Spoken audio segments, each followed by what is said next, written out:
Good day, good afternoon, good evening, wherever part of the world you are. Welcome to the first match of the round of 16 for the Mania 4K World Cup for 2022. I'm Siloas Kaels, and joining me is going to be Potassium F. How are you doing today? Hello everyone, I'm so excited right now for this match. This is going to be the first match we're seeing of round of 16 and it is an absolute banger. Thailand versus Indonesia, two of the really high seeded, some of the most impressive teams that we've seen so far, and their scores, if you look at it from the qualifiers and the round of 32, I have no idea who's going to win this one. I agree, and let's not forget, Thailand as a team has really been consistent since the previous years, and Indonesia, I think, has been as well. And if I were to choose a team between these two on who's gonna win, I do not know. I really don't know who's gonna take it. I am not bold enough to make a prediction here. We are going to see some interesting picks, I think, between these two. Thailand, of course, being one of the strongest LN teams in the entire tournament. Indonesia, I feel like, are a little bit better in those Rice sides, so I feel like we're going to get a little bit of a Rice versus LN pick. But at the same time, both of the teams are so strong that I don't think any of the picks are really that clear-cut, except for maybe the SV. I feel like Thailand definitely has a bit of an SV advantage, so if Indonesia gets the first ban, they are going to be banning me and you as expected. So, with what you said, I would agree with all that you said, especially with the Rice versus the LN thing. But what about the hybrids? That's a big question. I don't know the answer to. So that's the spicy thing, right? Like, even if we think, okay, maybe Indonesia has a bit of an advantage on some of these Rice, even if maybe Thailand has some of the advantage on the LNs, hybrids are going to be close. The hybrids are going to be really close. And banning double helix is going to be from Thailand's side. This is what I would regard as one of the more physically intense of the Rice pool. But it's not going to be the speed map that Thailand banned. I mean, if Thailand can play speed, I do think Banan and Miko Aimbot are good enough at speed, and how to play LN is definitely no slouch in there. So I'm not surprised if they're not going to ban speed, but if they choke a lot in a map like Double Helix, then I can see why that's what they went for. As for Indonesia banning SV, makes sense, because Indonesia performed not the best in SV, and Thailand did considerably better. And now we'll be having Sludge as the first pick. What do you think of this? I think it's a good pick, actually. I kind of expected Thailand maybe to go for the SV, but I think this was definitely the one that I would expect to come out, other than the SV for Thailand. This is kind of plays so well into Miku Aimbot in particular. That skill set there for Thailand with these LN releases, the accuracy coming in for a map like Sludge is going to be huge. I'm actually a little worried because this map is pretty choke heavy. Playing the map. You can agree with that, David? Yeah, absolutely. There's even though it is kind of a lot of the focus, you'll see some of these tricky release timings and all that. It has quite a large amount of coordination and reading even involved in it. It's surprisingly hard to even hit the notes sometimes with how wacky the coordination and reading is. Yeah, wacky is the right word. I mean, you can already listen to it and feel like, wow, there's a lot of changes. There's just a lot going on in here, and I can see why that's the case.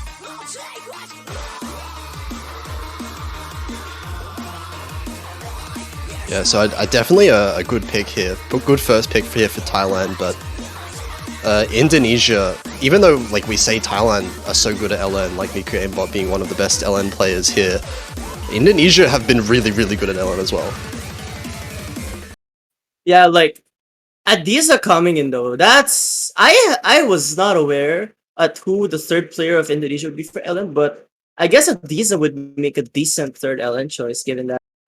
Yeah, Adiza's been playing quite well in all the picks that I've seen them in so far. Of course, Rei being one of the staple players for Indonesia, onto Bekasi being that LN player that they usually sub in here. And here we Yeah, go, on top of bit of a intro. Yeah, Anta Bekasi, really one of the best Indonesian LN players, and so are Miko Aimbot and Banan. How to play LN has been well known already for a very long time. But here we go. The start is really close. What are these accuracies to start? Anta Bekasi at 99.7 is the lowest right now, and that is so scary to say. Yeah, these are some really high accuracies. It looks like Thailand's starting to get a bit of an advantage. Miku Aimbot towering over everyone right now, 99.92. Dropping a little bit, but Indonesia's dropping a little bit more. Adiza now dropping below 99.8. Onto Bekasi dropping below 99.7 there. This part can kill your accuracy at times, and it does look like Banan has gotten lower than the 99.6, but two players from Indonesia are as well, and that's what's giving Thailand the lead. Yeah, Ray dropping all the way down, 99.55. Banan is still the lowest player on Thailand, 99.7 still. And of course, we still have Miku Aimbot hovering 99.88. Yeah, these accuracies, I believe how to play LM drop at 200, that it's not gonna be too much though, because Indonesia overall is still trying to catch up. Banan's act really has to increase if Thailand wants to keep the lead safely. Ooh, but that's a miss! That's a miss from Banan! And I think that's going to be enough for Indonesia to take. I think it will be enough. Lead, I think, is still slightly in Thailand's favor, actually. It's slightly, but the time is running out. Time is running out. Banana's at the 400 combo cap, so I think that should not matter too much. Thailand still have the lead, just barely. Miku Aimbot's accuracy is good enough to offset an entire miss from Banan. Oh man, that was a scary first pick, but it does look like Thailand is gonna take it by 3,000 points. God, this is like 2,000 more like. And that one miss, but look at that. Look at Miku Aimbot's score. Double S, score V1 double S, and that's an incredible ratio. Oh my god, 1 to 15. I want to. That's 1 to 15. Wow. Yeah, 1 to 15 indeed. The fact that the worst ratio is like 432 to 1033, that says a lot at how good everyone is right now. 1 to 5, yeah. Like the worst ACK is still good enough for a 989 on a map like Sludge is pretty insane. It just goes to show how close these teams are in skill, but the accuracy making the difference for Thailand ends up working, even with the little bit of a scare they had. I will not be surprised for Indonesia to go for a rice map that they feel very comfortable at. So I do think Set the World on Fire would make a lot of sense, or something like Streaming Heart. We saw Indonesia last time on the speed jump stream pick. Ikanai Borderline. Indonesia got the best score on that, more than any other team in the tournament. That was an incredible team score, so if they feel comfortable with that fast jump stream, I could definitely see something like, as you said, Set the World on Fire or Streaming Hard coming out. Rationalist! Oh, okay. I didn't expect this one. This We're getting pick is... this pick really scares me for two reasons. Number one, this map has a lot of mini-jacks, and that pattern can really be chokeable. And number two, we're at the very start of the match, and usually this is when players get really nervous. And if you're very shaky at the start, you might want to avoid maps that can be choke heavy. But I guess the risk is also probably guessing if the other team is also going to choke. Yeah, like now that you mention it, at this point, the nerves could still be higher from Thailand. We did see a miss coming in from Thailand just before, so maybe Indonesia kind of reading into that, maybe thinking that Thailand might be prone to choking here at the start of the map, of the match, that is. And yeah, this is so many mini jacks throughout this map, and they are 247 BPM, so really, really easy to miss on them.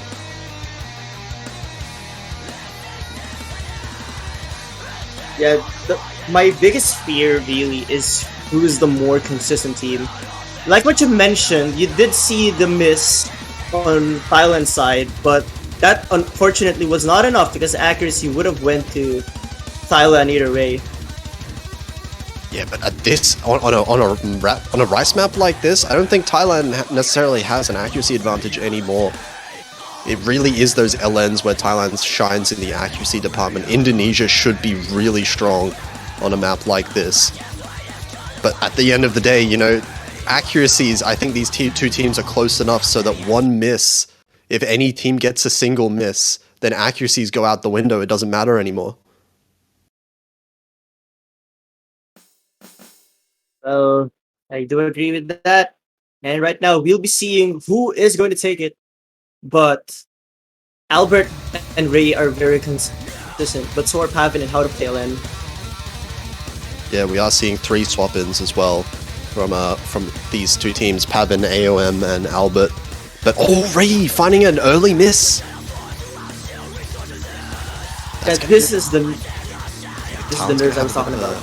Yeah, bit of a lead there, but Ray is not the player that I would expect to succumb to an early miss like that. This is pretty scary from Indonesia, considering that one miss, but luckily it was at the start and not at the middle of the map. But this lead is very big, at least for its start. Yeah, but yeah, as you said, it is at the start of the map, so if Thailand do happen to get a miss somewhere in the middle of the map, then Indonesia will be able to take it back. They do have very solid accuracies. Adiza right now, topping the lobby with 99.89%. Accuracy is just not going to be enough, no matter how good Indonesia's accuracy is right now, because Thailand's accuracy, their lowest accuracy is 99.8, which is fantastic. Yeah, wow, Thailand is so balanced right now. Indonesia's top 2 would actually beat the best in Thailand, which is both how to play LN and AOM. But Ray's miss, unfortunately, will be giving Thailand that lead that is absolutely needed. Yeah, Ray's now actually brought the accuracy back up to 99.8, but Pavin finds a miss! Oh wow, okay, that's going to offset it.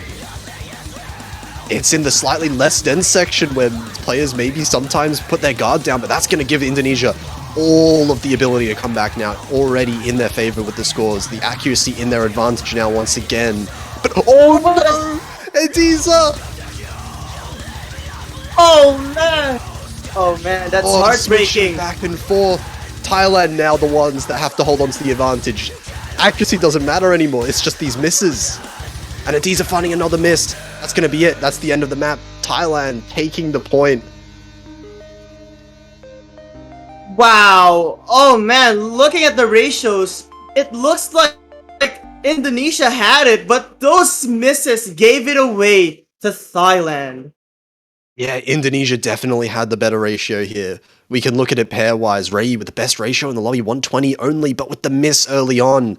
So unfortunate there for Indonesia. They're going to lose the first breakpoint. Thailand in a really good position now, 2-0 over Indonesia, and they still have the LN they want to go to if they want to. They still have the SV if they want to pick the SV as well. It's true, but gotta be careful with those misses. Indonesia was the one that had the triple FC in Sludge, so I do think Thailand may have a disadvantage when it comes to consistency in LN. We're going to see Formless Canvas coming in here. Another LN pick for Thailand. It's going to be a bit of a wackier pick. I mean, I guess Sludge is extremely wacky already, but this one not particularly falling under a strict category of releases or anything like that. Regardless, it's still really difficult. Oh, Pavin is going to play LN. That's an interesting choice. Pavin is known to be a really good Rice player, but them playing LN is certainly a change. Yeah, interesting to see, but I guess it just goes to show the depth of these rosters as well. Even when there are like specialized LN players like Banan that we saw earlier, still some of the other players, Pavin can clearly play LN very well if they're being subbed into a map like this. Well, that's true, and regardless, Indonesia I think is gonna keep their... Wait a minute, no Alta Bekasi for Indonesia. That's another interesting thing to take note of. Yeah, we're seeing Albert staying in for Indonesia.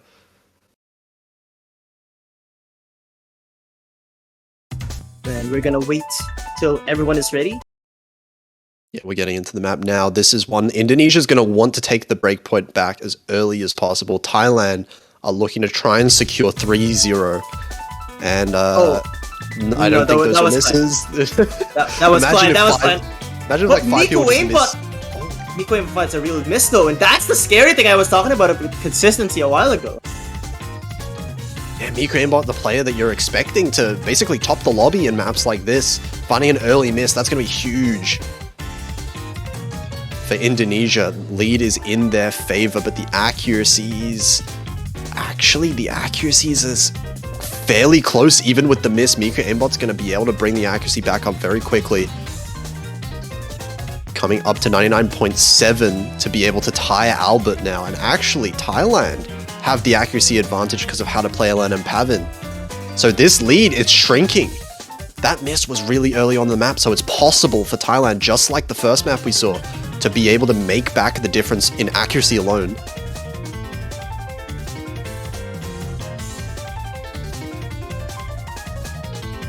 And we can see Miku, 99.8 now already, climbing at an extreme rate. Oh, it's flickering. It's flickering back to Thailand. Oh man, Albert is still in the 96% range, but never mind, Ray is gonna drop. That is really big for Thailand.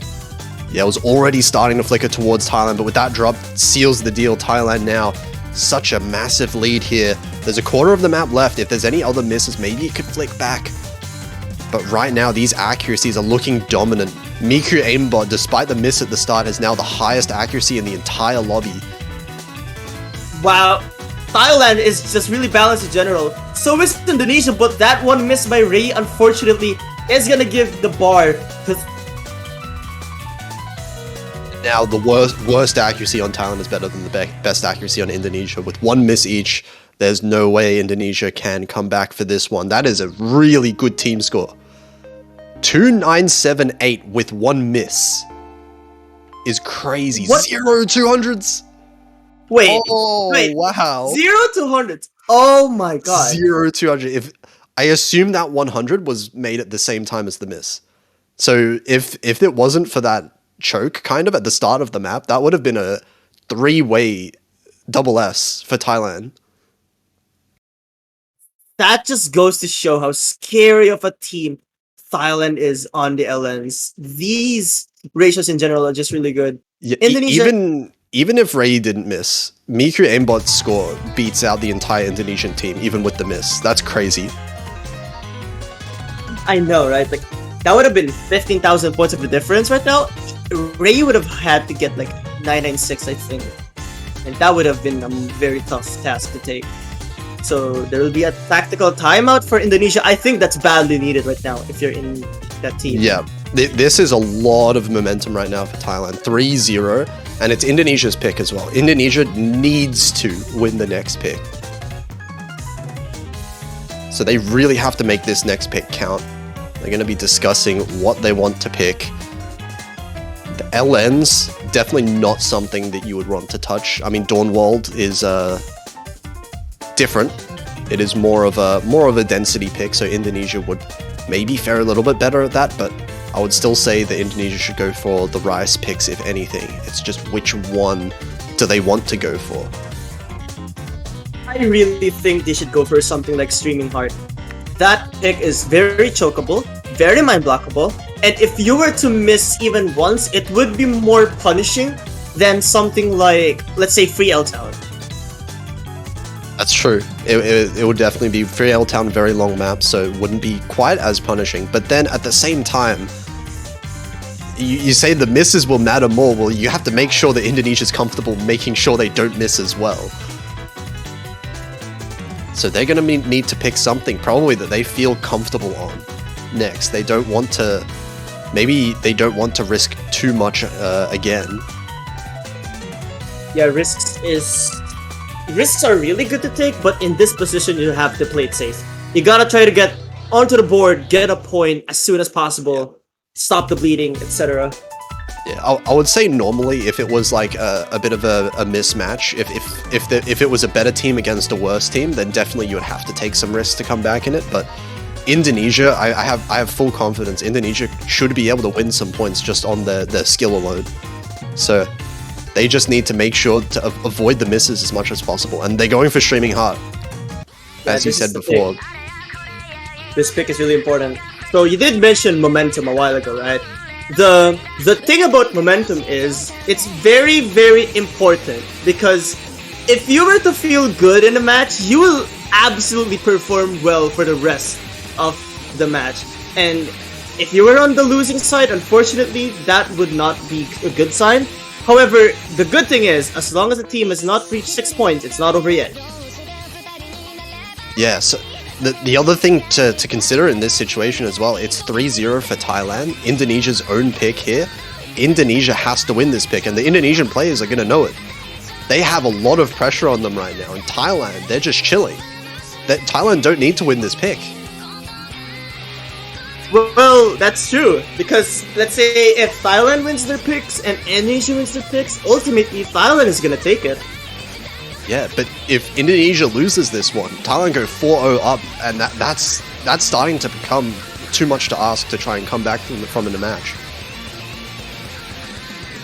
So we're gonna see the players swapping in. Miku Aimbot's gonna be playing this one. We're gonna get AOM and Haven. We did see Miku have a really, really good score on Guy Runs last week. Honestly, I'm a little bit surprised to see Miko aimbot in a pick like Screaming Heart. I was expecting someone like Konkawe even, or How to Play a Ren. Because, maybe we're still gonna see one of those players. Could we be seeing one of the players, or I think probably disconnect. Oh, How to Play a Ren, alright. Yeah, it looks like Indonesia is sticking with these three players once again. How to Play Hen was just practicing the map in the meantime. See, well, again, I'm a little bit surprised to see Nico in bot, but accuracy-wise, definitely, I'm not surprised to see that. But yeah, at the end of the day, if you cannot keep those FCs, those accuracies will not matter as much.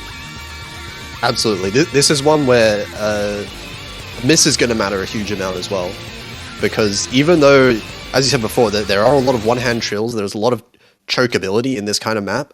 I would say I would probably expect less misses than something like Rationalist that we saw before. So I think if one team does get a miss, I'm not sure if I would expect it to be traded by the other team.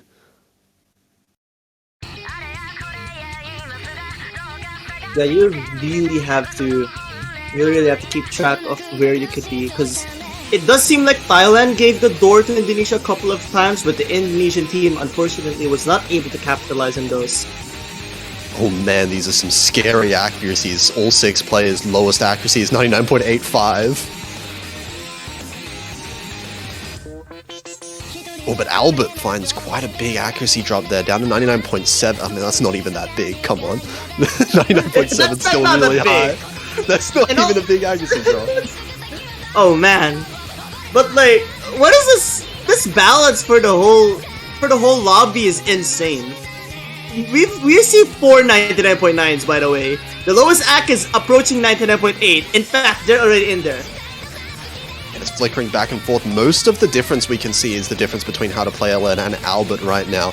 Just a 0.05% difference. Rei, Miku Aimbot, Adiza, and AOM very consistent.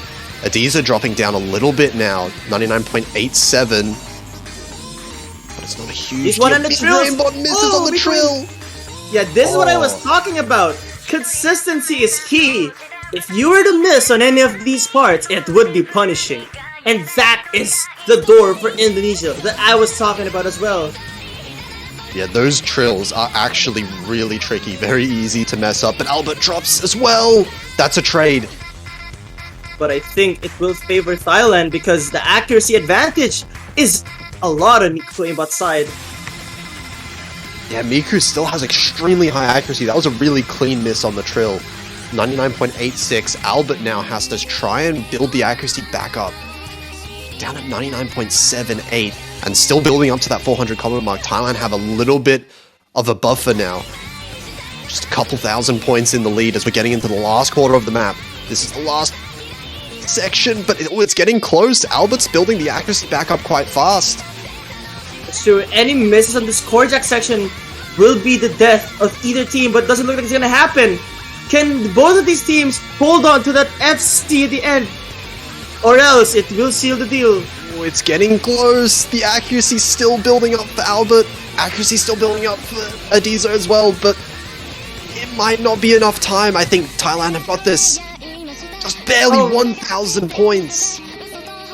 Oh man, what is that ratio from Miko Aimbot? 87! 7?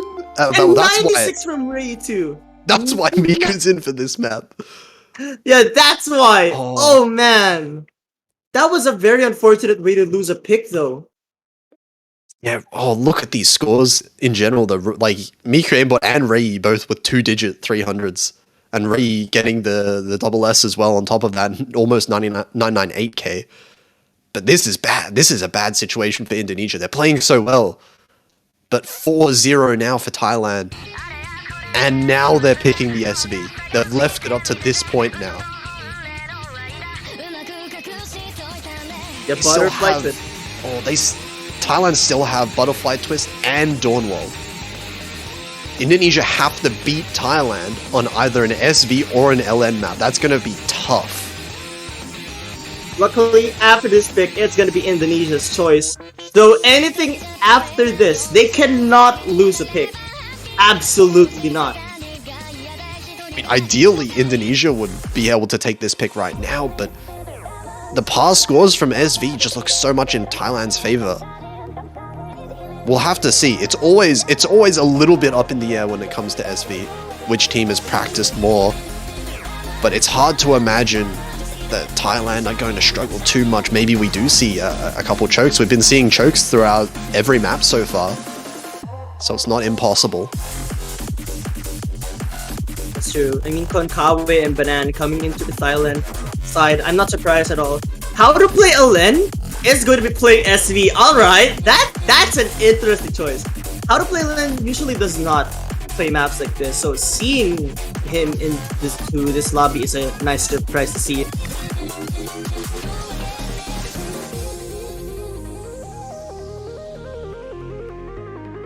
We're still waiting from 2 players from Indonesia. Maybe some of the players that we haven't seen. We've seen Ray Z in. That's the first time we've seen them in this match. Can I just say, the biggest difference in this match has been 15,000 points. Yeah, we've seen a lot of close ones so far. So we see Razy on top of Kasi. I think we'll be seeing Retorex or probably Ray even, but let's see.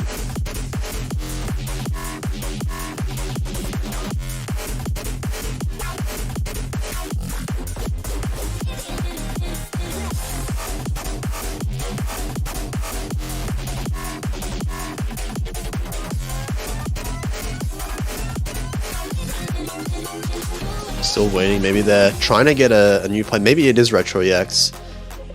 Trying to get him into the, Wait a second. Is Banan typing no map in the chat? Does one of these players not have the map? That's slightly concerning for an SV map. Let me see. Maybe there's some update that we're not aware of.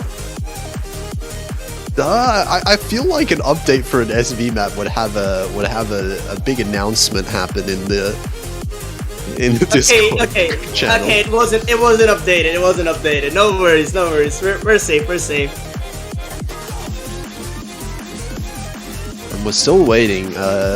Indonesia's still waiting on their third player.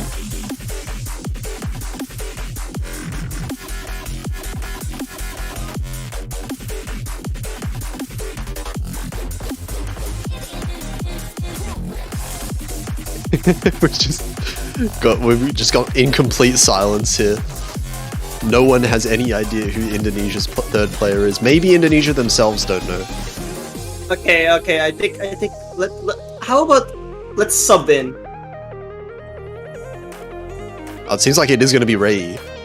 All right. Looks like it's gonna be Ray. I have no clue what's happening. Could be connection issues. Ray was just in the lobby. So they're definitely here.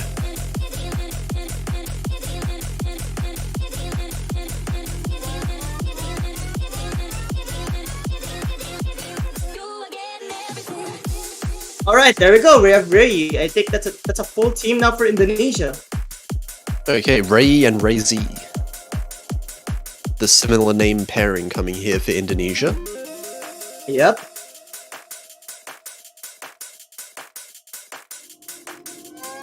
Oh, by the way, I just realized, but considering the time now, I think Romania versus the Netherlands is starting.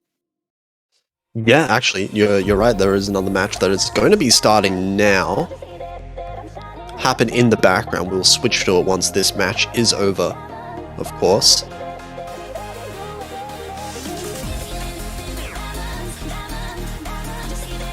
So right now, And all right. like there's a problem with loading the map, it seems. Interesting. Well, while that's sorting out, I'll just give the update. Romania versus Netherlands. Those are two teams in the losers bracket, so the loser is going to be eliminated, unfortunately. Bans have just come in. Romania is actually banning butterfly twists, so the more reading focused SV map. And Netherlands has banned Set the World on Fire, the speed map. Not surprised seeing Netherlands ban that because Romania had a triple FC and asymmetry, and as a seed 25 or 26, I think, team, that's a really impressive score. Yeah, that's actually really scary to have the triple FC on something like asymmetry, you're right. Alright, I think they're ready, so here we go. Okay, let's get into it now. This is Thailand's pick. So I assume Thailand are fairly confident on this one. We'll see how Indonesia performs on it themselves. Now this one, it's fairly fairly straightforward. I would say the SVs probably a lot of locations where it's easier to get some 200s here and there. But Ray actually finds an early miss. I was gonna say it's mostly the ending that I think a lot of people may struggle on. I will not say which part I will find struggling on because I have a match tomorrow. Fair enough. Fair enough. So do I. But there's definitely some parts where players could struggle. I guess that's the best way to put it.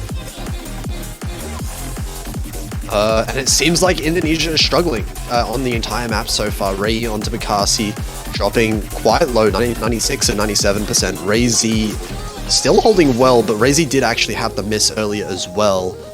While Thailand have the triple FC, this is a massive score lead. It's looking like a bit of a slaughter, this map. Yeah, Konkawa and Banan with that accuracy.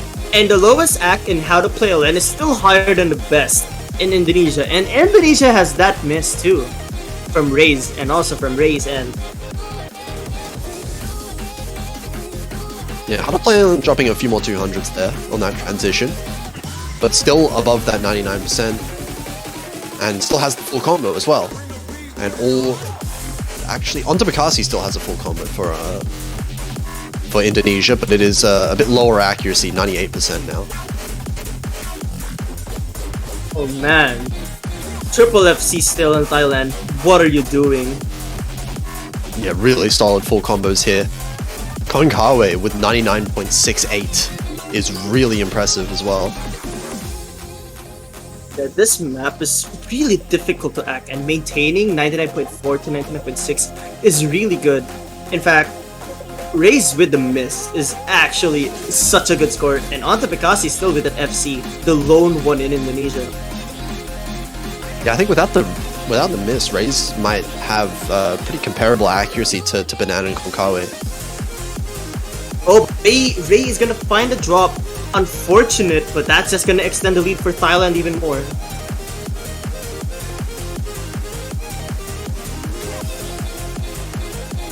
And here we go, towards the end here, after we get to this part, there is going to be some faster SB, a bit of fast jam coming up, which I think a few players have already expressed that they struggle a little bit with it.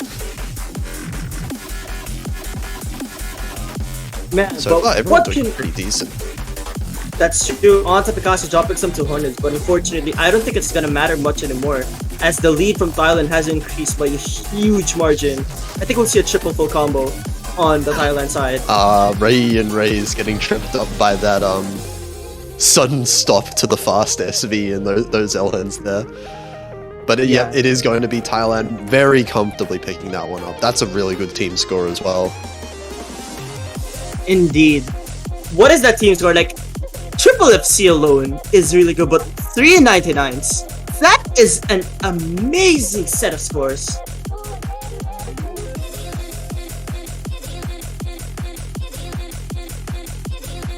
That is really good as well. On to Bekasi actually with the FC as well on Indonesia's side. Quite a few 200s, but still the FC. So managed to pick that up in the end, which is good. Thailand, although unfortunately for Indonesia, Thailand now 5-0. Thailand are a match point, which is crazy. Indonesia definitely should be taking some of these Rise maps, but it's just barely not going in their favor.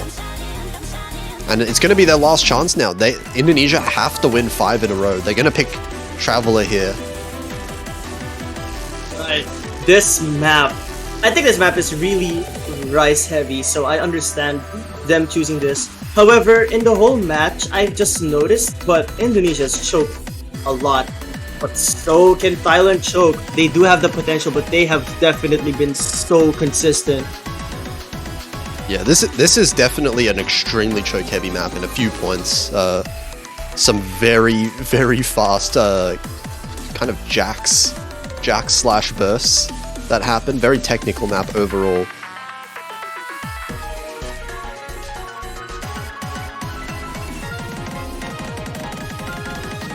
We'll see. Oh, know how to play a lane for this one. That's an interesting choice. But Indonesia's gonna keep their Rice roster. The Rice score has been really good in terms of accuracy, but just cannot hold on to that combo.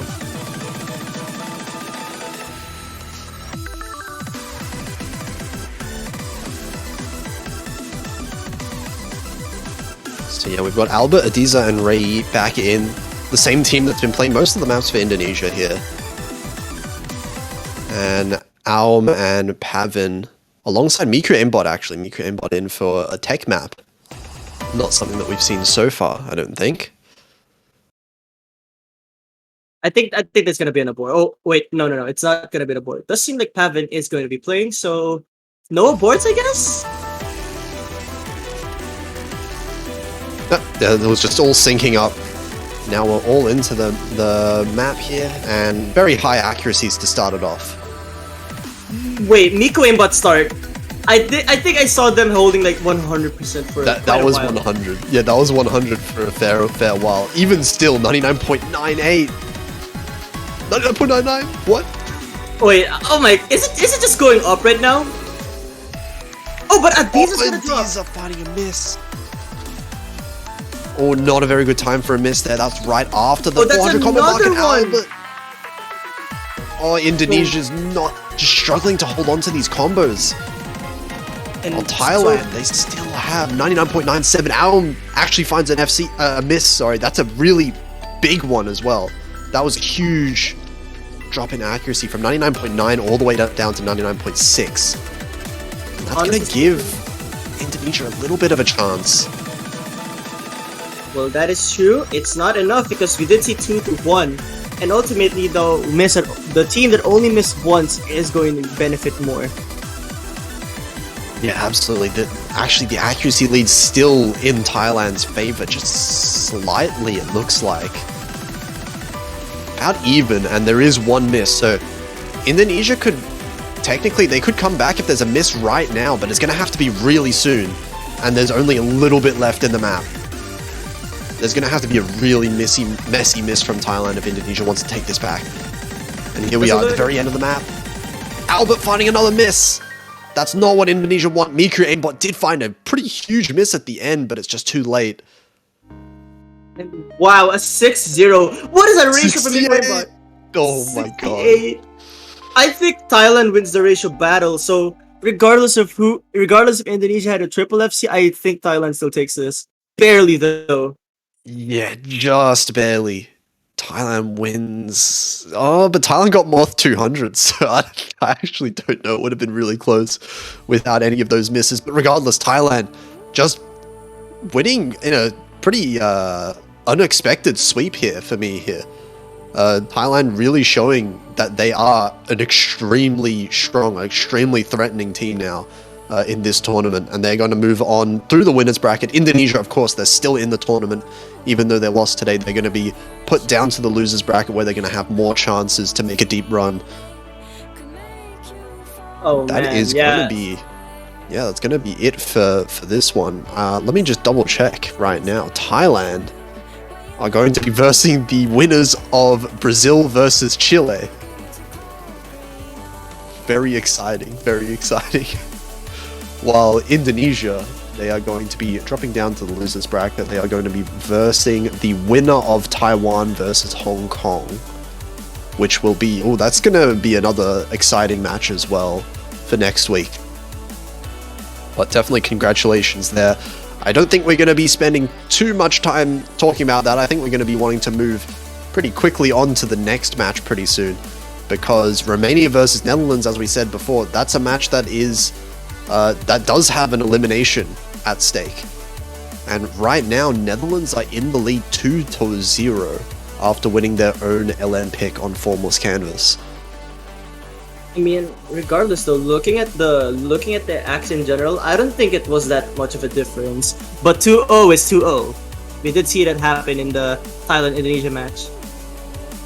Yeah, at the end of the day, that's just how it goes sometimes. Sometimes the teams, they're very similar in skill, but the smallest differences, inopportune timing for misses, right? If just a little bit of an accuracy difference, that can make all the difference. And if you win the point, you win the point, whether it's by 100 points or 20,000 points. That's true. Even if you win by, like, let's say 100 points, it doesn't matter because you still win the map. That's the only thing that matters.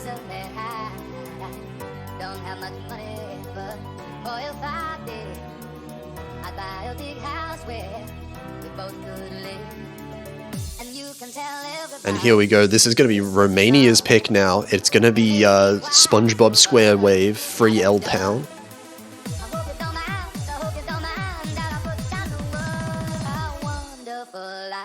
Well, looks like we'll be seeing Maija on Romania's side. I think this will be the first time playing in this whole match. Toxic sent Shoira and Too Fast for You. I'm not surprised to see that though. I would have kind of expected Bakuretsu to swap in for a consistency pick like this. Yeah, Bakuretsu is definitely a player that I would be looking at for the Netherlands side to be potentially swapping in for some of these, but for now it looks like Netherlands are sticking with these players. Too Fast for You coming in, swapping in, sorry, for Samuel Klumpers, who played in the last map. Yeah, we did see Samuel play a while ago, though I guess Too Fast is comfortable enough to play something like this. Yeah, so we'll see how this one goes. Actually, streaming hard, as you said before, the accuracies I'm looking at now are actually very close. There were just some misses from Romania that really decided that map. So we'll see if there's any similar misses in this map. It could be the deciding factor as well. But Romania looking to win their first point.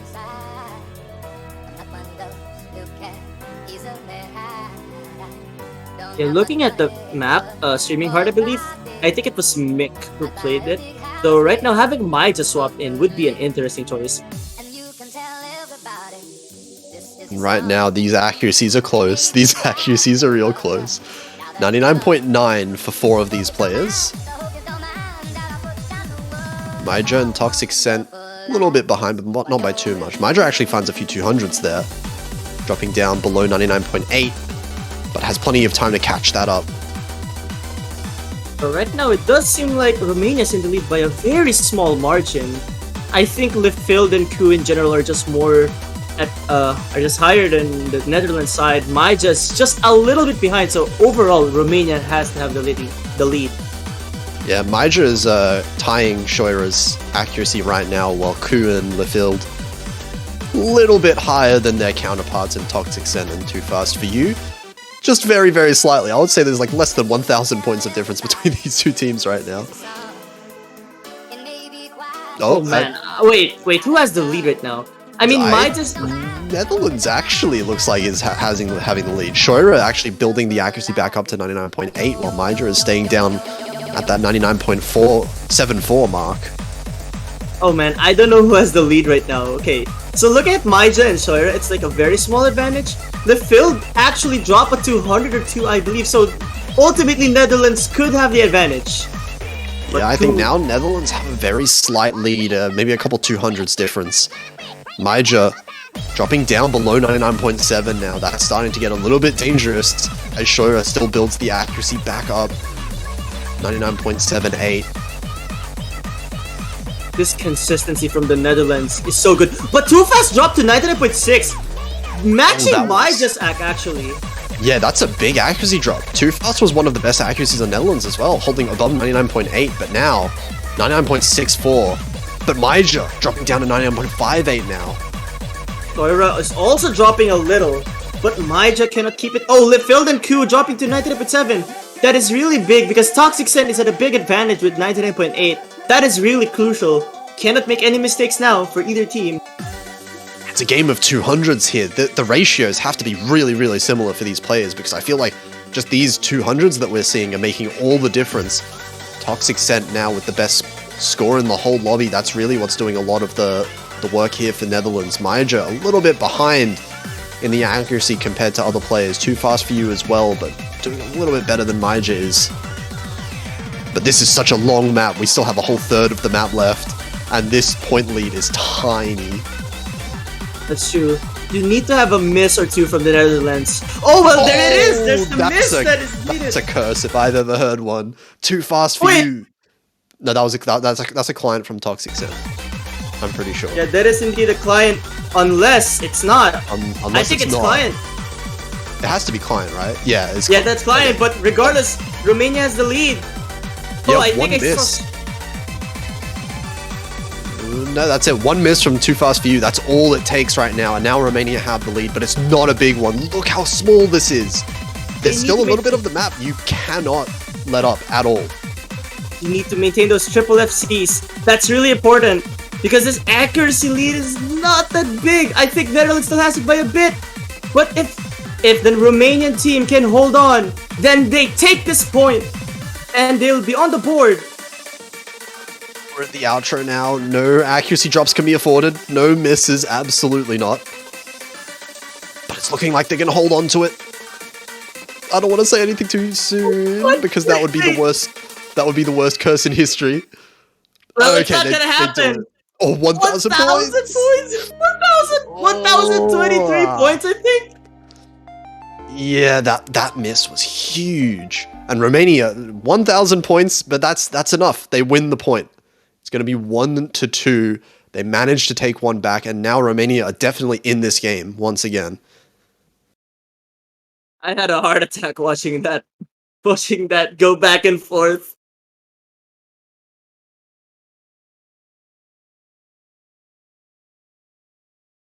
So now it is, of course, Netherlands' pick. Netherlands is one breakpoint up. They've already won one breakpoint. So Netherlands' job right now is to win all of their own picks. And Romania is going to be looking to try and win a breakpoint back. We're going to see me and you being picked. And Romania banned Butterfly Twist. So just off of that information, I would say that Netherlands is probably very comfortable with this one. I do know Too Fast being a really, really good SV player. So is Knight Narumi. Those two players, you do not want to face an SV. You are right. Knight Narumi being on Netherlands' team. Definitely a name that I think of when I think of SV players. Wait a minute, look at chat right now. This is the map we were supposed to ban. Oh no. Oh, that is not good to hear. They banned the wrong map. That is really bad. That is really bad, especially for an SV pick. Oh, they banned the wrong SV map. It's too late now. You can't change your ban 3 maps in, surely, right? Oh, Yeah. okay. This is a Wait, disaster. Hey, that's it. Netherlands wait win a this point. minute. Netherlands win this point. Wait 100%. a There's minute. no. Look. Wait. Q and Mick are going to be sight reading this. You can't Oh sight. You man. cannot sight. You can sight read butterfly twist to a decent extent. That's possible. This one is not possible. You cannot sight read this map.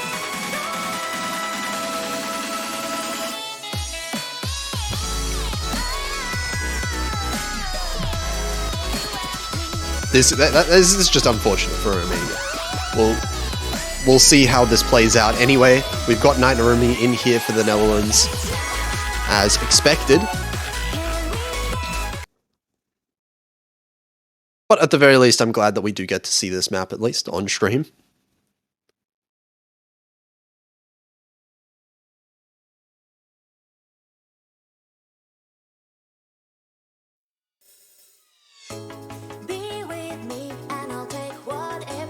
Okay, nice and chill start here.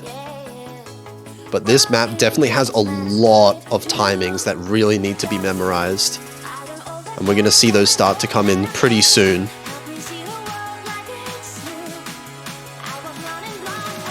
So right now, it does seem like Romania's doing really good for a sight read. Absolutely, yeah. But now this is where the memorization has to come in. These are not sight-readable timings. And right now, Netherlands doing quite well. 3 FCs, too fast for you. Struggling a little bit with the accuracy down below 99%. But still doing their job. Romania with 1 FC in Robbie. But Ku and Mick definitely struggling a little bit. Being a sight read, very, very understandable. Oh man, that was just a faulty miss on Romania's side. Oh, and this is gonna have so many misses, this section. You can't. This is such a deceiving, slow section here.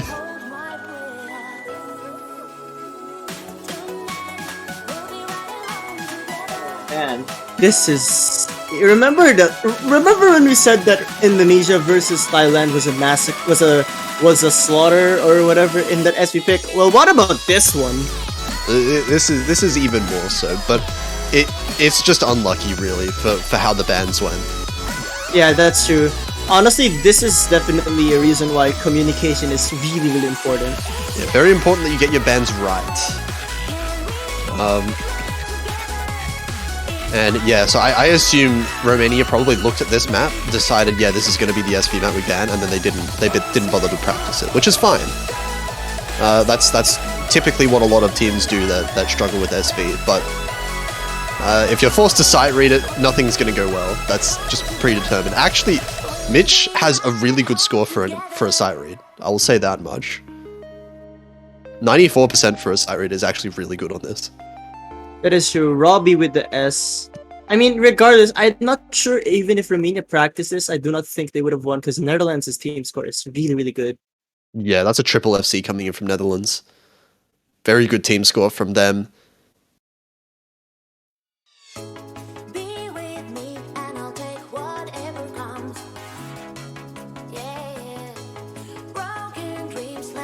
So, I do think Romania should choose something like Double Helix or Traveler. Because those two maps are really physical. Oh, there we go, Yeah. indeed, Traveler. Oh, yeah, Travel's coming out. We did see Streaming Heart and Free L Town were quite close, both of those, so Romania definitely can win on the Rice picks, but this is more of the last 3 picks, you would say, for the Rice pool are all very technical, so definitely not really the same type of map as Free L Town.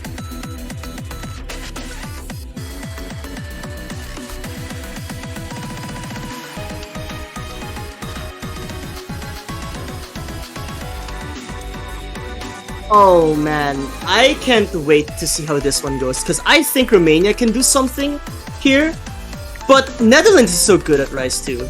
Definitely not a team to slouch on something like that. Yeah, absolutely. Both of these teams have actually been very good at Rice throughout the tournament, last round and this round as well so far. But when you're talking about a map like Traveler, there's so much choke potential that really I can see these scores are going to have quite high variance between them. Either team could realistically win this.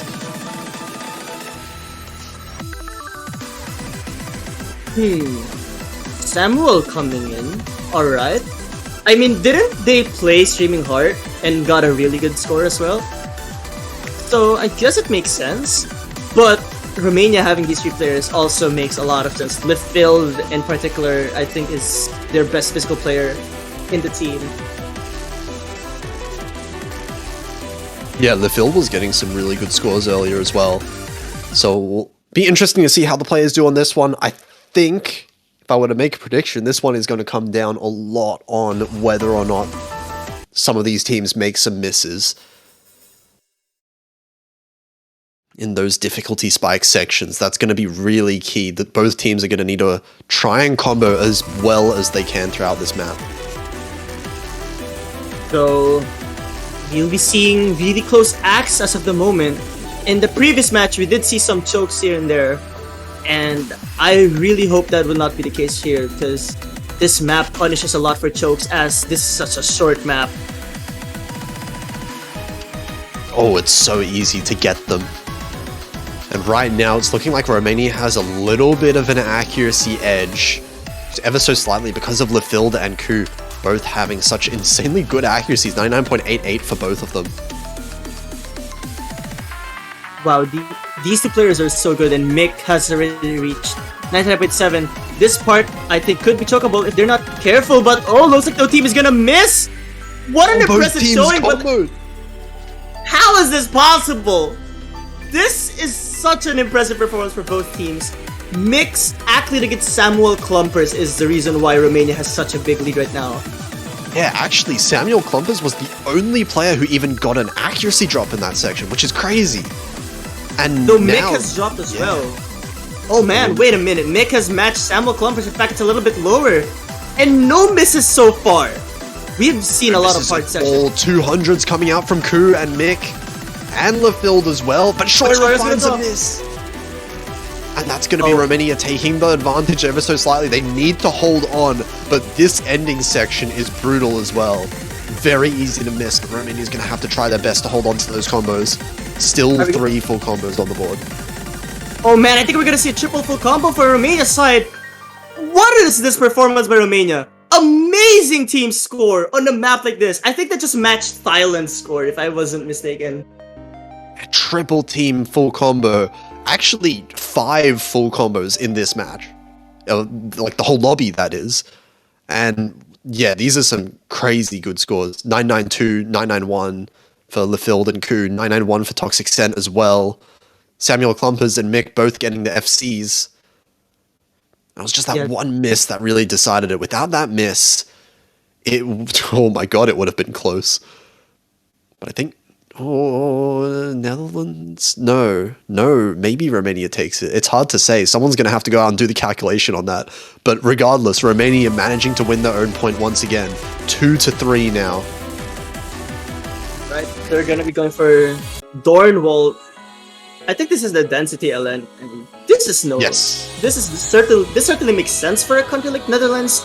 They're very proficient at elements, and I think Romania has a big advantage in that regard.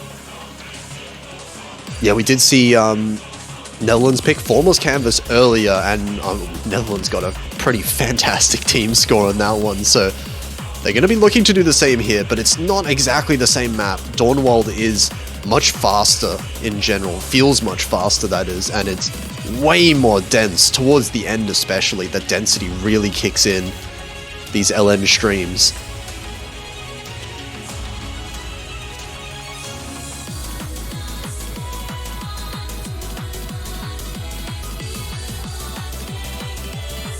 Oh man, it looks like Mick is going to be leaving for Robbie. I mean, Robbie has been decent in LN, so it makes sense. Yeah, and we're still going to have Liffield and Ku, those 2 players who've been playing everything for Romania. Very strong as well. I think Liffield did not play the SC though. So there's that. I mean that makes sense. I don't think it really mattered all too much who they put into the to the SV if they didn't practice it, right? Like, if it was going to be a sight read either way, That's not true. not too much you can do about that, no matter who you sub in.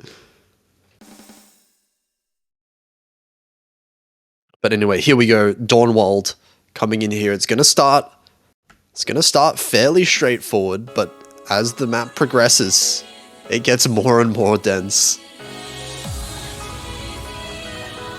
Oh man. Those mini jacks at the start can be really chokeable, but looks like no one is going to be tripping on those. And the acts so far are... I think it actually goes to Romania for a bit. I see a 99.6 on shortest end. Ku struggled a little bit at the start there, 99.6 for Ku as well. Shoira matching Ku. Oh, but Ku drops even more, 99.4 now. 99.3 even. And Robbie as well at 99.4 as well. While Netherlands is holding 99.7s for all three players. Lefield being the top of the lobby right now, but the other two players in Romania not quite holding that same level of accuracy. Oh, Ku is gonna drop. Miss. That is going to be bad, but Shoira is gonna trade it. And I believe Shoira's act drop was a little bigger, so it could benefit Romania more. So that one miss by Ku offsets it.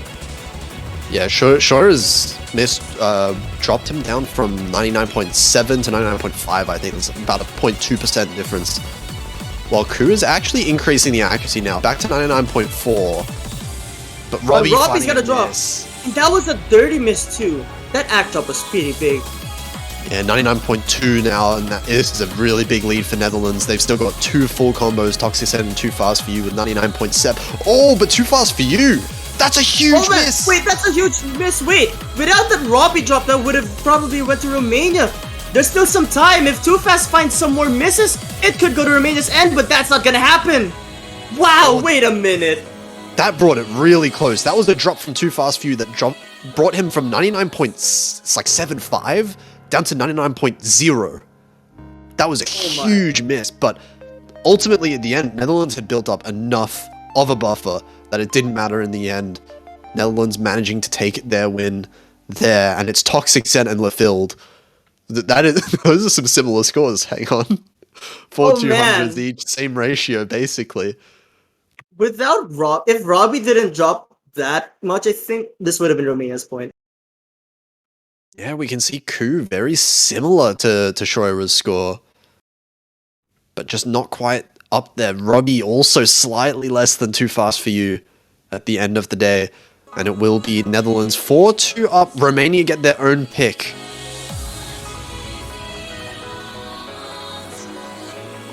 I think they should go for double helix. Probably save Rationalist for later. I think double helix is the way to go. Yeah, double helix is definitely one that has a lot of those similar kind of big choke points that we saw on Traveler that Romania just crushed. Although, to be fair, Netherlands also did crush it, so kind of nervous for both of these teams on the remaining picks here for the Rice pool.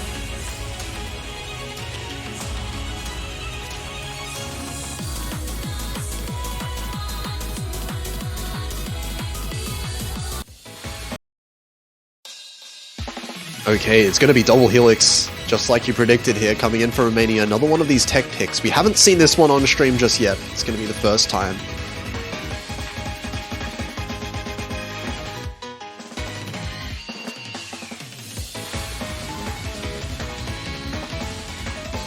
So, I think Mick is gonna play instead of Ku, but Ku has been really consistent. Yeah, there's a question in chat as well. You might be some of the newer viewers might be confused by the ways that we separate the pools. RC means rice, which sounds really weird, and it kind of is in a way. But basically, what the types mean is we have two main categories being rice and LN. LN being long notes, which are basically use of sliders a lot, and the name rice kind of comes from LNs looking kind of like noodles. So because the sliders look like noodles, they became nicknamed noodles. So anything that doesn't have sliders, we nicknamed rice, and that's just stuck. Hybrid, well, HB is hybrid. That's kind of just a mix of both. That's how it works for anyone that's new. You know what? I want to propose something. If we're gonna talk about food, rice, noodles, HB should be hamburgers. But anyways, True. yeah. Okay. Well, we have yet to see that later. Though right now it does seems like Mix Act is a little bit lower than the rest of the lobby. Seems like Netherlands has the advantage in terms of Act, but it's not too far behind. Never mind, Robbie dropped some 200s, and that's unfortunate. And there's the miss in even. Yeah, miss from Robbie. That's going to be pretty big. Dropping down to 98.7 as well. While Netherlands' lowest accuracy right now is 99.6. This is going to be quite a big lead for Netherlands to start off this map. I'm really surprised as well. I was kind of expecting Netherlands to choke at some parts, but it does look like Romania is the team that's going to be choking, and I cannot really blame them. This map is so chokeable. Yeah, these trills as well. Like every single part of these, every pattern really. Definitely opportunity for both teams to choke. Right now, Robbie's accuracy managed to bring it back up quite well. 99.2 just about to hit now. Tying Mitch's score as well. But it is still the 3 full combos on the Netherlands, and Toxic Scent and Shoira topping the lobby, both of them. Samuel Klumpers, LeField finding a miss there. That's going to mean that Romania only has 1 full combo left compared to the 3 of Netherlands. This is a big lead. Oh, I think that was just a full team miss for Romania there. And meanwhile, the Netherlands, the complete opposite. 3 FCs to none.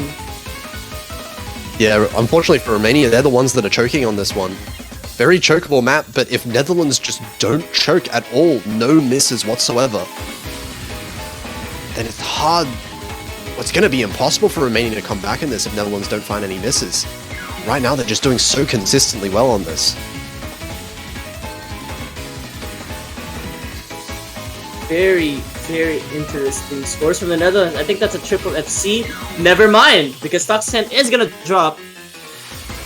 It was a pretty messy drop as well, dropping down from 99.75 to 99.55. But at the end of the day, that's fairly minor, given the number of misses we saw from Romania. And accuracy as well, still well in favor of Netherlands. It's going to be another break point here, the second break point of the match.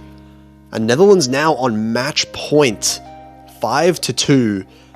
And remember, this is a loser's bracket match as well, so Romania are 1 point away, 1 loss away from being eliminated from the tournament. 2-5. Yeah, 1 point. They have to play perfectly from this point on.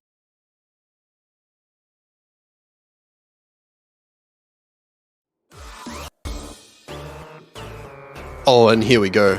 It's Am I hearing sludge. sludge? Oh, Yeah, right. it's This is sludge. spicy. We are seeing the wacko pick. LNs for Netherlands have worked out very well so far for them, so this is one that I think is going to be hard for Romania to be able to beat Netherlands on a pick like this. I think what we saw last time that made Dawnwall really close was, a little bit of a slip up from Too Fast For You during the really dense sections, but it's hard to imagine the same thing happening in this kind of map. You're not going to see a massive amount of chain misses, chain 200s on this like we can see on density maps. Well, it looks like Sora's a little worried. I mean, this map is a really difficult one to get good act on. Oh, absolutely. It's brutal to try and act. Even at OD7, it's a relatively low OD, but the release timings are so wacky, and the amount of density as well, like, you can't really afford to only focus on the release timings. You have to really be paying attention to your, which LN you're holding down, your coordination between your fingers. That sometimes, if you're not comfortable with it, you might actually have to be giving up some of those 200s just to be able to hold the combo.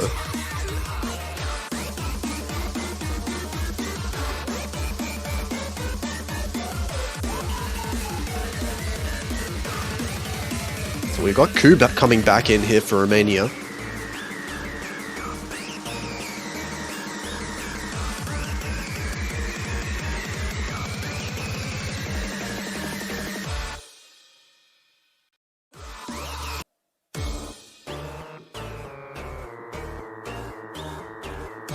Okay, looks like we're starting now.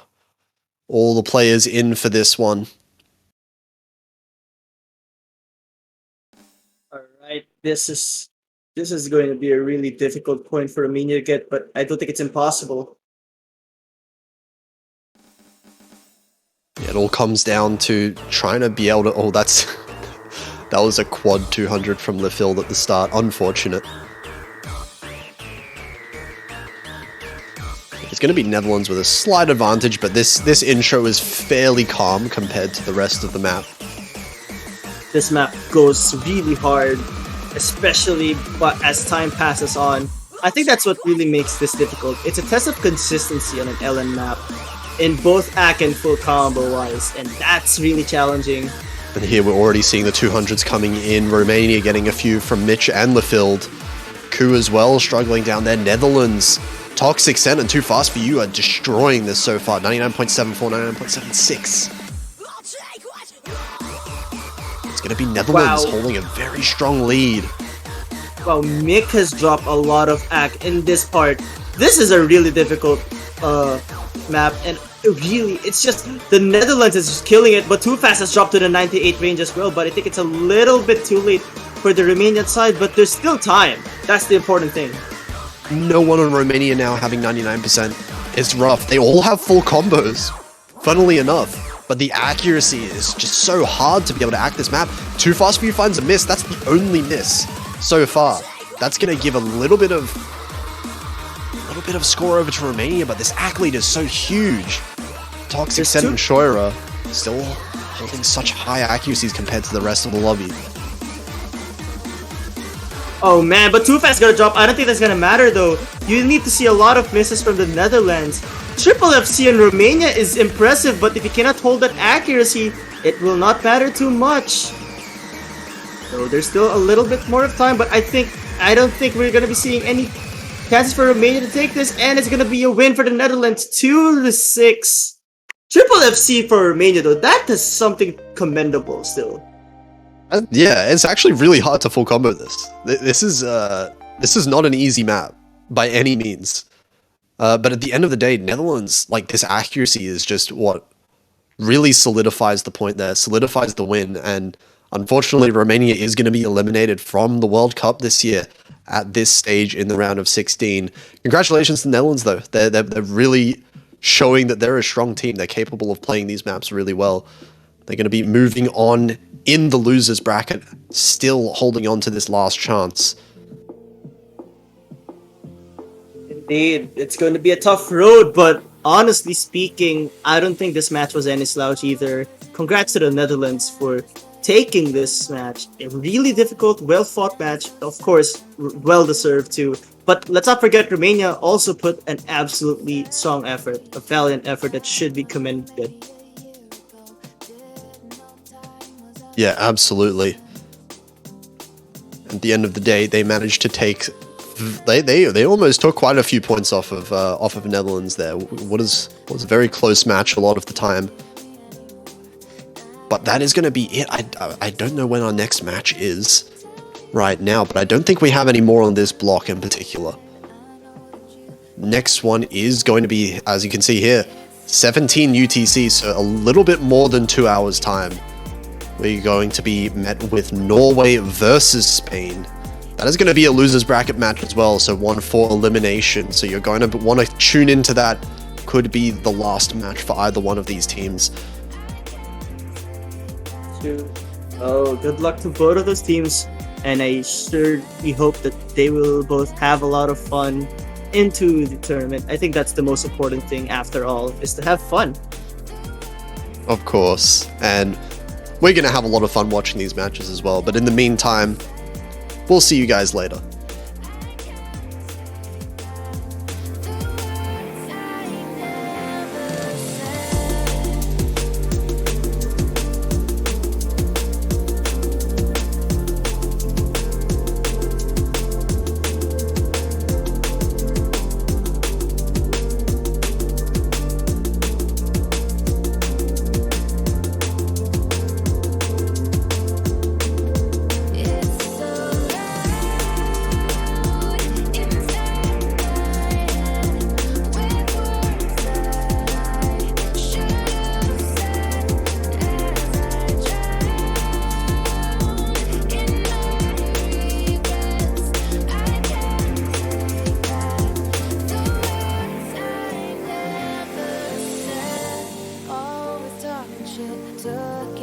advice and did the opposite, just being young and stupid.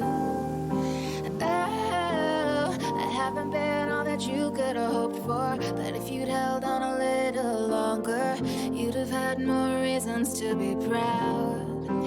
Oh, so many questions, but I'm talking to myself. I know that you can't hear me anymore, not anymore.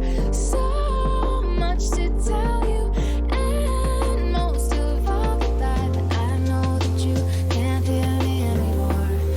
It's so loud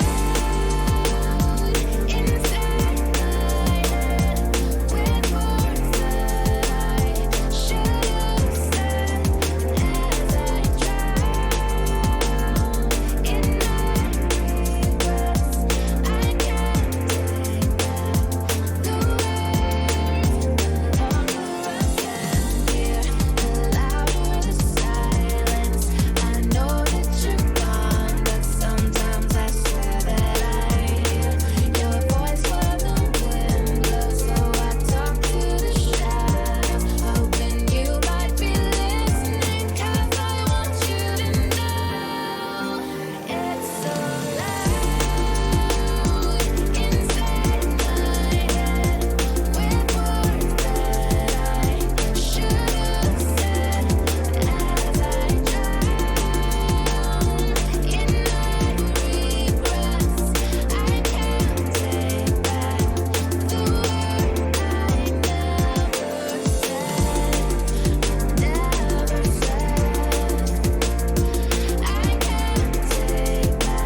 Hello, everyone, and welcome back to another Ozumania 4Key World Cup round of 16 match.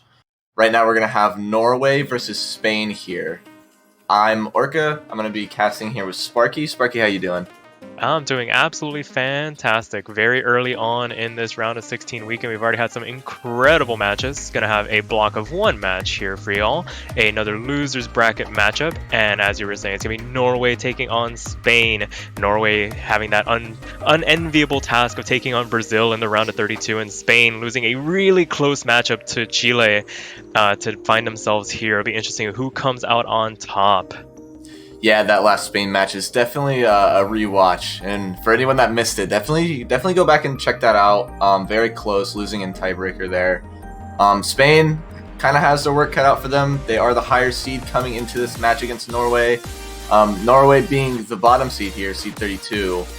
Other than that, yeah, Norway probably not having the most lucrative scores on the maps that they wanted to in round of 32. But as the maps do get harder, I think their team is going to start scaling a little bit, and so we'll just have to see what happens here. Yeah, absolutely. Definitely an opportunity, a fresh map pool, new opportunity to set some incredible team scores. It's just a matter of if they can keep the consistency. And for Spain, they had some really, really good team performances, but really just couldn't match up to that Chilean roster in that tiebreaker. It could have gone either way, though. We could have easily seen Norway taking on Chile here for this round of 16 matchup. Yeah, and like you said, I think that's something to point out too. The Spanish team's camaraderie, playing together really well as a team. A lot of players filling each other's holes where one player might have a gap in skill. They're a really complete team, I'd say. Whereas Norway definitely has a couple holes here with like LN specifically. Also, only having 4 players on the team is quite rough, but every player is very skilled in their own aspect. So there's definitely a lot of chances to perform individually on these charts. Yep, and as the rolls come out, it looks like Norway does win that roll, 95, beating out that 22. So Spain going to be able to ban first. It'll be interesting to see what the teams decide to get rid of. SV, always a popular ban when it comes to choosing. But for Norway, you did mention the LN being a little bit of a gap in their skill sets, so I wonder if they're going to want to opt to get rid of something in that side of the pool instead of something in the SVs. Yeah, usually when you're the lower seed coming into a tournament like this, you definitely want to spend extra time learning those SVs, just in case your opponent doesn't ban them, because that is just an opportunity for that wild card point, right? You want to ban something that you do have that gap in, like Norway with that LN. Because that's more of a free point kind of for the other team if they go that route than SV usually would. But we'll definitely have to see.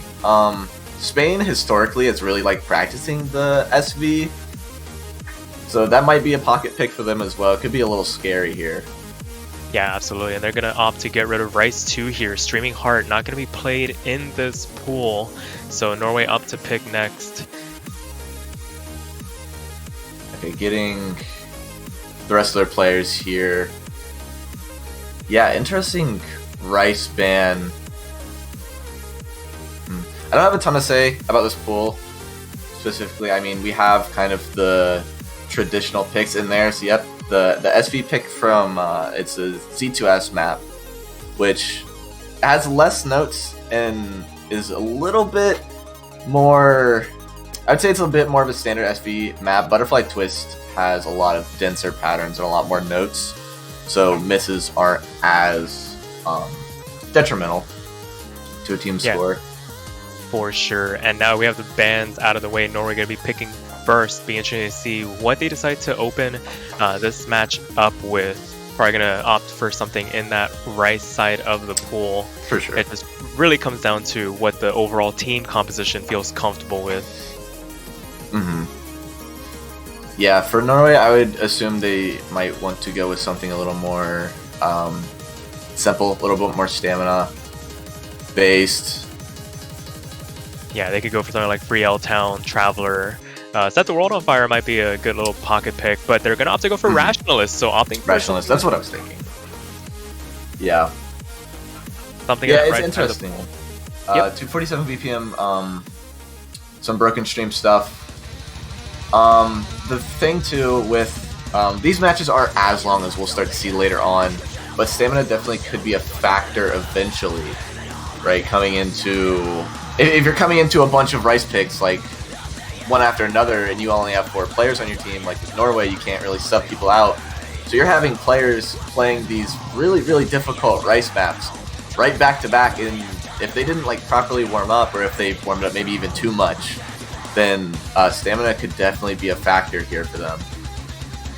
Yeah, absolutely, especially with how dense some of these picks can get. The amount of physicality required could definitely start to take a toll, especially now we're in a best of 11 format. So first team 2-6 will be the ones taking the victory, and we're going to start seeing some substitutions coming in. We got Goldak, Kruke Fanboy for Spain waiting for their third, Carpal Tunnel, Jaws, and Fast coming in for Norway. Yeah, it looks like this is probably going to be the lineup that Norway keeps for most of these picks that they want to go for on Rice. I think the Spain team will probably intermit their picks with hybrid stuff, and so that'll give Norway the chance to swap some people out to give them a break. It's Darius coming in for that third spot for Spain. This is a really strong lineup here from both teams. For sure. We didn't see Goldak play last week. It'll be interesting to see how their performances stack up to the rest of the lobby as we get all 6 players in here, waiting for them to ready up. Want to make sure that they have their mods set, make sure they have the right scroll speed. If they were practicing like the SV or something earlier, don't want to have a little mishap to kick this match off. Definitely. And it's rare, but like some players do like switching skins for different picks. Even like outside of SV, like for Ellen, some players have Ellen specific skins. So hopefully if you are one of those players, you're keeping track of that on your own accord. But it has happened before. You'd be surprised. For sure, and it looks like all the players are ready. We are loaded into this first map of this best of 11. It is going to be Rationalist, Norway's first pick. Let's see how everybody does. Mm-hmm. Definitely looking for Norway's standout players here. Probably Fast, looking to keep their team afloat, hopefully, with a really good score. Ooh, and Goldak with a very early miss. A couple of misses here to kick this match off. Not what you want to see if you are on the side of Spain, and Norway's actually going to be taking quite a hefty lead to kick this map off. Yeah, misses early. Obviously, you don't want to miss it all, but early misses are better than missing in the middle of your combo. So For sure. Spain definitely have that uphill battle here. Their work cut out for them. Darius holding a great 99.83 there. Jaws being able to match that for Norway. Yeah, it looks like Golak is able to recover from that early miss. As you were saying, better to get it out of the way very early on. Doesn't impact the score as much, but now it's the accuracy recovery for them. Starting to climb here, 99.3 and going. But right now, Carpal Tunnel and Jaws doing the work for Norway. Fast, not too far behind as they try and keep Kruke Fanboy, and it's Darius at bay protecting this lead. Yeah, strong here. A lot of players' accuracies are going to be stabilizing now. So it's just looking for plays to keep it, but Fast actually dropping there. Lead's going to start shifting a little bit over to Spain, but as long as Jaws and Carpal Tunnel can keep these incredible accuracies up, they definitely can still fight this and stabilize it out. For sure, but now Spain's able to contest as Fast tries to make it up over that 400 combo cap. Last third of the map to go. It was a pretty clean miss, still able to keep their accuracy above, and Goldak dropped once again, and that's going to help Norway stabilize just a little bit, give Fast a bit more time, and now that they're back over the 400 combo cap, they're going to be able to stem the bleeding here and keep this lead going for the last quarter of the map. Yeah, not a ton of map left here. Spain's going to be praying for a miss, but I think these players are definitely holding on really well. Goldak just having those unfortunate drops there at the beginning, going to lose a lot of points, and so Norway, it seems, is going to be able to hold this out towards the end. And yeah, what a way to kick it off. First pick here, yeah. I'm wondering, Goldak, I know players sometimes maybe have their hands on the wrong keys to start out. Early misses, first couple measures, definitely not what you want to see. Some strong scores though, 992s from 3 of the players. For sure, some very consistent performances overall, and Norway gonna be kicking this match off 1-0 up. Thankfully for Spain, it was Norway's first pick, so Not too much here, just trying to capitalize, trying to take a break point. Didn't happen, but they can stabilize here with a pick of their own. Yeah, and so I think Norway's definitely going to be really happy with that here. It's kind of the opposite of how their performance went in Rice for round of 32. They scored near the bottom, actually, of all the teams, and now they're able to put up good scores against Spain here. They just need to compete with that third player, right? The top two players hold consistent, stabilize. It's all about that third player and how they can perform on that to bring their team to win on those Rice picks. Yeah, absolutely. Got to have that support behind you, especially when you have somebody spotting a miss. It happens every now and again, but you got to be able to have that support behind you to keep you going. And it looks like it's going to be Dornvald, so Spain opting to go for the LNs here. Norway did leave all three of them open, so it'll be interesting to see if they can defend against all of these picks. Yeah, and Spain is definitely favored here in any LN bias or LN charts. So this is definitely, coming into this is what you would expect. Norway's going to be picking Rice, Spain's going to be trying to pick LN. For sure, we're already seeing some substitutions here. Quenya coming in for Spain, Zekron's coming in for Norway, I believe.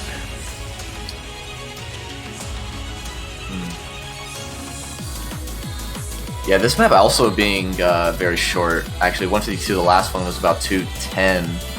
I feel like this pool on average was just a lot shorter than round of 32, actually.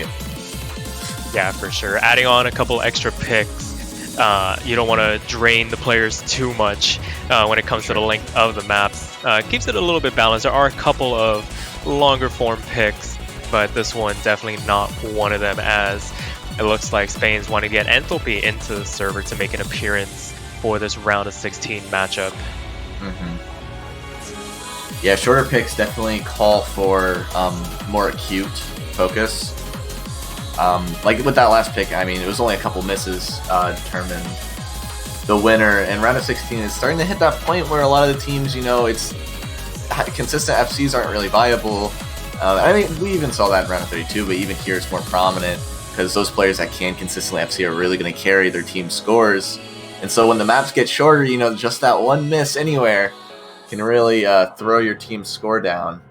For sure, the margin of error gets so much tighter, and as these teams start to get better and the seeds start to close up, those can prove to be very costly in the grand scheme of things. I mean, heck, even once we get to those upper seeded teams in the winners bracket, it even comes down to like 200 counts in some cases. That's just how close everybody is. A lot of players definitely be able to V1 SS a lot of these picks here, and that's very scary.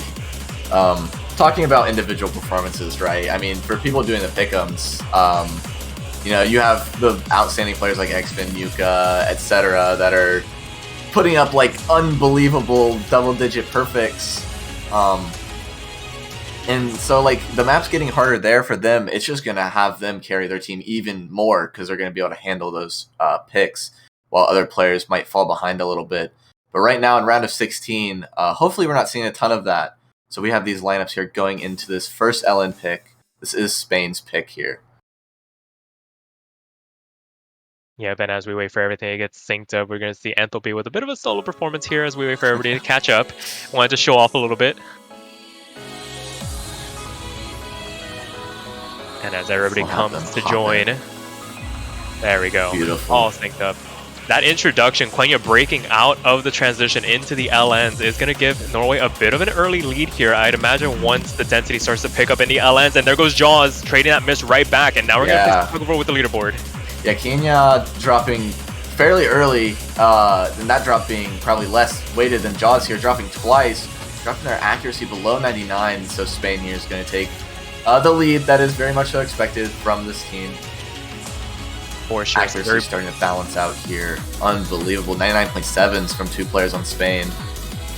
Yeah, that being said, Norway not too far behind. Zekron's doing their best, 99.5, highest on their team, as Fast and Jaws make the recovery on the combo and the accuracy side. But that being said, those misses do start to get a little bit costly, especially on these shorter form maps. Already halfway through, and the 3 FCs from Spain is proving to be doing the work here as we make our way into the back half of the map. Yeah, those two players on Spain still holding FCs. Definitely just looking to focus on that. You don't want to try to push your MA too much. Fast there, dropping. Going into this last quarter, actually, that's going to probably seal the nail there in the coffin. Not a lot of combo left here. Dropping again. Yeah, Zekron's being the last FC for Norway here. Yeah, absolutely. Valiant effort. It looked pretty nice at the beginning, but the density of these LNs proving to be just a little bit too much for the overall comfort of Norway, and Spain is going to be able to notch this back up at 1-1. Last couple of notes coming in here. Not going to be doing too much in terms of affecting the score. It was and truly a clean performance overall to make it 1-1. I want to point out again, we were talking about the camaraderie of the Spanish team. Look how close their scores are to each other. I mean, other than Kenya dropping that miss early, those ratios and 200 counts are all very, very close. These players are supporting each other very well, very close in accuracy. I think that's a really great thing to have as a team, to be able to rely on each other to put out some great scores. For sure. And I mean, you can see it there, all within about 2,000 points of each other. Norway not too far behind. Again, it was just that overall comfort getting the better of them towards the end. Once the real dense parts of the map started to hit, that's when we saw the drops. But fortunately, it was Spain's pick. Weren't expecting to win it. They just held on as best as they could. They can probably go back to something they're more comfortable with. Probably going to trend towards that upper side of the map pool now. Yep. Yeah, that is the word of the day, especially for this pool, is density. With LN specifically, you saw that Norway kind of falls behind with that density, and with Rice, I think Norway is able to keep up a little bit better when the picks get a little bit more dense. Aiming for that stream pick, that Joel pick here, set the world on fire. Speaking of density, right? Just constant single streams. Here, we'll see how Spain holds up against it. Yeah, absolutely. We're already seeing the substitutions coming in. Quenya and Enthalpy saying their goodbyes. It's Darius and Goldak probably going to check back in to try and support Crew K Fanboy here. And we see Carpal Tunnel coming back in for Norway. Yeah, and Darius being their sort of standout, I would say standout player for that last Rice pick, though all their scores were pretty similar for Spain's team. But Darius having a noticeably better MA than a lot of players here, which is going to be fairly important here. MAs tend to drop a lot. You know, that Marvelous count, keeping that Marvelous count up is very, very hard on single streams. Specifically Joel picks.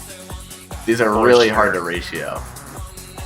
Yeah, but if there's anybody that can do it, it is these players here. It'll be interesting to see how the overall team performances balance out, because if you have one player that lags a little bit behind, needs to rest on the laurels of your more physically capable players, the ones that can really handle those streams. It's very easy to misread once things start to kick off. Yeah. Coming to this, we'll wait for them to sync up and we'll hop right into it here. 2 minutes and 30 seconds. So a little bit longer here. 146 BPM. Though it is a bit faster than that, I would say. It definitely feels a bit faster, especially once the notes start raining down. Especially in a pressure situation, these patterns might be easy to read through in practice, but once you start getting the nerves, the moment starts to hit you, it starts becoming a little bit harder to press the keys down. And as the map begins, let's see who can hold their nerve the longest. Yeah, it's optimal, right, with these picks, and I've noticed this with Joel picks as well, is you have to get into the flow of it, right? Just let your wrists kind of rotate with it. The second you start like trying to force it and go against it, really push out your ratio, it's easy to fall behind, drop a miss or two, and then have to get back into it. Carpal Tunnel here, and Jaws actually both holding really respectable accuracies, as well as Darius, like we said coming into this. Yeah, absolutely. And we're going to start seeing the lead flicker back and forth. It's Fast versus Crew K Fanboy, and Carpal Tunnel and Jaws going up against Goldak and Darius, and Carpal Tunnel is going to find the first miss going into the second quarter of the map. Going to be giving the lead over to Spain for the moment as they try and make the recovery run now. Yeah, those misses are so easy to drop, and Jaws there too. Dropping a couple notes, still having good accuracies, wanting to build your combo back up here, and just praying that Spain drops a combo or two here. But it looks like they're holding on so well. For sure, going into the back half of the map already. And the unfortunate thing is that those were the 2 highest accuracies for Norway. It was looking great in that first half, but now those misses have come through. It's really Spain's to lose now. 99.73 highest in the lobby right now from Darius, really putting in the work on this pick right now as we take a bit of a break. Yeah, a little break until we get back into this back end section here with more thin streams. The second part's going to be even tougher for these teams to keep their combo on. Only about a quarter of the map left. Spain don't have a lot, or they don't have a lot of chart left actually to bring that lead back. But they're still holding on fairly well. Oh, and there's another drop from Carpal. And it's very easy with those drops. You start dropping a couple extra 200s when you try and regain your composure, and that's really where the damage starts to get done. That being said, an overall, not a bad performance at the end of the day, but Spain just really brought it on this pick as it begins to wind down, and it looks like they're on their way to taking this first break point in this best of 11. Yep. Yeah, and honestly, let's look at these 200 counts, because it didn't seem fast dropping a decent amount more, but other than that, like Carpal Tunnel and Jaws actually holding on pretty well compared to Spain. It was just those combo breaks, right? Like I said, you want to get into the flow of things, but it's easy to lose focus once you start like kind of settling into it too much. And so that was kind of the thing that did Norway in for their pick here, giving away that break point to Spain. Absolutely, and now Spain up to pick, and I mean they really have that entire bottom half of the map pool to work with if they want to stay away from the rice. I could see something like SV1 getting brought out here just to really turn the screw a little bit in the match proceedings, maybe throw a bit of a curveball. Yep. Yeah, and as you get further and further into the match too, players get a little, nervous. You're starting to look at the scoreline a little bit, get a little freaked out, and so it's easy to go into SV and just kind of forget all of your practice for it. And Spain's historically a team that's really liked practicing the SV. They've always done fairly well in matches on it. So I think that is a good backup pick for them if they would need it. But yeah, they still do have this LN. Sludge being a fan favorite, at least from the players I've talked to. So it seems like that could be a pick.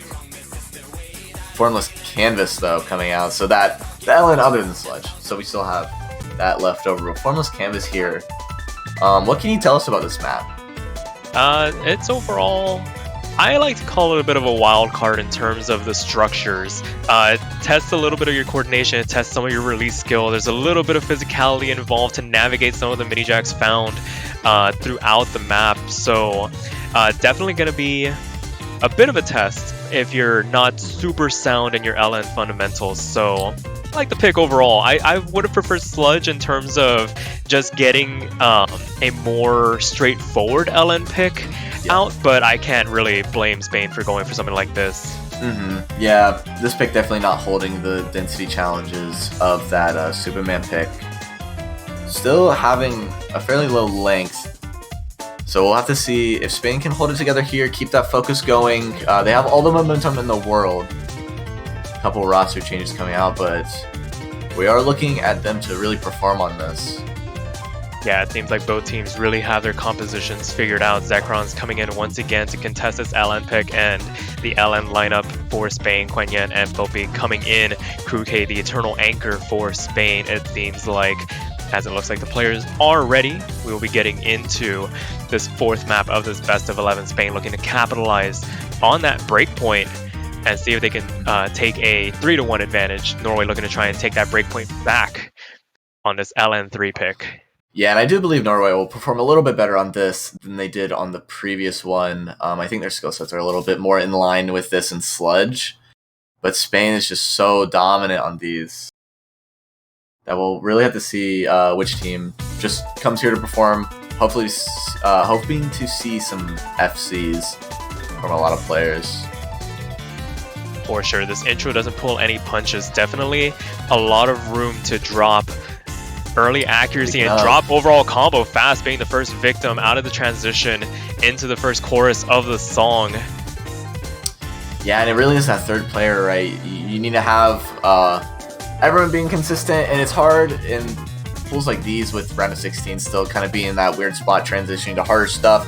where FCs really are kind of like, that is the pinnacle where you need all of your players to FC to kind of be able to hold that lead. And so misses are very, very, very detrimental as opposed to later rounds where misses are going to be, you know, sort of expected. So here, right, the other two players on Norway still holding really great combo, or FC's really great accuracy, still just a little bit behind Spain though. Yeah, we can speak to Spain, the overall consistency from them and being able to stay within lockstep of each other, all within a tenth of each other's accuracy. But Entropy's going to be finding the first drop for Spain, going to be denting the lead just a little bit here. That being said, it was a bit of a clean miss, 99.3 still. Might have just found a slider break going into the last third of the map. Yeah, Spain doing well, holding up their fellow countrymen. That miss definitely holds a little bit of room, a little bit of wiggle room. Oh, but Kruke dropped, the fast trades it back. Yeah. So it's two. It's gonna still slowly creep towards Norway, but there's not a ton left to get that combo back for fast here. So it seems like Spain's gonna hold this lead here going to the last couple measures. For sure. And we saw the lead start to And spike. there'll be another drop. Wow, yeah, these drops coming out very quick and very often. And now Quenya, there goes two of the FCs from Spain, but unfortunately the accuracy is going to be a bit too much to overcome for Norway, and Spain capitalizes on that breakpoint and makes it 3-1 now. Yeah, 50,000 point win over Norway there on their own pick. Some surprising drops actually from Spain. I would have expected at least Kenya to probably FC that, but that ratio, wow, almost under 500 perfects there is more than makes up for it, still being the MVP of their team there. Absolutely. I mean, let's give it up for Norway. 977, 974. Definitely able to contest on some of these LN picks if they just had a bit more of a well-rounded approach to LNs. Might have been able to contest that just a little bit more. But again, it is a Spain pick, so you just got to do your best and hang on when they are coming in. So Norway up to pick now. Can see something like Free L-Town or Traveler coming out in this instance. Yeah, I'm definitely looking at Free L-Town for their pick here.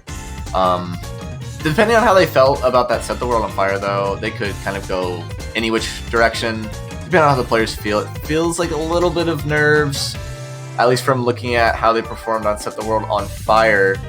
So they could look for something that is a little bit less technical. We'll just have to see where their minds are at, though, here. For sure. I think we can say for sure that they're not going to want to opt to voluntarily go into the bottom half of the map pool. It's just really a matter of how they're feeling on the last three Rice picks. Yeah, though, like I was saying, a couple individual players definitely having some good performances. Jaws was holding up on that Ellen fairly well. Could have probably taken the MVP. Norway opting to go for double Helix here, actually. Not what I was just expecting. I mean, to be fair, Rationalist went pretty well for them. They managed to catch a couple of misses from Spain and capitalize on them and hang on for the rest of the map. So maybe they're thinking they can do it again on another very technical pick. Carpal Tunnel, Goldak, and Darius checking back in for their respective countries. It looks like we have both sides of the compositions figured out for both teams, though it makes the substitutions pretty straightforward. Yeah, I think this makes sense from Norway here, opting maybe to go for the more technical stuff out there, because this is kind of the, shot in the dark. But if they can take this, right, and if they can somehow get a point or a break point back from Spain, then they still have those Rice picks that they can play consistently on, and they can kind of shoot for, going for tiebreaker here, taking the win, maybe out from under Spain. So I do like this, actually, a little bit risky pick here.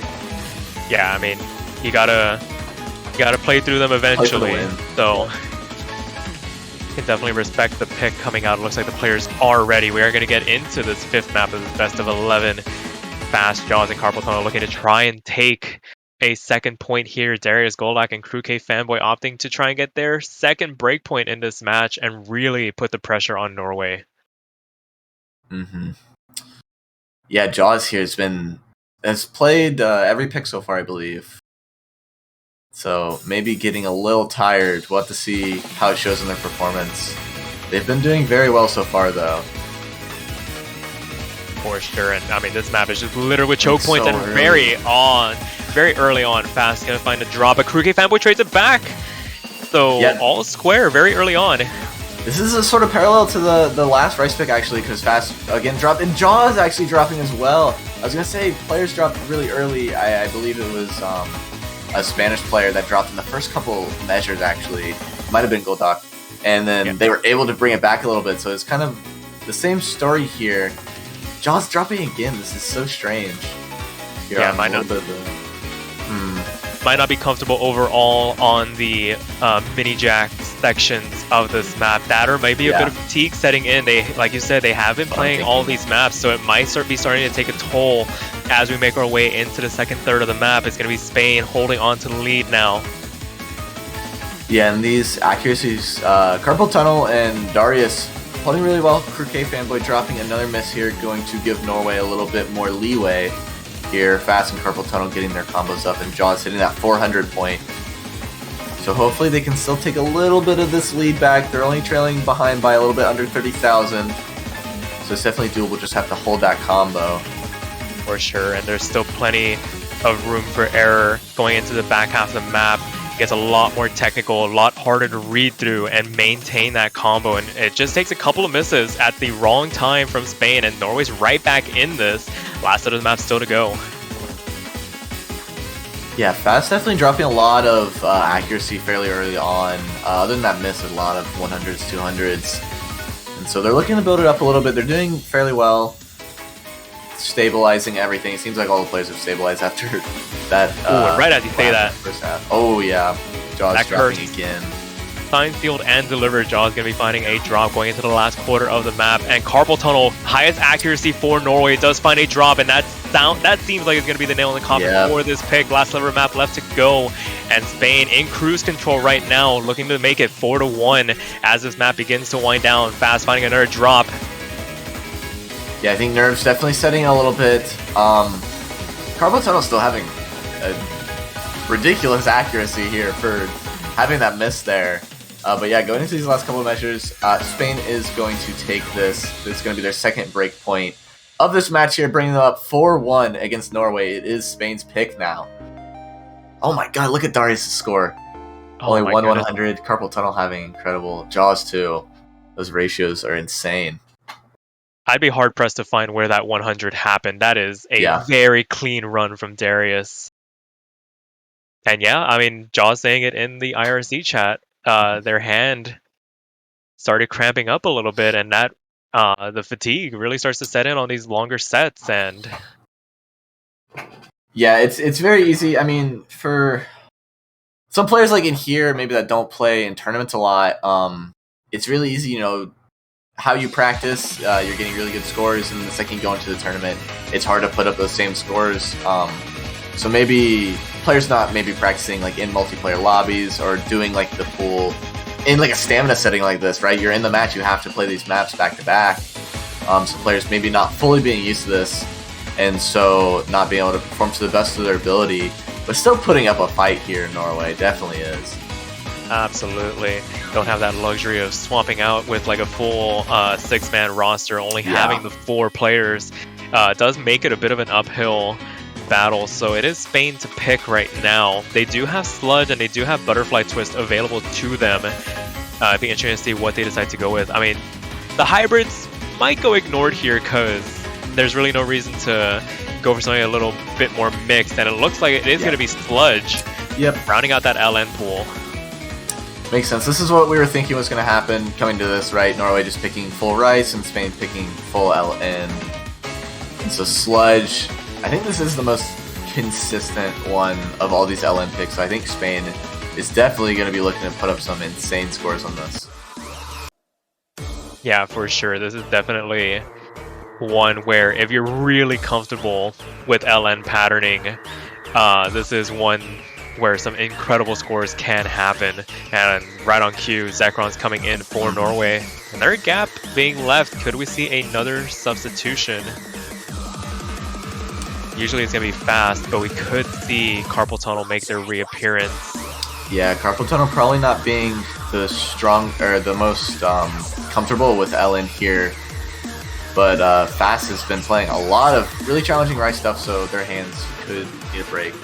It seems like Jaws and Zekrons have been putting up really insane scores. Jaws specifically almost taking MVP, point MVP away from Spain on that last LN pick, so definitely being capable of putting something up against here. For sure, and a bit of a change up here for Norway. Carpal Tunnel opting to stay in for Fast. Quenya and Enthalpy checking back in for Spain. Crew K Fanboy, once again, the eternal standout for Spain, staying in for all these maps, so definitely having the stamina to go the distance. An opportunity to make it match point here on this last LN pick. Yep, a bit of work cut out for them. Wanted to stay consistent. Nerves with Spain probably aren't a factor here. They have a lot of momentum going to this. It's all on Norway, right? It's the weight of Samson pulling those pillars. They gotta stabilize something here, or else they're just gonna fall fairly quickly. For sure, and it looks like we have all the players in. Looks like they are ready. Spain looking to make this match point. Norway looking to try and take a second point, a crucial break point that's going to be needed if they're going to want to contest the Spanish roster. It is going to be Sludge coming out. Gotta say, I love the background here. Incredible background. Cute Ditto. Hopefully Ditto is going to represent what Norway is going to be able to put up against Spain, match their scores. I mean, in classic Crew K quad. If players are not familiar with a lot of Crew K's maps, a lot of quad stuff with variable releases, a little bit of a signature from them. Yeah, it does test the release coordination of the players, and it looks like everybody's managing to hang on. A couple of 200s coming out, but it should even out as we get into this first drop.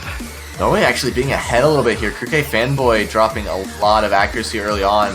Hopefully they're able to stabilize this before they drop below 99. Carpal Tunnel actually dropping early, but Kenya is going to reciprocate that. Carpal Tunnel again, though, just not be able to hold on to the end of that pattern.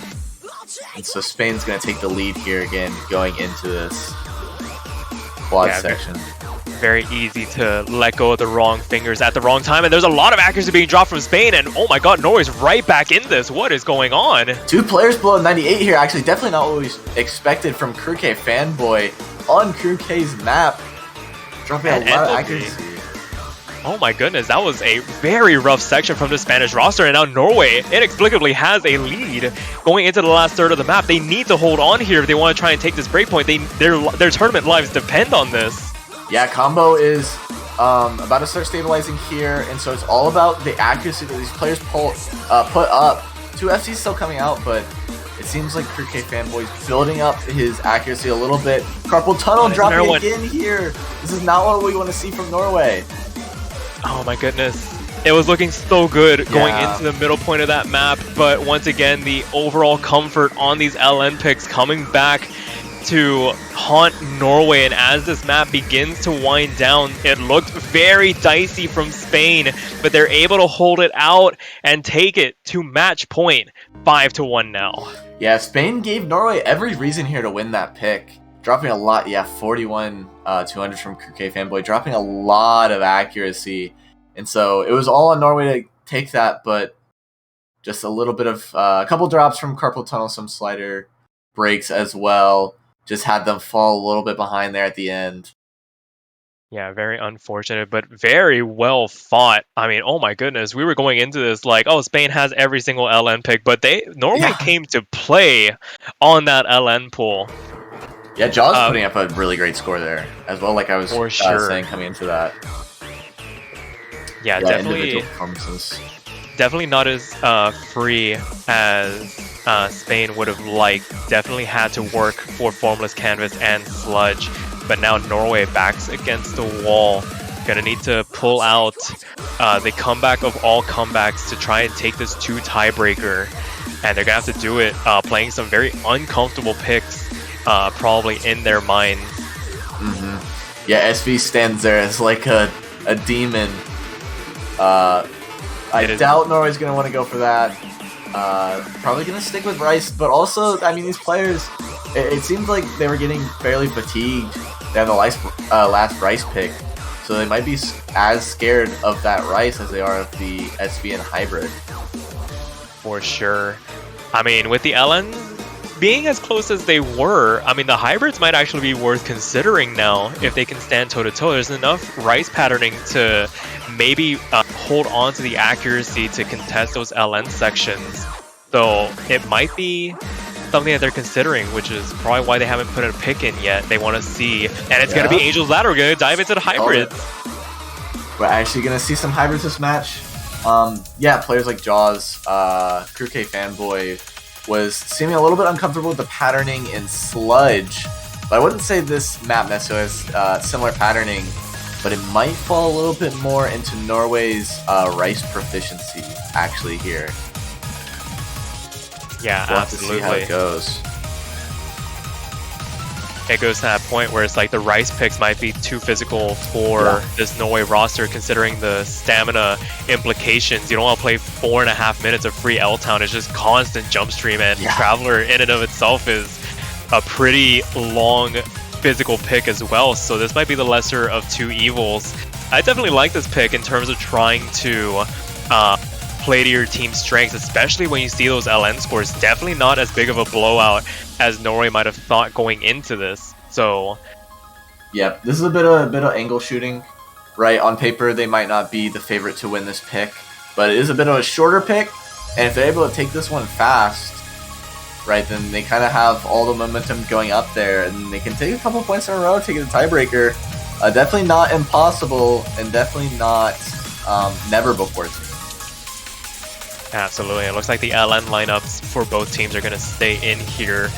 Carpal Tunnel, Zekrons, and Jaws for Norway, Quenya, Enthalpy, and Crew K Fanboy for Spain. So it's going to be very interesting to see how they fare on these hybrids. Could very well change the dynamics of this match as we get on into it. Yeah, and like I said, coming into this as well, we're looking at individual performances.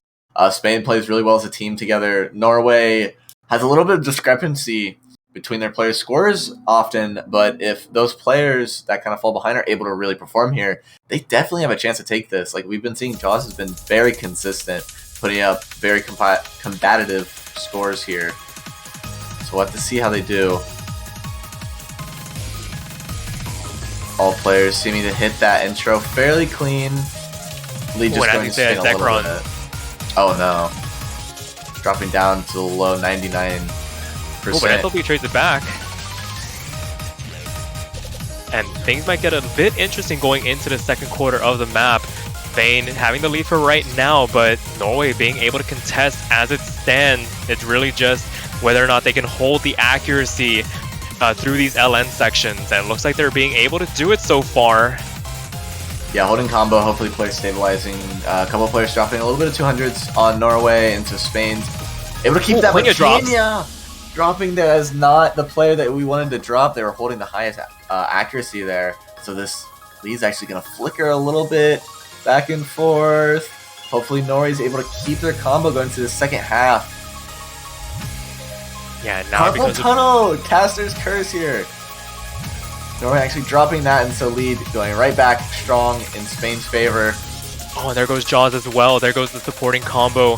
And now Spain in the driver's seat once again going into the last side of the map. And oh my goodness, I feel like we're starting to see the stamina come to an end for this Norwegian roster. Carpal Tunnel finding another couple slider breaks going into the last quarter of the map. And that might be all she wrote unless we have a total team collapse from Spain. Yeah, just getting hit by that truck there. A lot of players on Norway falling behind, and so leads going very strong. It seems like Spain's going to be able to hold that.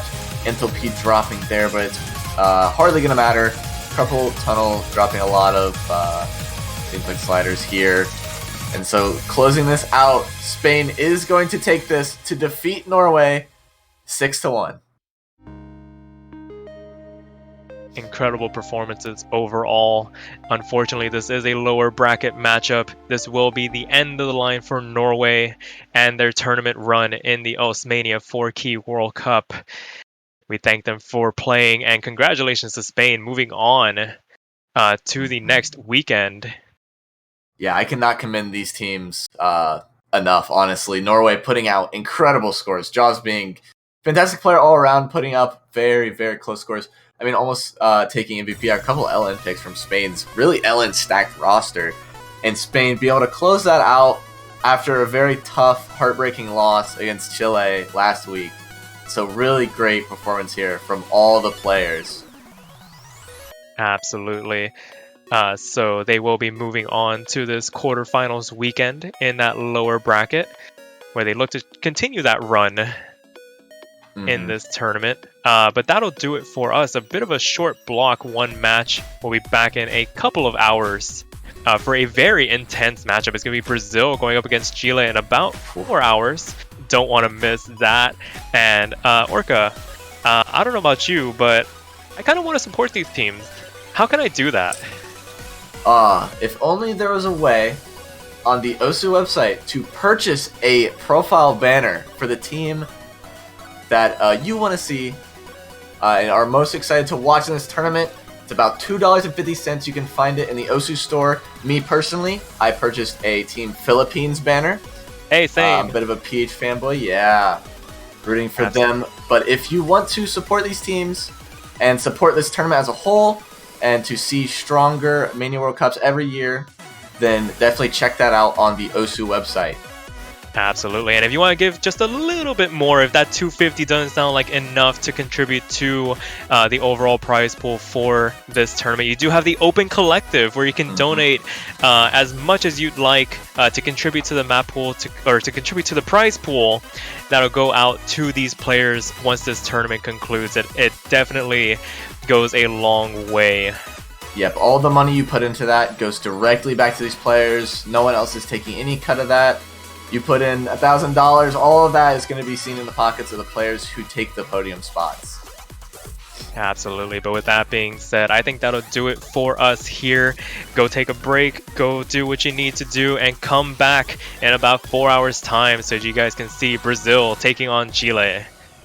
See you guys then.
Hello, everybody. Welcome back to the Mania 4-Key World Cup 2022. We hope you guys have had a enjoyable break, got some food, rested up just a little bit before getting back right on into the action. And oh boy, do we have a very exciting matchup for you guys. We have our number 1 seed, Brazil, going up against Chile in the round of 16. As always, my name is Sparky, and I am joined in the commentary booth by Pataraj. Pataraj, how you doing today? I am doing absolutely fantastic. It is right now midnight on the dot in France, and I am ready. I stayed up for this. I usually go to sleep at midnight or so, but tonight I'm not sleeping right now. I'm awake for this. I'm ready for this. Yeah, very, very exciting matchups. A lot of very familiar faces. The entire Brazilian roster needs no introduction, and Chile, I think, doesn't need any introductions either. These players know each other so well, have participated in tournaments across the years. This is a very familiar matchup to the players involved, and it'll be very interesting to see if Chile can be the one to bring down this juggernaut that is Brazil. Yeah, that is an entirely good question. If anyone really can take a point from Brazil, let me remind you of Brazil's absolutely destroying every single country out of the competition in the qualifiers. Brazil got almost all of the stages seed number 1. They only got seed number 2 in SV, I believe. You're absolutely correct. Losing out on SV by 3,000 points. That's the margin. The tiniest of margins on the SV pool, saving us from a clean Brazilian sweep. And it looks like the victories are going to start very early. Amaram winning the roll over Miyuka, 73-19. So Chile will get the first ban in these match proceedings. It'll be very interesting to see what they decide to get rid of here, because Brazil, you would imagine, are comfortable on everything. Oh, Chile going for the SV ban. I would think that SV would be one of the ways to beat Brazil, actually. But maybe Chile does not have a confident SV lineup. Maybe, at least for this round in particular. I know SV2 has been a bit of a pain point for a lot of teams so far this weekend. It is a very young weekend. We've only had a couple of matches so far under our belts, a lot of them jam-packed into the early Sunday morning, UTC time at least. So definitely only just getting started, and Brazil are going to be getting rid of Free L-Town. So Rice 4 getting knocked out, wanting to get rid of that stamina-oriented pick, one of the longest maps in this pool. Cannot blame them for that. Yeah, I think Brazil banned stamina with Muka in mind, especially. I believe that Free L-Town would be one of the few maps where Muka could get maybe double digits, single digits, 300s. Very true. I feel like that is... Free L-Town's a pretty standard pick in terms of jump stream. Nothing really gets thrown at you. It's really just a consistency test, and if there's anything Muka is, it is consistent. And as we speak, Brazil puts in their first pick. It is going to be Hybrid 2 getting selected here. It's going to be Crocus getting selected. And I think starting with Hybrid is pretty typical of Brazil. Brazil is an incredibly all-rounded team, actually. They have everything covered, actually. Right now in the roster we see Amoram, Demifine. Demifine has been an incredible addition to the Brazilian team, by the way, so far. And the ever-lasting Lothus. Lothus has been here with us for many, many years. And on the other side, Muka, San, and Faz are going to be playing. Yep, so two very strong rosters. It's really just going to come down to the overall consistency, and I feel like we're going to be talking about accuracy a lot during this matchup, because these players are capable of putting up some very, very high scores. Those 300 counts are going to be at a premium during this match, I would imagine.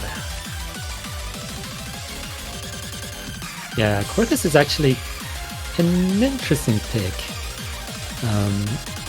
We will get some information about how Chile is doing on the hybrids, but I do believe that in terms of accuracy, Brazil should be pretty safe.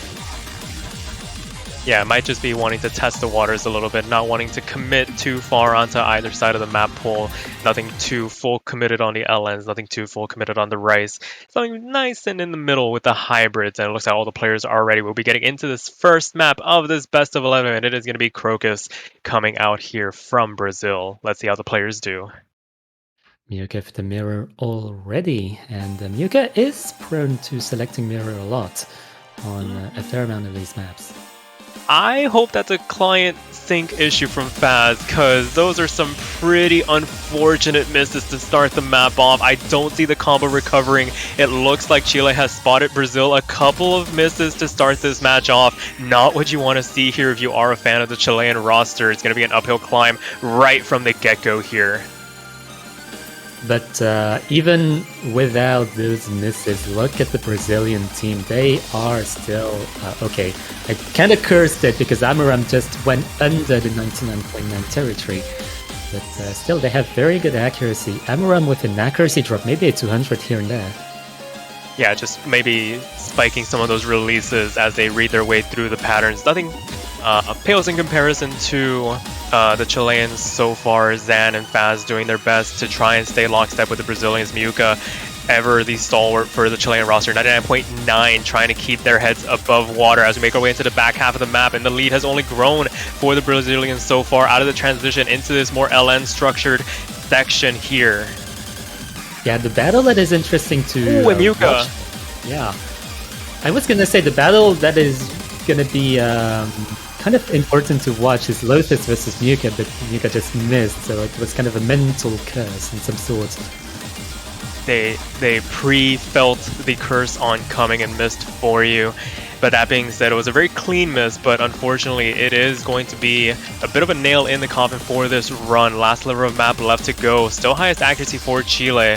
And back up by that 400 combo cap, gonna be able to stem the bleeding just a little bit, but this consistency from the Brazilian roster, Demi and Lothus, locking it down. Amaram not too far behind as well. Zan does find a drop, but it is pretty much written in stone as we make our way into the last bit of the map. The Brazilians are gonna start this match off with a very convincing 1-0.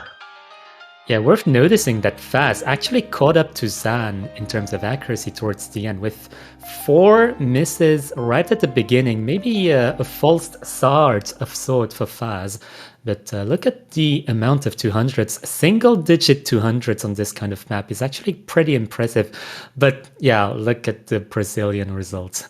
Yeah, double-digit 300s from Lothus. I feel like that's a common thread throughout these early game stages, but still it is just ridiculous seeing the overall team scores that Brazil can put up. But thankfully for Chile, that was Brazil's pick, so just basically trying to navigate that as best as they could so that they can get back into something that's more comfortable for them here. Be interested to see what they go for, and it's gonna be Rationalist, so opting for the Rice Pool, something a little bit more tech oriented as well. Regarding the results of Crocus, there was one little thing I noticed also. Demifiend getting 105 300s and Nuka getting 108. If Nuka didn't miss, they would have been very close in terms of scores. Yeah, that just goes to show you that, I mean, the best on one side is basically the average for the other. That's the level to which Brazil performs at, and as Rationalist comes out, Demi is going to check out. Silly Fangirl is going to make their appearance here for this round of 16 matchup. Now, for those watching for the first time this kind of World Cup, let me remind you of the format. This is a 3 players versus 3 players, but all of the countries have a maximum of 6 members in their roster, and they can switch whenever, like for each and every pick. Yep, it leads to some very interesting compositions, and it looks like there aren't going to be any substitutions for the Chileans. Miyuka, Zan, and Faz all staying in here, so only Silly making the cameo appearance for right now. See if Chile can notch this up or Brazil can take the first break point in this match.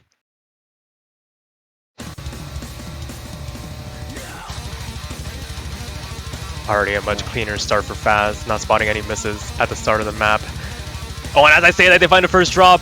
Oh my goodness, I'm just gonna stay quiet here. Oh no, it's already begun. Yeah, this map is much more mini jack oriented, and the snaps are much more friendlier. And I guess the technicality is the technicality in the snaps are less I guess disruptive, especially for Miyuka, who is at 99.96 right now. This is the kind of map that Miyuka is gonna get really correctly. Yeah, absolutely. Basically dead center on their UR bar. Highest accuracy in the lobby, even above the Brazilians here. But the overall team performance from Brazil is giving them the lead as we make our way into the back half of the map. Double 99.9s for Brazil to the singular one from Chile. Fast falling a little bit behind after finding that miss. 99.4, still on the recovery run here. But it's going to be a long road to climb going into the last minute of this map. Yeah, to think that Lothus can actually match Miyuka in this type of map. This is the quote-unquote 1v1 to watch for Lothus versus Miyuka. 2 very, very strong accuracy players on this round of 16 pool. Almost quarterfinals. Thankfully, this is a winner's bracket matchup, so not a lot on the line for these teams. Just going to be dropping down to that lower bracket if you do find yourself on the losing end of this match. But that being said, as we make our way into the last quarter of the map, we have seen the accuracy start to stabilize. Zan doing their best to try and stay in lockstep with Amaram, but Amaram is winning that battle. The entire Brazilian roster is winning the battle overall. And as we make our way into the last sliver of map, despite this incredible run from Miyuka so far, 99.98, still the highest in the lobby, it is not going to be enough. The overall consistency from this Brazilian roster, it needs to be repeated multiple times, is just too much to handle, and they go up 2-0 now. 25 300s! Oh wow, that's less than my age. Oh my goodness, that's one shy of mine. That's scary. Oh yeah. 63 from Lothus as well. But Yeah, most oh of the my goodness. time. Most of the time, the amount of 300s will be greater than everyone's age, but right now, Muka is just dwarfing us. Oh my goodness. Wait, also that's a three-way V1SS for Brazil. Oh yeah, very impressive. You can see how Brazil is as a team. Like it is a thing to have one very strong carry. For example, Chile has Muka, of course, but what is important in a World Cup is how you perform as a team. And Brazil is showing the perfect example of that. Shoutouts to Zan as well. 200s on this map is actually quite impressive to get. Yeah, absolutely. Chile's team performance as well. Very good overall against most other teams would have been enough for a point, but oh my goodness, being up against a brick wall, it is very hard to make inroads here as Brazil is up to pick once again. It'll be interesting to see what they decide to go with here. If they might stay in this hybrid pool, if they go one way or the other. Yeah, honestly, against Brazil, you would think that teams would practice SV to kind of get the upper hand somehow. But maybe this is not Chile's strategy, or maybe they focus their efforts towards butterfly twist. Maybe it remains to be seen. Still waiting on the pick here. Yeah, right now this is Brazil's pick, I believe. And Brazil might opt for an LN, because I do believe that long notes should be to the advantage of Brazil with long-standing names such as Amaram, also known as Andre MC in the past, and some new names like Demifiends. And as you say that, they decide to go for Butterfly Twist, completely subverting expectations, opting to go into SV pick. Oh boy, this is going to be very interesting. It'll be interesting to see who comes in for this. Already seeing some substitutions across the board. Knifelock's checking in for Chile. Demi and Lemarcinho coming in for Brazil. Yeah, Demifin actually coming for Chile to help them a little bit. Demifin's actually really strong in SV. I'm really surprised, actually. Yeah, just completely blasted onto the scene in the past year, has been making inroads across tournaments during this year, as I said, providing replays for a lot of tournaments, and their overall accuracy is just monstrous for these early game rounds. Alright, it's quite interesting to see that a lot of countries have dedicated SV players for their roster. It seems that Marcinho might be one of them for Brazil, especially. But Marcinho, as a player, has also been very strong throughout the past year in other tournaments. I've seen Marcinho also help in staffing in some tournaments. For sure. I think their overall skill sets have broadened in the past year. Of course, they were on that winning Brazilian roster last year as well, so it's only gotten better as time has progressed, and it looks like Chile are just waiting for Wrist to get moved over into the tournament server. So while we wait on them, it'll be interesting to see how Chile performs. We were expecting Chile to be the ones to pick this because of the overall matchups. Might have fared a little bit better in a more wild card sort of setting. Some of the gimmicks found in the map could trip up even the best players, especially in a pressure situation. So the fact that Brazil has picked this is very interesting overall. Yeah, to talk a little bit more about the contents of Butterfly Twist Extended Mix Cut version. This pick is slightly more reading oriented than the other one, Me and You. And as a reading oriented kind of pick, the key point to watch for in this point is going to be especially on the accuracy department. Yeah, for sure. And for those of you joining us for the first time, we talk a lot about acronyms and things that are happening. The SV picks, short for slider velocity. Basically, it plays with the scroll speed of the notes coming down. So if you do see the screen stuttering throughout this map, it's not the stream, it's not the clients messing up. That is actually intended, and the players have to read through that to the best of their abilities. Yeah, scrolling velocity maps have been a fan favorite for many years, and this year, as a reminder, we're bringing a custom mapped roster of SV maps. Thank you to Not Applicable for working with us this year. Yeah, for sure. And as we get into the first drop, it looks like everybody fares very well throughout that intro. Wrist lagging a little bit behind in terms of accuracy compared to the rest of the lobby, but that can be forgiven. These SV picks are very brutal. Might have found a couple extra 200s through the intro. And Demi and Amaram in that 99.8% range really doing the damage here for Brazil as we get into the first break. Yeah, Brazil right now really showing this number 2 seeding in SV. Marcinho dropping a tiny bit of accuracy, going below 99.7, but catching it right back. Yeah, that is basically the entirety of the lead right now going into the second, third, and Wrist is going to find a drop right before the build-up, and that's going to hurt a lot. There aren't a lot of notes in these SV picks, so getting back up over that 400 combo cap is going to be a bit of a task here. It's going to increase the lead for Brazil as we get into the next drop. Second half of the map still to go. Miyuka still at 99.82, which is actually matching Amaram and Demifine. Oh, just as I say that, Miyuka is actually dropping a little bit towards 99.75.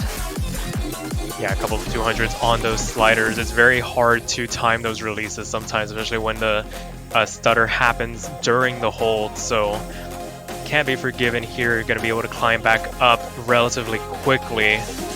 But as it stands, Kniflocks and Wrist really need to build up the accuracy in this last third. They want to try and contest, and they're going to need to hope for some breaks from this Brazilian lineup if they want to try and make some inroads in this lead that they have built up. But Wrist is going to be the one dropping on a transition.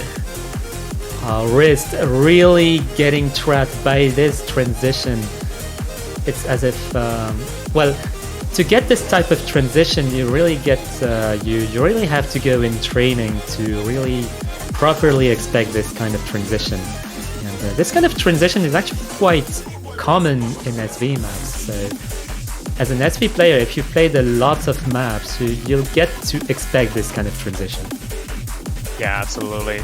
But they're not faring too well on these LN sections, seeing a lot of 200s and 100s coming out from them. And I mean, this has been a bit of a runaway here for Brazil. This SV pick really working out in their favor. Another drop from Wrist is going to seal the deal here as Brazil moves up 3-0. And let's look at the scores on this SV map. Wow, the ratios are actually very, very closely tied between Amaram, Demifine, and Miyuka. Miyuka getting the best ratio of the room with 223 300s. And as far as 200 count goes, Demifine is actually getting the win. 992,484 score.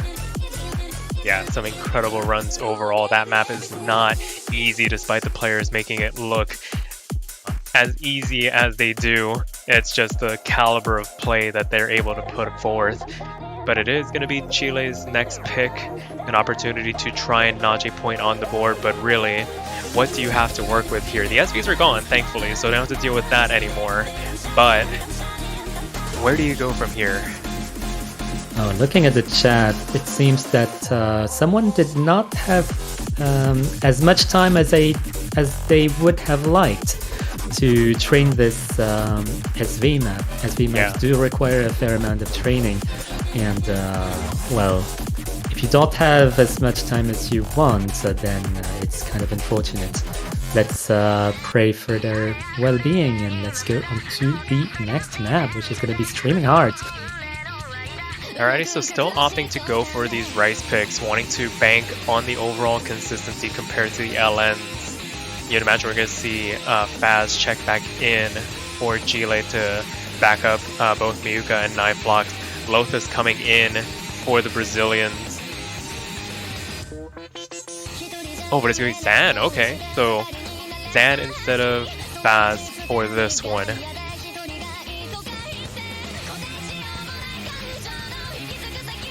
Going to be very interesting to watch because Miyuka is definitely able to get some insane ratio on this. We've seen 25 on, I believe, Rationalist before.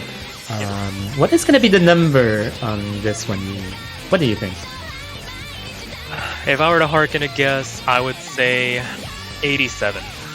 I feel like that's a solid number for a map like this, but I mean, to be fair, I put the benchmark out there, and these players just defy expectations left and right, so I wouldn't be surprised at all if they came under that number. Yeah, thing is, Streaming Heart, this is not the first tournament featuring this map. We've seen this map in another tournament, a 1v1 tournament called Soft. Soft 6, actually. I think it was at 1.0, however. So the results are going to be a little bit different this time, but I do believe that Miyuka is able to get sub 50 300 on this one. It remains to be seen. Let's see how the teams do. It is going to be Amaram, Sillyfangor, and Lothus going against Miyuka, Knifelock, and Zan on Streaming Heart. Can Chile get their first point over Brazil, take a commanding 4-0 lead? Let's see what happens. Well, I've talked about Miyuka, but what about Lothus though? I think Lothus is also able to get sub 100, at least, at the very least. Oh, for sure. They're going to be neck and neck, and right now Lothus holding on to that 100%, has yet to drop a normal 300 so far. 200 notes in. It'll be interesting to see how far they can go before they drop that first one and drop down to the realm of the mortals. Alright, let's watch Lothus for now. Let's watch this score v1 score, literally. Literally playing with auto right now. Sillyfangor not too far behind. 99.97 and Miyuka 99.99. This is a map that brings out the best in players. They are very comfortable on jump stream maps like this. And it's really going to be a matter of who catches the first 200. It's going to make all the difference as Zan and Knifelock try and back up Miyuka here going into the second third of this map. Yeah, what's interesting to note is that Lothus actually went... Oh no, why did I talk about Lothus right now? Oh my god. So, what I was going to say... Anyways, what I was going to say is that Lothus's accuracy actually went below Miyuka as soon as the jump stream started, so maybe Lothus is prone to a little bit of a physicality detriment compared to Miyuka on this one. Maybe, but they're back up with that 400 combo cap. They were able to stem the bleeding just a little bit. That scoreboard got a little bit erratic, trending over to the right, but Brazil was able to keep it in check for now. The overall accuracies from Sillyfangor and Amaram backing up Lothus despite the miss, and Knifelock and Zan needing to pick up the pace a little bit just to try and make some inroads. But at that transition, Zan finds the drop, and that is going to be very bad news for this Chilean roster as we make it into the last quarter of the map. Despite the best efforts from Miyuka, still holding on to the highest accuracy in this lobby, 99.99. It is not enough as it stands. Last chorus to go, last quarter of map. Still a lot to play for if any misses come out from this Brazilian roster, but it's going to be Chilean Knifelock. No! Why do you keep doing this? It happens. There are very fine margins to work with. Under a microscope, it would probably be inconsequential. This is a very good performance overall from the Chileans, but when you're up against a team as strong as Brazil, you cannot afford to slip up even once. And even with your best player putting up the performance of a lifetime, it is not going to be enough as Brazil goes up 4-0 now. Let's see the results. 22-39! Oh my goodness. Oh my god. What are these players? These people are not from this planet. Dare I say they're extraterrestrial? Oh my goodness. That I is with a mean, miss as well. I mean, the numbers from Brazil are actually insane. 39, 71, and 112. 112 is an amount of 300s that countries would kill for. Oh, absolutely. Like, you would take any one of those scores for your top player. The fact that all three players from Brazil can put up a score like that is incredible. And it just, I mean, what can you say? We're going to run out of superlatives at some point to describe the level of performance that Brazil has been putting up so far this tournament. And it just goes to show how good they are. And during all of that, as we recover, they're gonna opt to go for some LNs here. It's gonna be Sludge coming out to try and make this a match point situation. And immediately the substitutions come out for Chile. Yandarin is gonna be checking in here. It's quite interesting to see all of the players getting used for each respective countries.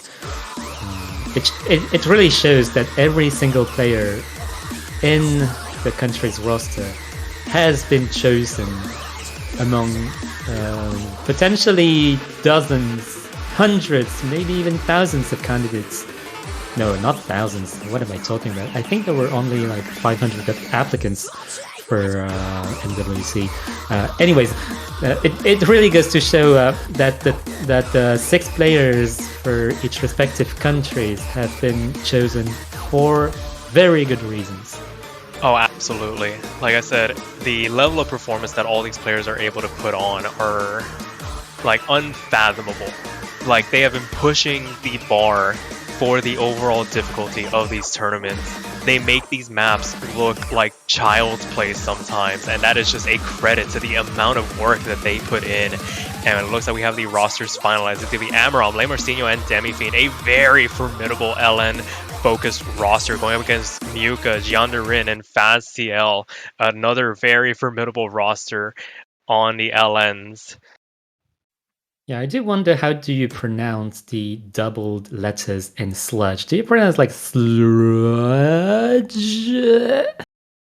I think that's pretty correct. You gotta draw it out just a little bit here. And oh boy, I remember I was describing this map outside of the stream as it feels like you're having a bit of a panic attack because the BPM starts to increase and everything starts to get a little bit more frenetic, and what's being asked of you just gets more and more complicated, and trying to hang on as these players are. It'll be interesting to see who hangs on for the longest. Oh wow, every single accuracy from Brazil is actually outshadowing Chile right now. Even Muka is not really comfortable on this map compared to the Brazilian team. But, well, Muka is already getting back to 99.8, which is Marcinho! Really good. Okay, that's gonna be a tie of accuracy. Oh my god, that's a huge accuracy drop from Marcinho. Oh my god.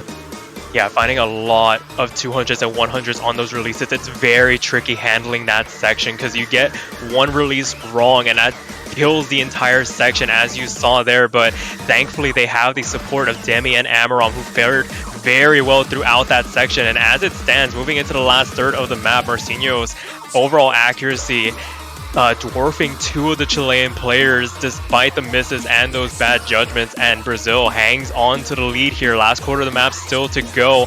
Despite the 3 FCs on the side of Chile, the overall accuracy is just too much to handle right now, as Brazil is currently in cruise control.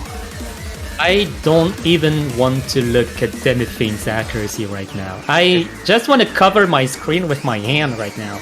Yeah, just everybody put your hand over Demi's playfield, because it is going to be a very disgusting score what you are about to see. Last sliver of map upcoming, and Brazil makes it 5-0 match point situation, and I dare not guess what their ratio was. It's 63. It's a long notes map. It's an Ellen map. You don't get this ratio on an Ellen map. What is this? Okay, for everybody else, they get those crazy scores on rice maps. Demi is built different. They get these kinds of disgusting ratios on LN maps. How? How do you do these sorts of things? Also worth noting the very close scores, well, ratios from Amuram and Muka. Actually, quite interesting that Amuram and Muka actually matches each other in terms of LN accuracy. Yeah, absolutely. I think we can call back to Soft 6. I believe they went up against each other, and that match went down to the wire. So unsurprising that they are basically neck and neck in terms of their overall scores.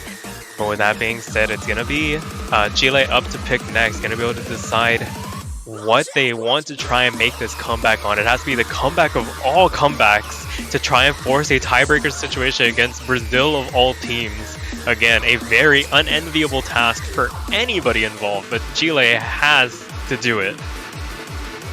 Yeah, I believe that from the results of Streaming Heart, I believe that Chile had a chance on Streaming Heart ever since Lothus actually dropped combo. When Lothus dropped combo, if Chile had the full team full combo, if with enough accuracy caught back up, it would have been an occasion to grab a point. Absolutely. And look, ooh, okay, this is going to be an interesting pick. Formless Canvas is going to be the choice for Chile to try and start this comeback here. A bit different compared to the other two LN picks in terms of what's being asked of you. A little bit more physically challenging with what you're being asked to do in between all the holds. So, bit of a curveball here. Be interested to see how they do. I highly doubt there's going to be any substitutions for either of these countries. Yeah, this is another long notes map, but as a long notes pick, this is quite different from the other ones, Sludge and Dawnfeld. Thing is, this long notes map is actually more of a quote-unquote wildcard, kind of a formless canvas, if you will. Absolutely, very aptly named, and it makes you feel it's very easy to drop at very unexpected places, just based on the patterning. And as we wait for the players to get ready, it'd be very interesting to see if we see any accuracy drops on the more complex LN structures found, and if Chile can capitalize on them. It almost happened during Sludge, is the fact that Demi exists to back up any sort of blunders from the side of Brazil. So it's going to have to happen. The comeback needs to become real for Chile to force a tiebreaker, and it starts with Formless Canvas. Yeah, actually, one of the best chances for Chile to grab a point would be Brazil choking. Maybe once, maybe twice, maybe a couple of times, because Formless Canvas as a pick is very chokeable. Absolutely, and we didn't see the hottest of starts from the Chileans, Jandarin and Faz, both in that 99.3% range, climbing up now as the map begins to progress, but definitely chopped a couple of releases, maybe dropped a couple of extra 200s throughout that first quarter of the map. And I mean, it's just the epitome of consistency from Brazil. 99.84 the lowest, and Faz finds the first drop here, first couple of drops going into the second third of the map. Yeah, that was 2 misses in a row. That's very fatal for, especially against a team like Brazil, which really doesn't miss. And if they do, it's the cleanest miss of all time, and it barely affects the accuracies. I mean, what can you do to make a dent in the armor of this Brazilian composition? It is beyond words at this point as we make our way into the last third of the map, and they're all within that 99.9% range. Muka doing everything in their power to carry this Chilean roster. 99.3 on their end.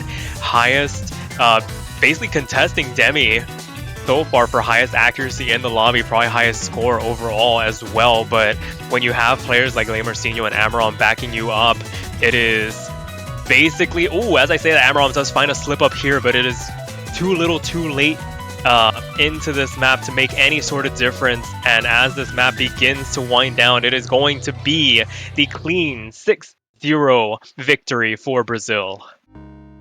Okay, let's see the ratios right now. 106 versus 110. Those are very close scores between Miyuka and Demifiend.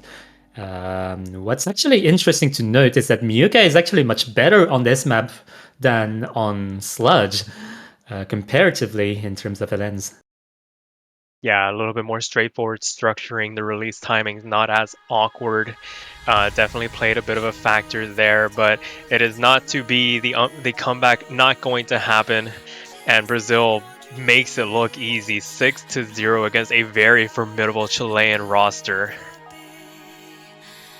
Yeah, that was a very good showing of consistency, skill, accuracy, and a really, really tremendous performances. We've seen some incredible scores from all players involved. Absolutely, but with that being said, not the end of the road for Chile, just dropping down into that lower bracket, so we will be seeing them once again for the quarterfinals, and Brazil punching their ticket into that winner's side quarterfinals. It's going to be a tall task for anybody to take a point off of this team, but as the map pools get harder, maybe there's something there. But with that being said, that'll do it for this tiny block of one match. And Patiraj, if there's one thing I enjoy more than watching these players go at it during this World Cup, it's decorating my OS profile. And how can I decorate my OS profile even more? Well, that is a very good question. You can buy some OSU banners for your country. And I do believe that Brazil and Chile, we are watching you. We know that those countries have their fair amount of support. And if you are really in favor of supporting your country, if you are really into it, you can actually go to the OSU store and get yourself a banner of your favorite country. It does not even have to be your own. You can support Brazil right from Vietnam or France or the United States or I don't know, Japan. Somewhere. And you can even support teams that have already been eliminated. So if you're a die-hard Romania or Norway fan or any other team that might get knocked out this weekend, you can also buy a banner for them, show your support, and let them know if you had them in your heart.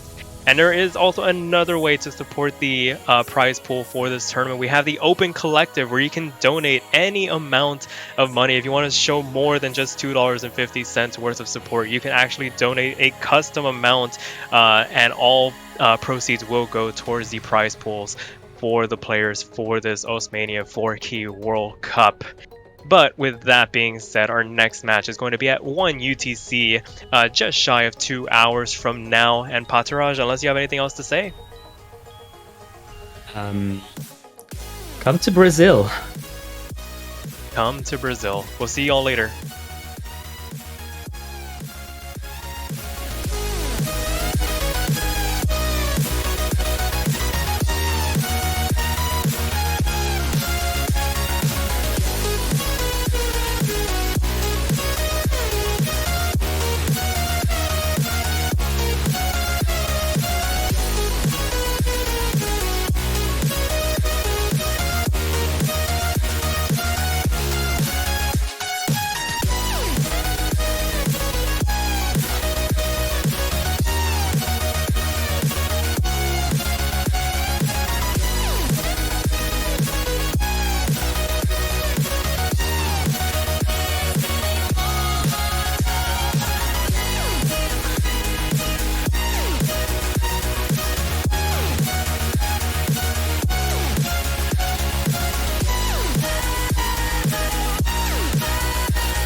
Hello, everybody, and welcome back to some more Osu Mania 4-Key World Cup 2022 action. We've got some more round of 16 matches coming up. Just one for this small block, and that's going to be New Zealand versus Argentina. A losers bracket match, I believe, and so all the stakes on the board here. Loser will be eliminated. I am Toph Daddy, joined by Ravio for commentary on this match. How's it going? Doing good. This is going to be a very interesting match, honestly. I am really excited for this match. I mean, not only just, the losers bracket out thing for this match. Loser gets eliminated, winner will move on to quarterfinals, but also I think these two teams are in general a little bit closer than potentially some other people would think. But, Argentina has a few returning players, C90 notably from recent years. And we have Worms, who has been quite the old player in terms of just playing in the World Cup in 2017 or 2018, I think. So we have some experience on both sides, and I'm excited to see how this match plays out. Yeah, these two countries, I would say, are like a little bit of fallen titans. New Zealand have a very rich Mania community for quite a while, but they haven't been able to shine in Mania World Cup in the recent few years, as well as Argentina. So with this match, at least one of these teams will win. So that will be very interesting to see how the results will play out. One of these teams will make it into the quarterfinals stage, but it looks like we're in the lobby and we should be getting some rolls out. I think so. Cap K rolled for New Zealand there. I believe C90 had already rolled before that, and it looks like New Zealand did lose that roll with the 37 from Cap K, and they will get first ban, followed by Argentina's ban and Argentina's first pick. Yeah, if I have to go with a prediction, I think New Zealand will ban something related to LN, so maybe Sludge. Yeah, Sludge is in an interesting position with this pool too. So teams that are really, or that would struggle with LNs, I think are going to especially struggle with Sludge, and there comes the ban there. It seems like the obvious choice when it comes to banning a long note chart if that's the game plan of a given team. And Argentina, I could maybe see banning SVs in this case if New Zealand feels comfortable to keep them open. And SV2, me and you, gets knocked out from Argentina in the ban phase. And we'll move into our pick phase where Argentina is going to get the first pick. And in this case, seeing the ban of Sludge from New Zealand, I wouldn't be surprised to see Formless Canvas or Dornwald come out from the Argentinian team. Yeah, but also something to point out that Argentina have a really good Rice 4 score, which was Black Lawn from last round. They scored higher than France, China, and South Korea. Impressive team score there. So, I mean, the team seems pretty comfortable with almost anything in this pool. SV is obviously notwithstanding in that case, given that they banned one. But, potentially they also didn't really want to practice it. Though, here comes the SV1 pick from Argentina. So trying to assert their dominance early and get rid of that SV pool as quickly as possible and get into the rest of the map pool for the rest of the match as quickly as they can. It's really rare to see a match start out with SV, but this is pretty understandable because Argentina have a higher fire starter score than New Zealand. That is interesting. We're seeing lots of swap outs. Weeping 31 and Cap K, and Journey. I think that's Journey. Yep. For New Zealand, looking like the squad for SV1. Stoneworm swapping out from the Argentinian side. Names, man. I'm going to call him Chess, or them Chess, I should say. I will call them Chess. Stoneworm swaps out from Argentina, and we're looking for the swap ins. I could potentially see C90 come in for this, but I'm not exactly sure who to expect otherwise from Argentina. I think BL5 and Leon Cat. At least Leon Cat's currently in the lobby. Oh, they're just not in position, I see. So we're just waiting for one player, or they just need to move slots? I'm not sure yet. The roster that Argentina used to play Firestarter was BL5, Leon Cat, and Stoneworm. But of course, with a brand new map pool, things can change. That is true, but this map is kind of has that similar vein as Firestarter from the previous round. We just but it looks like Stoneworm's actually going to be in for Argentina on this SV1 pick. And now they're in that slot, and we should be getting ready to get into map number 1 out of a potential 11. Someone check correcting that the pronunciation of that was Etachims. Etachims? Yeah. Anyways, we're gonna get ourselves started here. Of that. Anyways, yeah. Let's get started on SV1. First pick coming out from Argentina after banning out SV2. Some accuracy drops already starting to come out from the New Zealand side. Weeping having dropped down to the 98 in that slow jam area, but building up that accuracy back up now that the speed has increased a little bit.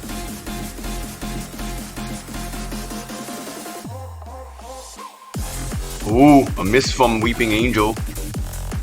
That's what that says. Man, names. Anyways, miss coming out from Weeping Angel. All 3 New Zealand players below the 99 range right now. Journey holding on to the 98.5. Highest accuracy on that side, whereas the lowest accuracy on Argentina being Leon Cat with that 99.05. A very strong performance coming out already from the Argentinian side a quarter into this map. I think for the New Zealand team in general, they're hitting quite early. Yeah, they are hitting quite early. I think everyone in the lobby seems to be doing that, but that can be kind of what happens with SV when you have those like teleports and slowdowns, especially in a section like this where the visuals make it seem like the notes are going to be coming earlier than they actually are.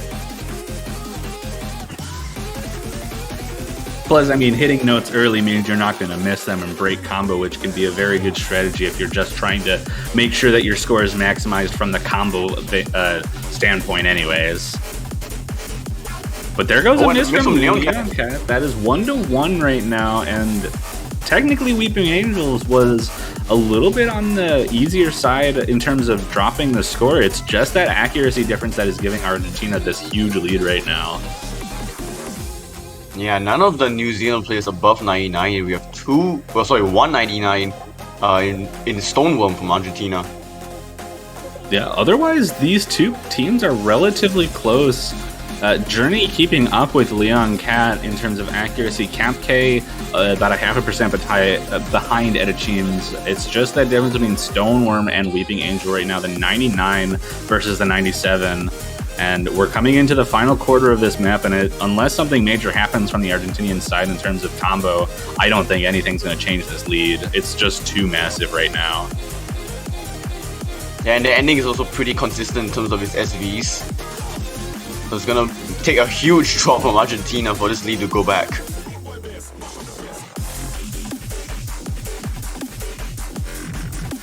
Yeah, there are some pretty awkward speed ups, but Weeping Angel is going to be the one to drop first on this side, increasing that lead for the Argentinian squad. Still dropping just a little bit. This ending is hard, and so there's no shame in that, but just going to let Argentina hold on, and that's a full team miss from New Zealand right at the end, and that's going to lock it in for Argentina on their first pick.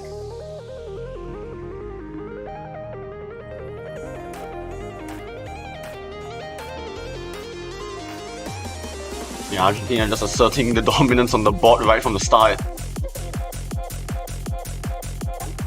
But now what will New Zealand go for?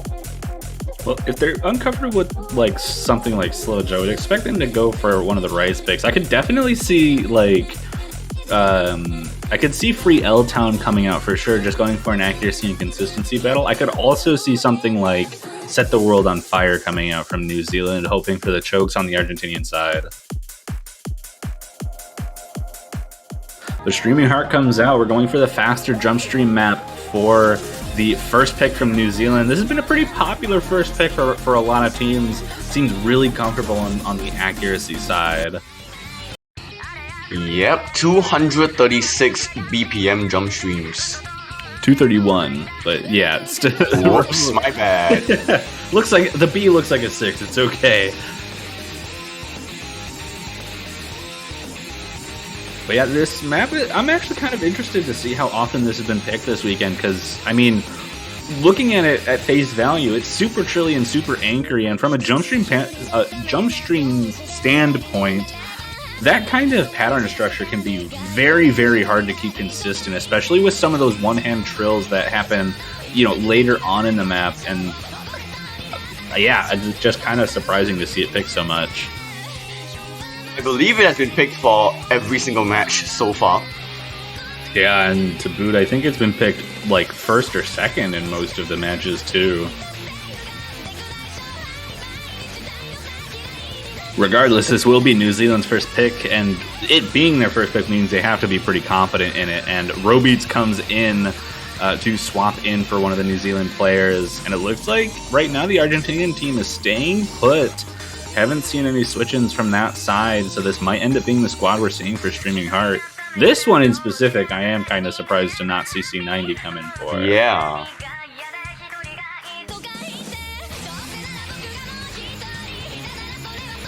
I believe C90 played pretty much all of the Rice maps from last round. Yeah, but we're seeing an MP settings come in. People still typing, I'm not quite sure what's going on. Just waiting. There's the start command. Yep. So this will be the full 3-man rosters for both teams. For Streaming Heart, New Zealand's first pick, second overall pick out of a possible 11 for this match. And if New Zealand wants to show any kind of,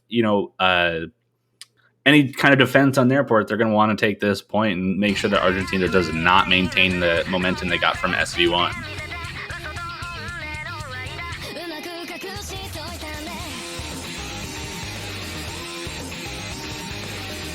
And right out of the gate, we see Robeats with a bit of an accuracy drop compared to everyone else. Argentina holding on with a very small accuracy lead up to this point, but Robeats starting to build up that accuracy again, almost back up to the 99.7s, but with Stoneworm and Edichines both above the 99.8 mark, that is going to give that accuracy lead to Argentina out of the gate.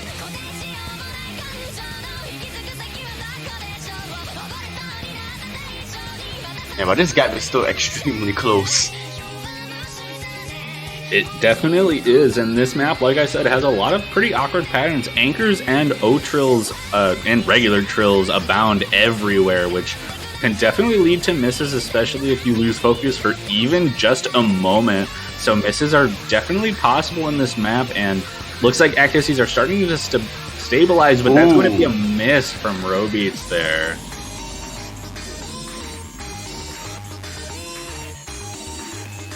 The lead will extend to Argentina slightly, and again Robeats with a drop. Yeah, notably, Leon Cat dropping down to the 99.5 range, Weeping Angel just on par with them. Cap K matching up with Stoneworm, it's just that miss from Robeats, giving the lead over to Argentina with Ets and Teams at the 99.8, but Robeats right in the break finds yet another drop, and that's going to extend the lead for Argentina even more. And that's a miss from Weeping Angel. That's 2 drops from New Zealand now. Capke the only one with the FC. Yeah, that is going to be 3 misses total for the side of New Zealand versus 0. 1 full combo to 3. Also, kind of just off topic, what is Edichim's scroll speed? We haven't seen a scroll speed that low since like Barry from the Canadian team. But coming out of the final chorus, we're just getting into the outro of the song, and that lead for Argentina is huge. It would require a meltdown for them to lose this point. That's another miss from Weeping Angel, and I think that's just about going to lock up this first break point for Argentina. Very well played from Capk though, actually. I think taking the lobby MVP. Oh, V1SS as well. V1SS just beating out Stoneworm with the 200s, but slightly better ratio. But New Zealand not showing themselves to be too weak on the Rice picks. It's just Argentina with that consistency is going to take that point. Any day of the week, they're just looking for those misses from the New Zealand side. Yeah, E-Tetchman also with V1SS. And it looks like Robeats was actually having a couple of keyboard issues there, looking in chat. That's not so good if you're going to want to start taking points from this Argentinian squad.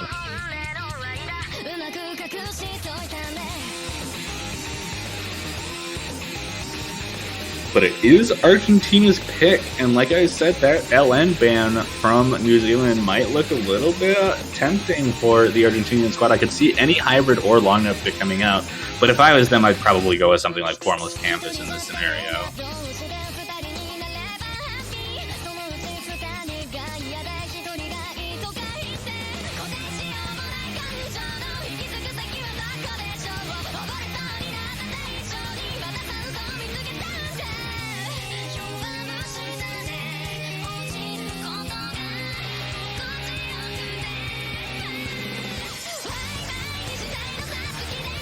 Oh, they're avoiding LN. Angel's Ladder coming out. Like I'm not totally surprised. Hybrids makes complete sense. It is a little bit surprising though to see them go straight for the hybrids without even touching the long no section.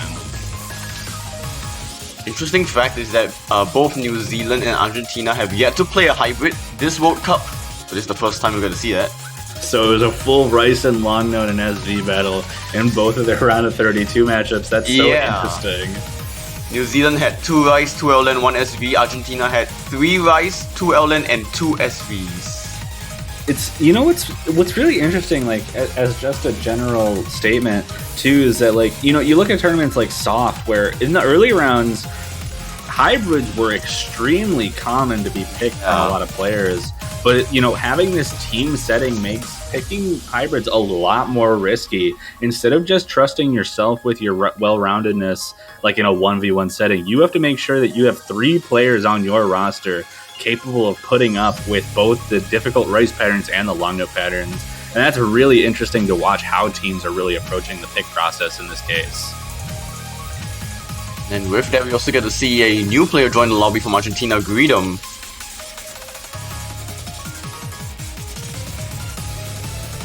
Indeed, and it looks like this might end up being 2 sets of teams. Greedom, Stoneworm, and Anachines for Argentina. Robeats, Journey, and Cap K for the New Zealand side. And once they ready up, we should be able to get into the third map. But assuming Robeats is just trying to make sure that their keyboard's working, we might have to wait just a little bit longer before we get into this map here.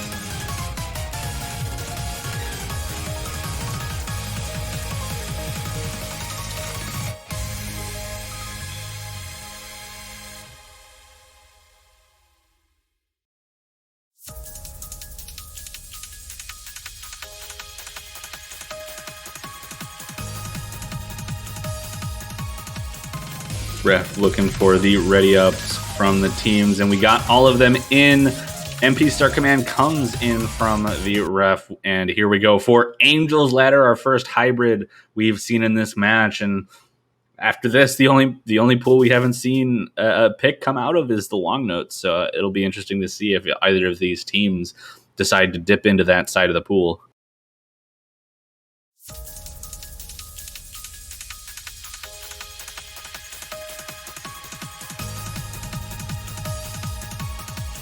And here we go, coming out of this intro with a bit of a fast burst. No misses on that early one, but Stoneworm finding an early drop on one of those mini jack-esque patterns coming, or that's not even a mini jack, that's just a long note. Unfortunate drop, but it is before the 400 combo mark, which means that it's going to be a little bit less damaging than a miss would be anywhere else in the map now that everyone else is at the 400 combo. But that was a pretty big accuracy drop along with it, and that's a second miss. Yeah, New Zealand actually holding pretty well. Cap K once again MVPing the lobby. Cap K looking to put the team on his back, but Robeats finds a miss, and Journey also finds a miss. This is so close at this point. Stoneworm being the only person to miss from Argentina, but doing it twice, that's going to give the score favor to Argentina in this scenario. Better to have 2 misses on one person than 2 misses on 2 people. And that's really showing here now that we're about to be getting into the main course of the section as we approach the final third of the map. Yeah, Cap K with so much to hold New Zealand together at the teams with a drop, and I feel like the lead can actually go back now. Yeah, it's looking like it actually is. But Journey and Roby's fighting misses again. But Green trading. This is insane. What is happening? Green fighting on a miss. That lead is in New Zealand's favor. It's all in CapK. It's all CapK CapK. taking the team on his back, looking to get that first point, but it's not. Argentina is really trying to keep that in their favor. Accuracy's favoring them a lot right now, but CapK doing their best. But Journey finds a miss, and that's going to give the point to Argentina right at the end. What was that? Well, for the first time seeing these two teams playing hybrid, that was extremely close. You know, with all the misses that happened there, it'll be interesting to see if either of these teams dip back into that. I definitely don't know if Argentina would be too keen on that, especially seeing CapK's score. 987, well above everyone else in the lobby. Next highest is the 968 from Stoneworm there.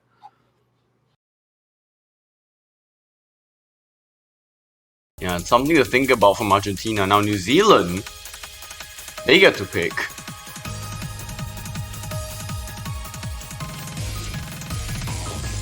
Indeed, there are still 5 rice picks left in the pool. We also have 2 other hybrids. If they saw a little bit of shakiness from Argentina on that pick, they could decide to go back into the hybrid pool, see what they can do with it. But it looks like they're probably just going to end up avoiding the long notes completely, given, you know, their ban on sludge. But we'll have to see what they end up going with. Given their streaming heart pick, I could see Free L Town coming out here.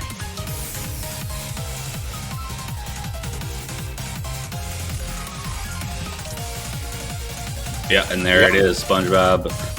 Free L Town going from one jump stream pick to the next jump stream pick from New Zealand, looking to hopefully have a little bit of a better performance on this than they saw on Streaming Heart, and maybe the slower BPM will benefit them in this case.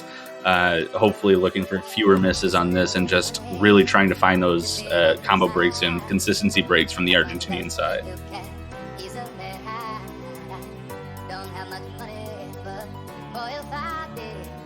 Something to point out is that both these teams played Guy Runs, which was the stamina pick of the last round. But Argentina had an unfortunate disconnect, so Argentina do have an overall lower score, but the 2 remaining players with 995 Argentina probably indicated that Argentina would have a better team score than New Zealand if the third player was in the lobby. Definitely would have, but we'll never know what to expect out of, you know, these stamina picks from Argentina, given that unfortunate disconnect on their side. But we are just waiting for our last 2 players to come into the lobby for these 2 teams before we can get into this 4th pick and the 2nd pick from New Zealand. New Zealand really got to start picking something up here. 3-0 down with already having lost at breakpoint. Really not looking too good for them up to this point, but if they can take this point, they might be able to get some momentum back. Yeah, I believe for New Zealand, we're currently waiting for Weeping Angel. As for Argentina, I've been seeing that C90 was not able to make it to this match, so not too sure who would be joining from Argentina.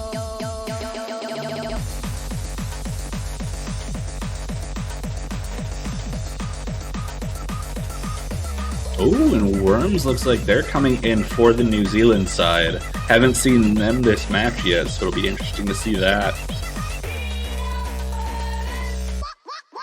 But we are still waiting for the final Argentinian player as well, so we don't know exactly what's happening.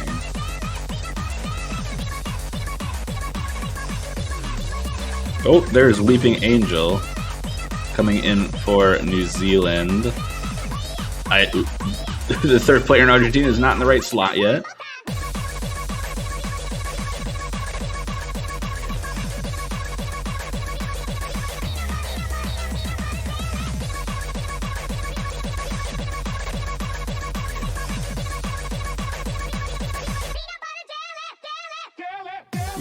Gotta get them moved. Where's player number 6?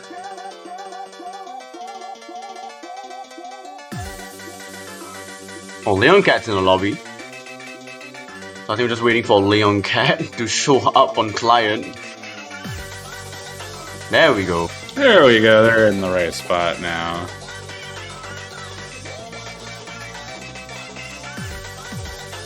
And there's the start command finally getting into Free L Town, New Zealand's second pick, looking to get any amount of momentum in this match here. We have 4 minutes of this. Indeed, we do. 4 minutes of Free L Town of 220 BPM jump stream with a few breaks in between. But this is definitely the kind of map where that consistency is going to be tested from both sides. And I would assume that's where New Zealand's trying to attack Argentina from, trying to keep themselves as comfortable as possible and looking for those consistency breaks on their opponent's side.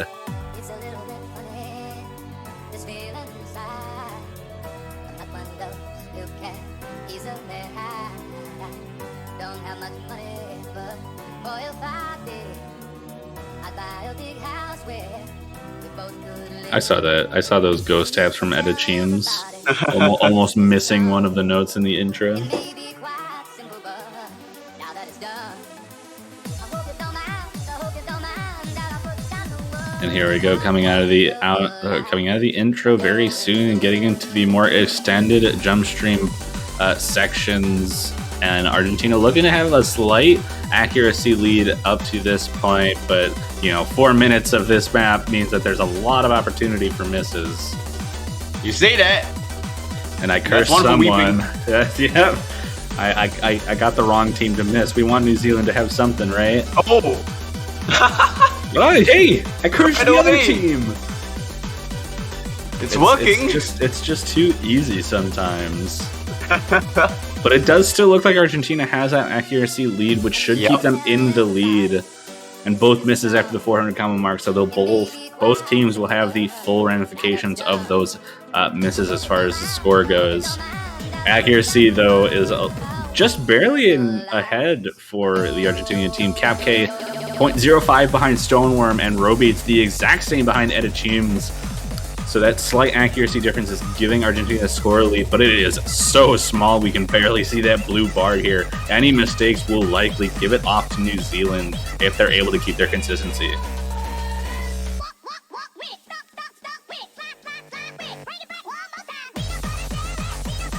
Back into more jump streams.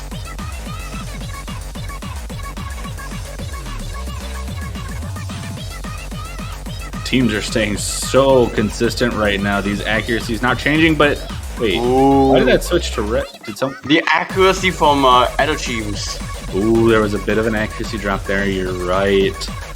Nothing major happening to anyone else on the team, so that red bar is a little bit visible, and New Zealand has a little bit of that score lead right now. But other teams looking to improve their accuracy from here on out, and that lead is so small. What is this? Weeping Angel dropped accuracy as well. And now that Argentina lead is just a little bit bigger, should have a little bit of an advantage going into this final third as we're in the final break of the map. And wow, I don't know what to expect anymore. We've seen one miss from each side, but these accuracies are so close. The final quarter is just jump stream all the way. So very much a lot of room for mistakes. Yeah, here we go. Final jump stream section. Weeping Angel finding another miss for the New Zealand side, and that's going to give quite a lead now. But there's still lots of jump stream left. 1/4 of the map left to go. 2 full combos to 2 right now.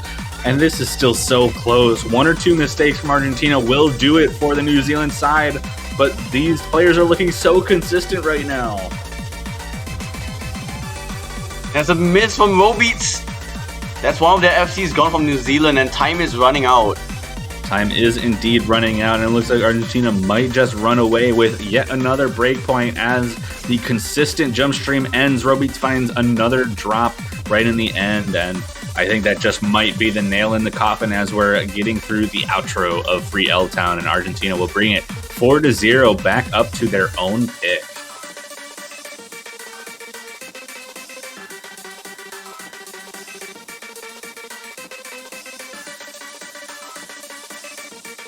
That's a really good score from both Stoneworm and Cap K.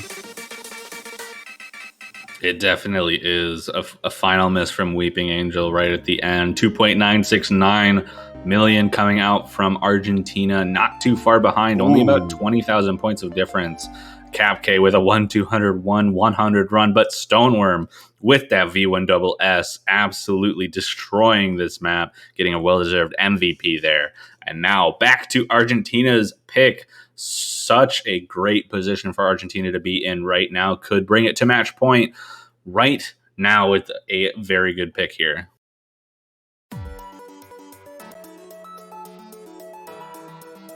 I believe Ellen's are still open. Yep. Yeah, haven't seen any long notes come out. We saw them Argentina pick Angel's Ladder as the previous in the previous pick, but that didn't quite go as well as I would have hoped from the Argentinian side, having a lot of misses on pretty much everyone. So maybe the long notes would be the right option here. Formless Canvas or Dornwall being pretty good picks overall.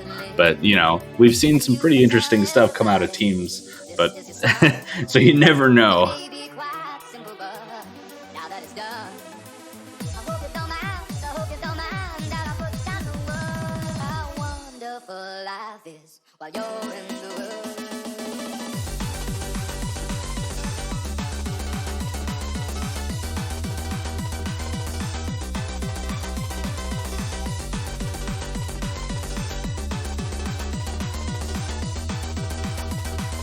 Oh, they're going for another hybrid. Could be a Atashi.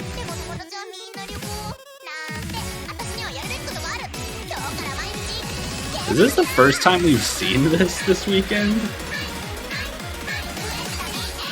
I feel like it is. It looks like it is. This is the first time we're seeing this map played in any of these matches. So we're getting another hybrid and the first appearance of the Japanese name by Guden. Fake Nanahira, as I called them in the map pool showcase. I just went back to confirm, and yes, it's the first time we will see this map live. Indeed, we have Journey, Robeats, and Cap K looking like they're not switching out for the New Zealand side. Leon Cat, Stoneworm, and Edichims in for the Argentinian side. Once these guys get ready, we should be ready to get into pick number 5, and Argentina looking to lock in at least match point in this map.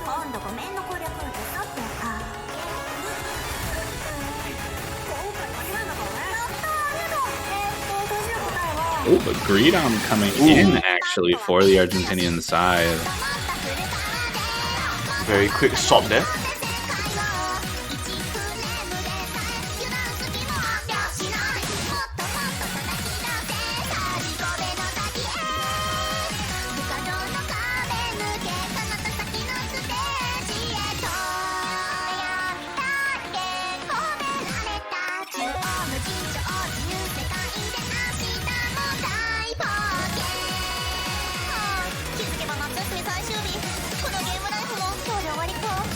And here we go, Star Command coming in, looking for another win on the hybrid maps from Argentina. But New Zealand was looking pretty strong on Angel's Ladder up until the very ending. So I would not be surprised to see them put up a pretty good fight here.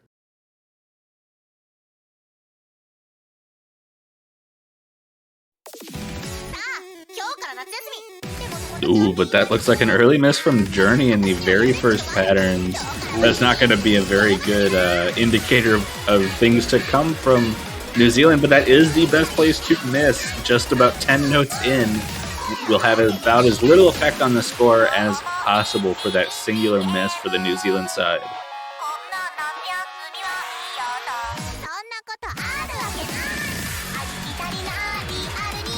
Ooh, small accuracy drop from both Leon Cat and Greed on that lead from Argentina. Not too big despite the miss coming from Journey early on.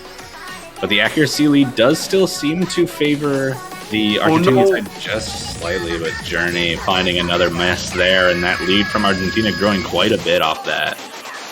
Yeah, and another miss from Journey, solidifying that lead. Things looking a little bit bleak for the New Zealand side here. This is already a pretty big lead, especially with the few follow-up misses that Journey had. This is about 30,000 points of difference halfway through. And the Argentinian side looking super comfortable up to this point, doing really well in this pretty brutal long note section halfway through. CapK though, big miss from Journey. No. I was gonna say CapK looking to have a very strong score for the New Zealand side, but Journey just not able to hold on to this. And the LN density of this section here may be just a bit too much for them.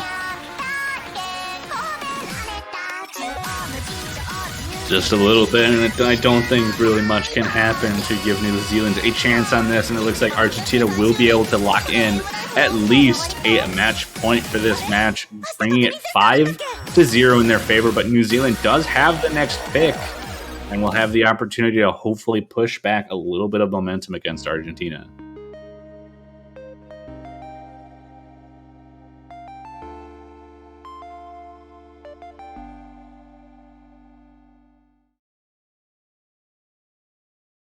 This would be New Zealand's most important pick so far for their tournament lives.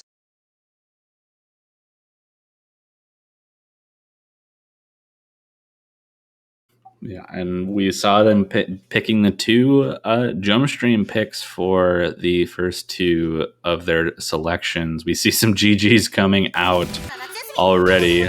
Oh, and they're not very. Robeats at least isn't very confident in their chances. You never know till it's over, though. So true. We'll have to see what they're able to do on this next pick. Given the straightforward nature of what they've been going for, I would not be surprised to see Rationalist coming up potentially. Maybe set the world on fire, but I'm honestly not sure what their strategy would be after losing Free L-Town and Streaming Heart here.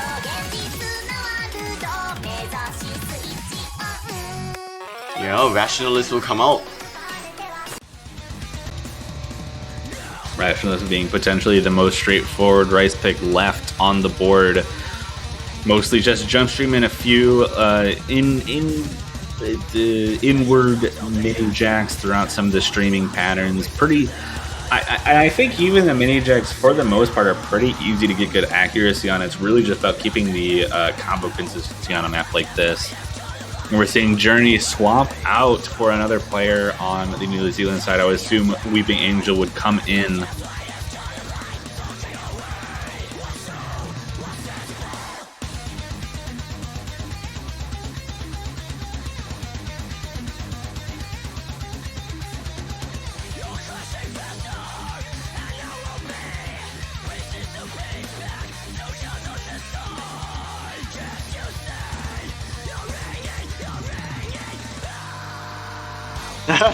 So I'm unsure if they played with or without mirror, so they're gonna flip a coin.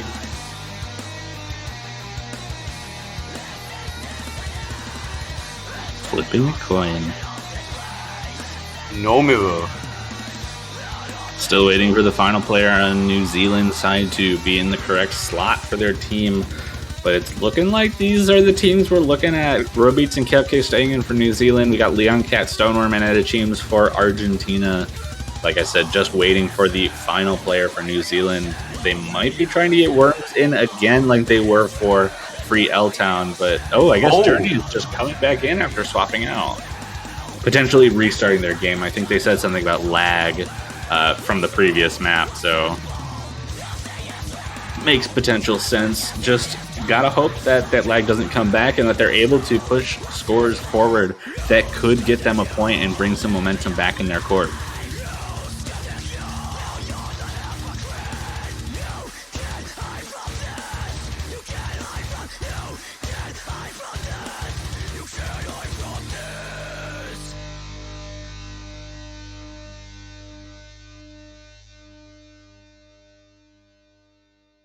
Alright, we should be getting ourselves underway.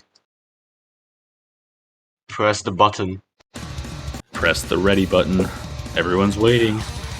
Looking for that MP start command. Robeats and Journey still waiting to press that ready button and make sure that we can get into map number 6 of this match.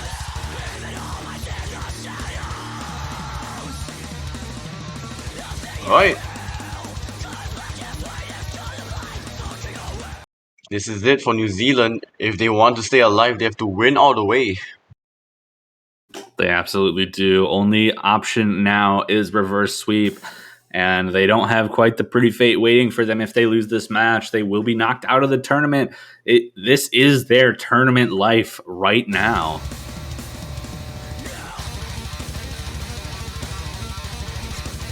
And a very early draw from Journey and Robeats.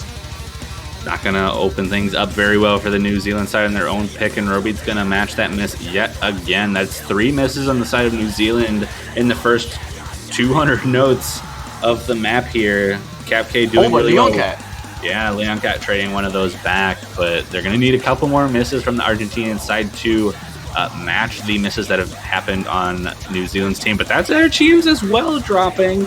So things looking a little bit positive for the New Zealand side, matching the misses from their side, and that bar shrinking just a little bit, and we'll see it get pretty close here, especially now that it's just one full combo 2-1 for this map.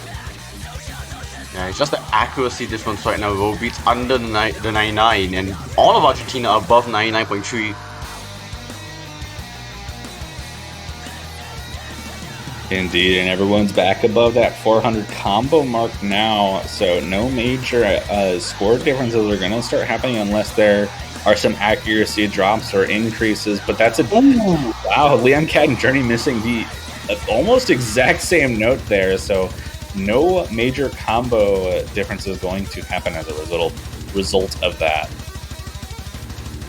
Yeah, it's just a fight between Capcade and Stoneworm, keeping their teams in this.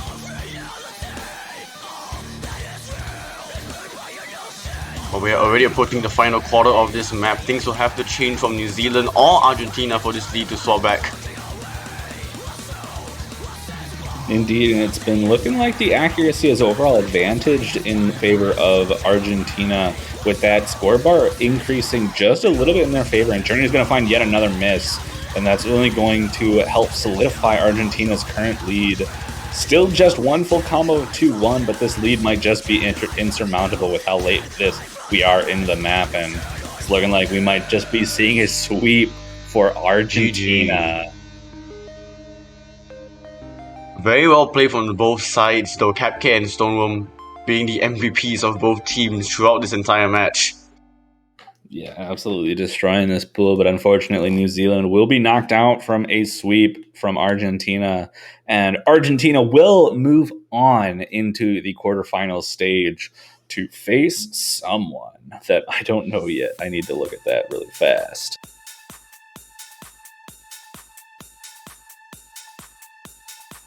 Not exactly the prettiest sight to see, but I guess they'll be waiting for that match to happen and then to see what will happen from there.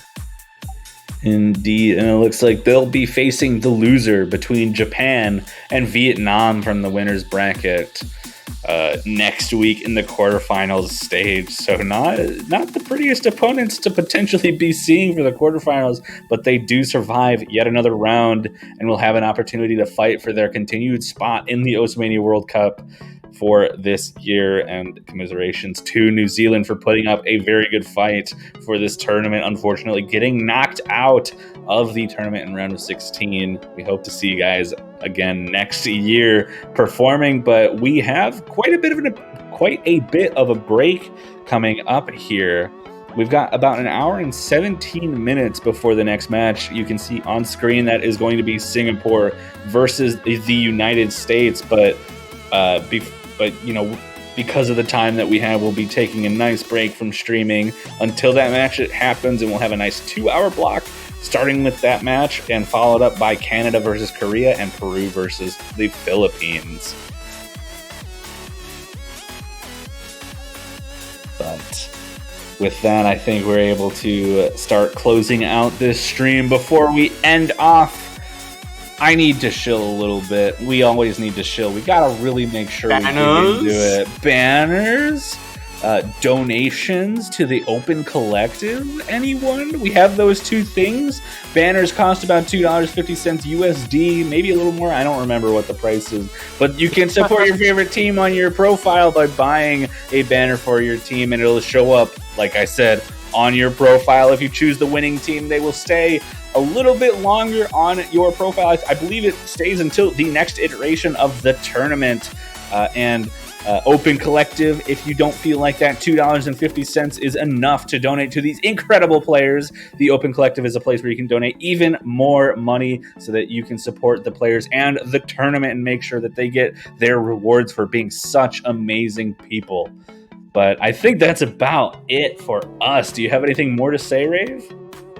Not much. See y'all back in about an hour. We got some very exciting matches. Yeah, these are going to be matches you don't want to miss. I'm just going to say that right now. So hopefully we'll see you back at 3 UTC for the Singapore versus United States round of 16 matchup. See you guys then.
Hello, everybody. Welcome back once again to some more Mania 4 Key World Cup 2022 action.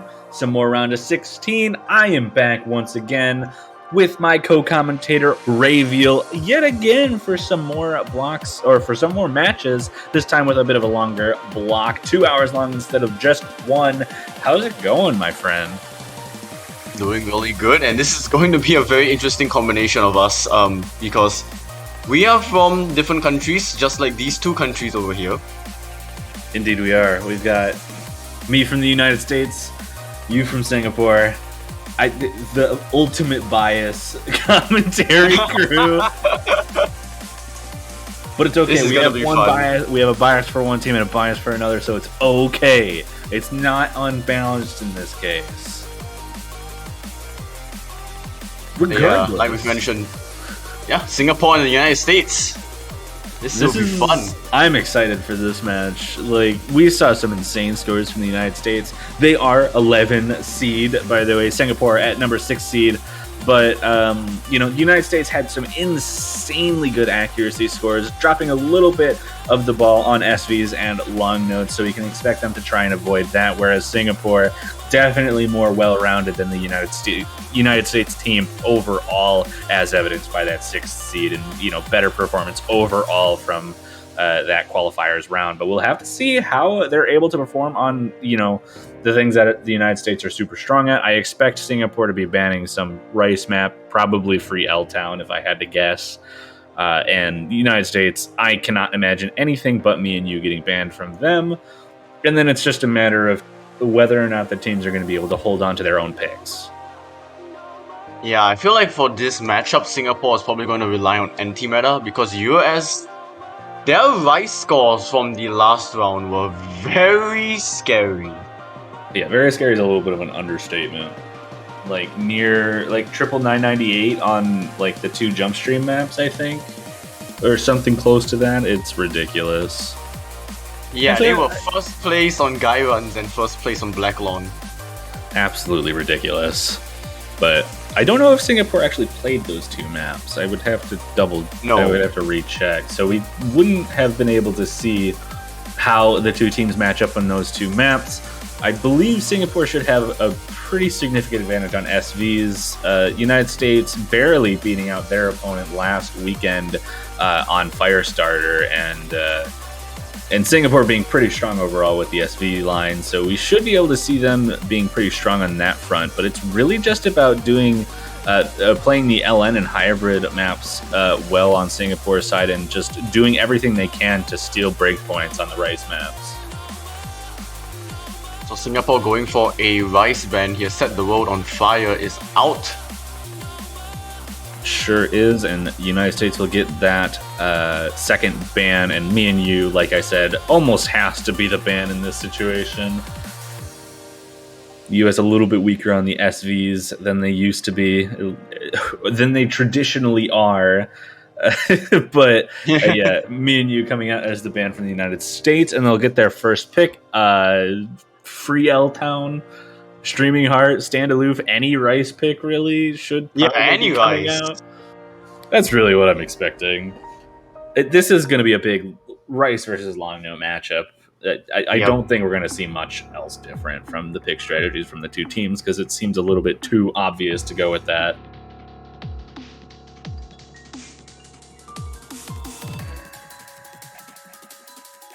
Just look at the chat and someone said that the US team has been learning Singlish. Oh no. Oh boy. Just for very quick information, Singlish is just a made-up language here in Singapore, mixed with a bunch of different dialects and languages. Sounds like we're in for an interesting chat log in this here. Rationalist comes in for the first pick from the United States. Makes sense. They went with Cutter as their first pick last weekend in round of 32. So going with another tech pick, another one with a little bit more of a mini Jackie focus is not surprising at all.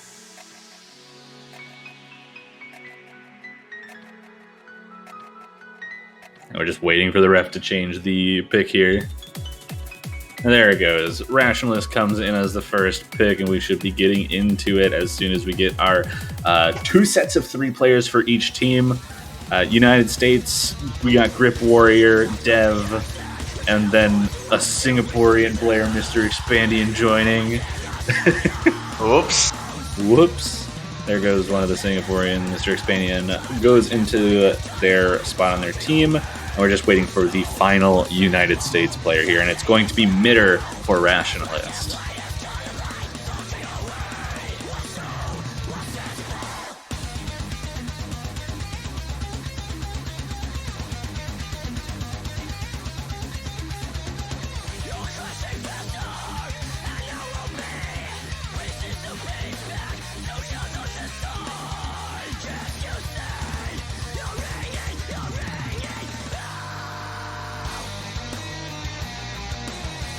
Grip Warrior making sure that they have the right mod settings. Mirror or non-mirror is pretty important on a map like this, especially with some patterns that can potentially be a little bit more one-hand focused with some of the mini jack patterns, and making sure that your more comfortable hand is on the mini jacks of most prevalence can make a pretty huge difference. But it looks like we should be able to ready up soon and get into map number 1 out of a possible 11.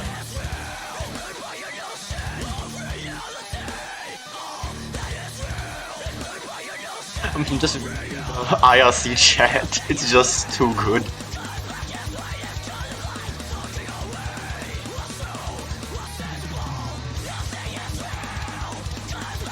So much chat. No one's readying up. Waiting for that final ready up before we get our empty start command. There we go. Good. Here we go, 10 seconds in before we get into Rationalist United States team's first pick, looking to start the match off on the right foot. Singapore looking to potentially get a breakpoint right off the bat. And, you know, going into this map, it's really hard to say who is favored for Rationalist in particular. United States is probably going to be very comfortable on it, and we've already seen from them extremely strong Rice scores, but Singapore well-rounded, very, very, very good players, Aishtaru in particular, with insane accuracy, but who knows what's going to happen. Mitter having a bit of a rough start below that 99 point up until just a couple of combos ago, but building that accuracy back up now that they're into the map, and that red bar just a little bit based on that accuracy advantage from that accuracy drop from Mitter. Yeah, but of course, there's plenty of time for Mitter to recover. As you can see, they're already climbing up to 99.6. So the gap will shorten. Yeah, and Grip Warrior and LS Dev, just like last week, being absolute tanks on the accuracy side, matching up with Aishtaru and UPR respectively. Mitter just trying to catch up to Mr. Expandian, and it is almost there. This lead is effectively nothing, less than 1,000 points, and once Mitter gets up to that 99.7 range with Mr. Expandian, I believe this is actually going to start shifting in favor of the United States team. It is going to be extremely close. The difference right now is just between Expandion and Mitter's accuracy, because Dev is right below Aishitaru and Grip Warrior is slightly above UPR. Indeed, but Mr. Expandian is also increasing their accuracy, staying just far enough away from Mitter to mitigate that advantage that the United States would otherwise have. But this lead is still so small, I can't tell who it's in favor of right now. This final quarter is pretty brutal as well. Oh, but Mr. Expandian! That's going to give US the lead. Mitter's accuracy drop at the beginning now no longer relevant. United States with the combo advantage for the next 200 combo. We're getting into the end, just a few patterns left. And unless something major happens, actually, I don't even think one miss probably won't be enough to give that lead back to Singapore. And I think United States are going to defend their own first pick. Wow, that was really close towards the end, and that's a very impressive team score from the United States. Okay, these are scores. These are scores. 51 from Aishtaru, or Xven, better known as that. LS Dev also with that 74, about the 1 at 200. Look at Grip Warrior and UPR, 5 300s apart from each other. It's just Mr. Expandian and Mitter dropping a little bit below everyone else in the ratio terms, but that miss from Expandian looking like the nail in the coffin for that pick.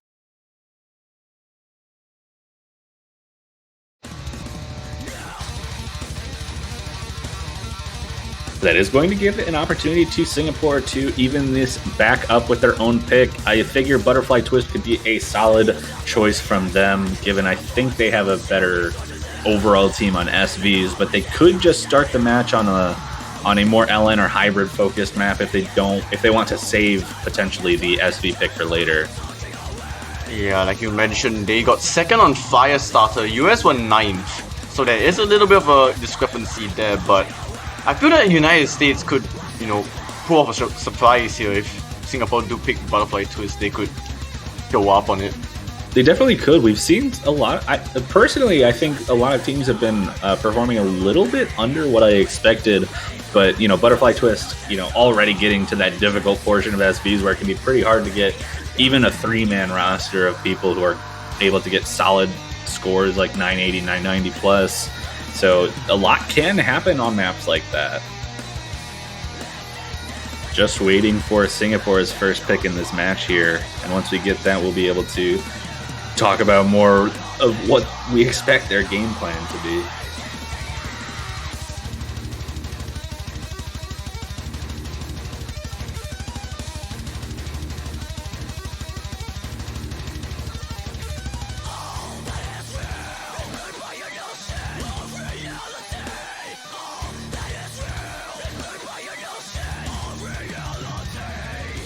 And there's the there we SV go. map right away. Just getting it out of the way early, trying to give their advantage for SV1. It makes sense given that the United States is getting rid of that SV2 with their ban. So just wants this match to have that out of the way early and get them ready for the rest of the map pool that will be left for the rest of the match. There will definitely be some roster swapping going on. Can already see Sun Apple coming in for the US. Tristan Jacob as well. Looks like it's going to be a full team swap from the United States. Odds coming in for Singapore, and I could potentially expect Expandion and Eister to stay in for Butterfly Twist. Eister, I believe, getting number 1 on the SV map, like individually for qualifiers. So definitely not going to see them leaving the lobby. Yeah, these 6 players were also the same 6 players that played Firestarter in the last round.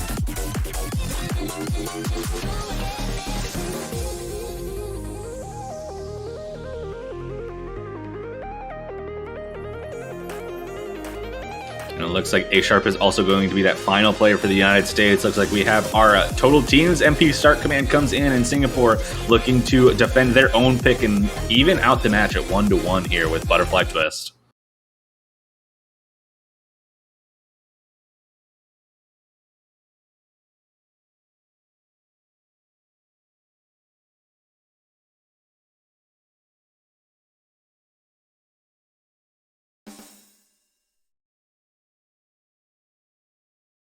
Just waiting for client to catch up to everyone. Here we go into map number 2 of a possible 11 in this match.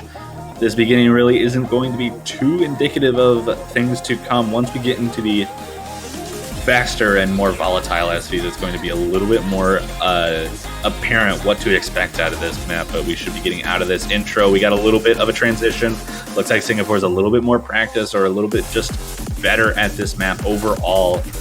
With that accuracy drop from Sun Apple, everyone on the Singaporean side staying above the 99.8 up to this point as we edge closer to that 400 combo maximum mark. Yeah, you can already see the accuracy differences coming into play here. The entire Singapore team above 99.8.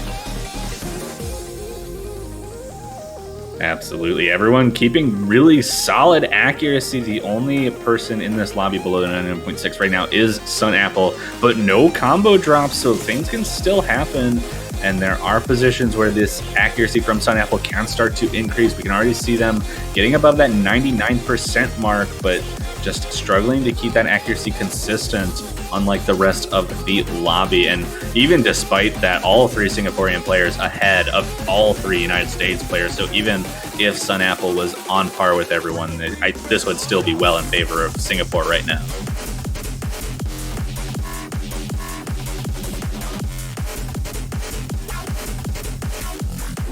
Apple struggling to try and get their accuracy back up above 99, catching a few 200s on this section here. Yeah, catching a few, staying below that 99% range. Mr. Expandian does drop below the 99.8, but Tristan Jacob in the 99.5 range, and A-Sharp dropping below that as well, maintains Singapore's absolute dominance in this. All three players still above all three United States players on this map as we go into the final third of the map, and there would have to be a pretty major drop from the Singaporean side, despite the fact that we have three full combos on both sides. I think 2 or 3 misses would be required from Singapore just based on the accuracy advantage they have right now. Yeah, this is a 30,000 point lead. There needs to be a devastating drop from Singapore for this lead to swing back. But it's looking more and more like the Singaporean side is able to keep their composure on this. We have one more section towards this ending, which is a little bit harder than the rest, so we can potentially see some accuracy drops, but I'd more so expect those accuracy drops and potential combo drops to come from the United States side, just given this. What are these scores from Singapore?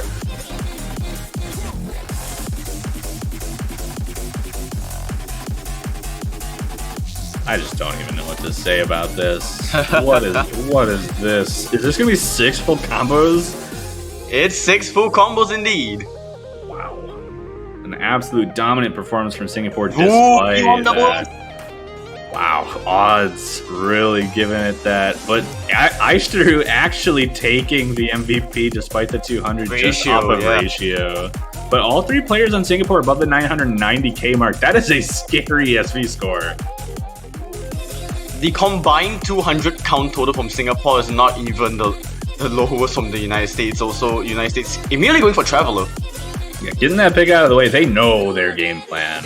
Going for another tech pick, a little bit more on the tricky side in terms of keeping combo. I think more tricky with keeping combo versus their first pick, Rationalist. And especially with a couple of the patterns within this map being super, super spiky. A couple of sections just really you gotta watch out for. We see Mitter and Dev coming back in. I expect Grip Warrior to also be back in. We see Skeet.io come in for the Singaporean side. UPR coming back in as well. Aishtaru obviously staying in. I would not expect Aishtaru to drop almost any of the maps in this pool.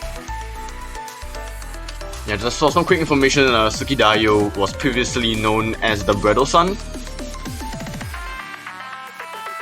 Good note to make a somewhat relatively newish player, but it has played in the World Cups in previous years, so is well known from those respects. Also, I did mention this before. Aishtaru X-Ven, very well known Singaporean player, got second place in the most recent iteration of Soft. So definitely not the kind of player you want to mess with, especially on a 1v1 basis. Yeah, but of course now with a 3v3 setting, there are a lot more stakes with your teammates involved. Absolutely, and we see Grip Warrior moving to their position, and I think we have our two teams. Once we get everyone readied up, we'll be able to get into another map. 1-1 right now, both teams managing to hold on to their own picks. The United States looking to continue that trend here and bring it 2-1 in their favor. Singapore looking to take the first break point of this match.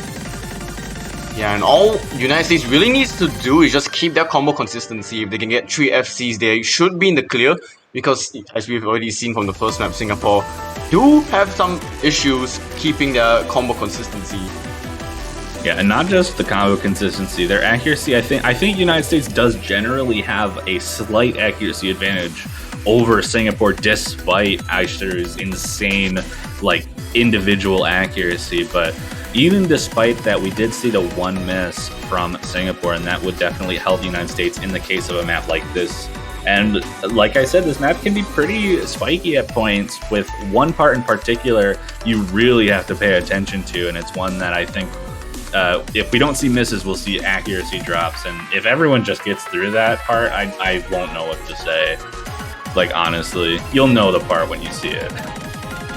Yeah, the bursts in this map are pretty violent. And there's the MP start command. We'll get into map number 3 out of a possible 11. It's a 1-1 scoreline. Teams keeping it even, but Singapore having that absolute dominance on SV1. No more SV picks, so I think the future picks from Singapore will be a little bit closer than that one was.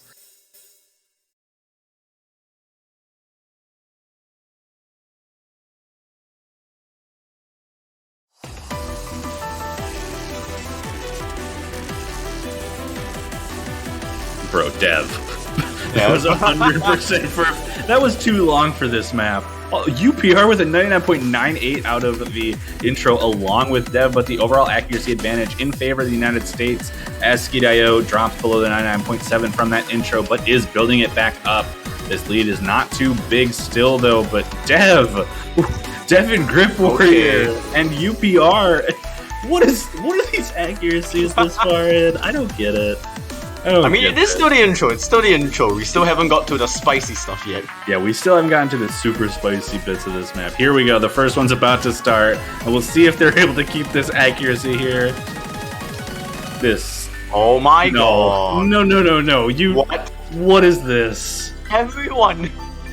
99.97, 96, 95, 93 out of that pattern?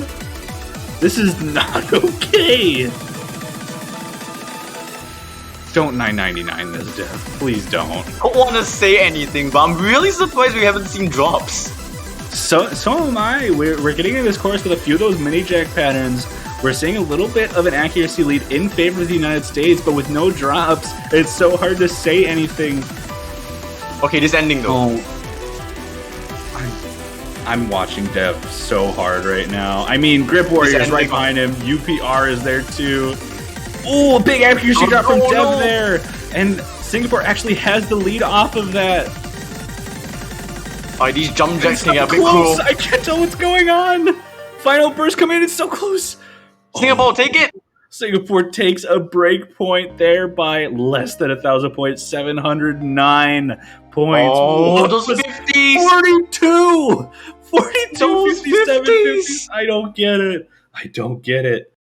Those 250s. Oh, that is super heartbreaking from Dev. No, Dev. He's in chat. It looks like he's saying that it was his PC.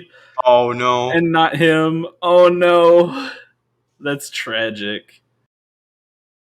That's an insane ratio, though. 42. Not to mention 56, UPR 57. I also need to mention the worst ratio in this lobby, 122 300s. What is that? What are these two teams? If you thought this match would be close, you have no idea. Yeah, that map should tell you enough about how close this is.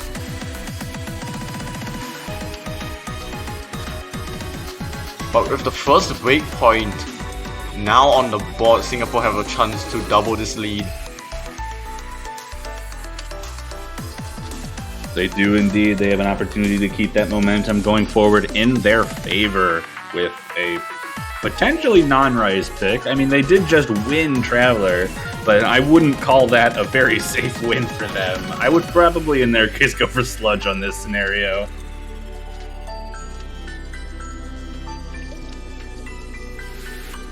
Singapore taking quite a bit of time, just like the previous pick. Not sure if they're discussing their potential options or just waiting for their captain to get into the lobby to make the decision for them. But they should have received a warning about keeping it too long, and if they go over the 120-second mark, they will have their map picked for them. And there comes the random from our ref here.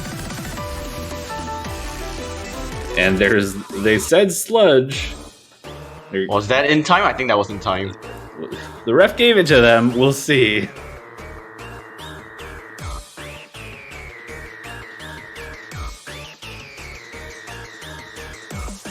So this will also mark Judy's first appearance. So I'm getting word that our ref actually did randomize it, and it still gave them Sludge. It still gave them Sludge.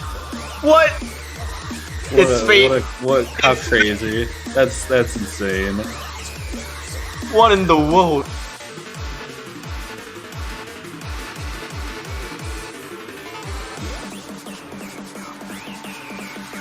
Oh, UPR not knowing this map. Judicious. I'm not pronouncing that. Just call him Judy. Yeah. Judy is a little surprised coming in for the first time this match. UPR might not know this map, but it looks like Sunapple is also going to be coming in yet again. A Sharp coming in to replace Dev and Mitter. Grip Warrior staying in. This, I believe, actually no, Mitter was actually in on Feel My Rhythm from last week. Yeah. So looks like A Sharp is actually taking the place of Mitter here on Sludge. We'll have to see how that pays off. But, I mean, this is a long no map. This is by far the hardest, I think, for many players to get good accuracy on because of the just insane release requirement on OD7. And definitely the kind of pick I expected Singapore to go for right away. Yeah, we're gonna see a very nice split of mirror. Oh yeah, triple mirror from the United States, no mirrors from the Singaporean side. So this will be a nice. It'll be nice to look at from a streaming perspective. It'll be mirrored right in the middle. Just coming out in the intro as we hear that BPM slightly increasing as we go forward. Nothing too difficult up to this point, but once we get into the juicy bits, it will get really apparent of what we're dealing with. Yeah, accuracies will start flying everywhere. Here we go, first drop. We're already starting to see Singapore potentially build this back up, but the accuracy is not dropping enough from the United States to give them the lead. And Aishru finding a combo break early on. All three players in the United States also keeping above the 99.8 range. The two full combos on Singapore keeping above that accuracy. But this is an interesting lead coming to the United States. This part, though, might have something to say about that. We're seeing a little bit of an accuracy drop from two of the players in the United States. Judy and UPR both holding on to the accuracy. Aishru coming back up. And out of that section they are, but with still a lead as the United States. But it's so small, it might as well not even be there. Yeah, if Aishita was able to move that accuracy up to maybe 0.7, we could see the lead swap back if the United States can't climb their accuracies enough. We're going into the last third, and the United States still has a very small lead. They're going to have to keep this up for the last third. This is slightly easier than that middle section. It's just like the intro where the United States was holding on to accuracy well enough to keep themselves in the lead. What it looks like Singapore is bringing that score lead back. Oh my gosh. We're out of the release difficulty. The United States might be able to hold on to this lead. It's so close. What is happening? You just need to hold on. I think Singapore actually has the lead right now. But I think so too, just from accuracy. Any last second drop will do it. But I think Singapore have it. Oh my god. 1,000 points. What is that? What is... Oh my, I can't do this. I can't. That's two maps in a row. Was UPR sight reading this? Because they MVP the lobby. I think UPR was sight. Yep, UPR was sight reading it. What was that? MVPing the lobby. Free L Town coming out immediately, not surprising at all. Yep. I'm expecting, we got Mitter, Dev, and Grip. And actually, I think this is going to be Mitter, Dev, and A Sharp in for this map. Three absolute monsters of jump stream. Alright, this will be very fun to watch. The United States were dominant on the rice picks from last round. Actually, now that I think of it, A Sharp was in for Sludge. He just swapped out. I was thinking of the word swap and switch at the same time, and I said swip and swatch, and I'm really good at English. Watch. But so I expect maybe Grip Warrior is going to stay in, and we'll have Grip Warrior, Dev, and Mitter in, just like we were for the two tech picks that were in earlier. But really, this is going to be an interesting show.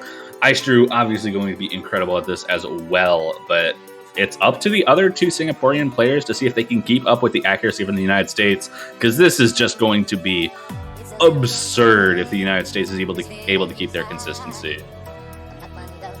Yeah, I was expecting A Sharp to actually come in for this because A Sharp played Guy Runs. Yeah, that's what I expected as well. But it looks like they might not be as consistent as they were on Guy Runs with the 220 BPM jump stream instead of what was, I think, 207, 208, something like that.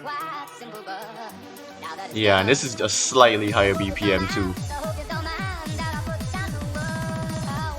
And it looks like Judy, UPR, and Aistru are going to be staying in for the Singaporean team. At least right now, that's what it seems like, since none of them swapped out immediately. But if these are the teams, we should be able to get the readies up.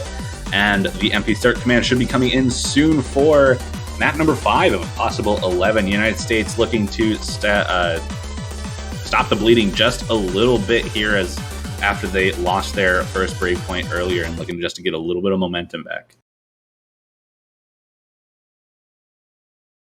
Yeah, map number 5 now. Waiting for Aishiteru to load in the client.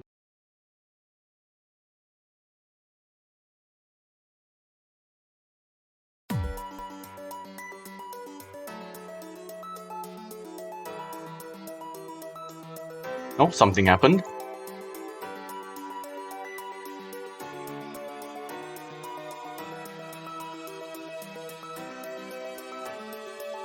It's a little bit funny, this feeling inside.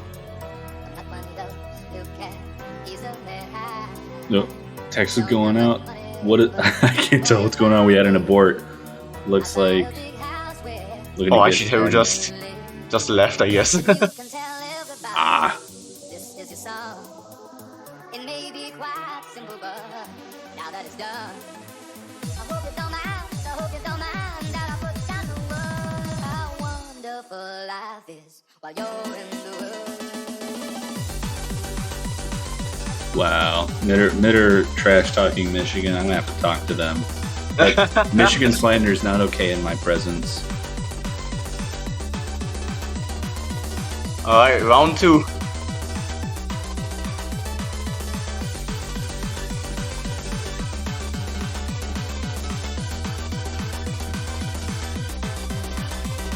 No accidental aborts this time. Alright, here we go. Yeah, here we go. And actually, hopefully no abort on this run, and we'll be able to get into the longer of the 2 jump stream maps, but also a little bit slower. I think the patterning is somewhat similar on, between this and Streaming Heart, so there's a potential that the performances from all of these players on this map will be able to reflect what we could expect out of a Streaming Heart future pick from the United States team, but we'll have to see how this goes as we get into the intro of this map and watch their accuracies just be ridiculous until we get into the more consistent jump stream sections, where I honestly also expect their accuracies to stay pretty much exactly the same, honestly. Aishiteru. Alright, 149 notes in with 100%. Alright, the first long jump stream coming up right now. Everyone above the 99.95 is going into it, and we'll see where the first accuracy drops start to happen. Mitter is a little bit behind compared to everyone else, but still above the 99.9 range. It's at this point really just about the players keeping their consistency with their accuracy. Grift Warrior versus Aistru here with the 0.01% accuracy difference. Skidayo and Dev holding on to similar accuracies. Main accuracy difference here coming between UPR and Mitter, but not a whole lot of difference, as Mitter is able to start building that accuracy back up just a little bit, and the score lead barely in favor of Singapore going into the first break of the map. Yeah, the difference right now is just Aishiteru holding that 99.99.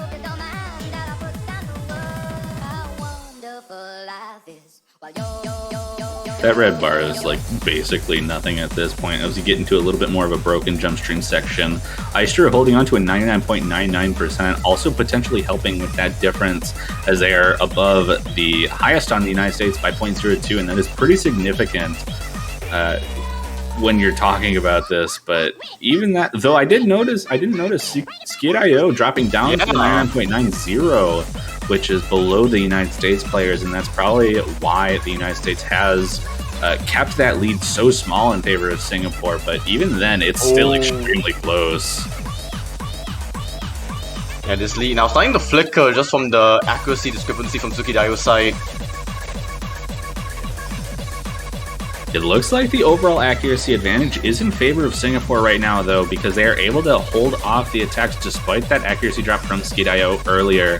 And that red, I mean, it's so hard to tell, though, in all honesty. Oh my gosh. Alright, we're halfway through. We're halfway through, and we still don't know who's in the lead right now. We have no idea.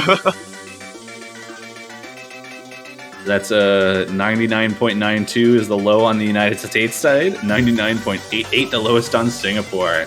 That is 6 players who are going to be absolutely demolishing this map as long as we don't see any breaks. Don't commentator first, please. Oh, now that you say it, we still got a quarter of them to go. It'll happen, right? That's what it means now that I've said don't commentator first. That's how this works. But that absolute dominance from Ice Drew looks like it might be giving Singapore a little bit of a lead as we're in the middle of this final jump stream section. But it's still so close. The accuracy advantage that the United States team is getting from a little bit of a drop from Skidayo is potentially keeping this in range. But that's a miss! Oh! That is a miss! Huge! That is huge. That's going to give the United States a significant lead, and we're about to exit the final jump stream section. We just have a little bit more of broken jump stream at this ending, and it looks like the United States will be able to defend their third pick and bring some momentum back in their own court. You did. Oh, you did it.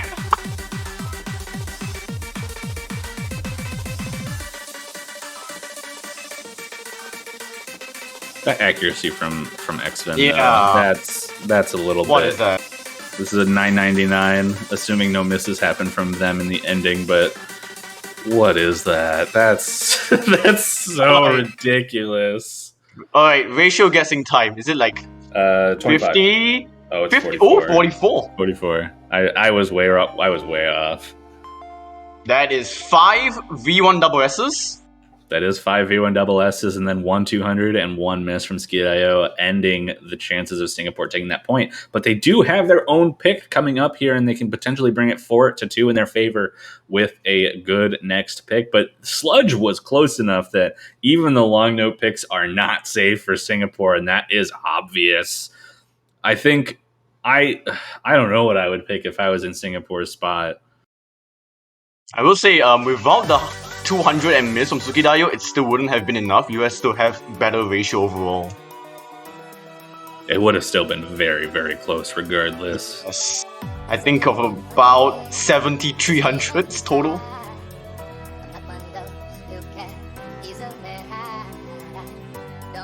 Alright, let's hope for an actual pick from Singapore. I mean, the last one was a random, but it was also their pick, so... Yeah, it just happened to line up. Yeah. It looks like Singapore knows that they have to make the pick earlier than that 120. Then before they have to make it before the 120 seconds timer finishes, or it will be randomized. And this time they might not be so lucky to have it actually land on the one they wanted to play anyways.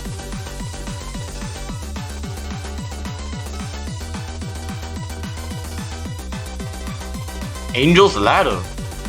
Digging into the hybrids pool now, potentially a good option, especially after that Sludge performance.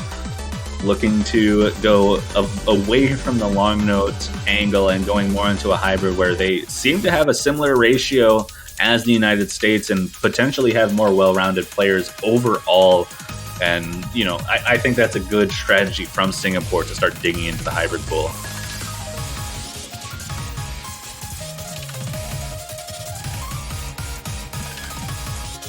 The US has not played hybrid yet, so this is the first hybrid map of the World Cup. Indeed. And it looks like we had some swap outs. A-Sharp and Sunapple coming in for Angel's Ladder here. Judy coming in for the Singaporean side. And I do not think there are going to be any other swaps. We have the MP Start command, and we'll get into map number 6 here. Angel's Ladder, first hybrid. And an interesting position to watch, especially, you know, from the Singaporean side, not seeing any hybrid play from the United States in their first match from round of 32. So it's a bit of a blind pick, but I think it's a good direction to go in.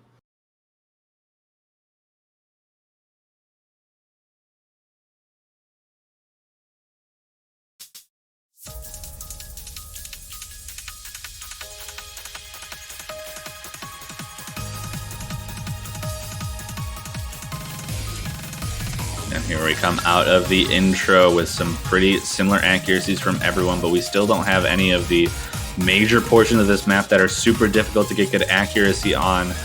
Sunapple matching up with Judy, Grip Warrior with UPR. But Judy finding a combo break really early on, but just not so early that it's not going to have the full effect. It was just after the 400 combo mark, so that is going to have the full effect of a combo break after that 400 combo mark.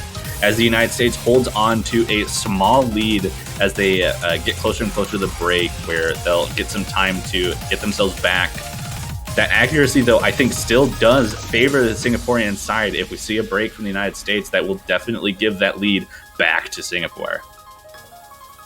Yeah, and what the US is so capable of doing, just keeping all 3 FCs. We've already seen Singapore drop on a couple of the maps already, and on this one as well.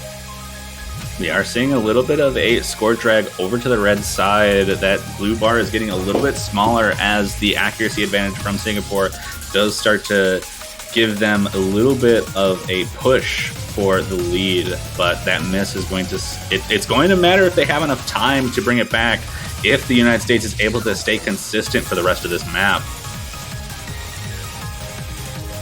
And it only looks like the accuracies are increasing from the United States players. We see a little bit of an accuracy drop from Sunapple there, but no combo breaks yet, and combo breaks are really what the Singaporean side are going to need as we're approaching the very end of the chart. It looks like the United States might just be able to take a break point back from Singapore. And that's going to... Oh, I saw a couple twos from Sunapple. It's not going to matter. That is going to be a 3-3 score line. United States taking it right back. We are back to square one. 300 separating Aishiteru and Grip Warrior.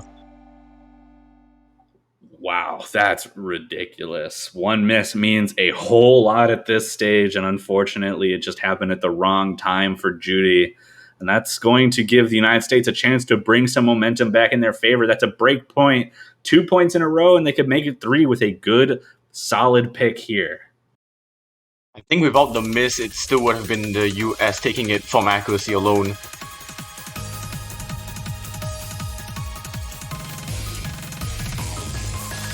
We still have 2 Rice maps, 2 hybrids, 2 LNs. Very nice numbers all around. Yeah, very nice numbers for these players to still dig into these pools. They have pretty much any choice that they want. I expect Streaming Heart to come out from the United States here. Doesn't really make sense to go with anything else, I think, right? What? Oh, actually, Double Helix is also okay. That makes sense. They're still staying in the rice pool. It doesn't really matter which order they go in. They're just cleaning up the entire rice pool right now. This is the 4th one. Yeah, there's a nice little block of blue at the top in that map pool screen. I like how aesthetic it looks right now. I'm ready to watch these players get B-mod by Double Helix. This is gonna be great. Oh no. I can already tell that there's gonna be misses. It's just when and who. Whoever knew that we get to B-mod some Oceanian players in the tournament. Usually that's something exclusive to the Flash Revolution community, but no, we got to spread it a little bit further. Pollination is taking effect.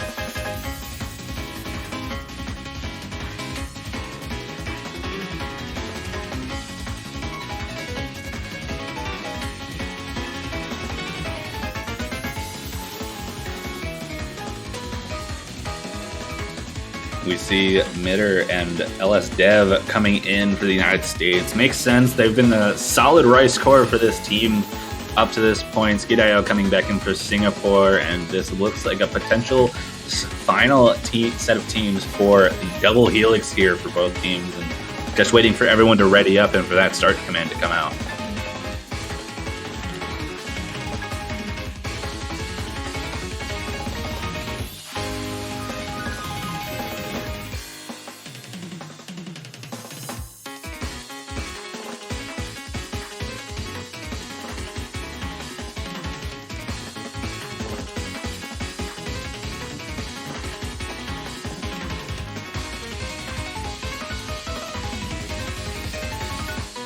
Looks like we're just waiting for Dev to ready up, and they are here, ready to go. So should be okay to get that start command coming in, and we'll get into another pick from the United States looking to bring their lead, push themselves to a lead of 4-3. And that would actually be the first lead they've had since they got their first point in this match at the 1-0 mark. So that break point going to be very, very good for their own mental states going into their second to last pick. They're going to get at least one more in this match, no matter what. Yep. But that one, these two are also going to be their final picks of the match, no matter what happens. And I'm sure they have a solid game. I'm sure they know what they're picking next as well. But we have Double Helix here looking to solidify a potential lead. Skidayo with a very early break before the 400 combo mark, so it'll be a little bit less impactful. But that was also a pretty big accuracy drop alongside of it, going below the 99% mark. Wait. I know I was talking about this with Traveler, but how are people keeping such good accuracies on this? That doesn't make any sense to me. This map should not be accuracy under any circumstance.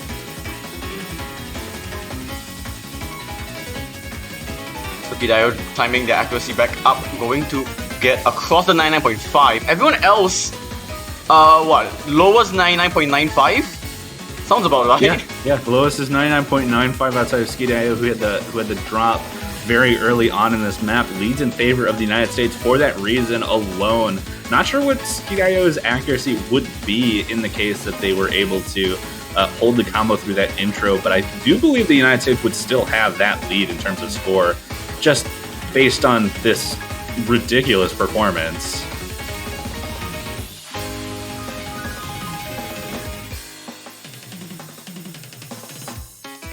What do I even say? They're all holding 99.9 still, apart from Skidayo. This lead is just from the miss. It pretty much is. It doesn't look like Skidayo is really going to be able to build up their accuracy enough. I believe their accuracy still wouldn't be in the 99.9 ranges even without that miss. So I think the United States would still be holding the lead no matter what. It's just about keeping their consistency in combo through this BMA ending as we start approaching it. Yeah, this ending, we have seen a couple of players already drop on it. We'll see if it happens again. We've just got a few patterns in this ending, a big density spike at this in these final patterns with some janks and a few interesting staircase bursts, but no combo breaks yet. We're looking pretty good in the United States. Seems like they're going to be able to hold on to this pick and take another point and get that lead right back for themselves. What is that team score? That? What? 43 from XFin, 48 from Grip Warrior, 72 from Dev, 97 from Mitter, 86 from UPR. How? There's three V1SSs in this lobby. There are three, two of them on Singapore's side, but they will still not take that point away from the absolute consistency of the United States here.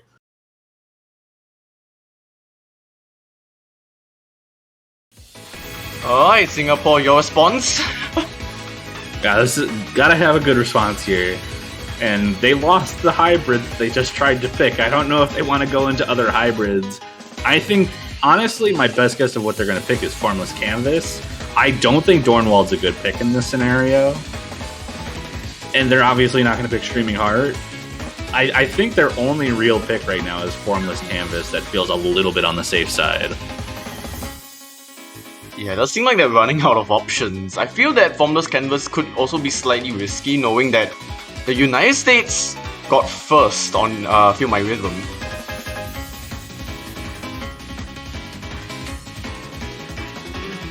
I don't know if they really have a choice. Yeah, I'm not sure. It's going to be a little bit of a scary position here. LN3 Formless Canvas does come out from Singapore.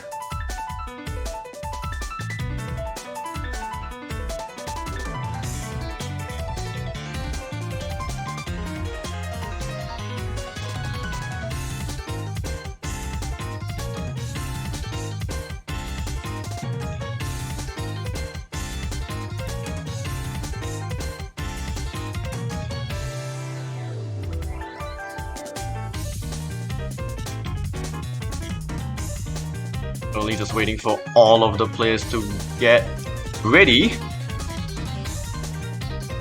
Oh my gosh, is UPR side reading again? Oh no.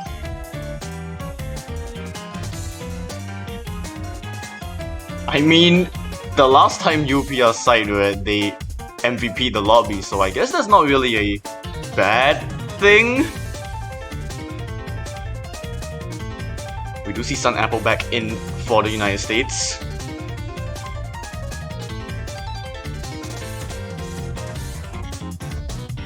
Alright, it looks like we have our teams that are going to be going in for the United States and Singapore. Judy coming back in for Singapore. Sun Apple coming in for the United States. It looks like everyone's ready. We're getting the start command, and Singapore looking to bring this to 4-4. Such a close match up to this point.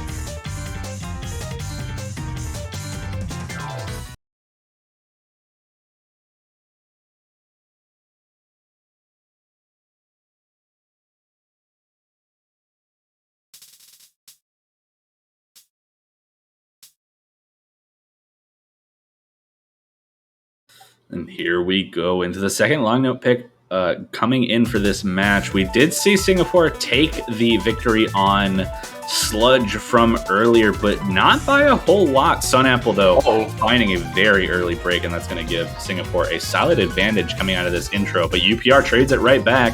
Sun Apple going to get a bit of a better trade for that because of it being earlier before the 400 combo mark. And we are seeing the United States taking a very slight lead in the score as Sun Apple hits the 400 combo mark.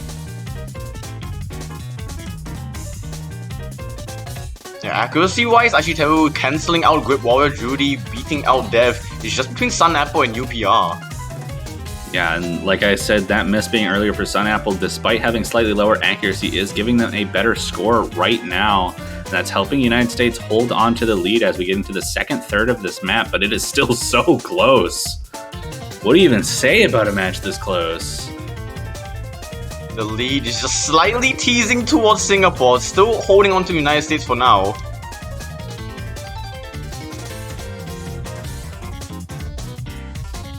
Sun Apple also building up that accuracy above the 99.7s. UPR a little bit behind compared to the rest of the lobby, and that's going to make a big difference in this score now that everyone's above the 400 combo mark. We're not seeing Singapore bring that score lead back to their own side. The United States able to hold them off for the time being, but the overall accuracies. But Dev finds a combo break in going into the final quarter, and the Singaporean side is taking a pretty solid lead now, and should be able to hold it as long as they're able to hold their own consistency. But we do have a couple more things left in this map to get through. Yeah. But the map's about to close as well, and that should do it. The miss from Dev should be enough. As long as Judy and Aichi will hold on. That's another miss from Dev in the final note, and Singapore will defend their own pick. It is 4-4. We're in a best of 3 scenario. What? Huh? Another 3-way V1SS. Ah, that's pretty neat. Grip Warrior actually taking the MVP on this map with a 155-300 run. Istru not too far behind at 163. Judy with that double S with 345. Very, very good, helping their team take that point, but it is back to the United States side. There is one rice pick remaining. If they don't pick it, I will be incredibly amazed. One more pick each. So I believe United States should be going with Streaming Heart, and Singapore, it's what could it go for? I think Dawnwald? Streaming Heart does come out, but the pick that Singapore is going to go with, I think, is a little bit more up in the air. I think it also depends on if they win this or if they lose this. Depends on the confidence of the players as well.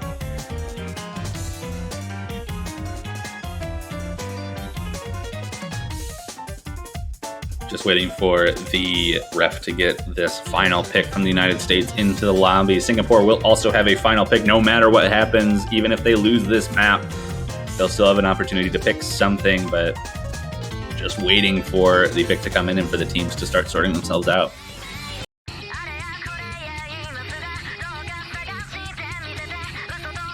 Here we go. We got Streaming Heart coming into the lobby. A pretty risky, as far as jump stream goes, a pretty risky map, which is probably why the United States kept it for so late in this match. But they were potentially hoping that they wouldn't have to play this, but they are stuck with it no matter what they wanted. We have A Sharp and Grip Warrior in for Streaming Heart. Skid.io comes back in, and this has been pretty much the right squad for the Singaporean side. Aishtaru, UPR, Skid.io, and this will probably be what we're seeing for Streaming Heart.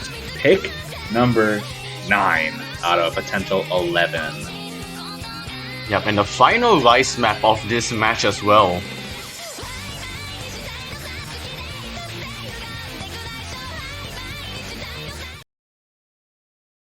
And here we go. United States looking to give themselves match point. Singapore looking to break it, give themselves match point on their own pick. Only time will tell who's able to get the advantage going into the final actual pick of this match.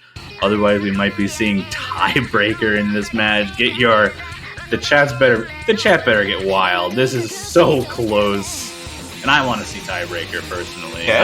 I might be biased towards the United States, but who doesn't want to see the tiebreaker? Yeah, this is already as exciting as it gets. If we go on with the tiebreaker, I think this is definitely going to be one of the matches of this World Cup. The match of all time.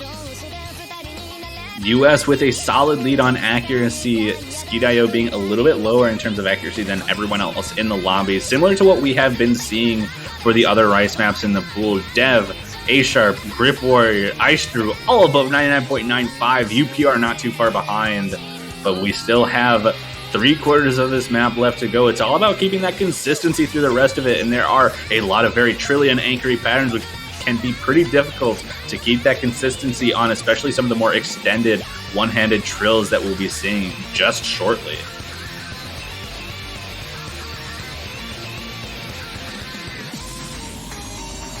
The consistency Some of from these both trills, teams yeah, is insane though. What are we even watching? they've established that since the start, and they're not going to stop. It's been, 9 maps in, and still holding 99.9s throughout the entire lobby. Yeah, I mean, so the largest gap we had was SV1, but aside from that, what have we been seeing from these teams? Basically like 10,000 or less for everything, 1,000 or less for a few of them as well. And we're still seeing that lead being so small here, with the United States just barely holding on to their accuracy lead, as Skid.io is actually building up, almost reaching that 99.9 barrier. But the United States just too strong and too consistent with their accuracy to take over without any major mistakes. But this is going to be very sweaty territory now. United States will have to hold on for dear life. Aishitaru is just trying their best to keep Singapore in this map, but we're already approaching the final couple seconds. A Sharp found a little bit of an accuracy drop in one of those patterns, and Singapore has the lead now. I think that's a 50, or maybe a few. It had to be something. That's a major accuracy drop, and that's so unfortunate. Singapore is going to take the break point from the United States and bring it to match point on their own pick. 35, 45, 82, 110, 120. What are these ratios? That is huge. That is so huge. Just a flip of focus right at the end. What is Singapore going to pick? Oh my god. There are no safe picks. They lost the only hybrid they picked, and Dornwald is so risky against a team like the United States.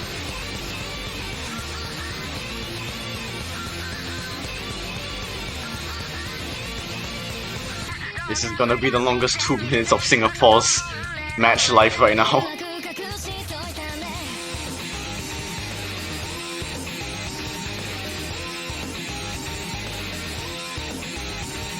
Atashi, Sokus, and Donwald left. I don't know what I'd pick if I was in Singapore. I have no idea. Honestly, at this point, it has to be whichever of the three you're most comfortable with. You cannot make any decisions past that, because the United States has been on the tail of Singapore for almost everything in this map pool. and trying to make a decision based on the other team when you're on your final pick of the match just won't do you any good.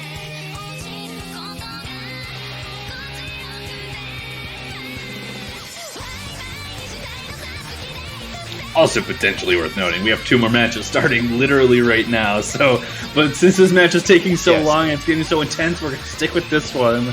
And Dornwald comes out. Dornwald comes out as the final pick from Singapore. I know I said that none of the 3 are good, but I'm so nervous. Logically speaking, this makes the most sense. They've won 2 LNs. Yeah, they have won both of the LN picks they've brought out, but this is so up United States' alley when it comes to long note picks that it's so risky. Alright, more roster shuffling going on.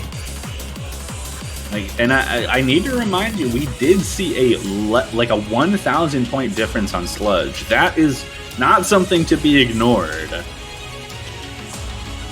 This could potentially be an insanely close final point, and we'll see if Singapore is able to lock in their victory here against the United States, or if the United States is going to be able to push this to tiebreaker on Dornwald. We see Mitter and Sun Apple swapped in for the United States. Judy coming in for Singapore.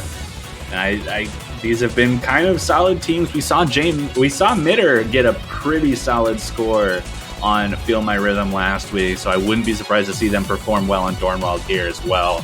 But I just don't know what to expect. Put your hype in the chat for whichever team you want to win. If you want a tiebreaker, it's got to be the United States here. Come on. I'm honestly just rooting for a very close map, no matter who wins this. Yeah, but same. Of course, tiebreaker. I don't even know what to expect. Oh boy. If the United States takes this would be the most clutch moment of all time.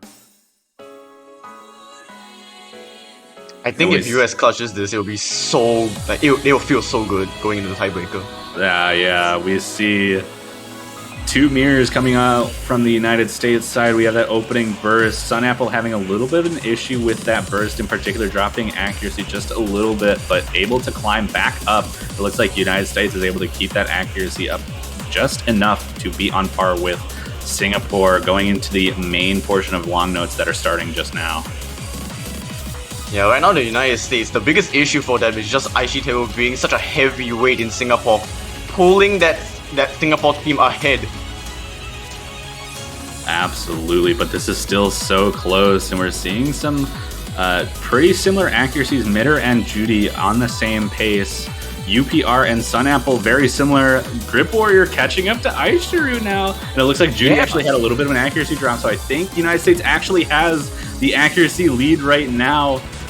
Going into the second half of the map, I believe the second half is a little bit harder than the rest, so we'll have to see how the two teams are able to handle it. But United States going into the ending with a bit of a lead.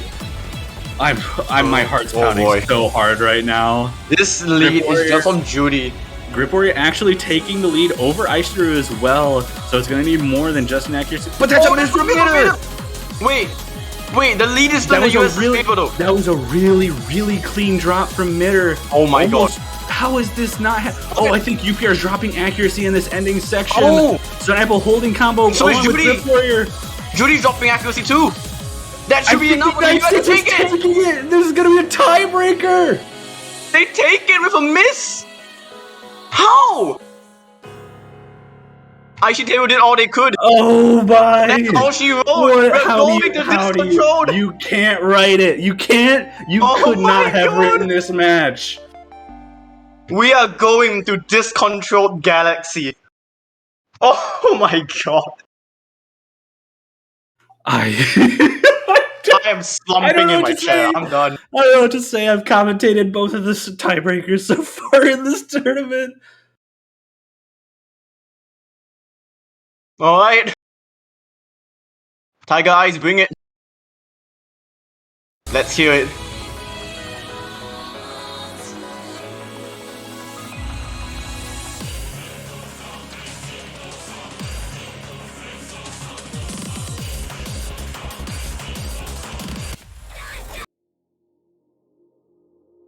Here we go, Discontrolled Galaxy. Camellia coming in. A little bit of an ominous opening. I'm so excited to see this in a team setting. This match is crazy. This is gonna be one of the matches of this World Cup. I can feel it.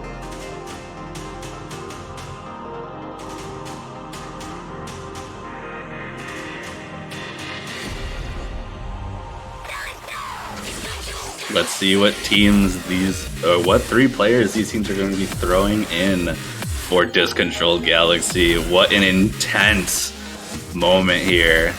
Dev walking into the lobby with the United States. I believe SunApple will be the one swapped out in the place of Dev. Skidayo coming in for the Singaporean side, saying sight read. Oh no. And there goes SunApple. Dev should be taking that last slot for the United States. And I believe these are going to be the 6 players for the last map of this match.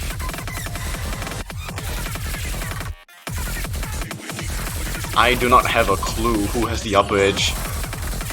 I don't know either. This is, I think the first two sections, well, not I think, I made the map. I know what it's like. The first 2 sections are extremely Rice focused. There's some really difficult stuff, but that ending can be extremely tricky on the long note combo side of things. Not intense, not like physically or act-wise for many of these players, I don't think, but it's definitely on the more difficult side to keep good combo on it, and I think that's going to play a big part for some of these players. And there's the start command. We have our 6 players: Skidayo, UPR, Iceru for Singapore, Grip Warrior, Mitter, and Dev for the United States.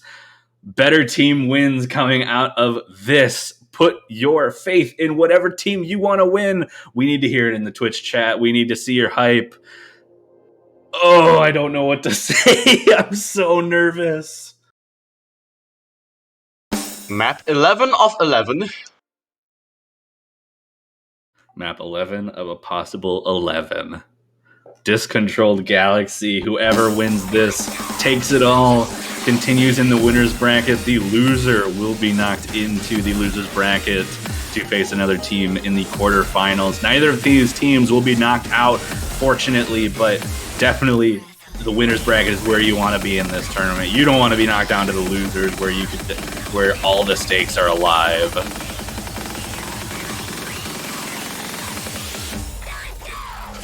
Intro favoring Singapore just a little bit.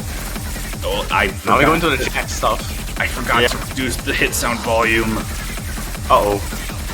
It's so loud. But first tech section coming out, and it looks like the United States is starting to build up their accuracy again, getting a tiny, tiny lead, but it's still so close that it pretty much doesn't even matter.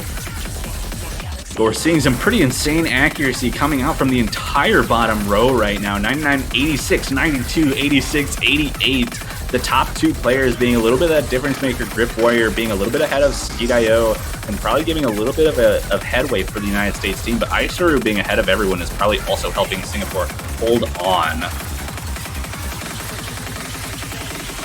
But it looks like the United States is actually holding on to a very, very slight score lead coming out of that opening section, assuming everyone holds on to the combo, and they do. And we'll get into another transition section before we get into Rice section number 2, which will focus more on speed and jump stream.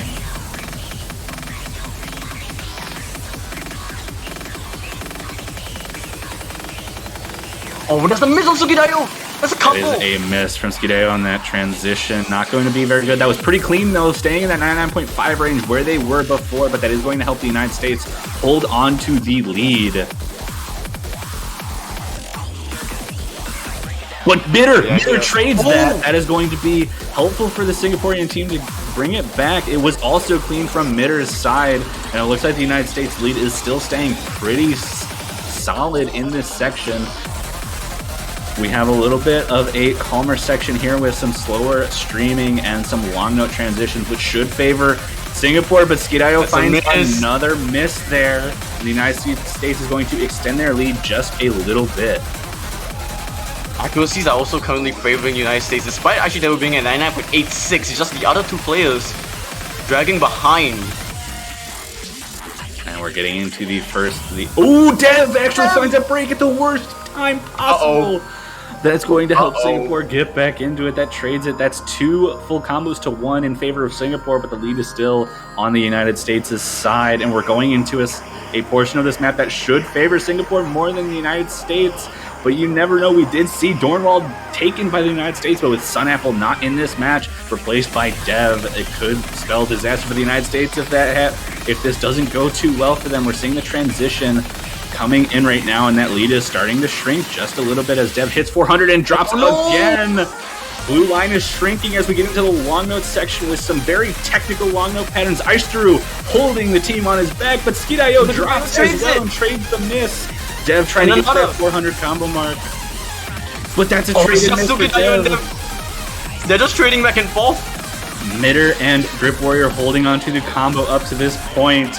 That lead for the United States is looking pretty strong right now. Still another half of the long note section to go, though. Skid.io finding a miss, helping the United States stay in the lead.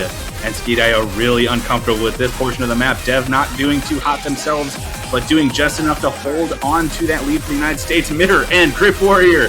No one else can miss. Icedrew and UPR holding on to the combo. Skid.io missing again. We're about to get into the ending, and it looks like the United States might just hold on to this match enough to take the victory on the tiebreaker. Now we're gonna see a 3-way FC as well. This might be a 3-way FC on this. That's insane. How do 3 people FC this? From Skid.io towards the end, and that will be it. United States takes it 6-5, pulling off the seed upset, and they will move on into the winners bracket quarterfinals, knocking Singapore down into the losers. That is going to knock Singapore down into losers. What an insane match.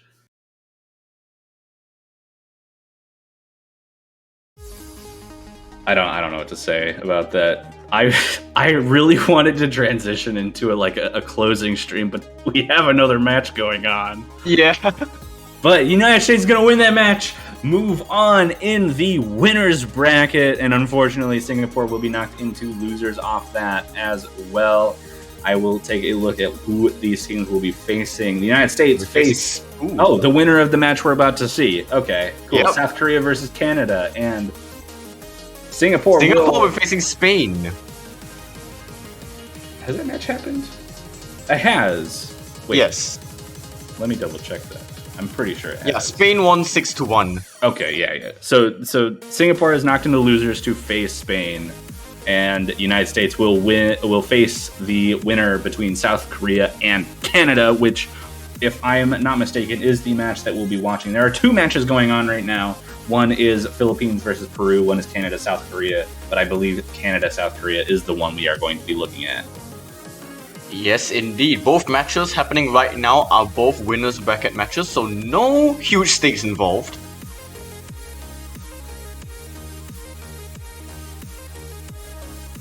But we should be transitioning into South Korea against Canada really soon. I just got to get that match set up for the stream, and we'll be able to get into that.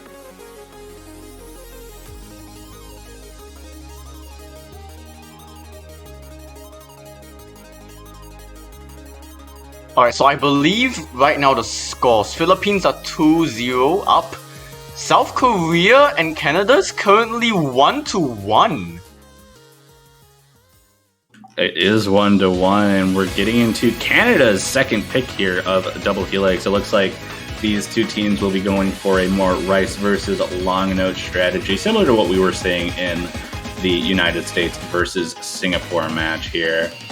Let me double check that. Yeah, Canada won on Traveler Stand Aloof, one of the tech picks, and South Korea won on Sludge. So yeah, we saw a Rice pick and a long note pick come out from these 2 teams. We're seeing that second iteration come out first from Canada with a Double Helix here.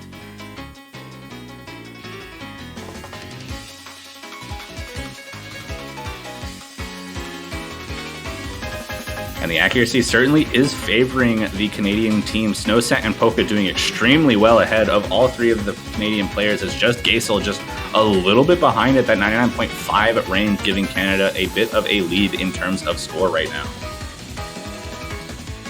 Just gonna quickly recap the bans as well. South Korea banned Me and You, which was SB2. Canada banned LN3, which was Formless Canvas.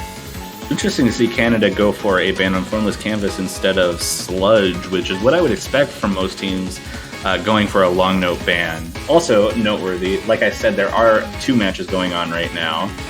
Philippines versus Peru in the background, and Philippines currently has a 2-0 lead going back into Peru's pick.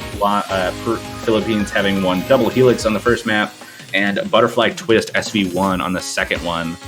But back to this match, we see Gaesol dropping a 100 in one of those sections. Canada staying extremely consistent. Snowset and Polka also staying extremely consistent for the South Korean side. But without Gaesol being at that accuracy range, it's not enough. But Piggy getting B-Mod himself gets a miss there and gives South Korea the lead on their own pick. Indeed, and the lead flies over to South Korea now. But we still got a bit of the map to go, and that last bit of the map is also very miss-worthy. It absolutely is. There's lots of patterns where you can miss, but the South Korean team looking very consistent right now. I don't really want to. I don't want to curse. I really don't. Not after that match we just had. Just let me be normal for once. Let no one else be B-Mod at the end, please. Yeah, don't get B-Mod. Here we go. Just the staircase left, and South Korea should be able to take the break point. And there we go. Yeah. No one misses. There we go. South Korea holds on to a break point onto their own pick. Oh, wow. These scores. Polka 86. Snowsen 128. Dale 180. It was just a miss.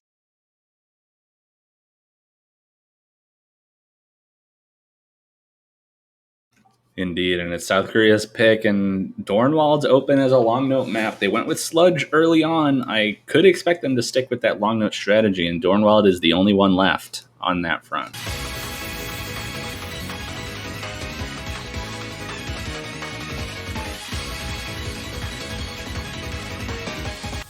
But they're going for Angel's Ladder.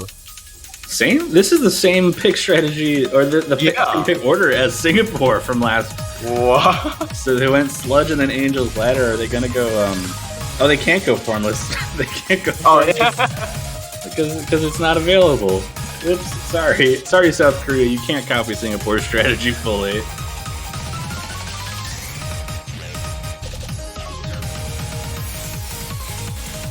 We're losing stability in now for Canada.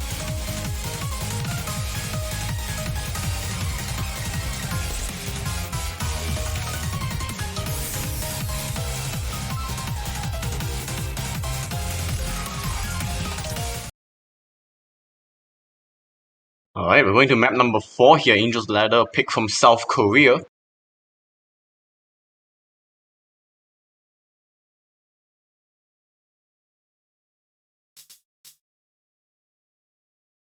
Yeah, here we go. Angel's Ladder. First hybrid pick coming out for this match from South Korea's pick, looking to build that momentum up, bring it to a 3-1 lead before giving Canada another opportunity to pick.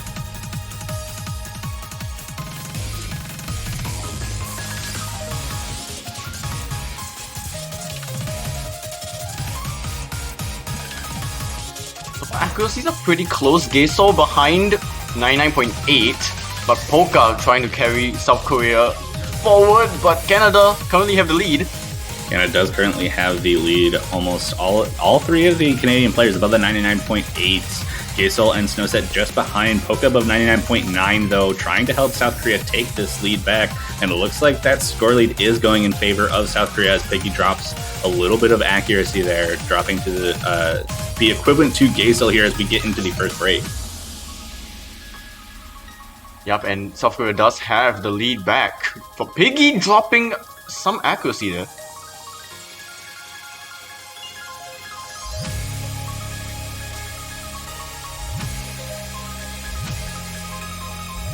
But so far, Canada holding on to the 3 FCs means that any miss from South Korea is going to swing that lead back.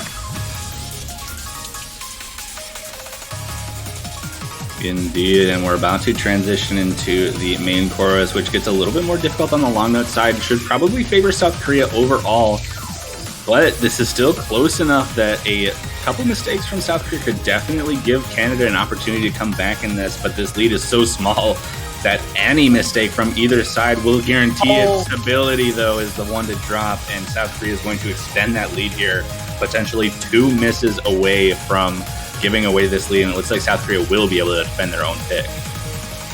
Yeah, but that should be the guarantee from South Korea as well. Oh my god, that score from Poker, 997? Oh boy, that is some ratio.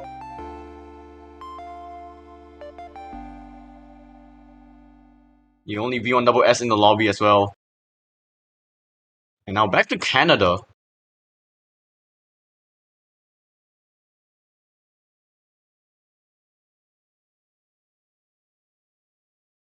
It should still be a Rice strategy, just which Rice map to go for next. Yeah, that is a good thing to think about. They've gone for 2 tech picks so far. We still have at least 1 jump stream map open. Actually, all of the Rice picks are open. Yeah. Surprisingly, not surprising. I shouldn't say surprisingly. Canada is really good at SVs. So we could definitely see Canada going for SVs, just trying to build some momentum back up if they feel confident on it. Or they could go with like Free L-Town, which I know they performed exceptionally well. Hey. And there it is. Free L-Town coming out from Canada.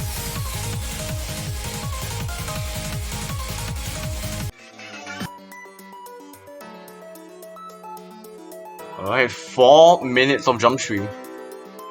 Absolutely. And Philippines, Peru, another update. It is now 3-0 in favor of the Philippines, winning on formless canvas from Peru as a pick. And they'll get an opportunity to have their own pick to bring it 4-0. But we'll get back into this match with Free L-Town being the choice. GD Mem and Dale coming in for the Canadian side. Looks like the team for South Korea is staying pretty much exactly the same, and which isn't surprising. These players are extremely good. And there's the start command going into map number 5 for South Korea versus Canada.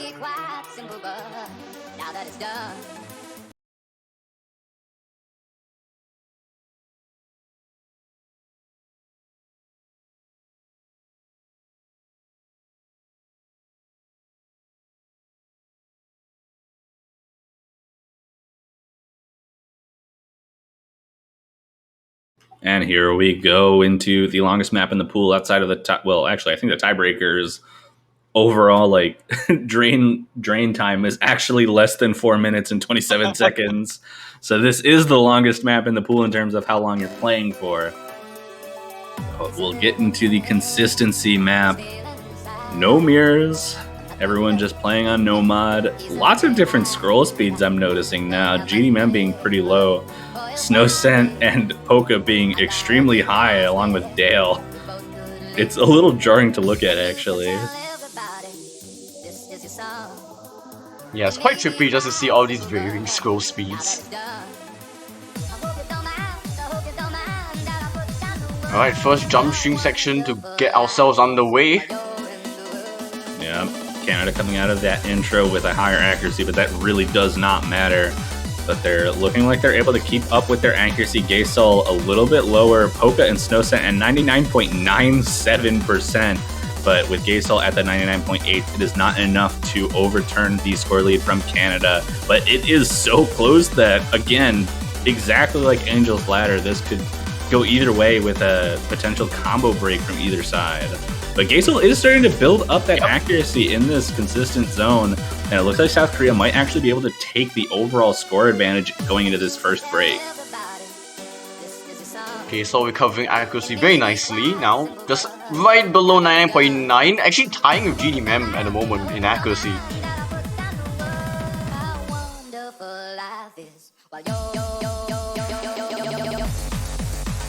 Alright, now we go into some broken jump streams. Indeed, and this will start leading us into a second section of a little bit more extended jump stream before, with actually trilly patterns, which could be a little bit awkward to keep good accuracy on, but it looks like Gaysol is able to keep their consistency in this section, continuing to bring their accuracy up and helping the South Korean side hold on to a very, very slight score lead, but it's so small. It's still so small, and notably... Oh, Polka! That's a miss from Polka! Yes, the accuracy in the lobby misses! Oh my gosh, that is so uncharacteristic.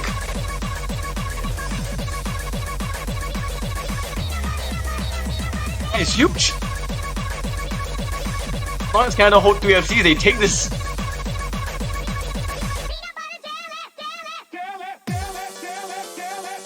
We are, although only halfway into the map, so a lot can still happen. Especially with one final jump stream run towards the end.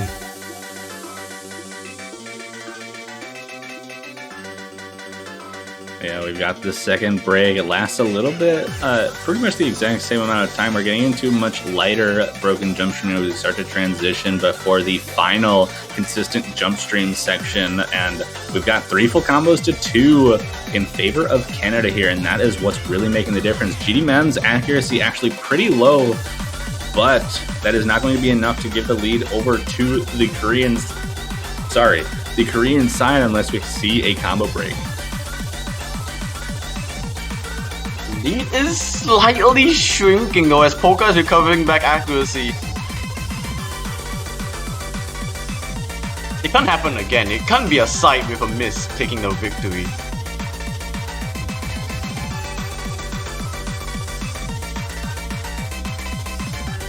Yeah, we're approaching the ending of this densest section here, and we're getting into more broken stuff, and it's starting to approach the point where Canada can just run away with this point. As long as there's no silly mistakes, they will take this.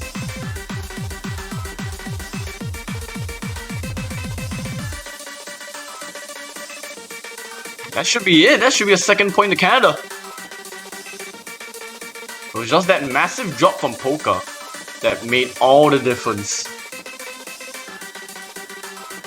Indeed, that is not a particularly substantial blue line there, but it is enough for Canada to take their second point and get a little bit of momentum back in this match, but it is Korea's pick, and they'll have the opportunity to take it right back. Piggy, the only V1SS in the lobby, 131. 300s. Absolutely ridiculous ratio. Piggy just destroying map pools for, what, the past few years in MWC? So many years. It's probably been like 6, 7 maybe? They've been here a while, for sure. Yes. Been a very strong Canadian contender, certainly from 2018 on, I think, but before that I'm not sure.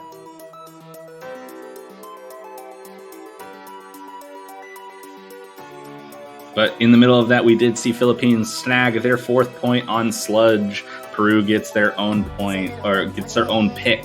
Not necessarily their own point. We haven't seen the 5th map yet. And Hybrid 1 comes out from South Korea. They're not going into Dornwall, a little bit scared of that LN density when faced with a team like Canada. And I'm not totally surprised to see that kind of respect given to the LN capabilities of, you know, players like Stability on the Canadian team.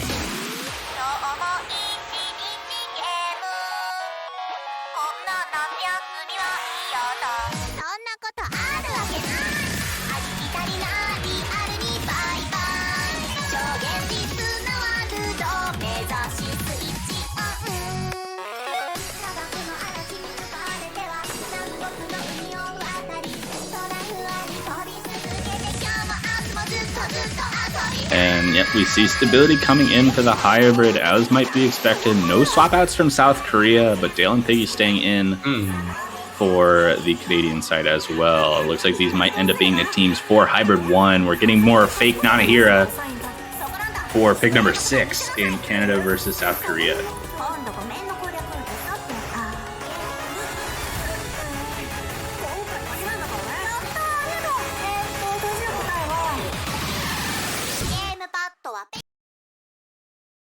All right, let's go. Yeah, let's go. Before we get into that, Philippines does snag their 5th point. They are on match point in their own match against Peru, and it is their pick. So we might just be seeing a sweep from the background match here, but we are definitely not seeing a sweep from South Korea, Canada. We're seeing some fake Nanahira picked by South Korea as the client stops messing up, and we'll be able to see what's going on.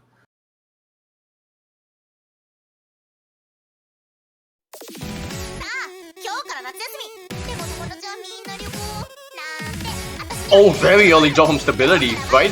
before the 100 combo. Indeed, it is not the worst place to miss in Stability's scenario, but that also did seem to come with a pretty substantial accuracy loss, which is more of what's giving that lead over to the South Korean side.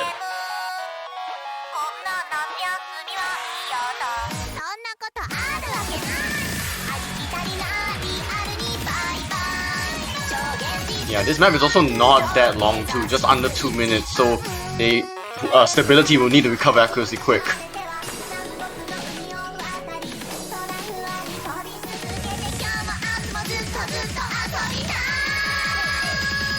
All of the South Korean players staying pretty consistent. Snowscent being a little bit low in terms of the accuracy compared to the other two players on his team, but Piggy and Stability both below Snowscent in terms of accuracy. So it looks like the South Korean side is able to keep a pretty solid lead over the Canadians here.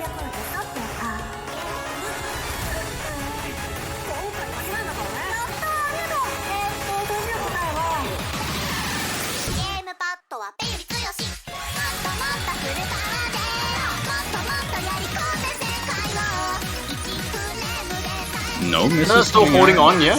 Yeah, no combo breaks. The only one coming from Stability early on in this map. Really still holding on to that accuracy lead for South Korea, being the main producer of this score lead, and South Korea only continues to increase their lead based on their accuracy here. Just insanely consistent. 99.9 also coming out from Poca, which is ridiculous here. Yeah, for a hybrid of this nature, 99.9 is ridiculous. It certainly is. 2.983 coming out from South Korea. A very solid point on their side. But Canada will get an opportunity to pick here. 996. 132?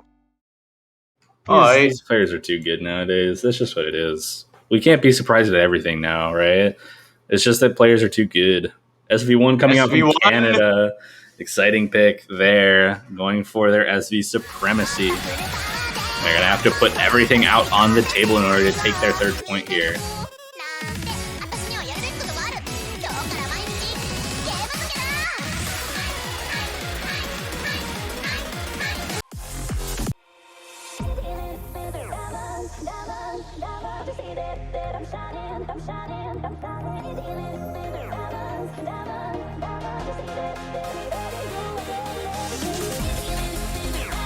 Oh no, Gaysol. I hope that's not true. Uh-oh. That's not good. I mean, if that is actually true, we might as well be just giving Canada a point here. Sight reading SVs at this, even around a 16, sight reading SV is not such a good sign. And that is a start command, so Gaysol will be staying in. Oof, that's not the best thing to see here.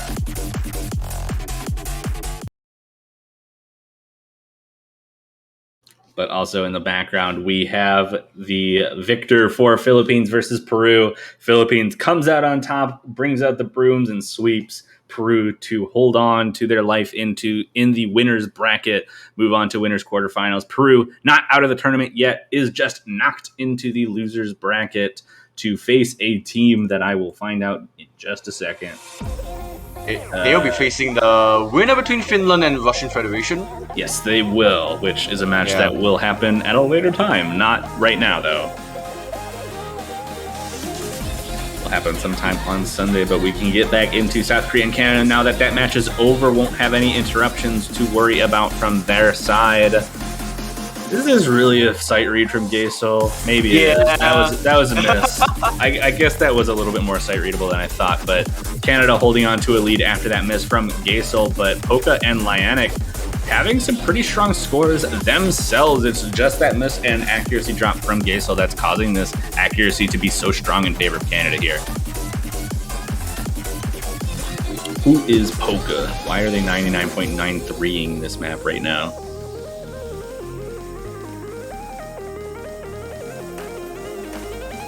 I mean, Poca was previously known as Zeros, if that rings a bell. That does ring a bell. Still, who is this guy? Why are they 99.94ing this map?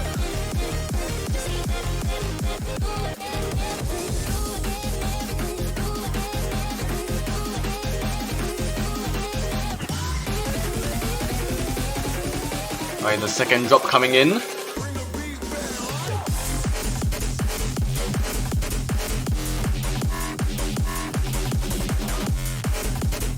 Yeah, second drop. We're getting into the second half of this map, and that lead from Canada not looking like it's dropping at all right now. Gasol looking pretty strong on this map, even though it's a sight read, holding onto the combo outside of that first SV that they had a mistake on.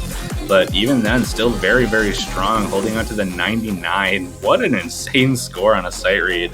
But Canada just holding on to really, really good accuracy, Poca being the only player from Korea to match. Dale in the break, finding a little bit of a break, but the lead, I think, for Canada is a little bit too big to give that to Korea right away. And this ending section, or maybe not this ending section, but the outro is a little bit on the hard side to sight read properly.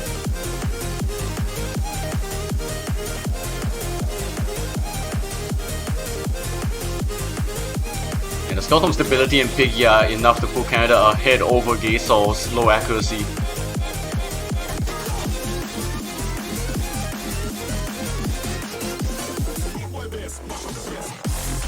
And here we go into that ending portion I was mentioning. It's a little bit harder to sight read. How is Gasol doing this on a sight read? This doesn't make any sense. I don't think they're actually sight reading. It's either they are lying or they are just really familiar with the song. Yeah, that is... Oh, there. Okay. Oh, there it is. Yeah, that makes sense. Regardless, Canada is going to take that third point, give it back to South Korea for their next pick in this match. Not much of a competition on that one. Canada, an extremely strong SV team. 994 from Poca, though. That's a little bit dumb. What is that? Yeah, Piggy with 991 as well. That's pretty crazy. Now the pick goes back to South Korea.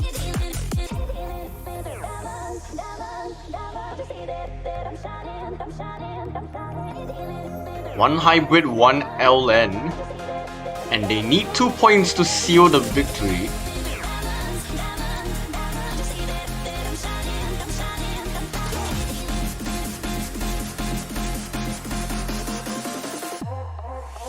It's gonna be one or the other. It's either Sokus or Dawnworld.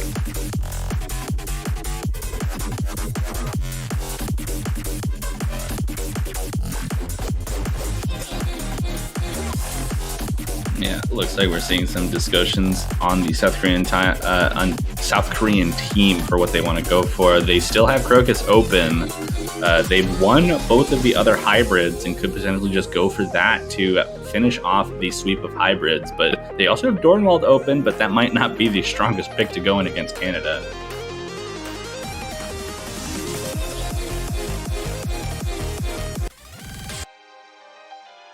Alright, Zoka's coming out. So all three hybrids swept by South Korea.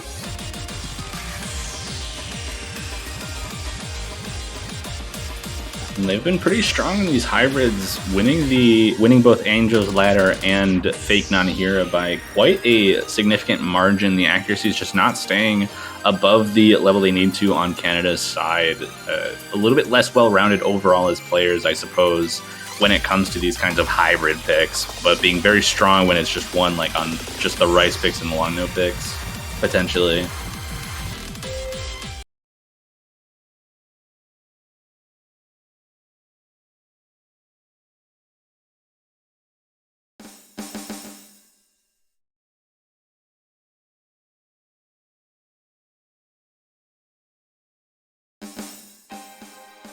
Here we go.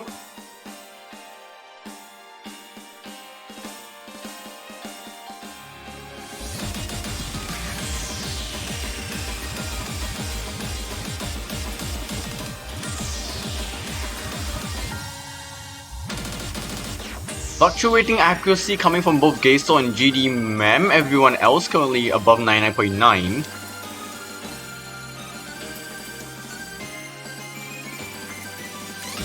Indeed.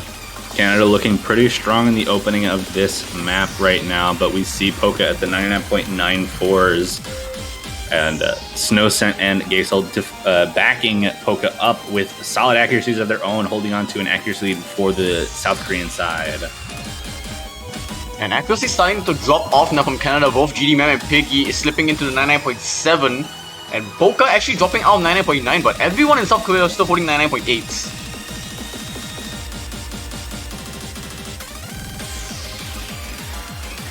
Oh, and that one throw messing up Dale, dropping below 99.8, so now the accuracy very much favoring South Korea. Oh, and that throw messing up Piggy. That is a miss from Piggy, and that's only going to help South Korea. Gaesel did have a little bit of an accuracy drop as well, but kept the combo, and that just means that South Korea is going to hold on to the score lead here.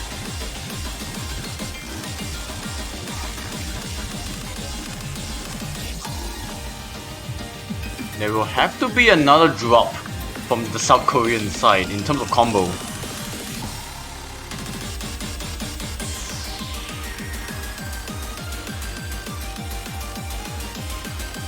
Indeed, and we just have the outro coming in here with a little bit of lighter patterns along the side. We have one pretty difficult pattern at this ending, but Piggy is going to miss again before that happens, and I think that's just going to give South Korea the overall victory here. That's going to bring it to match point in favor of South Korea, but Canada does get their own pick. B1 double S from Poker, okay. Oh, and just the 1-200 from Dale. That 1-200 from the Trill.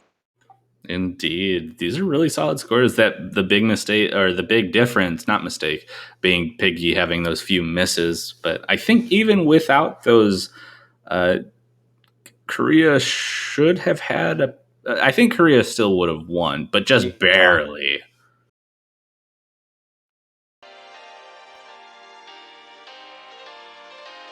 So South Korea in pole position. Canada will have to win their own pick and then break point. Because it is match point.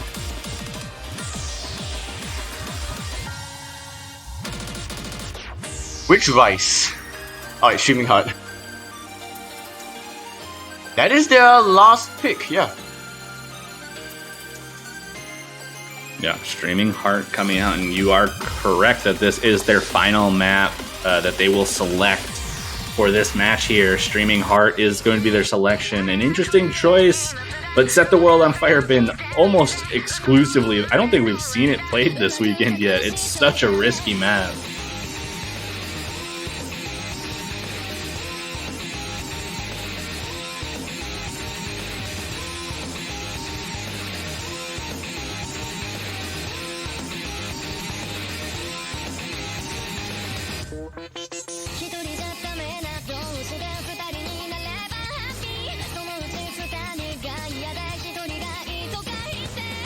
And there's the start command. Getting into this very quickly. Piggy, GD Mem, and Dale coming in for Canada. Poca, Snowsec, Gaesel staying the solid 3 for South Korea. Looking to lock out this match before Canada can get a chance to bring this to tiebreaker. Canada looking to bring it 5-4 and put a little pressure on South Korea on their final pick. But we'll have to see how this goes.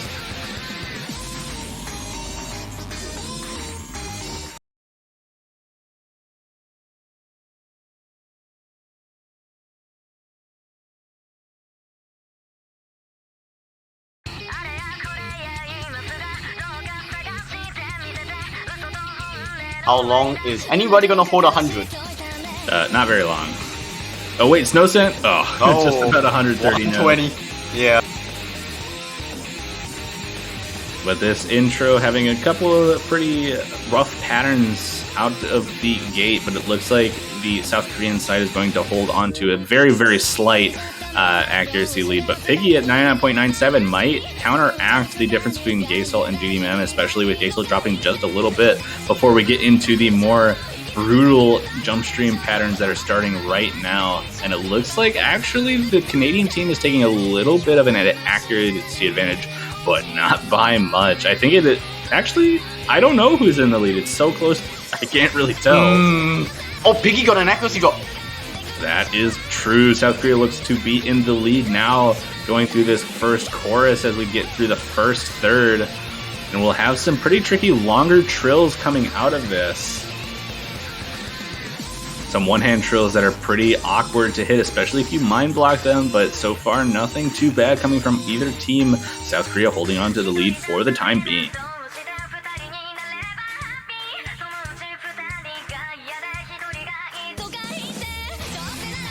This is not a ratio battle right now. It's sure. I mean, that's been kind of the case for the whole time. We were seeing a couple of misses and just major accuracy drops across the board from these players. Poka and Snowsen at 99.94 holding on for the South Korean team, and Gaesel holding on just enough to keep up with GD Mem and Dale. Piggy dropping just a bit below what they need to help bring the team back, but as long as consistency holds strong for these teams, it looks like South Korea does have that accuracy lead and should be able to keep it going into the final quarter of this map. That's with a little bit of shorter jump stream bursts here. And no... I don't know. It's so nervous. I don't know. Any major drop from South Korea guarantees a victory for Canada. Any drop from either side pretty much guarantees it, but we're not seeing anything from either side. This might just be 6 full combos as we start to get towards the ending of this final jump stream burst. Oh, what is that it? I think it might be it. I think South Korea takes it. Oh my gosh. 3,000 points just under that. And these ratios, Poka 88. 114 from Snowsen. And that's going to be a victory for South Korea in the winners bracket, going on to face the United States next weekend in quarterfinals. Canada being knocked into the losers bracket to face Italy next weekend. So that'll be an interesting match to watch as well. But congratulations to South Korea for moving on in the winners bracket. No worries too much for Canada here, as like I just said, they're just knocked into losers bracket. They are still in the tournament to face Italy next weekend for quarterfinals. But wow, South Korea versus US. South Korea versus the United States is a match that has happened a whole lot in this tournament. Actually, that's a lie. It did happen in quarterfinals once. The last time it happened any time before finals was 2015. Yeah. So this is a blast from the past. But the US and Korea have faced each other multiple times over the last few years, and we're going to see it again. But yeah, that's going to finish off this block of matches. South Korea defeating Canada, Philippines defeating Peru, and the United States clutching it out against Singapore in the 3 matches here. We will have a relatively short break of about 4 hours between now and the next match that we'll see, which is Poland versus Australia, which has a pretty nice block of matches to follow up with. I believe, aside from a couple of 1 hour long breaks, that'll be the final couple of blocks for this for this weekend before we get into the quarterfinals map pool showcase. And last thing, we did it last time too, but obviously we need to show banners. Get your banners. They're really cheap and they support the tournament. Donate to Open Collective if you think that that's not enough to help support these incredible players. You just saw some insane matches that were a result of insane amounts of work being put in by these players. I know you want to support them more, and that's exactly how you're going to want to do it, is going into the Open Collective and by buying a banner. Is there anything else you want to say before we sign off for the next 4 hours? Nothing much. Thanks everyone for watching the last few matches. It's been a really exciting block, and hopefully all of you return for the next one. Absolutely. Return in 4 hours for Poland versus Australia. It's going to be an exciting set of matches coming up, and we want to see you there. So, goodbye. We are signing off. And like I said, we hope to see you to watch Poland versus Australia in the round of 16.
mic, yo, rip up the bass.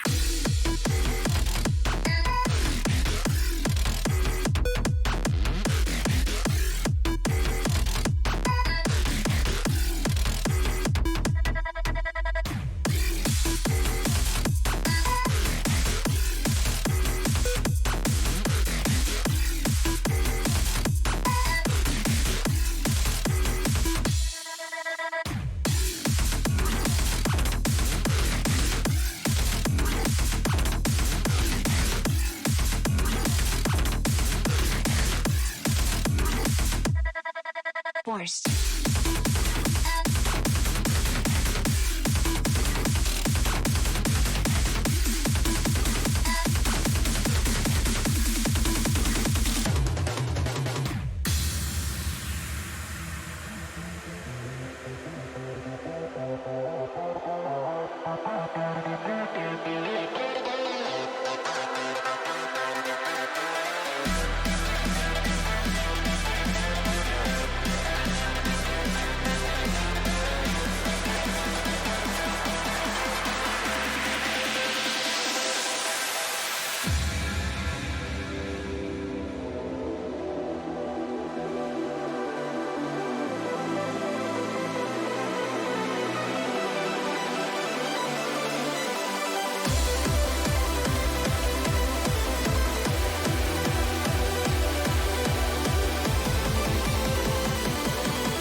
Hello and welcome back to the Osumania 4K World Cup 2022. It is yet another day of round of 16. You might have seen some other matches earlier in the day, depending of where you live in the world. If you're in Asia, this might not be the first match of the day. But today we will be seeing Poland versus Australia. My name is Paturaj and I will be commentating with Silweska Els. How are you? Alright. Honestly, like looking at all of these matches was really interesting, especially Singapore versus the United States. That one ended in a tiebreaker. One of the best matches I've ever seen so far in this tournament. How about you? How are you doing yourself? Oh yeah, I heard about that match. That was literally a tiebreaker situation, but it happened when I was sleeping. It was like maybe 4 a.m. when it happened, or 5 a.m. when it happened at my time. So I just had to catch some sleep and actually be able to commentate here. I mean, it's better to have you commentate here than to still be sleeping up to this point. Otherwise, you'd probably only have one commentator here. Yeah, I mean, I wish I could be. I wish I was able to sleepwalk and passively watch some MWC matches in my sleep and just absorb them. But fortunately, we do have match feeds that we can catch up on and lovely features like the multiplayer links that you can check back for results. Well, speaking of results, What were the results for Poland and Australia on their respective matches? Oh, I would have to check back in the match feeds. I do not have those results ready. I do not know if you what kind of windows you have open, what kind of Well, I mean, I can guess- check it myself. yeah, So, because usually commentators do have like a kind of cockpit of information at their disposal. We have statistics, we have match feeds, we have all we need to deliver you information in a timely manner. Speaking of timely manner, Poland and Australia should be rolling and settling themselves in the room right now, but we are still getting ready.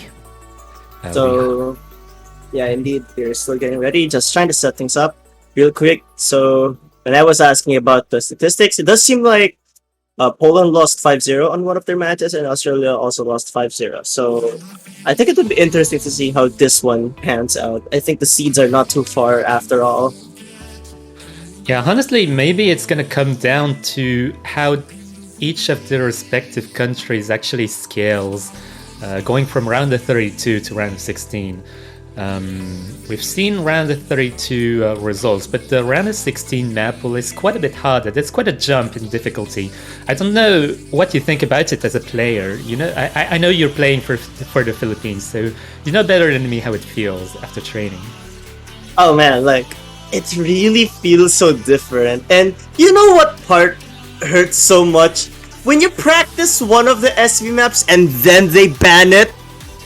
Oh no, I know that feeling. The SV2, me and you, has been a very popular ban throughout the matches, and I do hope we see it in this match. I feel like SV might be one of the pivotal devices that one or the other team is going to use to get a point. That's true, and you know, if you were to avoid getting a sort of free loss on any of the SVs, you better practice them. Like, even if you know that the other team might ban them, there could be a chance that the team would have a last second plan. So ideally, you should be practicing the SV whether you think they're gonna ban it or not. Yeah, that's entirely true, and people at home may not realize how much pressure there is behind playing a tournament. Watching a tournament and playing a tournament are entirely different things. When you're behind the keyboard inside of a tournament, it really feels like an entirely different experience. I can certainly agree with that. I mean, you and I have played a lot of, or at least some tournaments here and there, and the feeling of like, okay, these players are really doing good, and then when you think that you could do the same, it really just feels different. The pressure is on you to perform, and I think that's the biggest difference from watching and playing. Yes, absolutely. I can totally agree with that. I haven't played any MWC. I've only played like the 4-digit version, and actually one for France. Yay. Let's France. Let's go. But anyways, I think I think these players are almost ready. I mean, not only that, but you do see some seasoned players here, like CTEC on the Polish side, and for Australia, I've seen names like Potassium F and Ruka for a while now. Yeah, some long-standing names and some new names as well. We like to see new names throughout the year, coming throughout the year.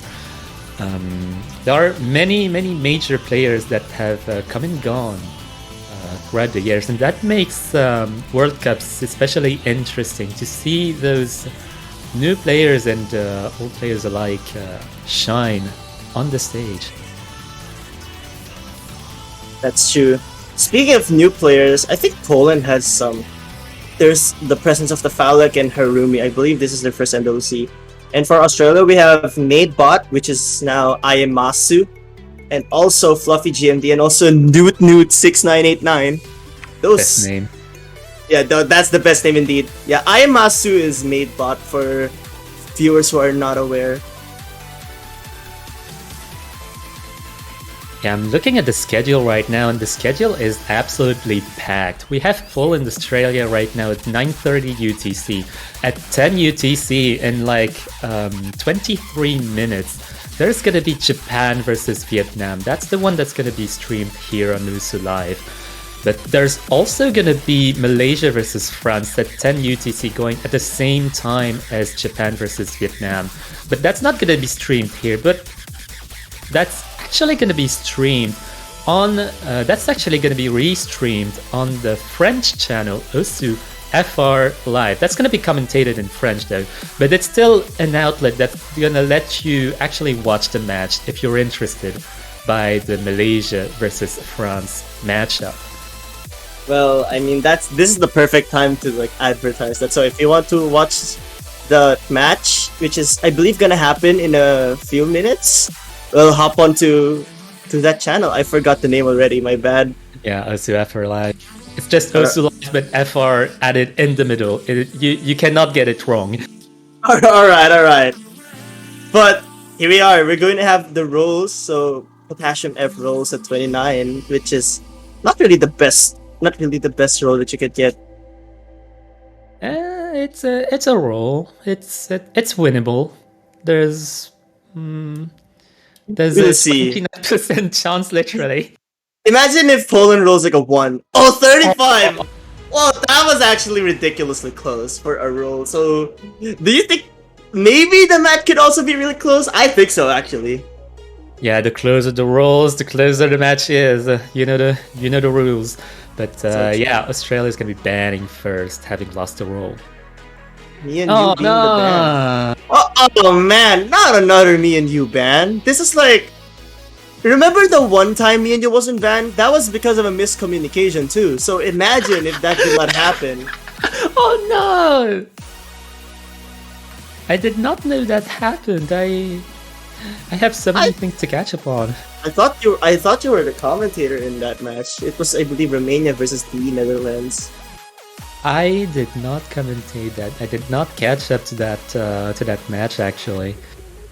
Well, my bad. So Poland is gonna set the world on fire. Honestly, I was expecting Poland to take advantage of the rise. I feel like Archaic and Harumi are two Rise powerhouses, but to be fair, Ruka and Alternation also keep up very well on the Australia side. Yeah, that might be coming from a lack of confidence in physicality for Poland. You might have one or two players that can actually play the map, but what matters in the long run in a 3v3 situation is actually the whole team performance. And if you cannot have three players who can actually play the maps, it is game over. Yeah, this is a team tournament after all, and even if you'd say you have one amazing or even two amazing scores, if the third players or the backups in general cannot keep up, then unfortunately that is not going to result into a win. Anyways, Poland's going to be picking Rationalist first, banning Rice first, and picking Rice first. That's kind of showing how versatile the Rice picks can be. Rationalist is more Jack-oriented than Set the World on Fire is. Set the World on Fire is the speed type of map, speed streams. That's true, yes. Speed is really difficult in a way because it tests your consistency and physicality, and I do think that ban could benefit Poland, but at the same time I also think it benefits Australia in a sense. Yeah, honestly, it's going to be an interesting show of an interesting comparison between the Rice lineups of Poland versus Australia, and there's going to be I guess teaching each country information about the other team in terms of physicality, because Rationalist 1.15, I thought it was 1.2 for some reason, but 1.15 is going to be a decent show of what the respective teams can do. Mm-hmm. And right now we'll get to see. Oh, wait a minute. Okay, that's fine. I had a heart attack watching that. I was like, wait. This should be a word, but no, nothing happened. The Ruka dropping to below 99, but No, Harumi's gonna Harumi. start off with a miss. Yeah, Harumi actually missing in the one-third jump stream for some reason. Maybe some misread pattern. Gotta say though, Australia's act in general is better, and I'm very surprised to see Ayamasu's act being superior. Archaic with a drop, and that was a very dirty miss as well. Dropping from around 99.3 to around 98, and that's gonna give Australia a big buffer to keep. Yeah, actually Archaic was not starting really high in terms of accuracy. On Australia's side, Ruka had a kind of a false start but actually caught up right back to the 99.6 territory, so Australia is actually doing really well in terms of physicality. It's true, and I believe this is around 20 to 30,000 points. That is a big lead, and you would need a couple of drops here and there, and also a huge act drop, and it doesn't seem like that's gonna happen because Australia has 3 full combos while Poland only has 1 from Zunkal. Yeah, that's actually a rather bad situation for Poland, with Rationalist being their first pick. So they're looking at a first breakpoint against them, so they might want to kind of switch strategies here. Maybe go for hybrids or LNs or something less physical. Dude, but Australia right now just really balanced in an accuracy department for a seed 22. This is an absolutely amazing performance, and honestly for Poland, I think they're also doing great. But never mind, 2 misses, and I think that makes it 0 full combos for Poland. Yeah, it's actually a really tough battle for Poland, losing combos here and there, and there are 0 full combos on the Polish side, whereas Australia is standing strong with a full team, full combo. That is actually an outstanding performance from the Australian team, getting the first breakpoint of the match. Wow, in general, only conceding 4 200s and 100 on the Australian side is really impressive. Ayamasu with 1x 200 only is really impressive, along with Alternations V1SS. Like, I remember Ayamasu was like getting a little bit nervous before the match, but right now she's just performing absolutely well. Wait, how does Archaic forget to change the scroll speed? Alright. In the first pick, you usually forget to change the scroll speed after a pick, but Archaic actually forgot to change the scroll speed after on the first pick. Pataraj, may I excuse you for a little bit? That happened to me in 2020, alright? Oh no! So, you know when Vertex was a map in the pool? Oh no, did you actually practice Vertex before entering the match and did you forget about it? Yes, and the worst part was I forgot to change it because I was like, okay, the team's probably gonna pick Vertex anyway, and then they ended up not picking Vertex, so I forgot to change my scroll speed. So that exactly happened to me. But right now, Australia choosing double Helix right off the bat, I think this makes a lot of sense. If you win a pick like Rationalist, you gotta go for another Rice. However, you have to consider as well that Archaic had the scroll speed disadvantage. Yeah, maybe Poland is actually gonna switch someone for for a more technical kind of map. I think we could probably see C-Tech. Oh, never mind. We're gonna see the Falik. Falik. Falik is a good Rice player, so I think it makes sense. Keeping Archaic and Harumi is important. Though Australia, I think, will be keeping their core. I would have probably expected Fluffy GMD maybe instead of Ayamasu, but she could probably do fine on a map like this. Yeah, that's entirely true. I think C-Tech might play a stronger role in long nodes and hybrids. That's fair. So here we go. I think we're just waiting for both of these teams to ready up.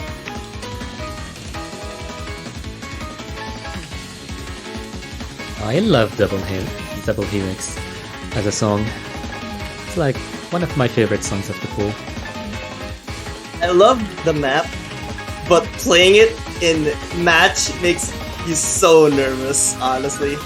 especially since this is one of the first maps, and you gotta take into consideration the feeling of being nervous as well.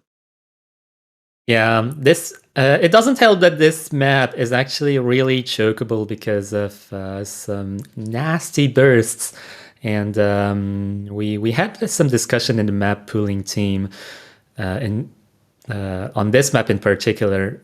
If you choke on this map in particular on the burst, it's called getting B-mad from the map. Well, from the charter. Like B-mad is the charter, and you get B-mad. It's kind of funny because it sounds like B-mad, like B. Come on, mad. just- Anyways, You've been talking about Bima a lot, and now Archaic just missed, so I guess you could say Archaic got Bima? yeah, Arcade just got B-mad hard in the beginning. It does not forgive anyone. Well, speaking of not forgive, it does not forgive Alternation as well, because Alternation also missed in that section. Yeah, actually, Archaic is actually catching back in accuracy really fast, and right now Poland has the advantage. The combo balance is 1-1, 1-1 misses for Poland and Australia, and we're gonna have to monitor this. Oh no, Alternation actually missing on the trills. But those trills are very uncomfortable to play. And it does seem like, I think we saw 5-way FC on that part, really impressive.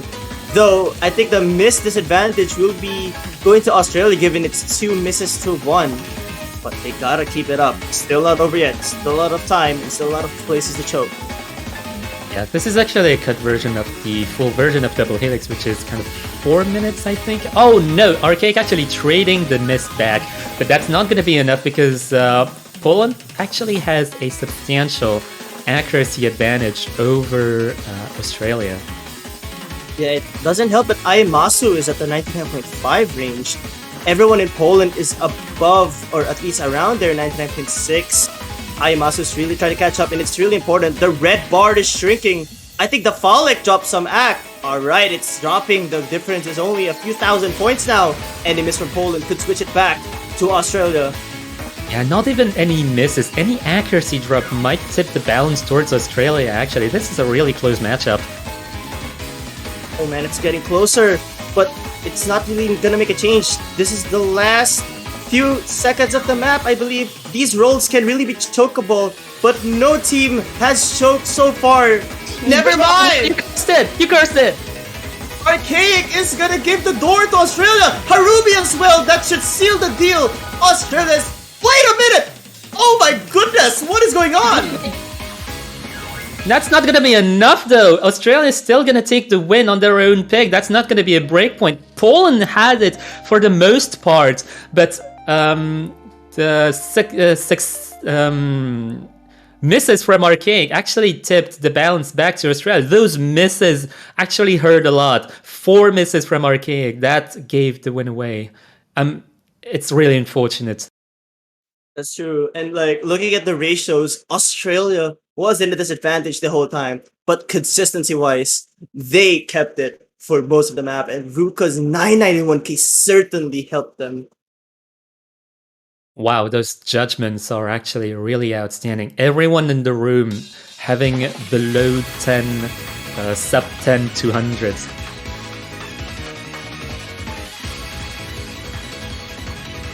That's true, and it's just really unfortunate that some breaks decided it. They had it, as you said. Yeah, but this is not the end of the match. This is only the beginning of the match. Australia is only leading 2-0 against Poland, and this is a first to 6 points, I believe. Is it 6? Is it 7? 6? Pretty sure it's 6. It's 6, around there. Yeah, 6.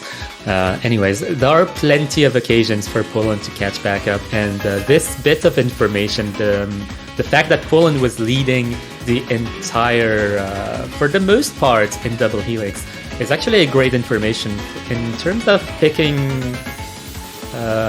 songs like Traveler, Streaming Hot, or Free L-Town. I believe that Poland has a great chance of catching some points back up against Australia here. I think they should go for something like Traveler, because that map is really short, And considering that Poland held the consistency for most of Double Helix, and considering the travel is short, maybe they could go for that, but never mind, they're going for Angel's Ladder, changing the pace, I see. Yeah, I think going 3 Rices pick deep in, I think it's time to get some information on the hybrids and the long notes. Angel's Ladder is slightly more long note oriented than the other hybrids, so I think that's kind of a good appetizer without dipping their hands too deep in long notes. Maybe they don't want to go straight into LMs and just want to transition bit by bit.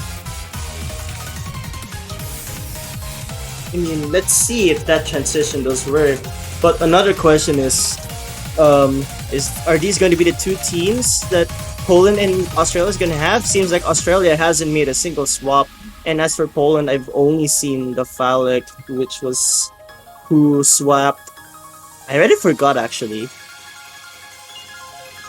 I think in terms of switches, I think there's only the appearance of Shunkol. Oh yeah, they're right, Zunkol. That's correct. But So yeah, for something. I'm surprised to not see Sutek yet, but I'm not entirely that familiar with the shape of Sutek right now. I mean, a lot of players in MWC might be a little bit rusty from not playing as often as some other players. That's true. Yeah, I really would have thought CTEC would have been instead of like the Phallic or Zunkol, but still, I think this is a solid trio. And as for Australia, as I've mentioned, this is going to be the same 3 players.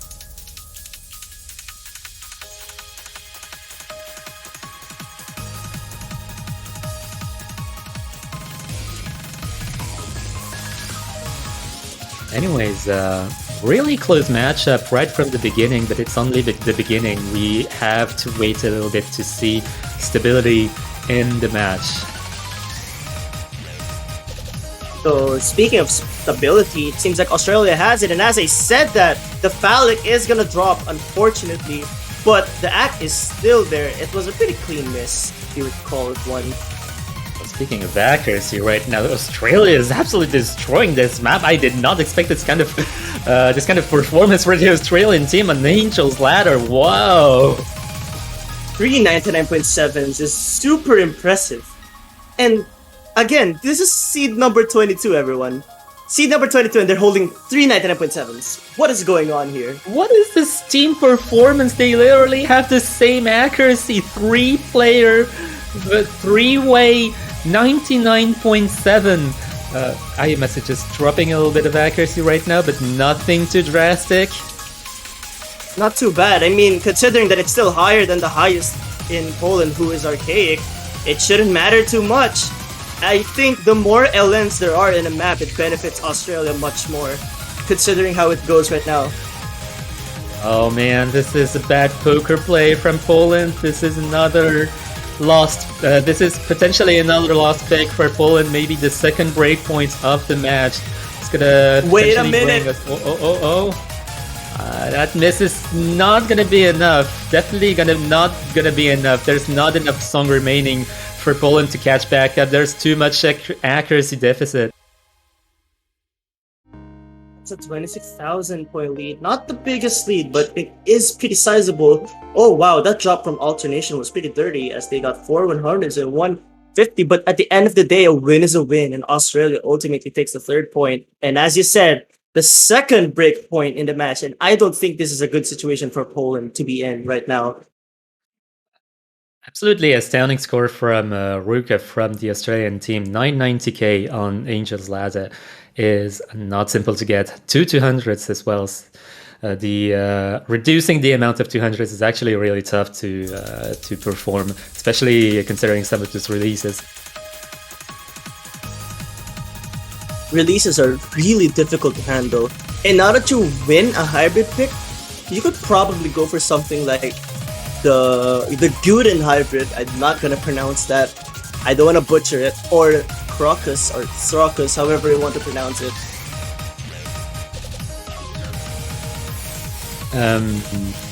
Yeah, hybrids being difficult to pronounce is actually kind of a common theme. each and every year, it seems like. The second hybrid I would pronounce Crocus because the X actually stands for a C or a K. It's kind of like that Camellia album. I think it was Chromal Zero. Alright, I think that makes sense. Though, speaking of which, Australia still has to make their choice, make their decision. I think taking your time is important. Even if you're up 3-0, that can like easily be taken down if you are not careful.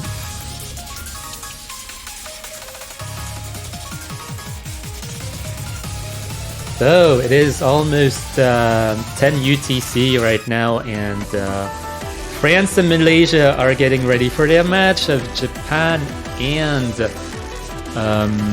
Vietnam are also getting ready for their match. They're gonna be getting ready as Poland and Australia are getting ready for Traveler, which is gonna be the next pick. I don't think that's a really good pick from Australia considering how close Double Helix was. I mean, at the end of the day, even if let's say this was not a good pick, at least it kind of runs Poland out of Rice pick. Though you do not want to pick a map that you have a big chance of losing in. But the question is this a map that they have a big chance of losing it in the first place? And I do not know the answer to that, considering that Australia has taken those points, those Rice points that they absolutely needed.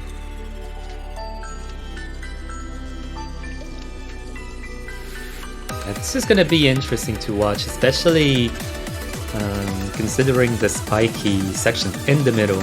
I feel like how each respective country is going to be performing in this burst spike in the middle of the map is going to decide the outcome of the point. I agree. I certainly agree with your point. And right now, we'll be seeing if your thought process on who wins this would come to fruition. And maybe it's going to be decided even earlier than that. We're just going to have to see how it pans out. Archaic with the mirror. I think that's quite justified. Considering some of the patterns, maybe some patterns are better taken from one hand or the other.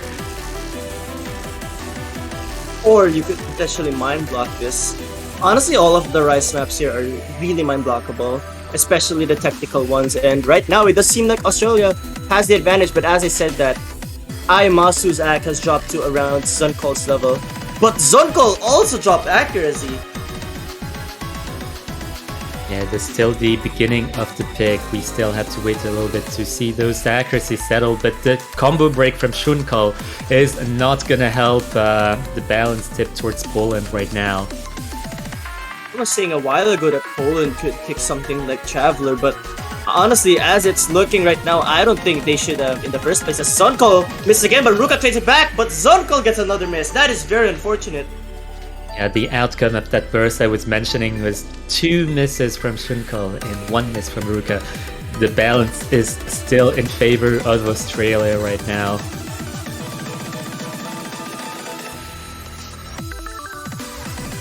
And unfortunately, this lead has been pretty big, but considering that this is a very short map, any misses from Australia could give the lead back to Poland, but it does not look like it so far. Zunkol's act is increasing, but it's only increasing super slowly, and that's big for Australia as they're keeping relatively high accuracies compared to Poland in general. Yeah, watch the 1v1 between Harumi and Alternation. Both players actually carrying their respective team. Who is going to win between the two? And it seems like Alternation is going to be taking the lead in terms of MVP of the lobby. Honestly, the difference was between Ayamasu and Zunkol, because Harumi and Archaic were certainly matching Alternation and Ruko, but Ayamasu was doing a lot better than her counterpart in Zunkol.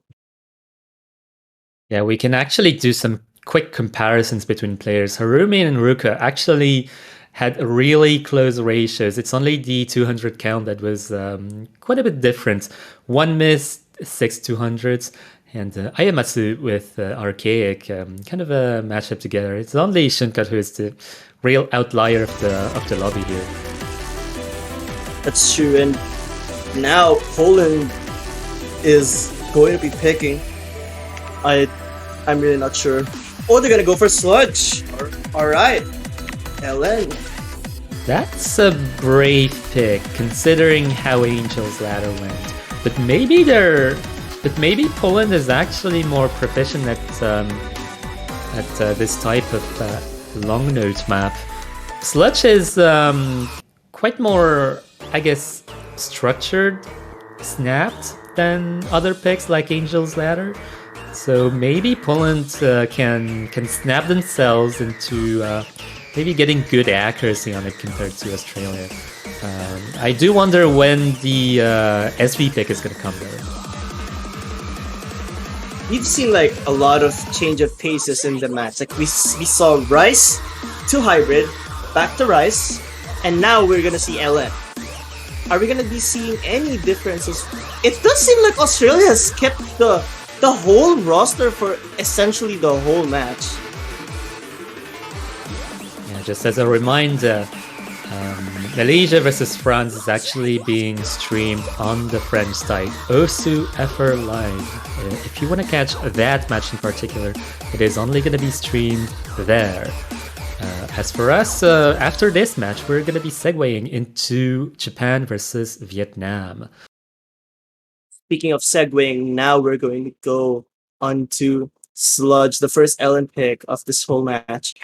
And looking at how things have went so far, I'm not sure if this was the right choice to make, especially considering how, like what you mentioned, Angel's Ladder went to Australia very comfortably.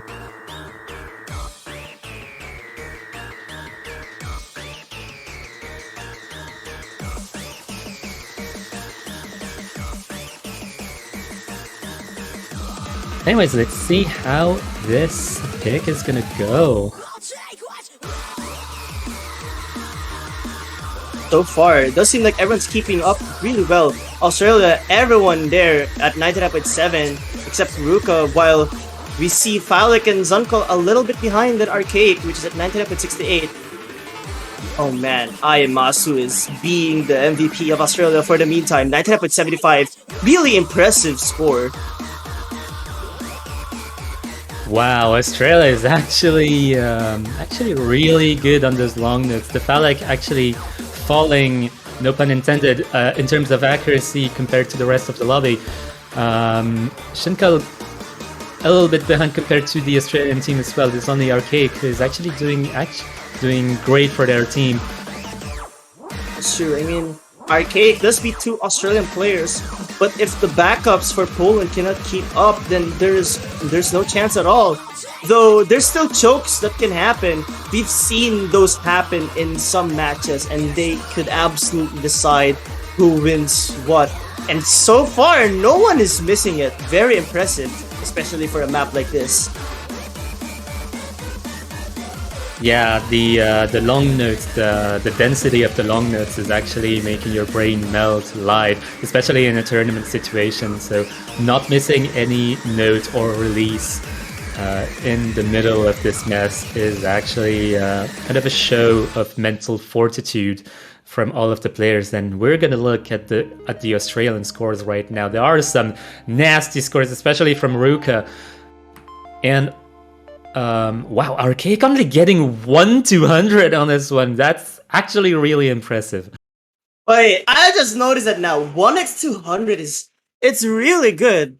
Unfortunately, the ratio would have not even matched the worst ratio in Australia. But still, the 200 count is really impressive and is very, very noteworthy to say the least. Yeah, we're also getting. I'm guessing. I think that's the first full lobby, full combo of the match. Actually, I think so as well. So we're not going to be seeing the SV pick for the meantime, I think. Oh wait, they're going for the Guden hybrid. Yeah, it's gonna be Atashi no Chio Muchin. can't even not see. read the full title because it's can't actually even- hidden by the category. Yep, the HB category. So we have. I really want to see how this one turns out. Unfortunately, Poland could have taken like a point or two, but they've had some misses that ultimately gave the lead back to Australia. And we're just waiting for it. Alright, there we go. I wonder what the full title is, by the way. I have not read it. I have the wiki open, so I can actually check it out. Alright, there we go. It's Atashi no Juwo Mujin Shoji Yu Yuki Sekai Keikaku. I'm so sorry for butchering that. Oh, it's fine. Your Japanese pronunciation is actually fine. I see. Well, that's good to hear, but I would be very interested to see how these six perform. And it would be... I really find it impressive how Australia has essentially kept all those three players in the same match. Like, fatigue could be a problem, but it doesn't look like it's stopping them at all. Yeah, I believe all of those players are actually quite used to tournament settings and playing picks in a row. I think in this lobby, I'm pretty sure that all of those players have actually played at least one 1v1 tournament, and in 1v1 tournaments, you are expected to chain those picks really fast. That's true, and I think we've seen Arcade play essentially every map as well. Wait, the Phallic is down to a 94 at the start, and like I saw a 92, and now the Phallic has to have that pressure of increasing that accuracy really fast. Kind of a false start. It happens in tournament situation. You kind of miss the first notes or so in terms of accuracy, and all of a sudden you're behind the entire room in terms of accuracy. But it is not over. You can still catch back up in accuracy, hope for a miss on the other side, and just carry on. That's what you have to do, just carry on. You gotta carry on indeed. So it does seem like Australia is going to have this lead comfortably. Well, I stand corrected. This is certainly not a comfortable lead, but as we say that, Ruka's gonna drop on that right section, but the Phallic is gonna trade it, so I think the lead goes back to Australia. What was that miss from Phallic? No, that was in the middle of the break. I feel that was a nervous break. Could have probably been a distraction as well. But man, that was a door that Poland could have had because Ruka dropped very much. But unfortunately, Phallic could not keep it up. And right now, Australia has the lead, but it's nothing essentially. This is nothing. Oh my god. I do believe that Poland has another chance if Australia actually misses one more time. Doesn't look like it's gonna happen though, because Suncold is gonna miss. They have to miss twice at least. That's going to be a hard ask from the Australian team. The Australian team has been really consistent throughout the match so far and has been the bastion of consistency and skill, especially for their seeding. It's true, and I think the Poland having a full team miss essentially just gives the chance to Australia to just take it. Oh, I think Zunkel disconnected mid-match, which is very unfortunate. But at the end of the day, this is going to be an Australia victory, and I did not expect it to be 6-0, by the way. But regardless, this was certainly not a 6-0. This had some close maps here and there. Yeah, honestly, the trade between Poland and Australia in double helix had me breathing hard for a bit. Same here. And honestly, unfortunately, Poland is going to be eliminated. But I gotta say, they still put a valiant effort against Australia, which Australia absolutely performed out of their minds today. So now, without further ado, I do believe that we're going into Japan versus Vietnam. And Japan versus Vietnam has just ended their first point. The first point goes to Vietnam. Vietnam actually wins on Streaming Heart by 9,000 points against Japan. Oh, and I was just looking at the MP Link. It does seem like Japan could have won that, but unfortunately, two misses from AMD gave it away to Vietnam. Though luckily, this is Vietnam's pick. Yeah, nothing really lost, nothing really fatal in terms of strategy. The Japanese team can still pick the slack back up. Maybe go for an SV pick right off the bat, or maybe save that SV pick for later. Dare I remind you that Japan is actually the number 1 seed in SV. Man, speaking of which, Vietnam banned SV2. Are we even surprised at this point? I am just disappointed. Oh wait! You're going for Freetown after losing in Streaming Heart. That's an interesting strategy. That's really brave.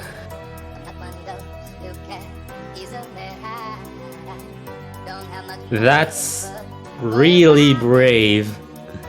I do not know how it's gonna pan out, but from the results of Streaming Heart, maybe AMD had kind of a dysfunction that had them have a worse ratio than expected, because AMD getting the worst ratio of the lobby is kind of untypical of their past performances in past NWCs. Not only that, but I'd like to add, I was expecting Sleet Girl to play a map like this, because Sleet Girl is also really proficient in HS Act. Yeah, maybe AMD also had a wrong scroll speed. Maybe having the wrong scroll speed is gonna be a theme of this of today.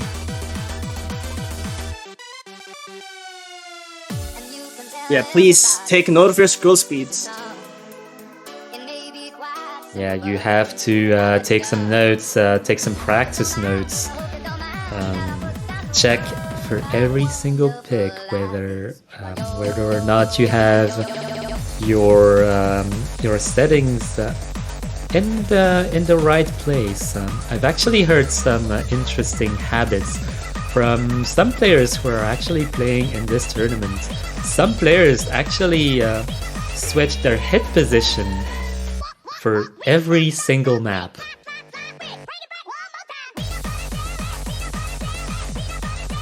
How is that even possible? Like, switching hit positions is really difficult for me.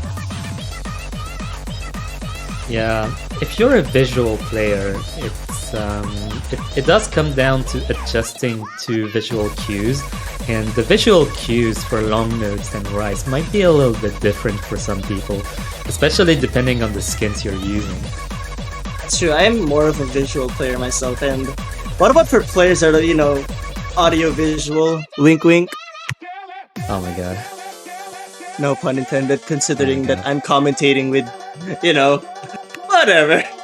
Anyways, I want to shout out an update from Malaysia versus France. Malaysia is up 1-0 against France. And the first pick was actually the long notes map number 2, Dornwald. And Chewy's scores on Dornwald is actually a 997,000 score. 107 regulars, V1SS. Wait a minute, what did you say? What? 107 300s on Dornwald, 1.1. How is that even possible? That is illegal. And also Leon with the V1SS as well, with 202 regulars. Apple's missing the V1SS by 251 regulars. I mean, regardless if you win, it shouldn't really matter too much. But right now, you'll be seeing Freetown. Really surprised to see a pick like this. Again, like what I've said, considering that you've lost a pick like Streaming Heart.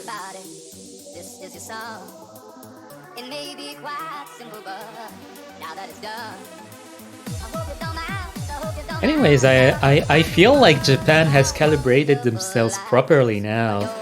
Look at the I think- accuracies right now. Speaking of accuracy, I think I saw Sevilla drop a 200 on that section, and that's unfortunate, honestly.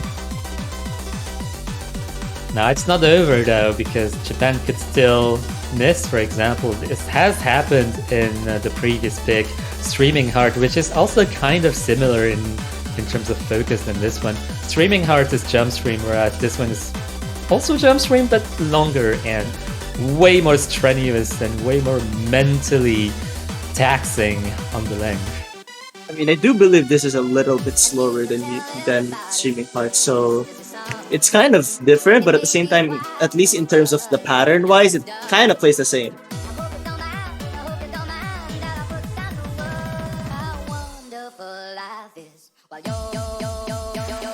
Right now, Japan is not letting up, and you might think that their performance on Streaming Heart was probably just a fluke, and Vietnam might take some notes for next picks. Maybe don't go for Ice against Japan.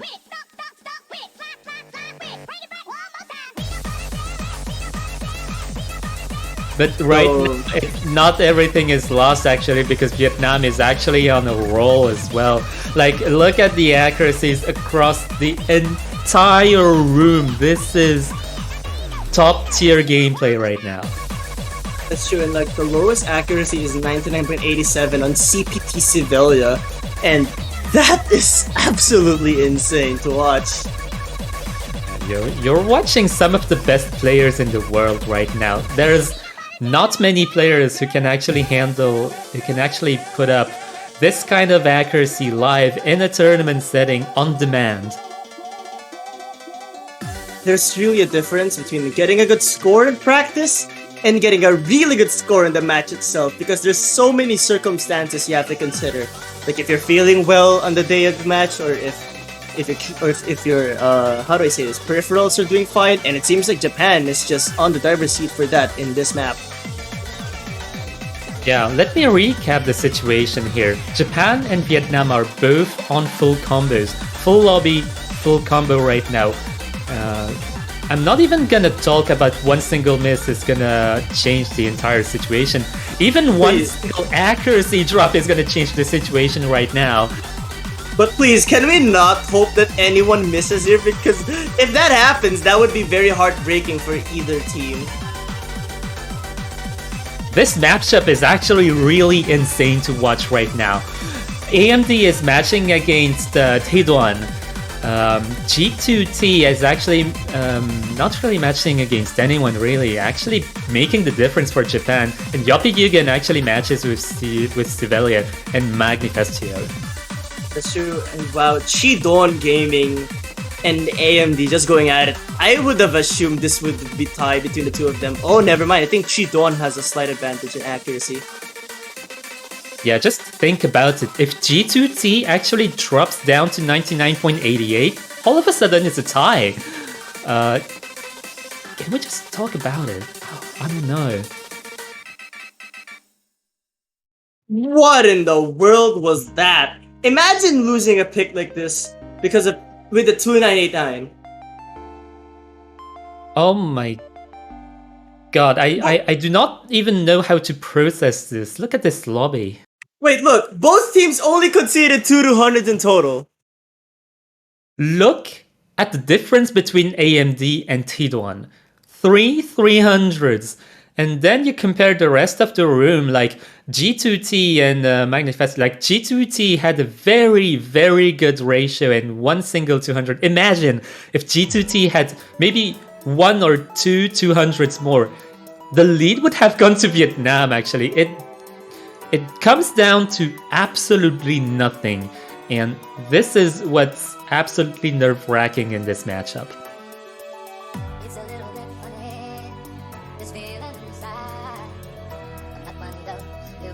Indeed, I agree with your points, but with that in mind, like with what you're thinking, what should Vietnam go for next? I mean, they did win Streaming Heart, but lost Frio Town.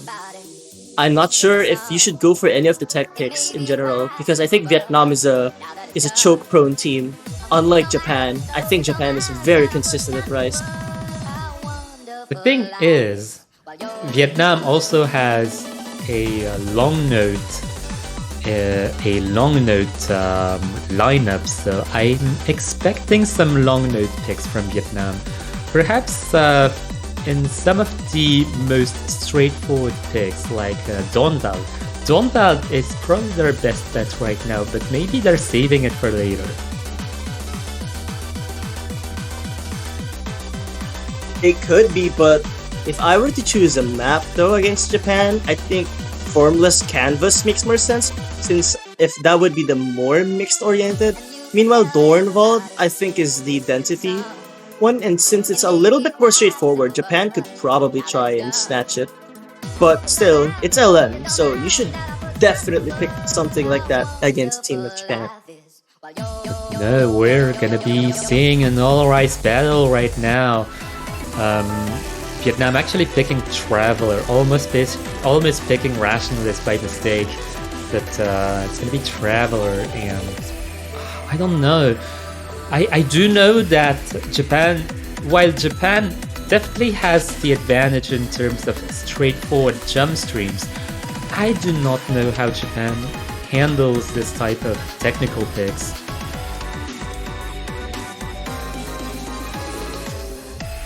We'll have to see. I know they're gonna pick a lot, and honestly, I'm surprised with this. Especially considering how this map goes. It's a very chokeable map. So I'm honestly surprised to see Lot in this lobby.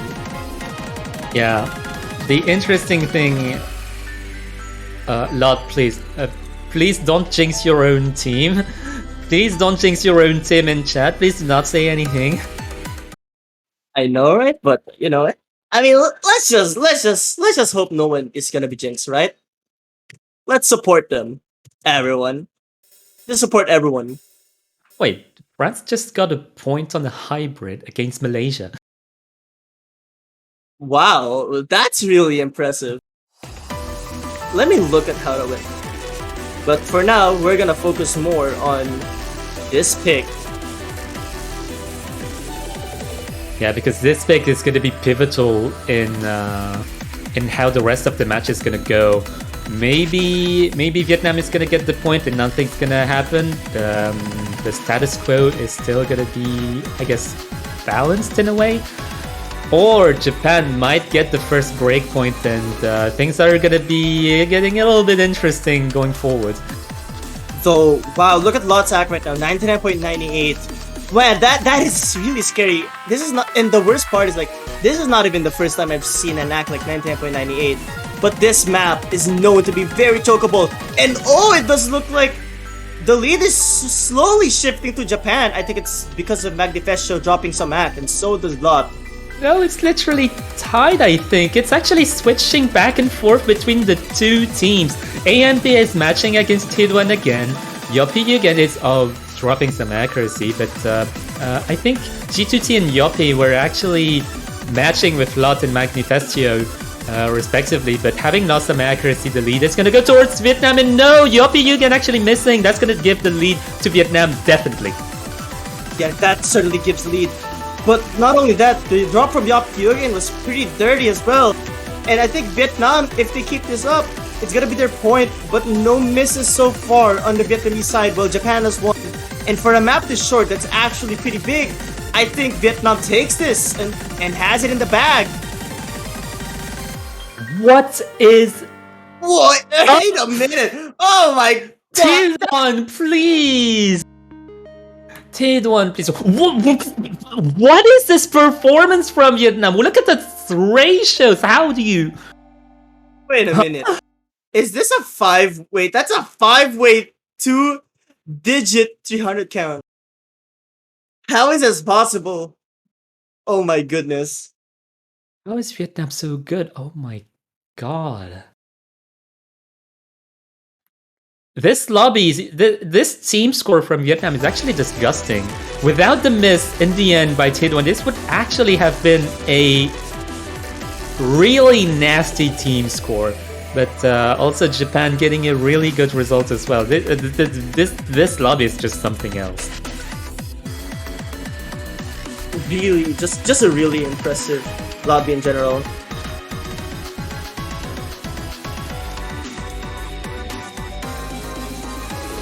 Lot jinxing it again, but no worries. It didn't happen this time. Vietnam still got the point in a very outstanding way, and we are awaiting the next pick from Japan. And Japan right now might be afraid of picking the rest of the technical picks, like especially double helix. Rationalist, I feel, could go either way. I think we've yet to see in a pick like set the world on fire though. I think that should be interesting. Especially for a team like Japan, who should ideally be very consistent in speed.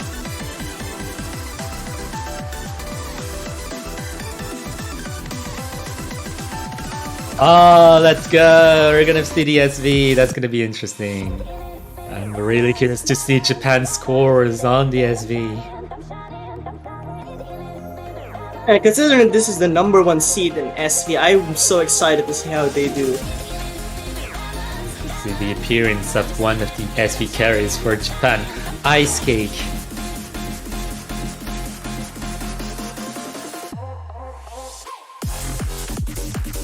And we start to see the rest of the Vietnamese lineup as well. Frostleaf making their appearance for SV as well. And Malaysia versus France is also playing Butterfly Twist right now. We're gonna be able to compare the scores across matches. 4-way showdown. But for now, what's going to be shown in the stream is going to be the showdown between Vietnam and Japan. And so far, being that this is the #1 seed, I am very excited to see how Vietnam goes up against a team that's really strong in SV.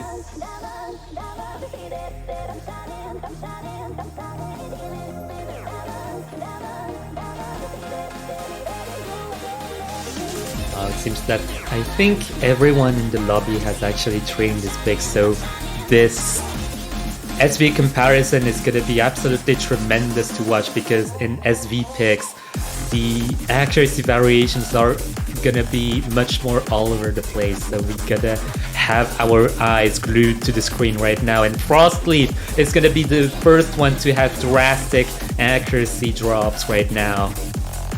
And Tree Dawn is slowly following that route as well, dropping some act, but Lot is just keeping up with the rest of the Japanese team, with the exception of Ice Cake.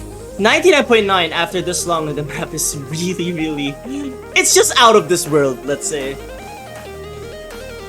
Yeah, the entire Japanese team maintaining over 99.8 accuracy on this pick. Very not straightforward pick at all. You need some training to actually be able to handle this. Frostleaf slowly catching up in accuracy, waiting for a miss or an accuracy drop from Japan right now. Doesn't look like it's gonna happen. In fact, Ice Cake is increasing their accuracy. So did Gyoza. Yap Yugen essentially just at the same accuracy though. And Frostleaf has increased that well, but still not enough to match this terrifying team score from Japan. God, this is very scary to see. Yappy Yugen actually going slowly towards the 99.8 territory. You don't really want to dip much more below that, otherwise Frostleaf may be able to catch up. However, Frostleaf is falling back down to the 99.5 territory. There's not much time left. I mean, the important thing is that there's still time here. Yeah, anything could happen in the last quarter of the map. What is the score from Ice Cake? Still at the 99.93. And like Japan's two scores are also really impressive, and Lot 99.88 is also really good in its own right. Just unfortunate that the two players from Vietnam could not keep up.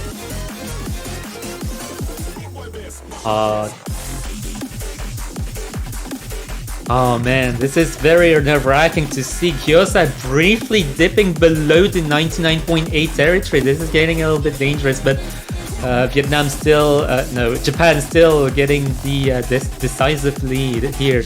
as we're getting towards the end of the map. Oh my goodness, this team score from Japan is really good. 2985 on an SV pick. Vietnam score is really good as well. 97 from Ice Cake. What is that score? Oh my. Oh my. Ice Cake just putting the cherry on top of the cake in terms of team performance, really. Like, you would get a full team 990k plus score. That is already outstanding from Japan, but Ice Cake just had to do it. We had to have a 997k score from Ice Cake. Not even Malaysia could top this. Chuivty 994k on the other side. Oh man. 984 in its own right is also really, really good.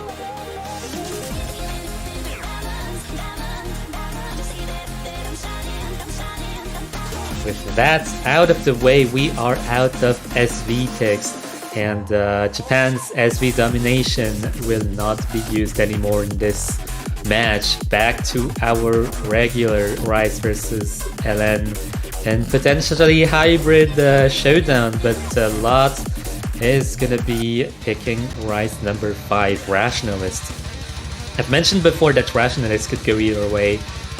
For Japan or for Vietnam, but maybe Vietnam is actually more confident on this pick.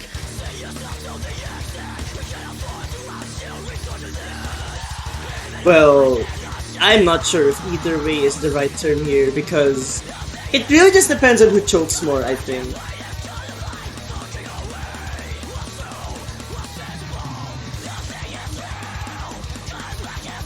So it looks like we're gonna be seeing Magnifesio come back in for Vietnam. And could we be seeing someone like Sleep Girl in? Oh wait, AM Duskia is going to be added back into the lobby.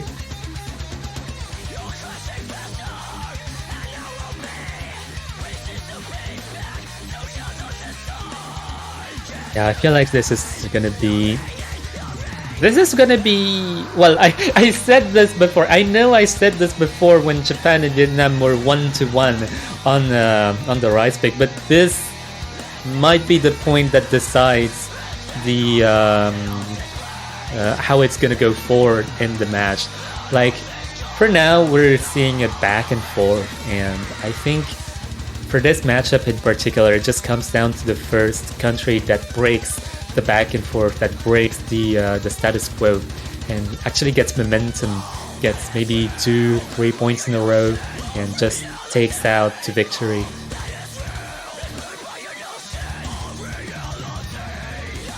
That is true. Though right now, I think this is honestly one of the most crucial picks because Rice is something that both teams we've seen so far are really good at. But we've yet to see like the LNs and the hybrids yet, though. So that could be something that could be done after this.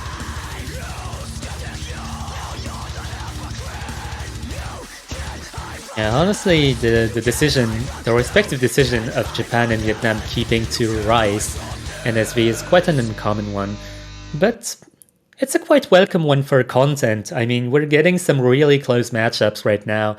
It is all for the sake of entertainment. And speaking of entertainment, I can't wait to watch this. Honestly, I'm really excited to see. Well, okay, it's fine. I think this is the second time this happened. And I remember this also happened in Rationalist in the previous match, so there's gotta be something up here. But anyways, right now, I think Japan has a slight advantage given that no one in Vietnam has a 99.9, while AMD is up there, and GDT is very close, if not already there. Oh my god. This entire lobby is just killing it right now, and look at Vietnam, they pretty much have the same accuracy across all three of their players. Japan is a little bit more heterogeneous with AMD kind of taking off in terms of accuracy.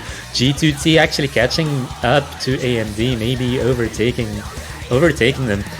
Only Yuppie Yugen is actually a little bit behind, but Yuppie Yugen is actually matching with the Vietnamese team, so Japan definitely has the lead for now, but just for now. It is very small though.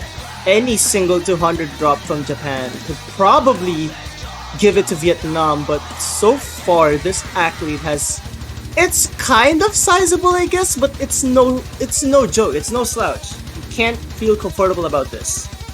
Yes, no.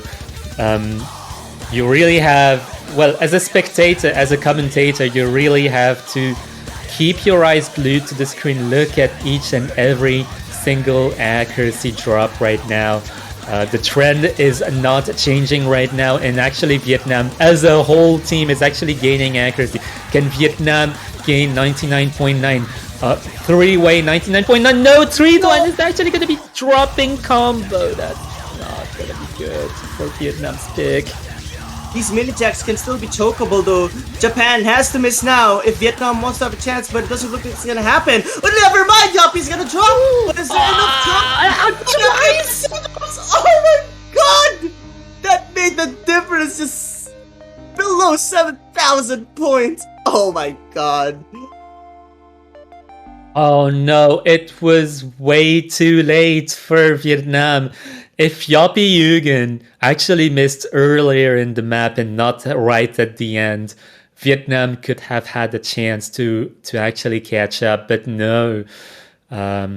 Actually, I think that the accuracy both from G2T and AMD actually helped tremendously.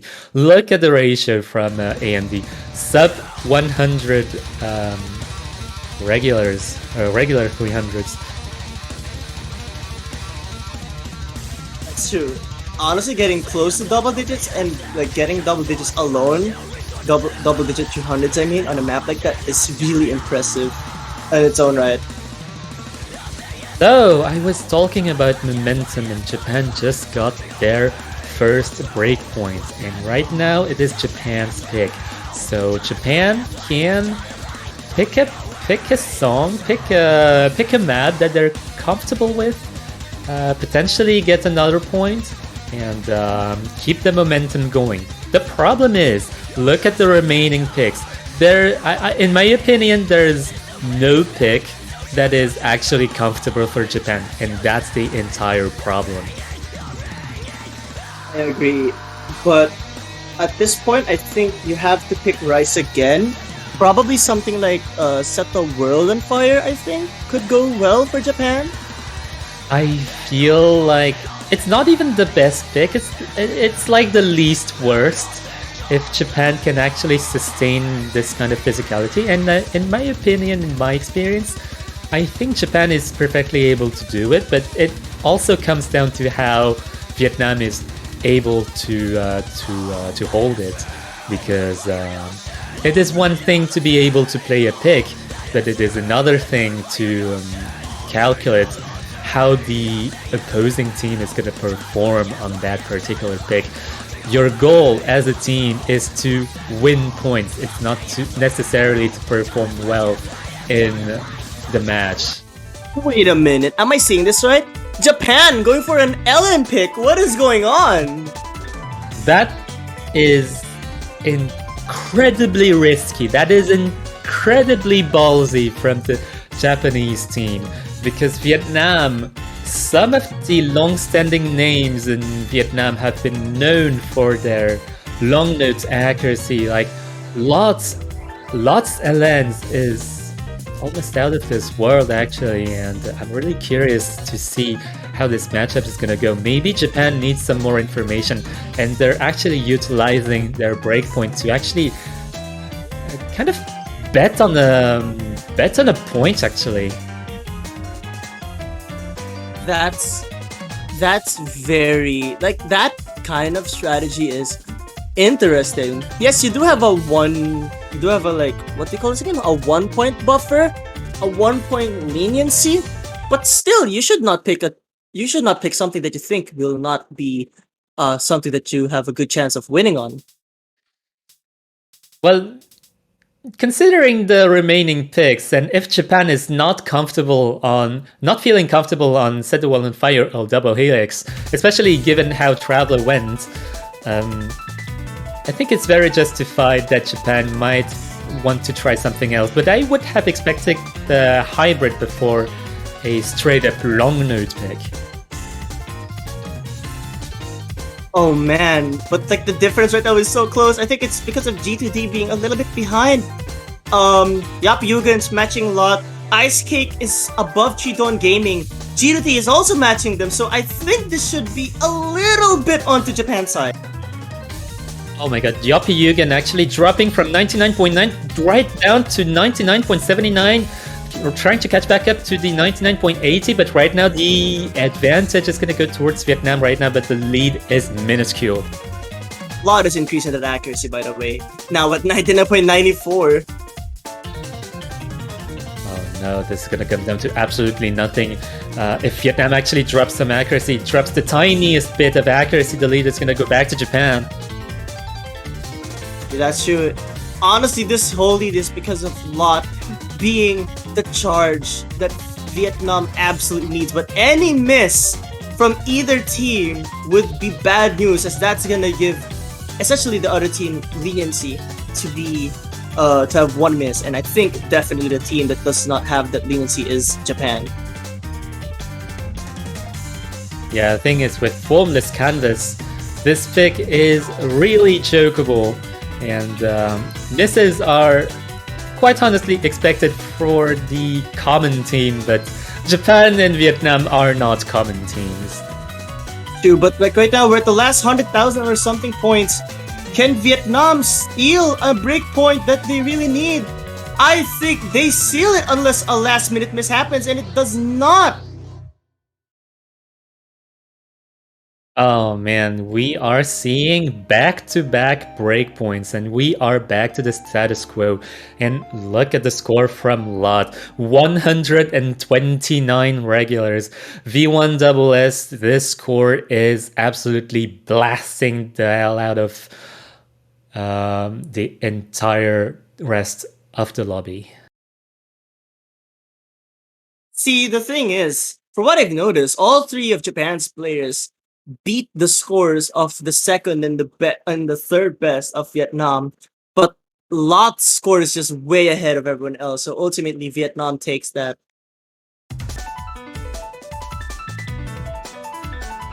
So right now we are at the middle point of the match. It is 3-3 in Japan versus Vietnam.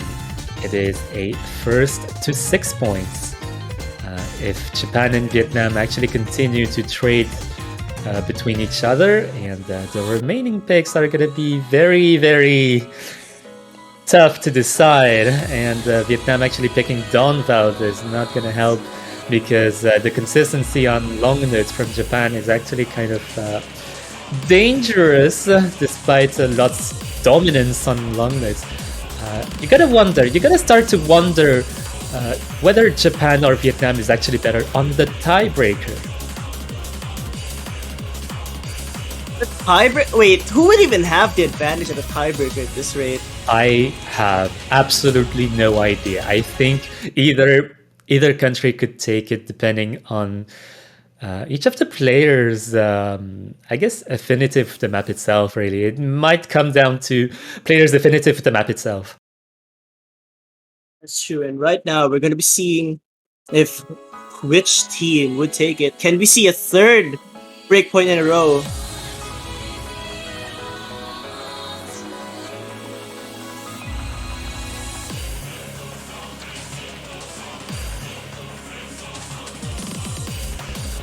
Yeah, those mini jacks are like really chokeable, and honestly, I'm surprised to see no misses whatsoever. But look at Lot's act right now, 99.94, even 95 at times. I think Lot just solidified that. Oh my goodness. Yeah, especially if Ice Cake is having trouble on this one compared to Formless Canvas. Ice Cake really, I think Ice Cake had a really tremendous performance on Formless Canvas, but the problem between Formless Canvas and Dawnval is that Dawnval is more density oriented, and this is very different to play compared to Formless Canvas. That's true, but like the bar is kind of shrinking. These are some choke points that could happen, but it doesn't look like it's gonna affect any team whatsoever. Civilian and Speedbone Gaming are sort of dropping their accuracies, but Lot still at the 99.9, still giving Vietnam that advantage that they really need. Though it's getting a little bit more close. This part is no slouch as well. Mini jacks are some of the most chokeable patterns in the game, and yet no one has done it in Dornvald. But wait, it's going really close. I just noticed, but it's really close right now. It's actually flickering towards Japan. Oh no. The thing is, Sivelia and Tadon are actually slowly dropping accuracy, but Japan has been continuously gaining accuracy throughout the pick, and we are reaching the end of the pick, but Japan really did a great job trying to catch back up as a single unit. That was only 2,000 points. Wow. Lot again with a 996, almost 997. Overall, Japan had the better average as a team, I think, but in terms of who had the highest score, there definitely goes to Vietnam. But the good thing is, no more LNs left. Yeah, Lot really aiming for those top spots in the leaderboards for the long node in the long node department. Really outshining everyone with these back-to-back V1SSs.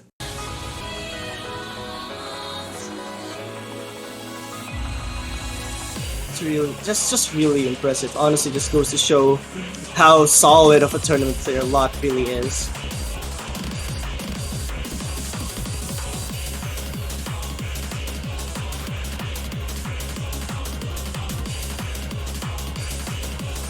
Oh man, I do not know how the strategy is gonna go going forward for Japan. Really, they do not have the advantage on long nodes, so I think Angel's Ladder should be avoided. But as far as the two other hybrids go, it might come down to players' affinity of the maps.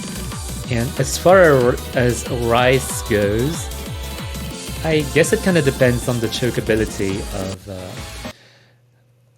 the picks, but Japan is actually going to go with double helix, and given how Traveler 2 went, it is a risky pick, but it's one of the least worst picks that Japan could have come up with. Well, regardless, now Japan is going for double helix. I'm not sure if this is a good pick in general, but I can see why they're going for something like this.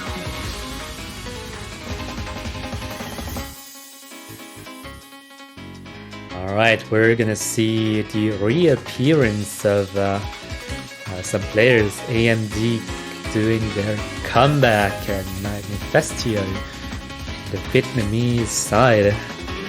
We are back to Rice, ladies and gentlemen. Yep, we've seen LN, SV, and now we're back to Rice. So, seeing Japan pick something like this, I'm not surprised. Essentially, I was expecting Japan to pick double helix, but I did not see a pick like Formless Canvas from them. Just an update from the other side. Malaysia versus France ended in a 6-1 for Malaysia. So it is the end. A good game to both of the countries, but now we are witnessing a really close matchup between Japan and Vietnam. Indeed. Honestly, potential tiebreaker match even. I would go as far as to say that.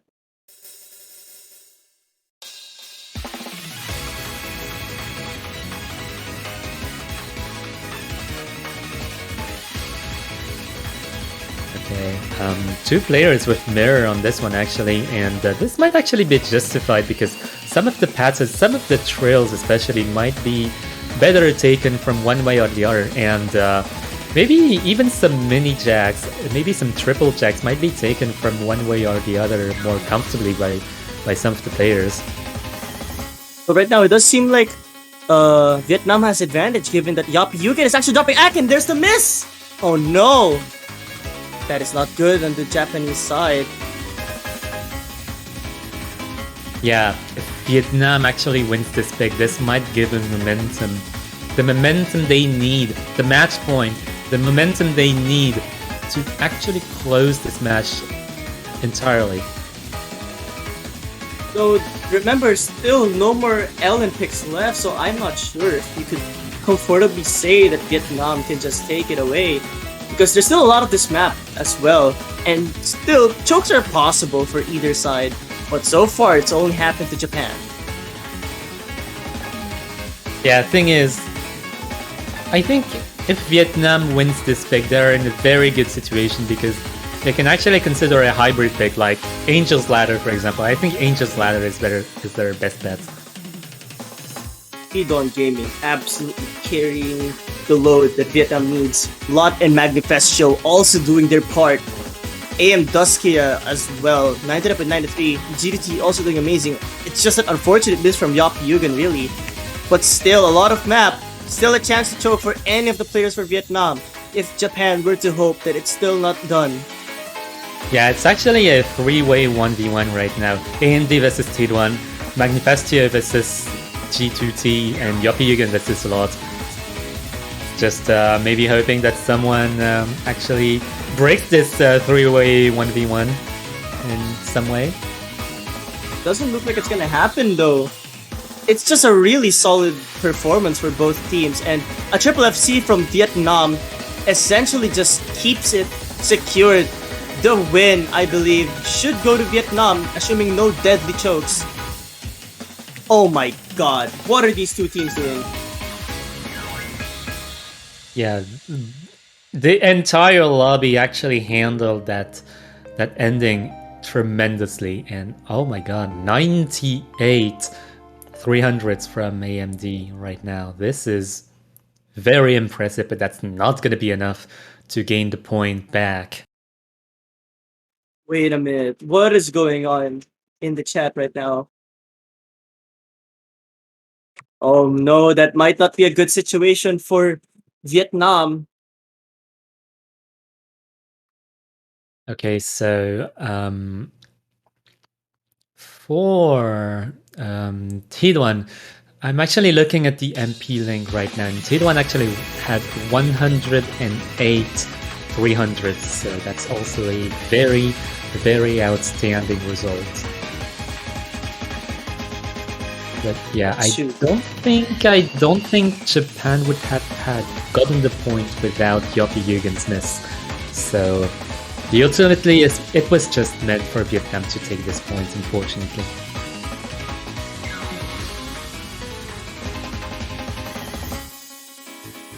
Yeah, I mean, now though, what is Vietnam supposed to pick? You did say they could go for the hybrids, but now Tree Dawn is not here. Oh, but regardless, they're still gonna go for Angel's Ladder. So I think we could be seeing Frostleaf coming in.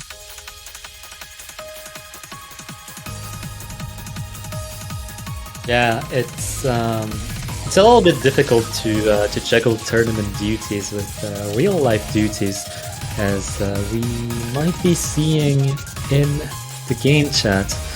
But unfortunately, we just have to go on, and unfortunately, tournament rules do not account for real life duties. You just have to manage and make way for your match to be going smoothly. And if that's not possible, then it's too bad. Indeed, it is too bad, but you really have to hold on regardless of what happens. And I think the important thing of being an NDOT team is to be able to adjust to when circumstances are dire. And if Vietnam takes this, I think they absolutely deserve to win this. But yeah, Angel's Ladder, as I mentioned before, Vietnam's go-to pick from the remaining roster. I do believe that Vietnam has the advantage on this, but you never know. There are many chokeable parts in this little pick. 1 minute and 54 seconds, that's all it's going to take to decide the outcome of this match. Is it going to go on and Japan is going to be able to catch up potentially to the tiebreaker, or is it going to be over and Vietnam's going to take the 6-3? I mean, it's not over yet. We can still see something miraculous happen.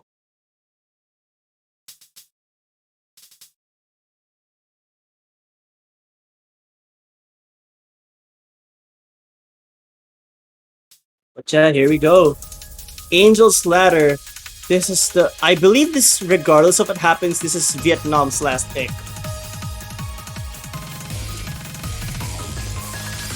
Okay, so next, if Japan wins, they have a pick. I do believe that Vietnam has one last pick. No, I think this is the last, because like let's say Vietnam wins. Let's say Vietnam loses this. Japan is gonna be in. It's gonna be a 4-5. So Japan's gonna make the last pick. You're actually correct. Yes, it is actually Vietnam's last pick. So it's not it's not a bad last pick, all things considered. So right now, with all things considered, Japan is really trying to stay alive in the winner's bracket, and you absolutely want that. Right now, Japan has the lead, but it's so tiny. No, it's basically nothing.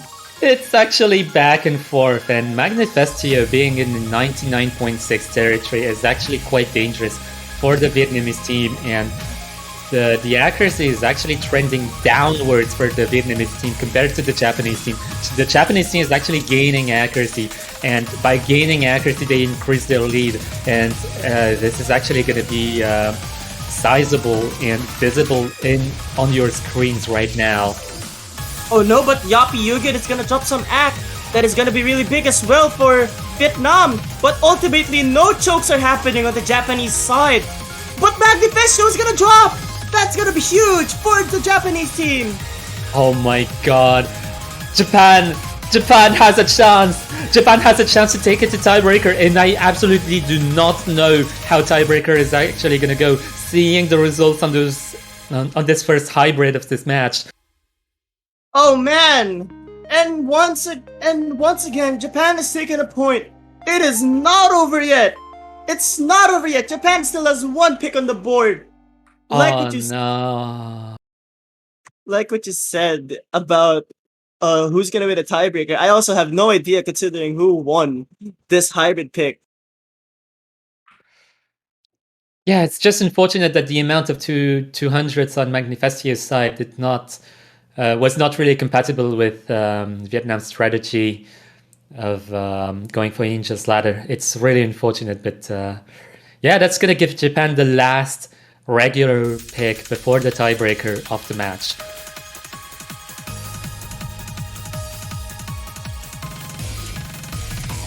And I do believe that since the match has been very long, and we may have reached a time limit for one of the Vietnamese players, maybe the outcome of the tiebreaker is going to be a little bit different than expected. It could potentially be, but at the end of the day, I think Vietnam still has their some of their core players, so they could still hold on very well.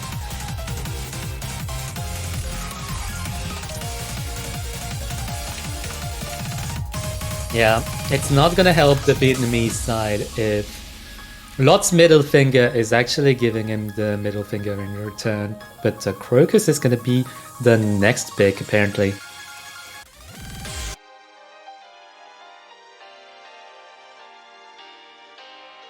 And speaking of picks, they're gonna pick Crocus. So we're gonna see Set the World on Fire and the Guden Hybrid left behind. God, I hope that a laundry break for the tiebreaker is gonna be possible for Vietnam or something.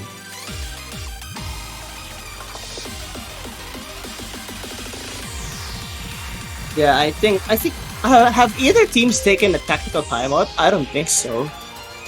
Oh, that's true. That's a thing. That's a thing they can use, and I believe they will actually use it before the tiebreaker. I believe that before the tiebreaker would be the absolute prime time to use it.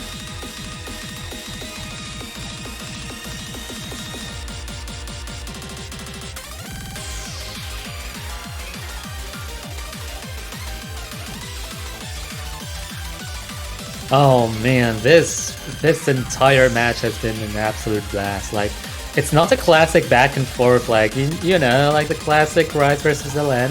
This is much more ambiguous. If you are only tuning in now, you must go into the MP link. You can type !MP to get the MP links for this match. You just take a look at the scores, mate.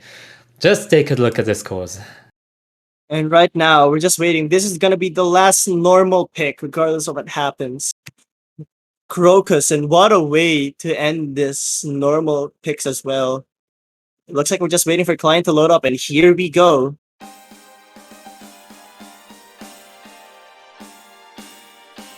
So it's going to be very nerve-wracking. This is the last point Japan needs to grab for the tiebreaker, and oh my god, It's like so close right now. Oh, but Lod's gonna drop! That's a huge drop!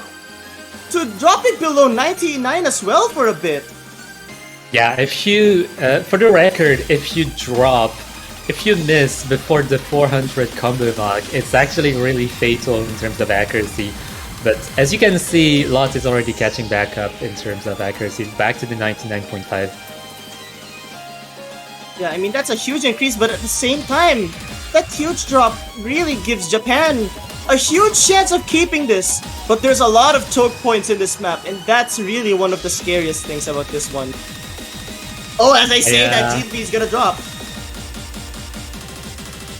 Yeah, missing in such a short pick is actually quite fatal in terms of scores. You're gonna see the lead reduced by a tremendous amount as G2T is actually missing again. But the accuracy advantage is huge on the Japanese side. But no more chokes can happen. They need to maintain these combos or hope that Vietnam misses once more. This board is shrinking so fast onto the Vietnamese side. This is life or death right now. I cannot even imagine what the players are feeling right now. You have to keep fighting, you have to keep playing, you have to keep the combo for the sake of the tiebreaker, potentially. Right now, the average accuracy, Japan wins that. But in terms of the combo advantage, Vietnam has it. But who's gonna take it? This last part is no slouch. Can Japan hold on? I think they will. Japan secures the tiebreaker. It's going to happen a second time this day. A tiebreaker. We're gonna be seeing this control Galaxy. Let's go! Yoppie Yugen with the V1SS, the only V1SS in this entire lobby. And wow, what a match. Like, Vietnam definitely had somewhat of a combo advantage, I think, but that was not enough to catch back up. And now we're gonna be seeing this this matchup. Maybe not before one of the teams is calling a timeout. I suggest you call a timeout and we see the first appearance of Sleet Girl in the lobby for the tiebreaker. What is going? Wait, this is the first time we're seeing Sleep Girl. I had a feeling they were saving Sleep Girl for this moment. Yeah, the Sleet Girl is the tiebreaker player for Japan. There's no skill set, just tiebreaker. Well, luckily, the tiebreaker has no SVs. Let's just say it like that. Wait, did Sleep Girl just go to the lobby to say hi? Wait a minute. Alright, never mind. Alright, I got scared for a moment.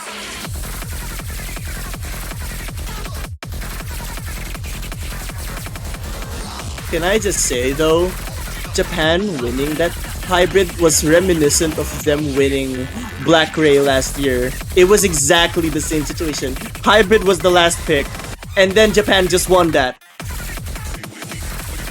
And we're seeing that again quite early in the tournament, actually, round of 16. I do believe that Japan actually made it pretty far in the tournament, pretty much unrivaled by their opposing teams. But right now, well, teams are a little bit different, and teams are actually quite stronger on the other side. Like Japan and Vietnam, you've seen how back and forth they were on very different picks. Like Rice was ambiguous, hybrids are ambiguous. Long nuts were less ambiguous, but let's not mention that.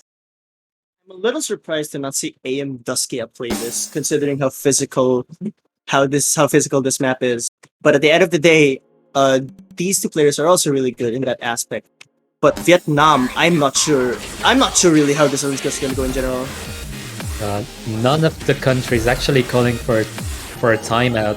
They're really not messing around with time, and they're really going going straight to the point with content, really providing us with what we want to see, an absolute showdown between the two teams, and I gotta wonder how close it's gonna be. And here we go. Here's the first part. This part is really chokeable if you're not careful. Yapyugin is behind most of the players in the lobby, but this lead from Vietnam is not even that big. Despite that,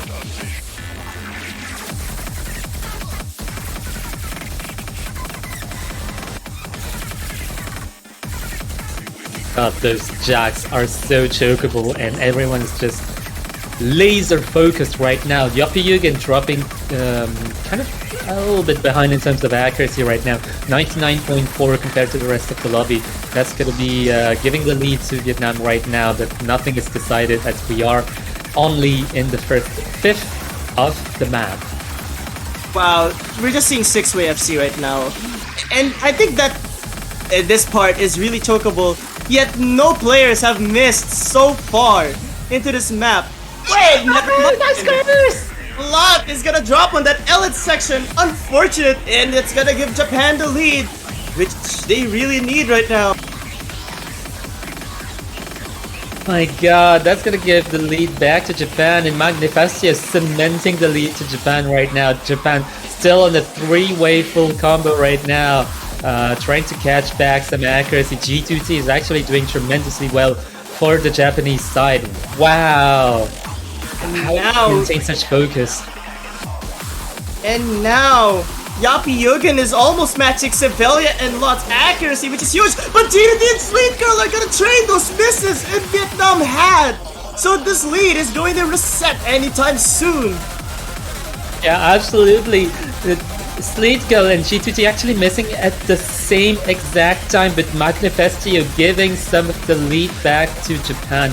It was Vietnam's occasion to catch back up in terms of lead, but no, it's not gonna be decided yet. But G2T actually missing again. Magnifestio actually trading back again, but Yapyugin is actually missing in turn, giving the oh my Wait. god. Wait, give me a moment. I'm sorry to interrupt you, but I saw two misses on the break section for Magnifestio and Lot. That is very fatal. You do not want to miss on the break section. I cannot speak fast enough. Those players are actually missing left and right faster than I can talk. And this is absolutely erratic to watch. This is a true tiebreaker, the essence of the tournament life. But GDT is gonna drop. That could potentially give it back to Vietnam, but at least it's in a position where you could increase that combo really fast. Magnifest is gonna drop though, and that was a dirty miss as well, dropping to 99.1. Lot is dropping as well. That is really, really bad for the Vietnamese side. Yeah, as G2T actually misses again, it's worth noting right now that this controlled Galaxy, compared to the rest of the map pool, is actually quite harder, quite more physical, quite more demanding in terms of skills than the rest of the pool, and this is intentional. This is to give this this sudden death kind of feeling. Manifestia missing again, giving some of that lead back to Japan right now, and it seems that Japan actually has the physicality advantage and skill set advantage over Vietnam right now. Manifestia missing again, but Yapyugin actually trading back. Develia though, keeping that full combo, essentially keeping the fort for Vietnam, but unfortunately that's not gonna be enough. We're gonna be the last burst section, and I believe if Japan does not have a very bad drop, it's gonna be their win, and I think they take this. Oh dear God, I cannot even imagine how players are feeling after playing this tiebreaker, after seeing the results. Sevilla just outright quit the lobby after their full combo. 11 regulars, 11 200s, sorry. But not the best ratio, but it is basically the only full combo of the lobby. 985k from Sevilla. It is quite unfortunate that it ends up in a loss for Vietnam, but it is what it is. But yeah, regardless, Vietnam did absolutely amazing. Even if they lost this match, you do not want to face them in the losers bracket at all. Like, this is a scary losers bracket team.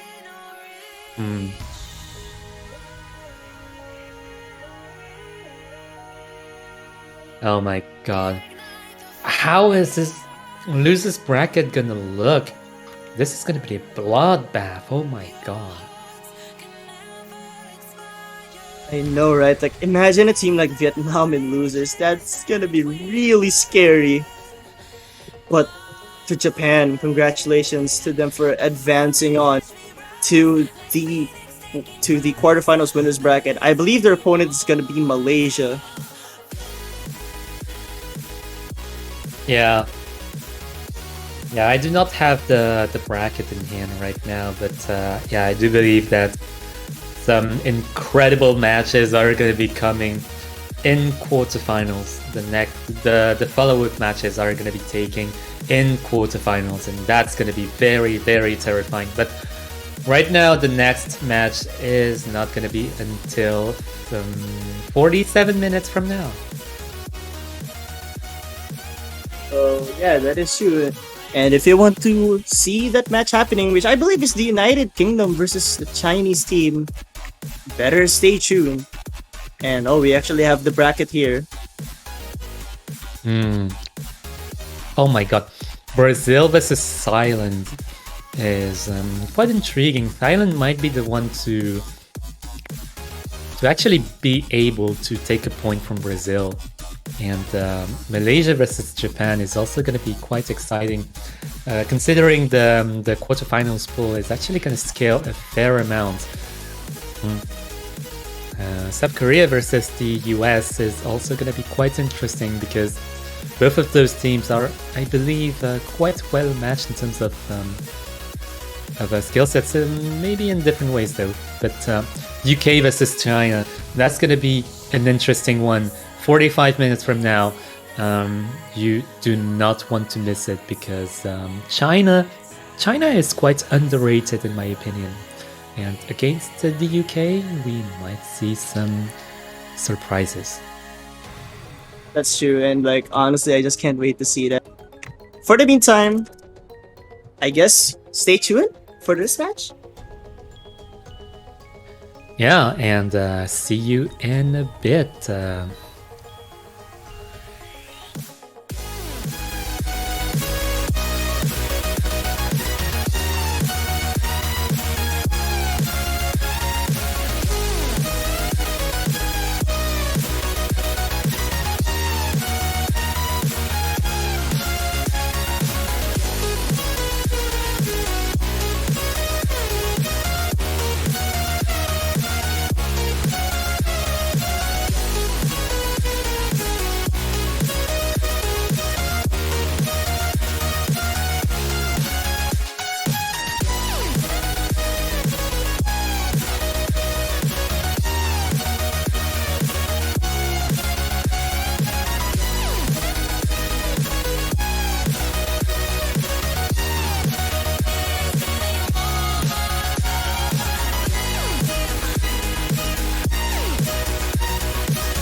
Welcome back, everyone. That was a nice long break that we had here. Hope you enjoyed the music. But we are back once again for another one of these matches. Only 4 matches left of the weekend, but this next one is going to be an absolute banger of a match. UK versus China. I am Potassium F here commentating with Pacharaj here once again. How are you doing? Oh man, I needed that break. I absolutely needed that break after the tiebreaker we got between Japan versus Vietnam. 6-5. It all came down to the very last tiebreaker, very last pick. And wow, what a match. And we're back for just another match. And this match, I believe, is also going to be close. I hope it's not going to be a back-to-back tiebreaker because, oh my god, I'm going to be so tired after this. It very well could be, though. United Kingdom versus China, these two are very close in seed, but not just in seed. If you go back and look at the qualifier scores, I was looking through these, and UK mostly got the better of China on all the maps in qualifiers, but it's like a 5,000-ish point team score difference in favor of UK for so many of those qualifier maps that doesn't really mean much. That's less than a miss of difference.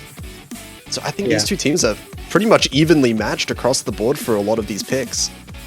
Yeah, keep in mind that the qualifiers are not actually matching in difficulty in regards to the round of 16 map pool. Some maps, a fair amount of maps are quite a bit easier, but there are also some maps that actually match in difficulty. So if both of the teams are actually quite well matched in terms of early game picks, then we might see a very powerful match right now.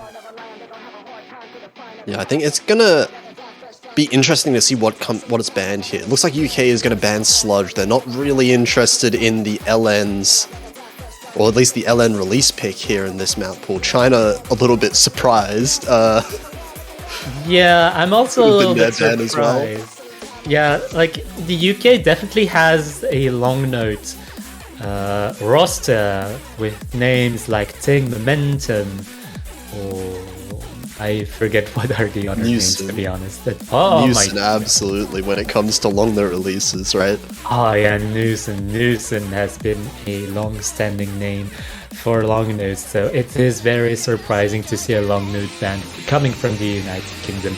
And an unsurprising SV ban from China. SV2 is, sadly enough, a very common ban coming from countries here and there. Yeah, continuing on the trend from the previous round as well. No one really interested in that memorization SV. It does take a while to learn this time, so gonna be banned off by China, and China immediately picking Streaming Heart. This is gonna be an interesting one. Both teams are really, really good at jump strain. I'll say that much. Yeah, I think they might actually have gotten very close results in the qualifier. I believe stage 7 where we can actually get some comparison going on. Yeah, so stage 7, if we look back at the team scores, it was 2991k for United Kingdom, 2988k for China, so 3,000 points of difference there. Not really that telling as to how this one can go. Looking at last week's as well, China getting 2990 on Ikanai Borderline. Of course, this one being a little bit faster, but those skills should be able to transfer over here. China should still be comfortable with this level of BPM. Yeah, honestly, China has been, I think throughout the years, China has been continuously underrated as an entire team, and we've seen many surprises coming from China. Like, I don't think that many players from China are actually mainstay, I guess, international tournament players. So countries and players and spectators all alike are commonly taken by surprise by some of the Chinese performances, and we're going to see if it's going to be the case today. Yeah, absolutely. Definitely scary teams, even though China does get kind of left out of the picture a lot of the time when we're talking about best teams, but they're exceptionally strong. We're going to see that here. First pick, it's going to be the speed stream map, and it's all about this accuracy. Yeah, very powerful starts all across the board. Right now, Newson looking at min-maxing this pick right now, and this is what you have to do against a team like China. This is the correct strategy. Looks like Mia's from China, holding a little bit worse than the other players, 99.88, but building up that accuracy. Should be able to hit 99.9 soon if he keeps this up. Right now, though, United Kingdom with a little bit of a score advantage, and it looks like it's coming mostly from Newson's score right now, 99.98. Here we go into the chorus here. A lot of trills in this one. So very easy to mess up, get a few 200s here and there. Yeah, what China wants to do is look at increasing their accuracy while also not choking anything. And right now the United Kingdom is entirely above 99.92. This is an incredible team performance right now. This is an incredible lobby performance as a whole. And lowest 5 of these scores above 99.9. The only one not is Mia's. That's 99.86. That's really high accuracy. But Newson is making a massive difference here as well. Eliminate also 99.95 for the UK side, and that's giving them this accuracy lead. Still in UK's favor, but just 1 or 2 200s, I reckon, is going to be enough to be able to swing it back to even.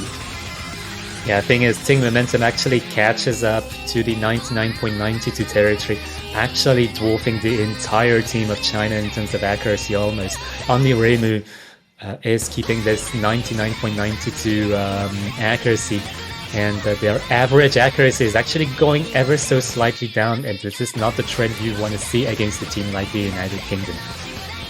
Yeah, the 3 players from China are still holding decent accuracy. They haven't really improved or gone lower that much for the entire thing. And Houston's actually dropping a little bit, down to 99.93, but Eliminate and Ting definitely holding strong.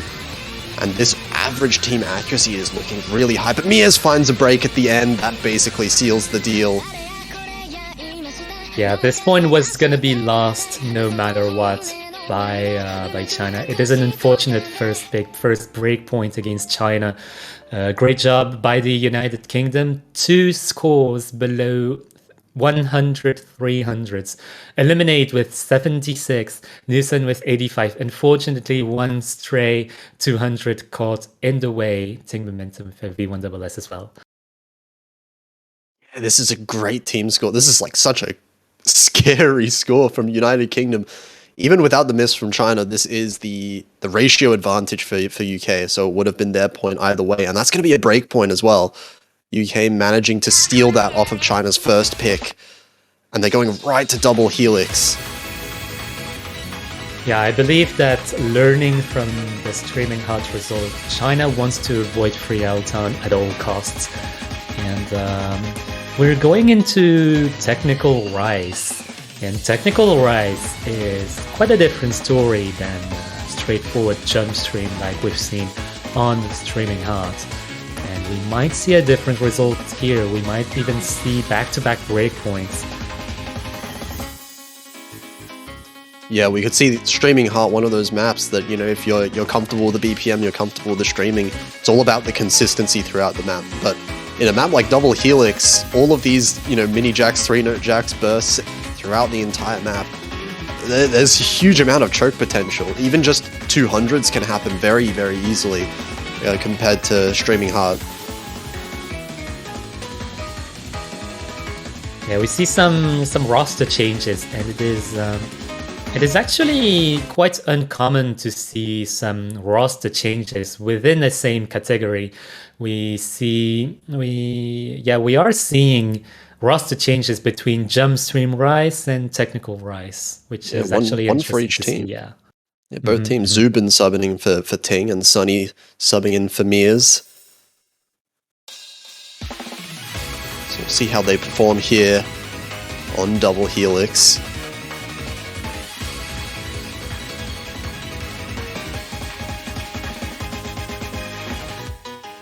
Very even start between all of these. Sunny drops down to 99.8.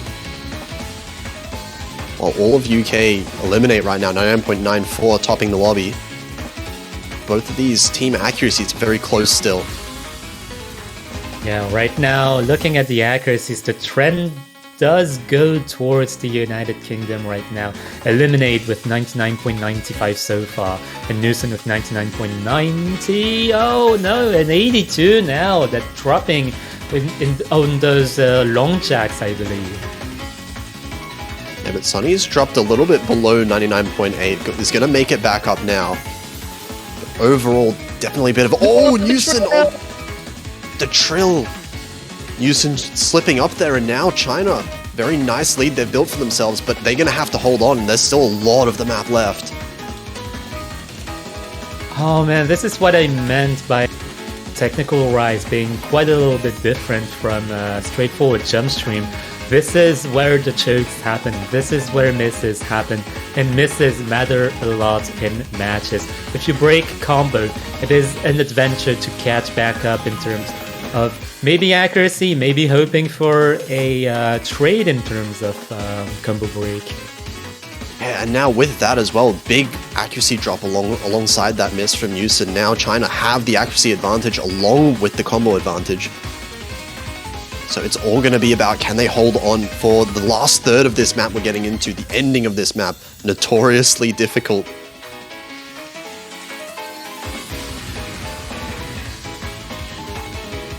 Yeah, let's Newson. see. Let's see if accuracy is in their DNA, if they have the double helix inside of them. Yeah, they're gonna need it. Both teams right now. Newson is building back up. It actually drops down a little bit of accuracy, down to 99.62. So still gonna be beaten out by Sunny, who's the lowest accuracy on China right now. Eliminate, still holding on 99.94%. Hasn't dropped whatsoever throughout the map. But unless there's any miss from China, oh, Sunny gets a big 200 drop there, but it's not going to be enough unless it's a combo break. And China, ooh, a little bit close towards the end, 4,000 points, but manages to keep their combo throughout the map, and that's what really secures them the lead. Double break point, back to back now for either team. Yeah, this is what we were mentioning when this match is going to be close. Like, this is not a classic one-to-one, like back-to-back exchange. No, these are completely unexpected points for one or the other team. It's just kind of gauntlets thrown in the void and just waiting for the results. You just gotta play your best and hope for the best. And well, these are the results. Yeah, and that was a 998 as well from Eliminate, which is just incredible. Like it shouldn't even be possible to get that high on a tech map, but here we are. And oh, we're going for a different pick. We're going straight for the LNs. Dawnwald is going to be the pick for China. UK did ban one of the LN picks, so maybe it is going to be one of those areas that they feel a little bit less comfortable with. This is going to be quite interesting, because this is going to be the cause for many roster changes. We see the comeback of Ting Momentum. Ting Momentum, one of the mainstay long-known players for the United Kingdom, and for China we see the appearance of Makuhu with the GB tag, maybe for Great Britain. No, I'm just kidding. Oh, I don't yes. know what it stands for. I have no idea what it stands for either, but you know, could be Great Britain clan, who knows. Mia's coming back in for China for the LN pick as well. And it is China's pick, and you know, UK did ban LN, but like we said before, UK's LN team is pretty scary. It's hard to really say who has the advantage on a map like this. Yeah, this is a risky pick, but at the same time, against a team like the United Kingdom, you don't really have any strategy. Like, if you're not confident on SVs, then you might as well pick something else, right? Yeah, absolutely. It really feels like neither team has any great picks. Maybe one of them ends up being better at the SV, but we don't really know about that yet. But for all the other picks, you know, LN, Hybrid, Rice, like all of them could really go either way.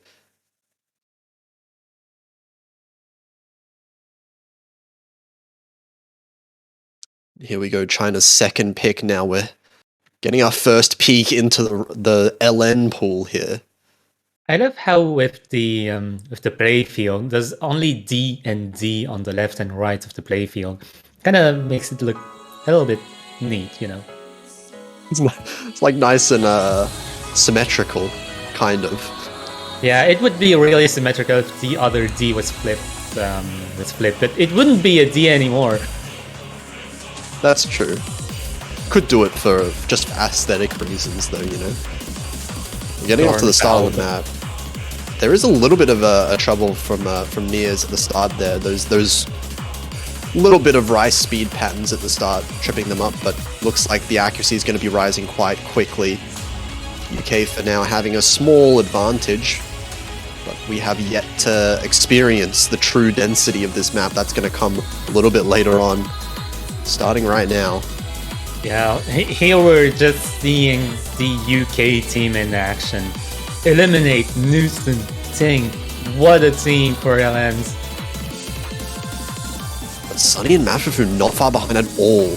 Just a little bit below 99.8. Mia's is now, well, the accuracy all the way back up to 99.7. This is fairly close. It is mostly hit in Houston. 99.89. Oh my god. I'm looking at Mias, and Mias is actually catching some accuracy back up, at least trying to be. But this is a really good strategy from China. Just wait for a miss. I believe that the miss from the United Kingdom would seal the deal for China. Like, just switch the lead right back up. Yeah, these accuracies are still definitely close enough. And here we're in the densest section of this map here at the very end. But neither team is really giving up anything. These accuracies are still really high. Mia's still increasing the accuracy.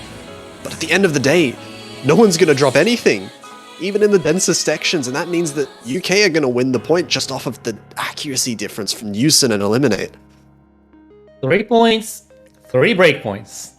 This is what the match is going to be. And wow, look at the ratio union from China. This is like 347, 344, 333.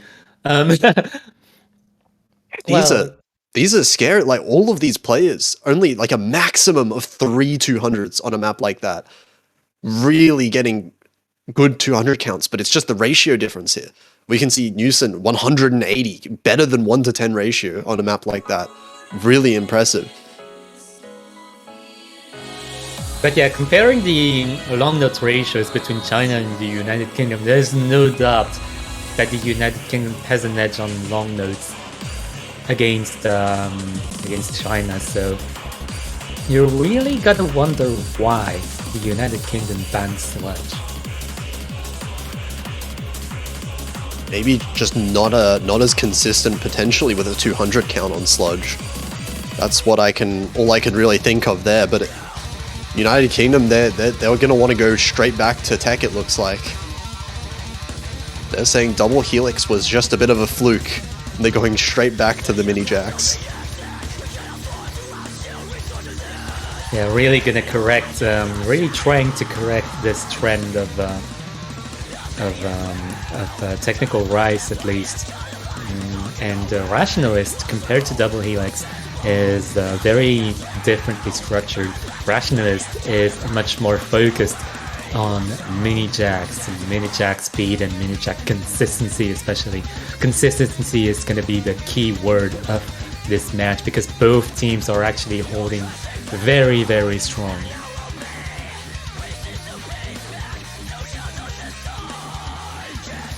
Seeing the same UK roster looks like is going to be staying in for this one.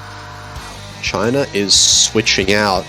Reimu is coming back in instead of Sunny there. One other player.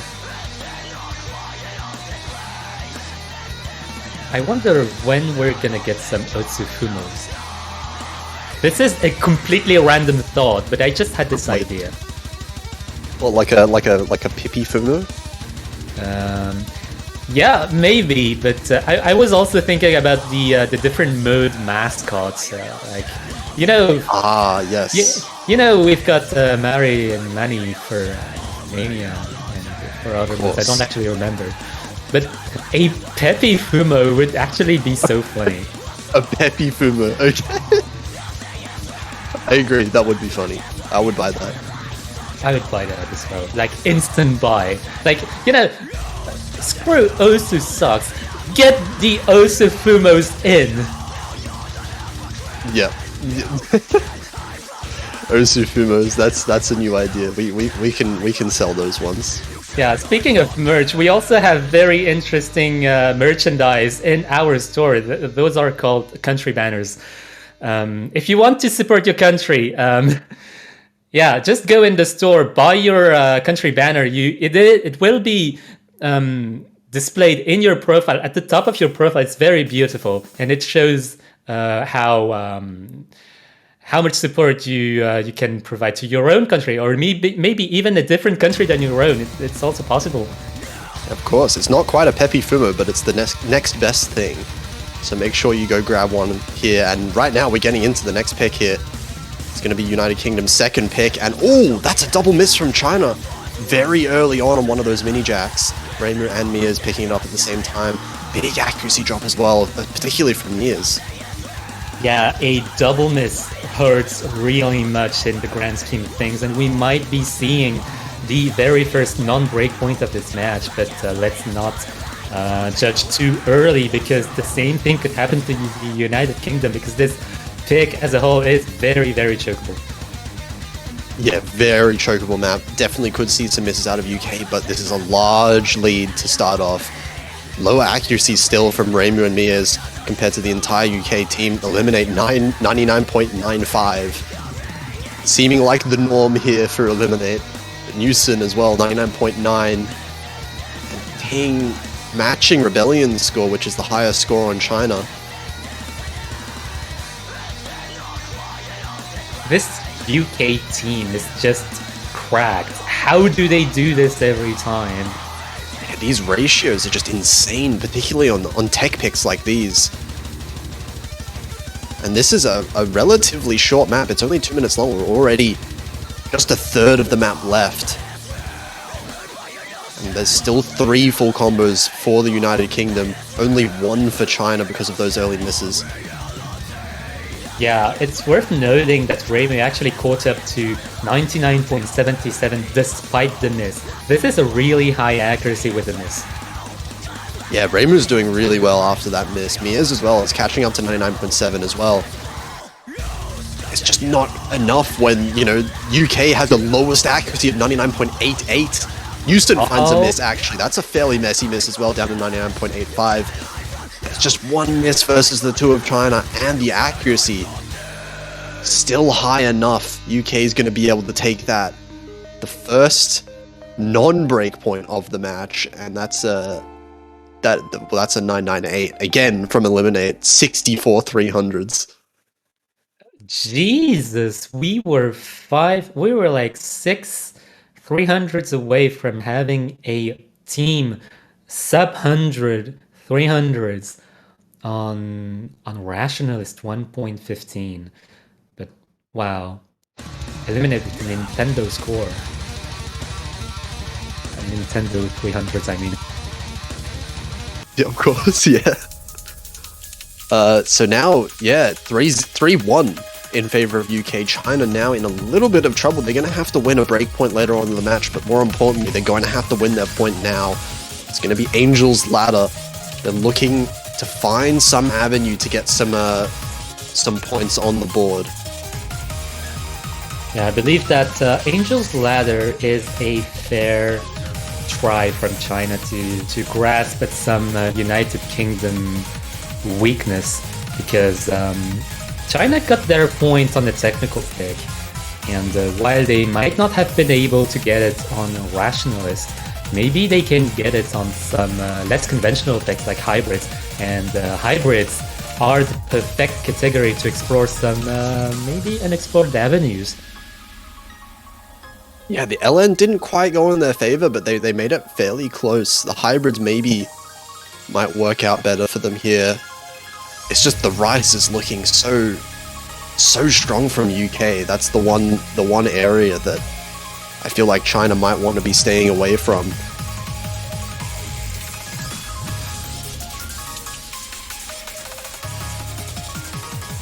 Yeah, we're getting ready for Angel's Ladder, and among the hybrids, Angel's Ladder is a little bit more LN oriented, so we've seen the results in Dawnfall, but Dawnveld and Angel's Ladder are very different maps, and when we mention different maps, we mention different results as well. Let's see how it goes. Yeah, same three again. Once for same three players once again for United Kingdom here. They've been performing so well so far. China now, they're going to want to manage to hold on to these full combos, because UK does not seem like they're missing so far in this match.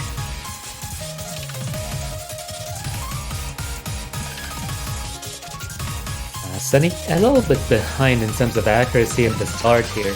This might be a bad sign for China's pick, but we can only wait and see how it's gonna go. The United Kingdom is doing really well right now, but we are only the quarter way in.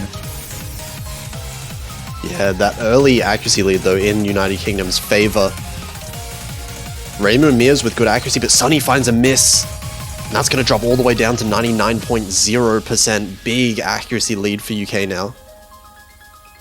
Yeah, it's a little bit unfortunate because it cements the lead for the United Kingdom, the lead that the United Kingdom already had in the first place. So China is going to need a whole lot more mistakes from the UK if they want a hope of catching back up. Yeah, Sunny got a second miss there. It's going to take quite a few misses and a big accuracy drop from UK. But UK right now, these are some consistent team accuracies. 99.85 basically for all three players. And Mears and Reimu 99.77, very strong themselves. But it's just not going to be enough to be able to make up that difference. Team Momentum actually finding a miss there. Dropping quite a lot of accuracy. That could be a little bit of a chance, but just by itself, that's not going to be enough. That point lead is still very solidly in UK's favor. We're already at the end of the map. Yeah, this is quite unfortunate for a Chinese pick once again.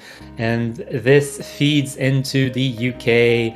This feeds into the British momentum right now. 993, 995. Absolutely tremendous scores from the UK team on such a map. Yeah, without that unfortunate break from Ting as well towards the end, that would have also been similar score to eliminate with that ratio. Yeah, also a really great score from Mias on the Chinese side, 991, carrying their team with very few 200s. That's I did suspect a little bit, but Sunny is seeming to be confirming that it was scroll speed that they did forget to adjust before the map, which is unfortunate. Something you always have to remember.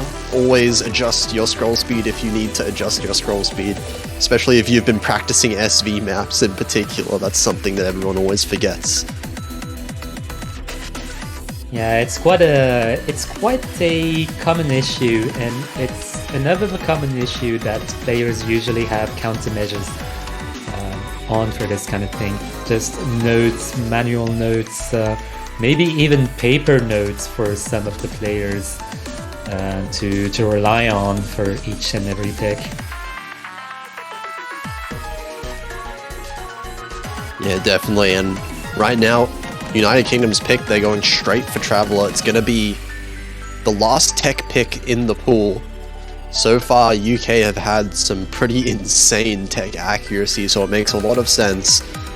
But of course, this one as well, very, very chokeable. If China managed to hold on to the combos this time like they did in Double Helix, it's very possible for China to be able to take a breakpoint here.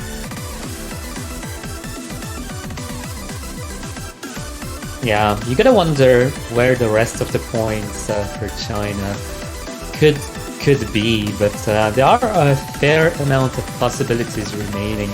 We haven't seen a lot of teams go for Set the World on Fire, but I feel like Set the World on Fire is kind of a it's kind of a ballsy pick for any country to be going for, because it kind of is a testament of physicality, and right now all of the teams have decent physicality. Yeah, especially when we're looking at these two teams, and UK with their rise ratio, I don't different to tech for sure, but it's risky. All 6 players starting off this map really strong. Rebellion being the lowest, 99.82, not far behind at all, and it looks like these scores is flickering quite a lot. Eliminate being the highest, 99.97, that's giving UK a small advantage for now. Yeah, the flickering might be due to ping actually, because adding up the accuracies from the UK side compared to China, it is clear that the United Kingdom has a definite lead, but it's not absolutely big though. But that said, no, Eliminate drops quite a lot of accuracy towards the end of those bursts, 99.75, that's a 0.2% difference from before. And now China have a little bit of an accuracy lead going into the second half of this map. Yeah, absolutely. This is going to be China's chance to take it over the United Kingdom in raw accuracy alone. This is a first in this matchup, and Newson is actually going to be choking breaking combo, which is going to give even more of a lead for China. This is China's occasion to take it back. Yeah, 2 of UK's highest accuracy scores now. Dropping in accuracy, dropping in combo as well. And now China, they have to hold on to the end though. This ending can be absolutely brutal. All eyes on China right now. Reinu and Mia still above 99.9 accuracy. Absolutely tremendous performances. Rebellion not too far behind, 99.86 as well. Wow, this is a full team V1SS. The Chinese team could not have asked for a better performance from their team. Wow, and wow, look at the amount of 300s from eliminates. Oh my god, there's 5 scores above 995k. There would have been all 6 players. If not for the miss from Newson, that would have been 6 players with 995k. That is insane. And China are making an absolute statement here. They can absolutely win on these rise picks. Eliminate literally before the map. I haven't choked the score yet, then immediately dropped 250s. Nice self-curse here. That's why you don't say those things. Never comment on how well you're performing in the middle of a match.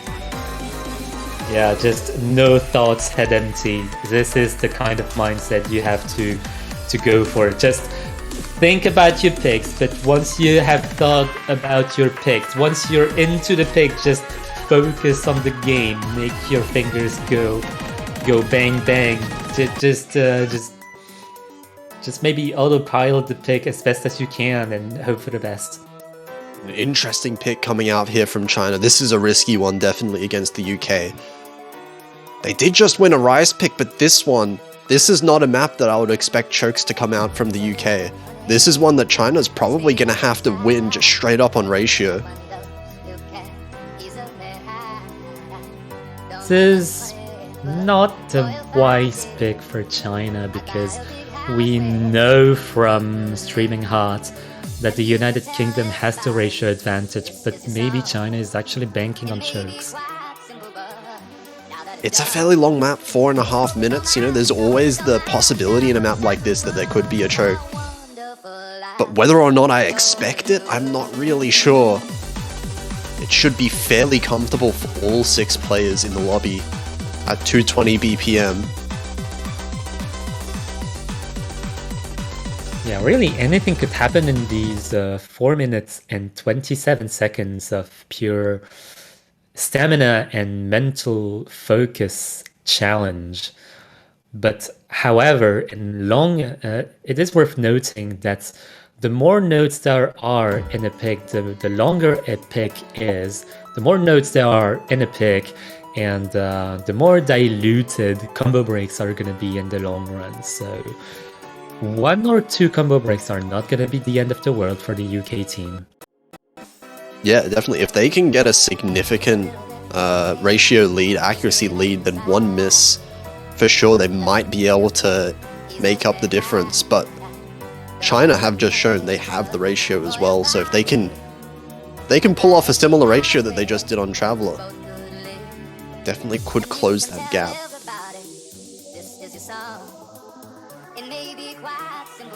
Everyone's starting off well. Rebellion with 99.99. Just in this calm intro though. And here we go with the actual stream starting now. Yeah, each player in their respective country staring at the eyes of the other team. Well, figuratively, not literally, but let's go into the jump streams. And here we see United Kingdom right now holding a tiny bit of an advantage. All 6 players above 99.9. Yeah, the UK just a little bit better with 2 99.95 scores. Yeah, the UK is looking like a single unit right now. 3 99.95s almost, but China is looking to replicate the same as well. Maybe trying to trend their accuracy upwards. Just gonna pray that Mias is actually able to focus their unstable rate. Look at the UR bar at the bottom of each player's screen, just to compare how focused they are, and just look at this score lead flicker back and forth maybe. Yeah, we've got 4 players right now who are hovering around 99.95%.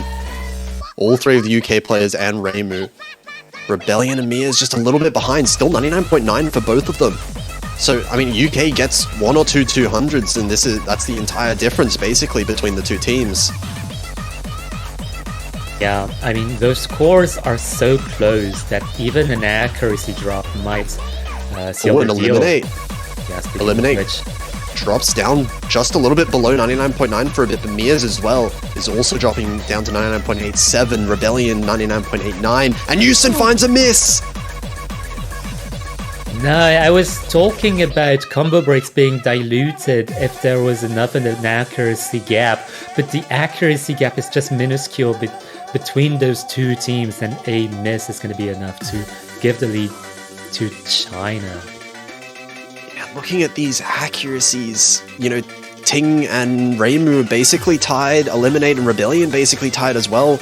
Mia's is just a little bit above Newson, so I would say altogether these accuracies are basically even between the 2 teams, so it's all in that one combo break from Newson. But that said, there's still so much of the map left to go. China absolutely can't even afford 200s, I don't think, if they want to be able to keep this lead throughout the rest of the map.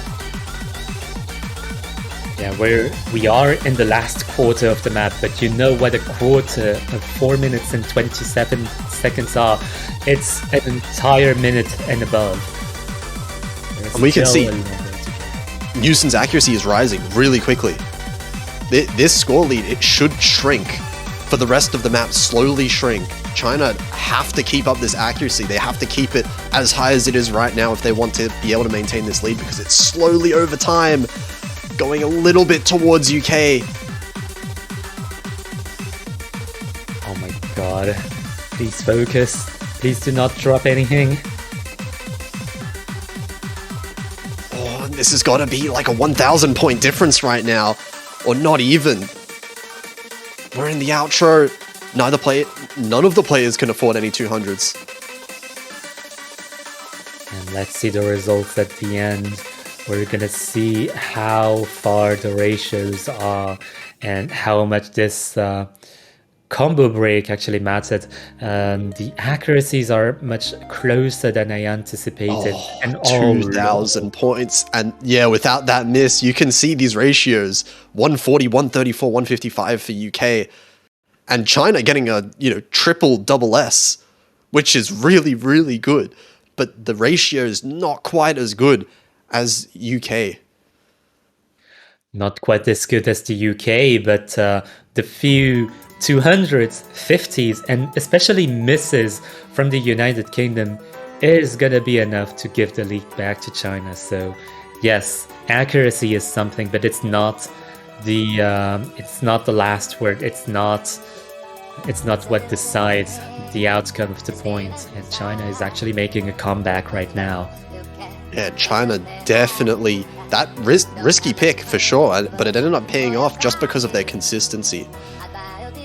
And now this is a close match now, 4-3. It's UK's pick. China still needs one more break point if they want to truly tie up this match.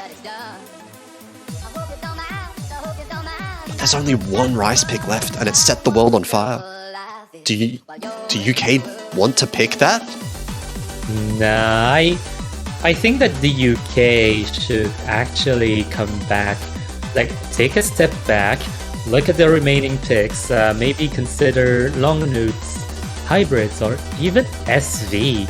If they have a decent SV training, they can consider butterfly twist. Yeah, absolutely. Butterfly twist still on the board. Of course, the other SV being banned by China. But they're going to be going for their last LN map instead, Formless Canvas. They did win Dawnworld, but Formless Canvas definitely very different. This was one that's quite easy to drop 200s here and there. Pretty tricky to get these releases correct.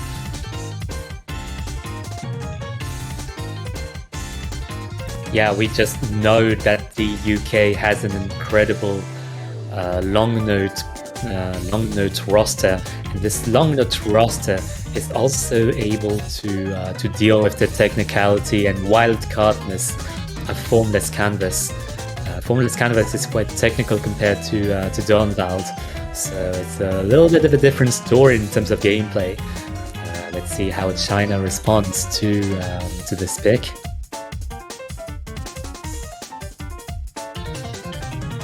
Some of the Chinese players in chat expressing a little bit of discomfort with this map potentially, so it could be a fairly good pick for United Kingdom here. But we'll have to see how it plays out, because we don't have much of a sample size to go off of for the LN picks for these two teams. Yeah, it's actually quite funny that the United Kingdom has banned long notes, but is picking long notes in return. Yeah, that's just what happens when we have two teams that are very well rounded across the board.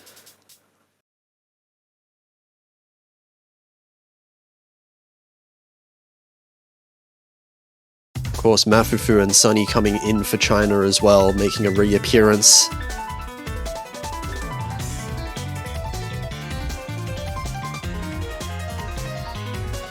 And here we are getting, but Newson early drop.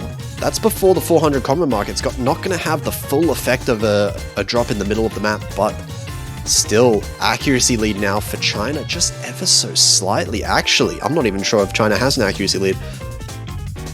I think UK actually has the accuracy in the lead, and if that continues, then I think that miss might be able to be offset by the accuracy, and UK may be able to come back. The score lead is very small for sure. However, if you look at Mia's and Sunny's accuracies right now, they are actually challenging the UK's accuracies also, which lets them have the lead ever so slightly, but the accuracy drops, especially coming maybe from Mafufu, and the fact that the UK is quickly catching back up in accuracy is actually flinging the lead back and forth.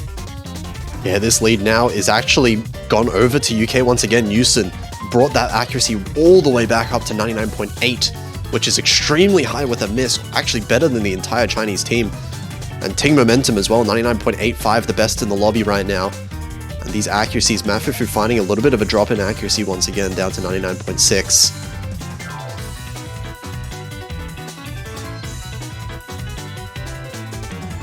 Oh my god. Like, the accuracies from the Chinese team are actually really good, but it's not enough to even catch up to the UK, even with this miss from Newson. It's actually 99.8% from two of the players on UK is no joke at all on a map like this, and it manages to win them the point, 5,000 being the difference between the two teams. That would have been a score view on double S from Newson. Oh my god. Like, yeah, the thing is, we see those ratios, like, sure, the ratio is a little bit worse from China, but what's really didn't give the advantage to China is all those 200s. They had way more 200s than the other team, and that's what caused their demise. It's going to be match point for the UK right now, 5-3.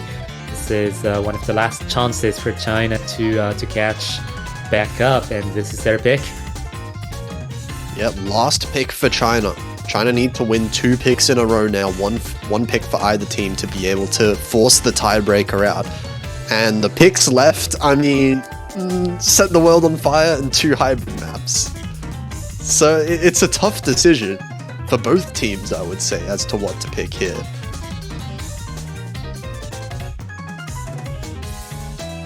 I mean, Butterfly Twist is on the board as well. I completely missed that. It's so rare to see an SV map last this long. I mean, both teams have just been avoiding it. They're trying to take a risk now and pick Butterfly Twist. If they feel like they have good enough scores on, they can. Potentially. Yeah, the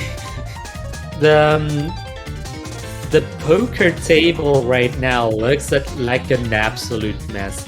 Like, the remaining picks are basically picking the least worst option out of basically hell. You've got Set the World on Fire, which is an incredibly risky Rice pick. You've got the hybrids, and hybrids are risky by nature. And then you've got the SV, which is risk incarnated. The SV is such a gamble for either team right now. It's like both teams are playing this game of SV chicken, where they're like, no, you pick it, no, you pick it. It's just sitting there. But yeah, at the end of the day, China, they're not going to go for the SV. They're going to be going for the last Rise pick, Set the World on Fire, the speed pick of the pool. And I think this is the first time I've seen it on stream. I'm not sure it's the first time being picked this weekend. Yeah, I've only seen it now out of all the streams I've commentated. And yeah, for sure, Set the World on Fire is a very rare pick, and I guess a very welcome one for to change the status quo.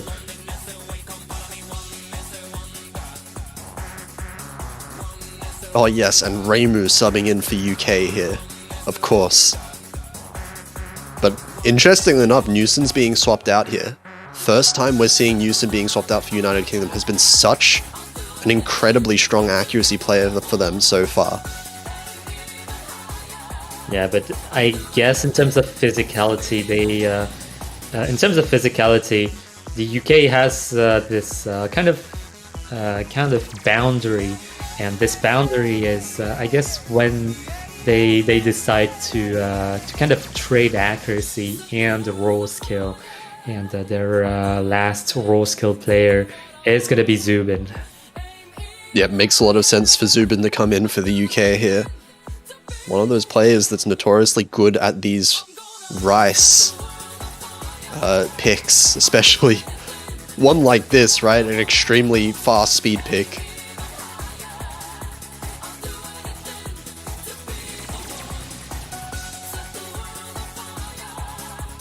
Yeah, dare I mention the difficulty name? This is fine. This is what China needs to tell themselves. This is fine. This is fine. We can recover this. We can recover this. We can catch back up to tiebreaker. Like, sure, the United Kingdom has match point. They have secured the tiebreaker, but China is perfectly able to take the UK to tiebreaker. There's only 2 points remaining. Yeah, absolutely. I think China definitely have the ability to take it, but it's going to be a rough one here. It's going to really come down to just the consistency. Both teams, this is a long map, a lot of streams in this one. And we're going to see how well they fare on these speed streams.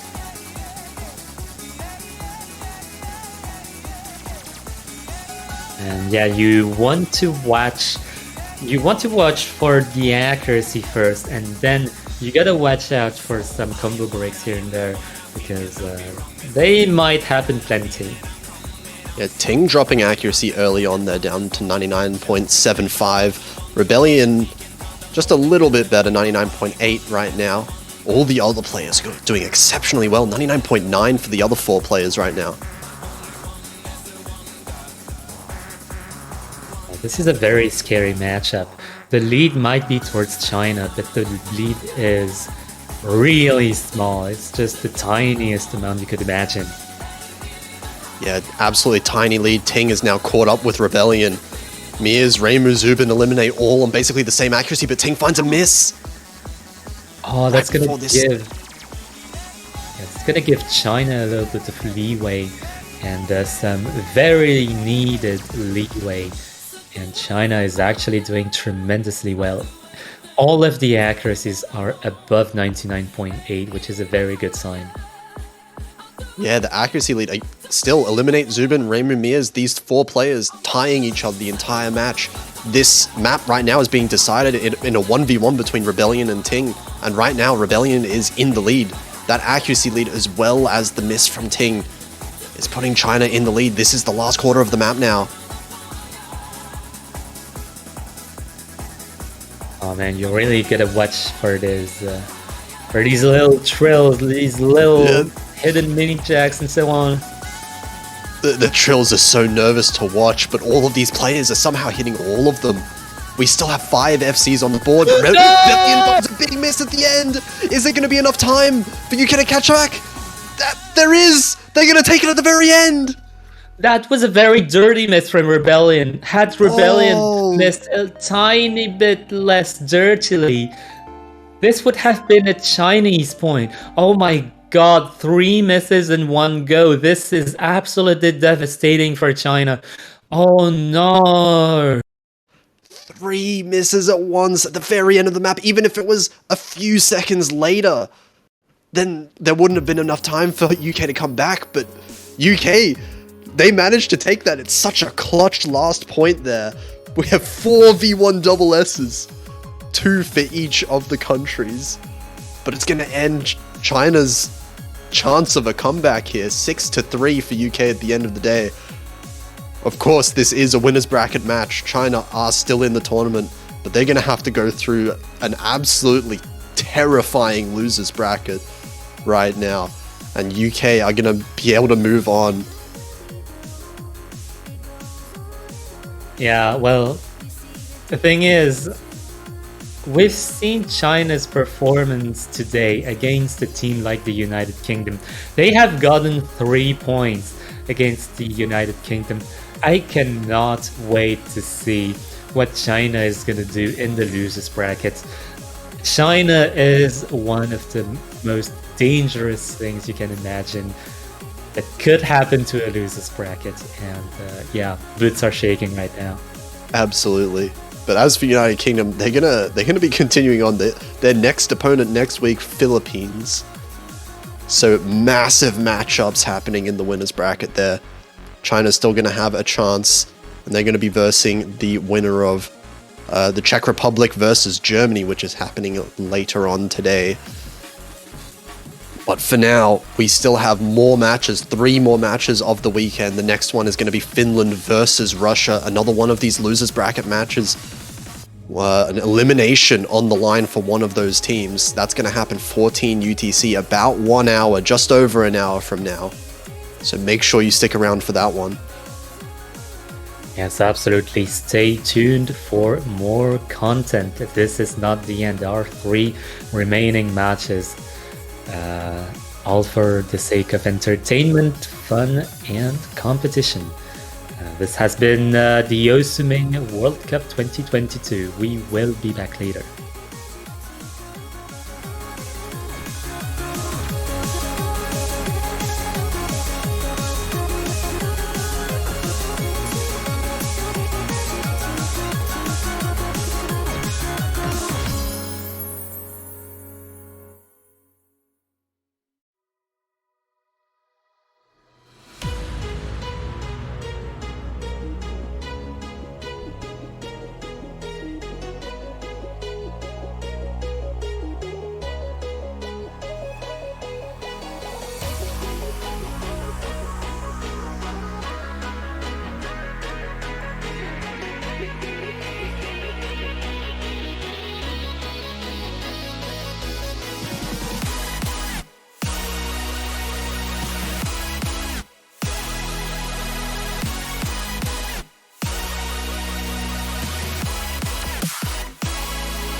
Drop it.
Hello everyone, welcome back from another hour break that we just had here.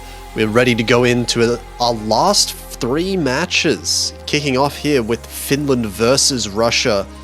Going to happen right now here. This is another elimination match. The loser of this one will be eliminated from the tournament. I'm Potassium F here, commentating with Mifa. Hello.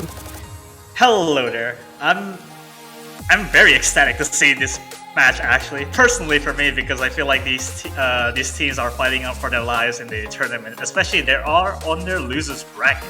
So with everyone in the team who actually loses gets knocked out from the tournament. Yeah, definitely. So massively important match for both of these teams, and both of them played last week with some pretty strong scores, actually, from both of them. These teams are fairly similar in terms of seeding, at least. I think it's 21 versus seed 28.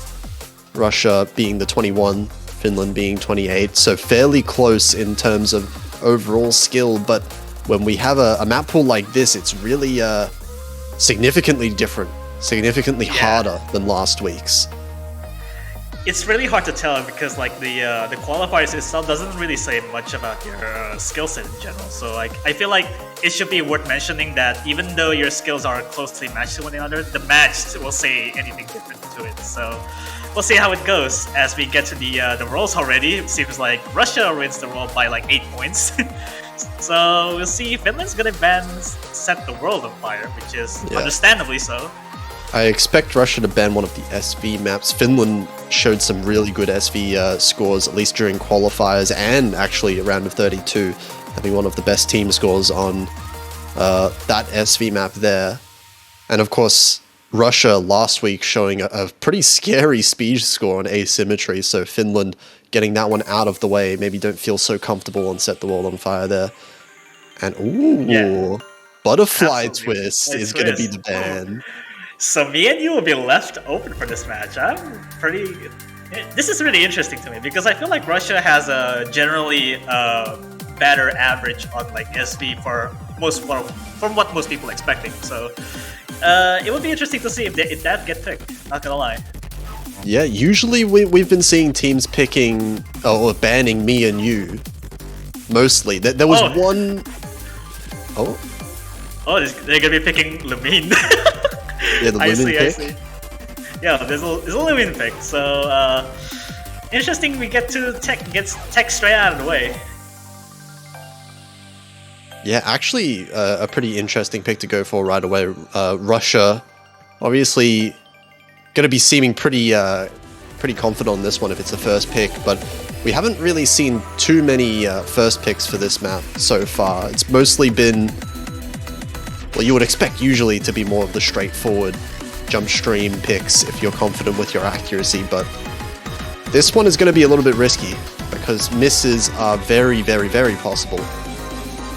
Yeah, for something as a tech like this, I would much prefer if you want to go to the adventurous risky route. I would probably go from like double helix, but I think that's what their game plan is, given Russia has a stronger tech scores from what most people are expecting, especially Cutter from like last round.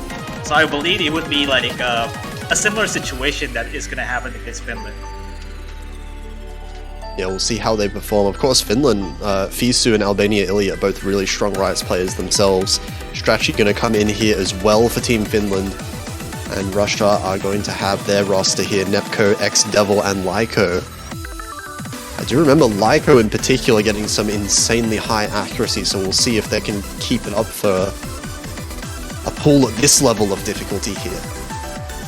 Yeah, absolutely. It's been Lyko has been like pretty much like the MVP for like one of the most important matches, especially given his scores are very versatile across the board, especially on like Rise, which like guy runs or even like something like Cutter or even something like like Traveler. Like this is probably easy to understand why Lyko is probably one of the most heavy lifting for the Rise. Do we have a disconnect here from Finland? It seems like it, but I think he's back Fisu now. left the lobby. Fisu is back, but I think that's after the map started, so I'm not sure if they're actually all playing the map right now. Oh, I think there's probably gonna be I think there's probably gonna be a re-queuing thing. Yep, There was an abort. Actually, Russia might actually be pretty happy with that abort because Lyco got an early miss there. Oh yeah. I suppose you can say that it was lucky in a way, so you get another chance, but you know you can't be too sure because that's literally like the easier part of the chart. Yeah, and I mean it was a disconnect or an accidental leaving of the lobby before the map even started, so that's definitely fine for an abort there.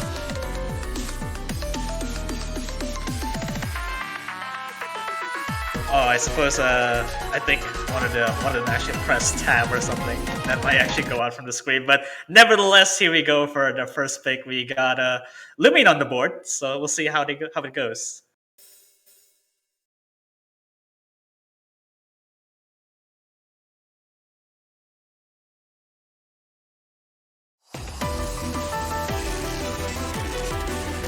Okay, first map, first pick for Russia here. It starts out fairly well for them. A little bit of, actually pretty much tied between the two teams here. Fisu dropping down to 99.7. Strachi dropping a little bit below down to 99.7 as well. But X-Devil is also tying that accuracy. So overall, it's pretty even. Yeah, it's a little bit better considering before the rematch or restart. So it's really hard to tell given it's not the spike, one of the first spikes in the chart yet. But we're getting into it soon. But Strachi is a little bit worrying considering 99.6, which is the lowest considering X-Devil. Oh, the flicker is going to start to come back in. Oh, here we go. Everyone hits it. Everyone hits it, but X-Devil finding a bit of an accuracy drop there down to 99.6. They're the same accuracy as Strachi. Oh, it's close. Albania, Ilya, and Nepco both having the same accuracy. Lyco, 99.88, the highest in lobby. That's what's keeping Russia in a little bit of a lead right now. Strachi actually drops down to 99.5, but these accuracies are pretty close between the two teams still. It's still pretty close. We're still not decided yet on the back end of this chart. But there's a bit of a buffer for Russia, which is pretty good. But the end of this chart, still very easy to miss on, and all 6 players with the FCs so far. A miss could easily swing. Ending of it. Be careful because it's gonna start to flicker. Strachi is recovering his accuracy. X-Devil is actually kind of the same.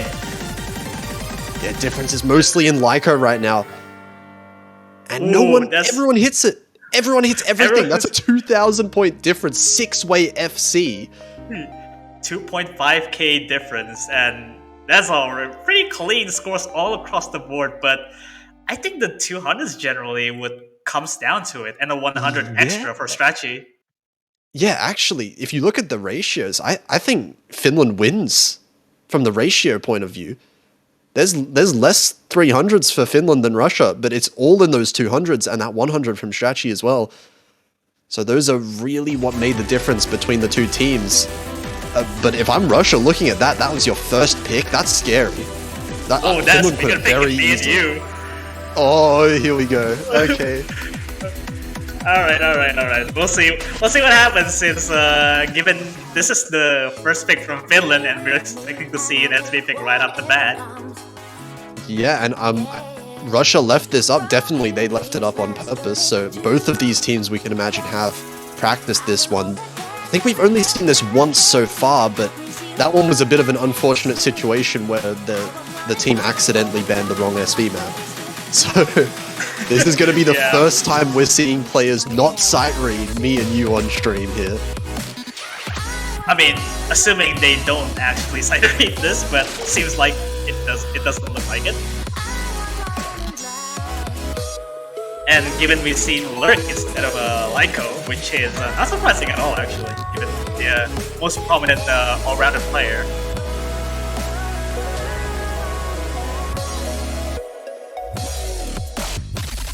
Yeah, it all comes down to who has practiced these ones. Loveland coming in as well for Finland. One of those players that's definitely known to be really good at those SV and LN type of maps.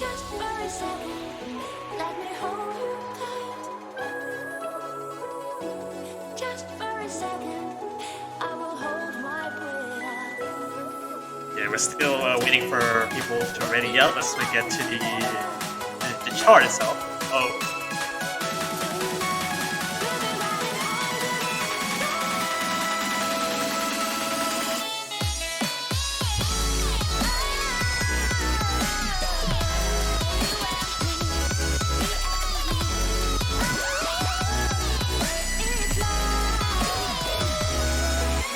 Yeah, we'll see how this goes. Getting ready to go into the map. All players ready now.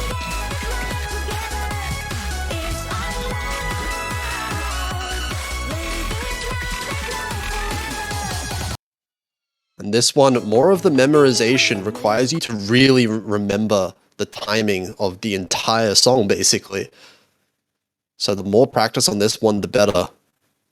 It's still very easy to find those missed chokes, to find some accuracy drops in some of these sections.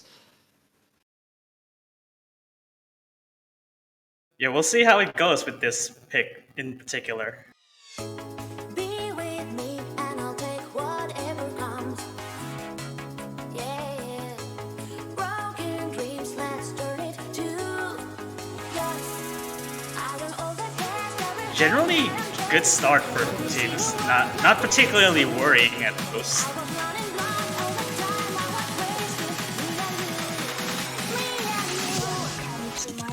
Ooh, both teams finding a little bit of an accuracy drop on those faster parts there. Fisu dropping down to 99.4, Strachi 99.3, but Nepco and Lurk having a little bit worse of a time when it comes to these SVs happening right now. So Finland have a little bit of a lead, with Loveland being the best in the lobby. Nepco and Lurk dropping down below 99%, and Lurk finding a miss. Lurk. Wow. It's already down to like 98% for Russia. That doesn't seem to be bearing a good case here.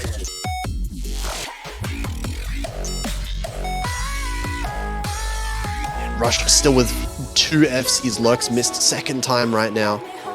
And this accuracy very strongly in favor of Russia. Strachi struggling a little bit now, down to 98.5, but Nepco 97.5, Lurk 98%. And Loveland is still holding strong with this 99.6.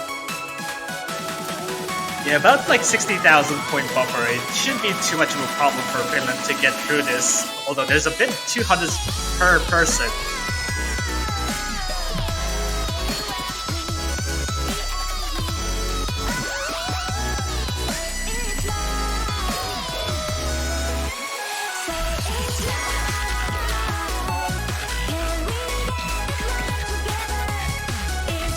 We're in the last section of the map now. The rest of the map, not quite as hard as the first part generally here. Just a few chords for the rest of the map now. And Loveland, we can see, is quadding the whole thing. Yeah, just quadding. It works. You can do it. Perfect judgment, as you can see there. And that's going to finish up. Finland's going to win their own first pick on the SV map. 3 FCs for them. Oh, that's a black flag from Lovely End, which is only 1/200. Which I would assume that was not on the quad section, which would be heartbreaking.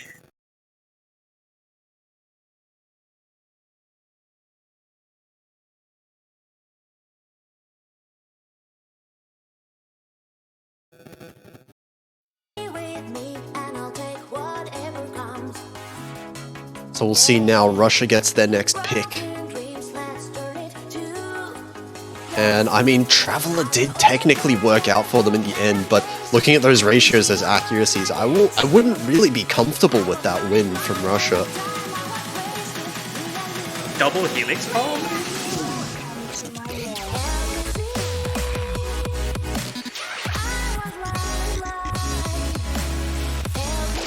It could be a pick for double Helix, but it would be pretty risky. We'll have to see where Russia wants to go. There's still the rest of the Riot maps up. And we're going to go with something a little bit more consistent. It's going to be free L Town. The stamina jump stream pick here.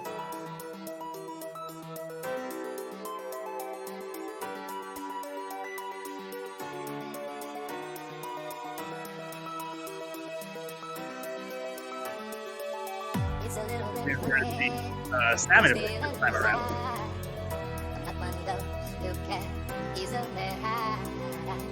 Don't have much money, but boy, if I did, I'd buy a big house where we both could live. And you can tell everybody this is your song. It may be quite simple, but now that it's done, I hope you don't mind, I hope you don't mind that I put down the word. How wonderful life is while you're in the world. Gonna get some more switches back in. We're seeing the return of Albania Ilya in here for Finland. Lyko coming in for Russia as well. Definitely two of those players that are some of the strongest Rice players on their respective teams, so it makes a lot of sense here.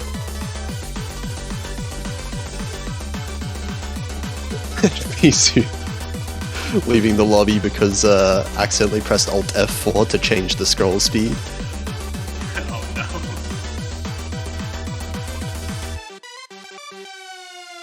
And you can tell everybody this is a song. It may be quite simple, but now that it's done, I hope it don't mind, I hope it don't mind that I put down the word. Okay, looks like we're going to be getting into it any second now. Russia's second pick now. 1-1.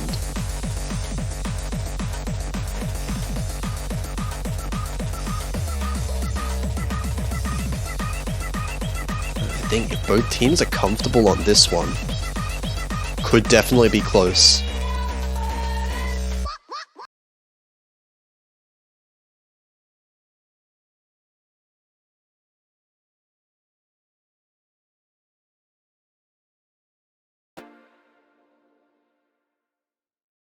We're getting into it starting now.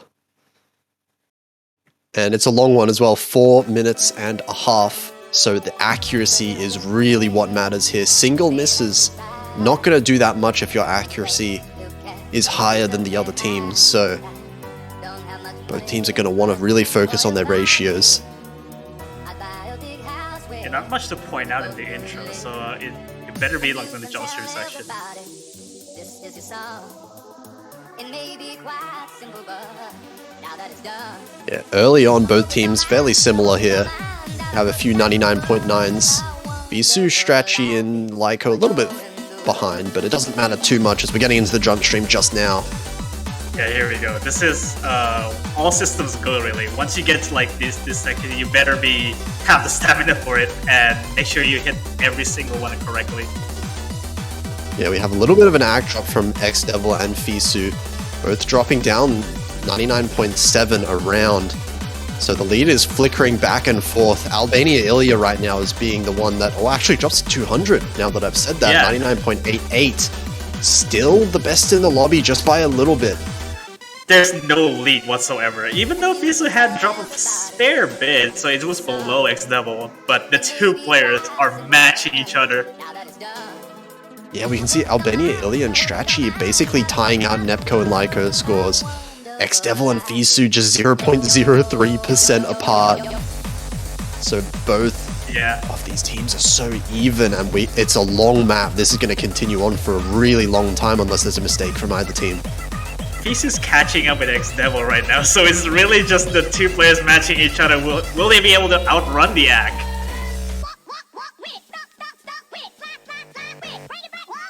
Oh god, this song is it's so hilarious. Yeah, it's the funny map, this one. And all of these accuracies still staying consistent. Fisu is now starting to build up a considerable accuracy lead over X-Devil. 99.74 to 99.67. And that's going to be all the advantage that Finland have got right now. Albania is in the zone right now. He's beating Lyko and Nepco at this point. Strachi is still competing against Nepco, but that's the difference lie.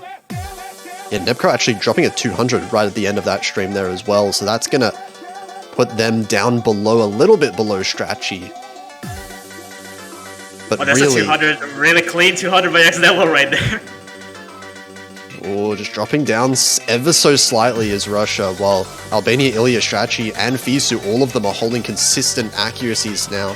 There's still a third of the map left, but this is starting to become a bit of an accuracy lead for Russia. You can safely say that there's a bit of a one miss buffer for Finland right now. Even if they were to miss right now, if it was a clean one, it would be fine, but now the accuracies are really beating up against Russia. Oh, I would say Russia's accuracies are still decently high. It is mostly just X-Devils. I'm not sure. One miss, I think, might be enough for Russia to be able to take it back if they improve their accuracies a little bit more. It's just about 7,000 points difference, so I feel like the miss should be fine in this regard. Oh, Albania dropping a like about 0.05%. I would believe like that's a 200. Yeah, a couple 200s from Albania Italy definitely at some point there, which means the accuracy lead gets a little bit smaller, but it still is mostly that difference between Fisu and X-Devil that's doing all of the big work for Finland right now. And we're think they approaching the should end be of the map. fine. It's cooling down a little bit. In this outro section of the map, I wouldn't expect anyone to miss here, but you never really know. What's gonna happen? Finland just needs to hold on. If they can hold on to these combos, I think they've managed to take this point. Yeah, it seems like it, since there's no more of the map left, and there's only that 5,000 points of difference, which is, I would say, kind of close for a while, but it actually kind of degrading down by looking at those scores, really. Yeah, definitely. Albania, Ilya here, and Strachi both putting in some really solid scores. 994k, both of them. Strachi getting the score view on double S, the only one of the lobby here. And They we can have see the same 200 count. they actually do, yeah. It's just the ratio, which is carrying Finland right now. Finland has been having those better ratios in the Rise map, so I think that is a breakpoint as well. Finland managing to win Russia's own pick. I think Russia might have to reconsider their pick strategy here, because these two Rise maps, I feel like Finland have a little bit of an accuracy lead on these. I don't really want to call Finland. I won't get too excited for Finland to pick any of the Rise picks, especially there's like 2 techs and 1 jump streamer main. Yeah, and I think Finland are looking like they're thinking the same. They're going for the mint LN map, which would be Formless Canvas, is going to be the pick here for Finland. They did win one of the Rise maps, but they're not interested in keeping that going. They're going to let Russia pick those for themselves. It's going to be the first LN map we're seeing. And here we've got LN players switching in for Finland here, Loveland and Krasi.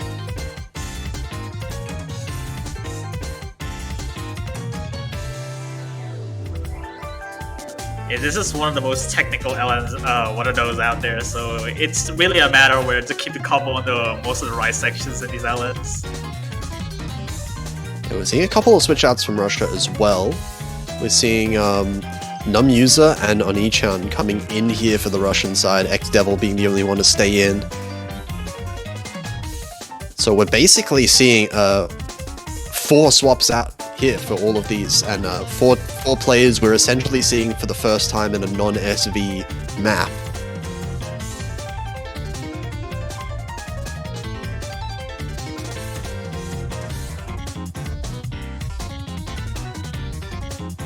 Yeah, they're sticking the start, and here we go. Seeing one of the first LN picks for this match.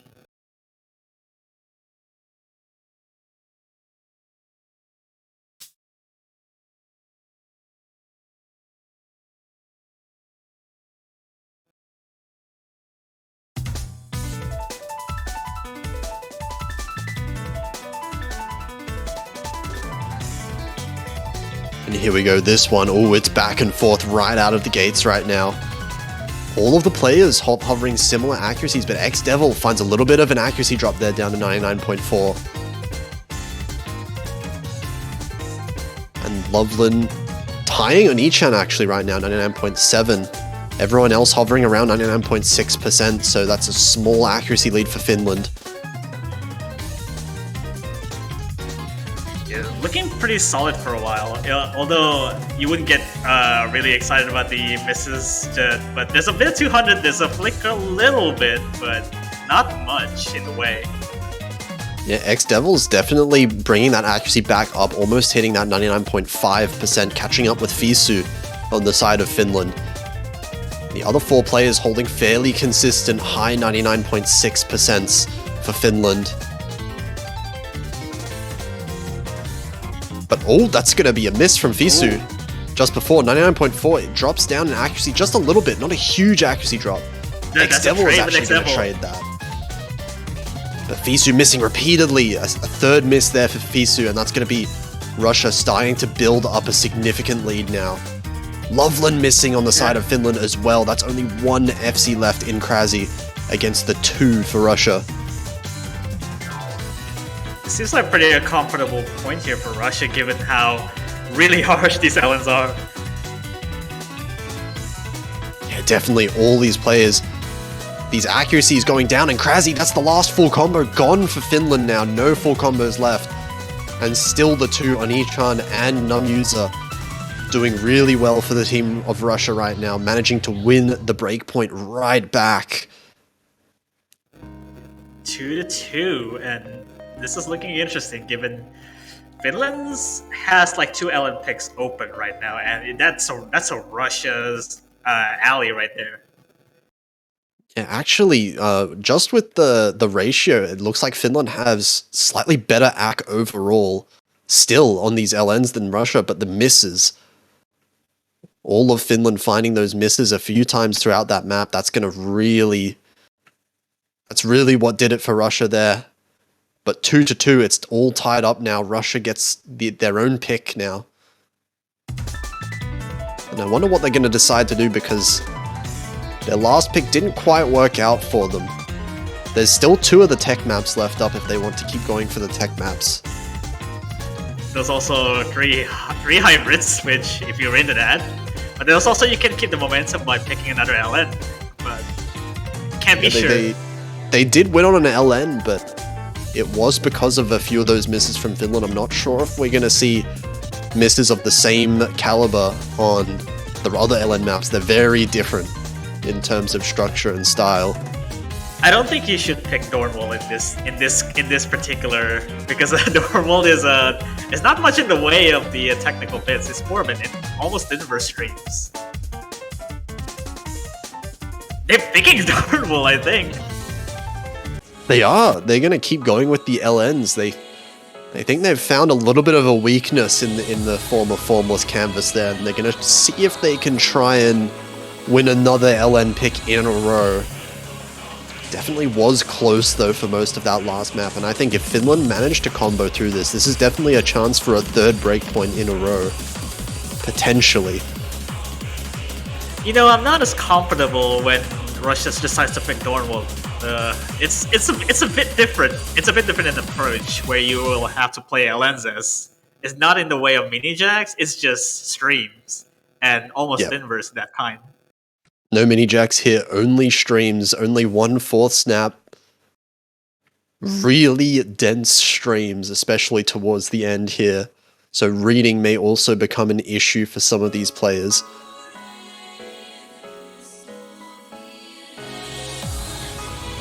Seems like, I mean, I take it back. There's a mini jack here, but okay, it's just there's a mini jack.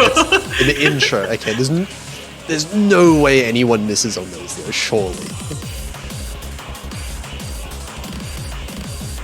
And here we go, starting off the map here. Loveland and Ichan and Devil take a little bit of an act drop at the start, but it shouldn't be too big of a deal now we're in the LN sections. Both teams basically tied, but Fisu finds the first miss early on into the map. Yeah, there's an extra 200 by Krasi too, which is also really bad given that's the lowest, almost the lowest accuracy compared to like Russia right now. Yeah, but that said, Loveland right now is holding an exceptionally high accuracy, along with Num User as well for Russia. Both of those scores fairly similar to each other, but it is that miss before that's making most of this difference. Krasi and Fisu. Fisu actually recovering the accuracy quite well now, 99.5%. Basically tied with X-Devil. So accuracies are close on Ichan and Loveland both traded misses. Loveland misses again though, and that accuracy has gone all the way down to 99.4. That's some extra damage given on the inverse right now, and there's not much left outside of these particular. Lovely takes another damage as well on the inverse. Yeah, there's a little bit of a struggle with this last inverse, but Num User right now and X-Devil both destroying this on the side of Russia. Krasi is doing really well as well, but no! miss at the very end. You actually cursed it. That was a real curse, yeah. Unfortunate, but at the very least, it wouldn't have mattered anyway with Russia's lead that they got throughout the rest of the map here. It's going to be a Scorpio 1 double S, wow. Whoa. 992k from Num User. Yeah. Honestly, that is a very impressive P1 Yeah, that's like about 6-to-1 ratio, just about. Well, although the misses from Finland is really what's doing them for that. So even though with the one miss by Oni, which is very minor. Yeah, but I mean, if Russia can have 2 FCs like this on a map like that, then definitely worthwhile pick for them. Worked out in their favor. That's going to be 3-2. Still, only 1 point separating these two teams. What? So Finland. Finland are going to go for Sludge. We're going to see What? all 3 LN maps in a row. That's not something that we usually see. I don't know what's in their game plan right now because that's the least I would expect of it. That said, even though some of the players in Finland struggled a little bit with Dawnworld, Sludge is pretty much the furthest away possible you can imagine from a map like Dawnworld. It is fairly dense, but definitely not stream heavy, nowhere near as fast as Dawnworld is. It's just really, really tricky to be able to try and coordinate. That's the furthest away from being coordination and comfortable because that's what Beast lacks about it, even for most canvas score. We'll see how they do for this one. The accuracy is going to be important for this one as well, and getting accuracy on a map like this is really hard. Yeah, we'll see. We'll see about that for Finland's pick being Sludge, and I don't know what to say. This is a risky one, but at the very least, they could actually just pull off a miracle for some reason for this island.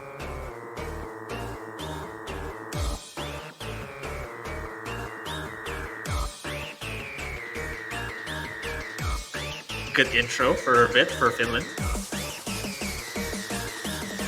Yeah, Nishan actually getting a few 200s there, down to 99.5, but it's still early on in the map. There's still plenty of the map, and the hard part is going to start right now. These releases are hard. These are evil releases, and not only are they hard to time, but they also mess up your reading really easily. Though Everyone did take a momentary drop though. It's like 99.3. Yeah, everyone holding combo through that, but definitely the advantage in accuracy over the Finland right now. But here, this other section, this is hard as well. And we already see a few 200s coming out from some of the players. Everyone's scores are going downwards right now. Not everyone at 99.7 at all right now. Yeah, but the best accuracy so far, Loveland, holding on to 99.67. Higher than everyone on the Russian Federation side, and Krasi and Fisu have been fairly consistent, 99.57 to both of them. They're not out of the woods yet. This is particularly deceptively hard. Yeah, still 6 full combos, and that's what's really scary here, because combo breaks are very, very possible. 200s across the board, that's very scary. Non-user building the accuracy back up to 99.6. Lovely is hovering around 99.7, but it's just very shy. But given the rest of the players, I don't really want to call it too early. Yeah, it's fairly close, but Finland just still have that average accuracy being higher by a little bit. X-Devil now actually recovering to 99.5, but it's not going to be enough. Finland winning by 11,000 here. I'm so confused right now. This is a really good team score from Finland, like 990, 985, 986. Yeah, I have no idea what to say. This is completely against what I was expecting right now. And now they're still deadlock 3-3, which is good for them. But Yeah, why are they going to pick now? Well, it is Russia's pick next.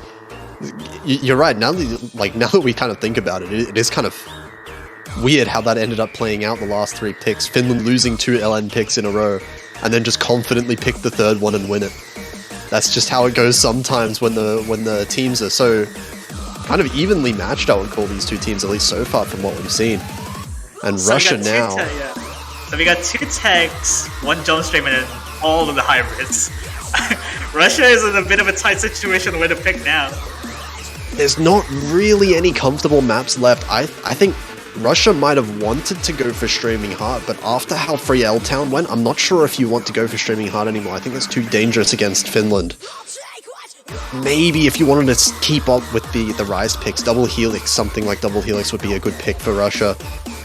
And, I mean, we haven't seen anything out of the hybrids yet, so that's always a danger, a little bit of an unknown for both teams. Double Helix! Oh, man.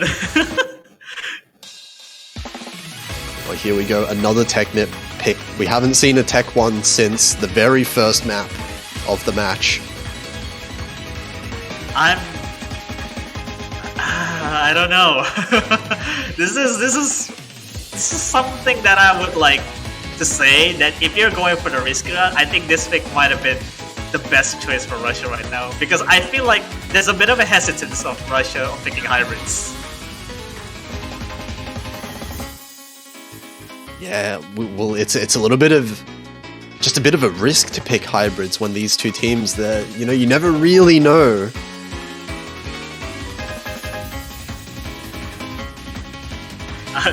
The chat right now, it doesn't look so good.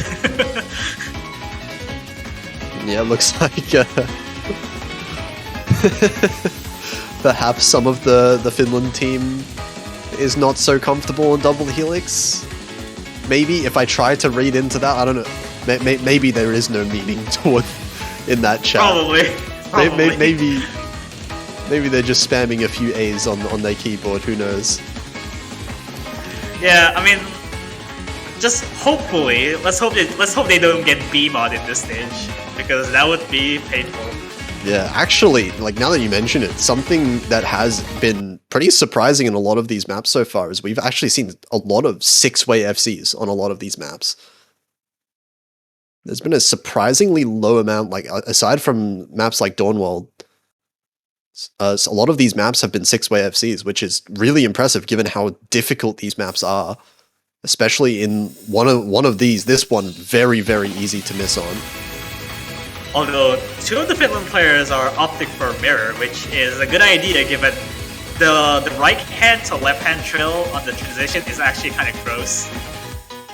Yeah, there's also a few 3-note jacks, so maybe if the patterns suit one of your hands, might be an idea to use Mirror. So far, it's looking like X-Devil has a little bit of an accuracy. Oh, Nevco! That's a pretty big miss as well, down to 99.1. That's a pretty big accuracy drop. X-Devil before dropped a little bit of accuracy as well, down to 99.5, so this is going to be an advantage to Finland right now, but Strachey, that's a trade and miss back. And I think Nepco's was a little bit before the 400 combo mark, but not too much before, so basically even. Okay, this left hand trail, it's not. It's actually kind of hard to pull off, given that I think everyone should be nailing this particular section, given there's no that left hand trail. We have seen a few misses on these trills before, but everyone is looking like they can combo through it so far at least. And right now, Russia's just in a little bit of an advantage due to the accuracy alone. Fisu and Albania Ilya both on that 99.8% accuracy. Lyko matching it, but that's only 1 versus 2 for Finland. Albania Ilya now finding a miss. Finding a miss, yeah. I was gonna say that Albania and Fisu are on V1 double S pace, but I don't think so, because Fisu is now matching Lyko, but the miss actually just traded it off. The accuracy is actually still in Finland's favor, but it's 2 misses against 1. So that's what's giving Russia the advantage right now. If Russia finds any miss for the rest of the map, it is going to go right back in Finland's favor. No, but it's actually Fisu! Fisu! That's the last full combo! All the full combos gone, a miss in the break section. Albania Ilya missing again, and it's falling apart for Finland now. They had the advantage for a while, but now Russia is going to look to take it away. There's only this ending section left, but I don't think it's gonna amend what the damage has done for Finland. Yeah, the ending there's not going to be enough notes at the end of the map. Even if there's a miss from Russia right now, I don't think there's enough time for the score to catch back up to Finland. This section is disabling it hard for the burst to come in. Doesn't seem to be taking any damage from Russia, which is very impressive. Although this burst right here, no, Lyko! That's a curse for Lyko. Sorry, Lyko. That's a B-mod moment right Lyco there. got B-mod right there. Oh, look at Lyco and Fisu's scores, both of them. They're just doing the same thing out here. 1-200, one miss each. Would have been a really, really strong score from both of them. But at the end of the day, Russia ends up taking the point. It's going to be their own pick, a solid pick for themselves. One that they really needed as well. 4-3 now. Russia need 2 more points to close out this match. But it's Finland's pick. And what Finland will Finland has pick now? time here. Finland has time to take a bit of moment to assess the situation of the hybrids and probably the jump stream, which is like the streaming hard. I don't know what to say unless if we were gonna use the tactical timeout, which honestly pretty wise.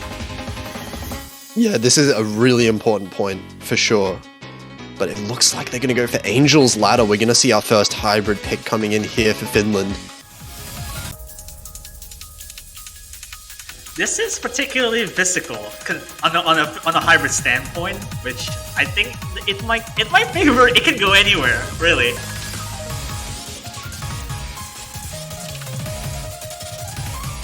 Yeah, we haven't seen much of haven't seen any of the hybrids so far. So this one, hard to say where it's going to go. There's a lot of LN patterns in this one, but we've seen the LN kind of go both ways. Yeah, I had no idea. We've also seen the Rice go both ways. So it's really hard to tell. I think really what it comes down to is which team misses more. I feel like a lot of these points have been determined by those misses. We'll see Namuser coming in, which is interesting given Namuser has been saying it consistently for LN picks, but this one doesn't seem to be more LN oriented. Although there's a bit of there them, is a but fair not much. amount of LNs in this. I feel like as long But as this- Namuser can yeah. keep up with some of the mini jacks, some of the jacks throughout this map, then I feel like Namuser will probably do pretty well. But we'll have to see. Yeah, we'll see how it goes. Given this is very physical, on a Rice standpoint, this is a lot of tricky patterns with the burst and the Jackson.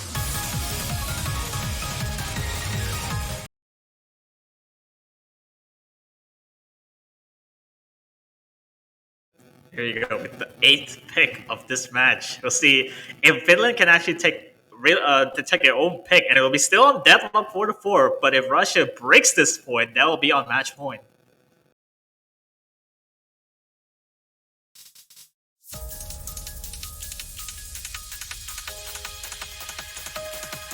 Very important point for both teams here as we're getting into it. Bit of a shaky start from Fisu here and Krazy. So it's going to be... But X-Devil actually drops a little bit of accuracy as well as Nepco on Team Russia. So it's going to go back and forth in terms of the accuracy lead. This lead is nothing in comparison. Although there's a bit of an accuracy deficit from the bottom 2 Russian players. Yeah, right now, Krazy definitely recovering that accuracy back up to 99.65 now. Fisu recovering a little bit as well. There's not much in the way of accuracy. Oh, there's a real flicker. Krazy finally taking the first drop there. Yeah, we're seeing the first miss coming in, but the accuracies between the two teams very close still. Namuser and Loveland both having the same accuracies. Fisu basically tying with X-Devil and Krazy tying with Nepco, so these accuracies between the two teams I think are dead even. It's just that one miss. And this They're is not out a, of the woods yet. not a very long map though. So Finland's definitely hoping that Russia finds a miss pretty soon. Or even, Oh, there's Fisu. a Fisu. Krazy And also Krazy. dropping as well. There's multiple misses right there. Nepco Very finally starting to inopportune drop there. But there's so many misses coming in from Finland. Loveland as well, finding a miss. That's all 3 full combos gone. There's still 2 for Russia. Many misses over on the side of Finland. Nepco finds a miss as well. Big accuracy drop for Nepco, down to 99.0. That's going to help Finland out a little bit, but there needs to be a drop from X-Devil and Namuser. And both of those players are looking so consistent here. 2 FCs on the side of Russia.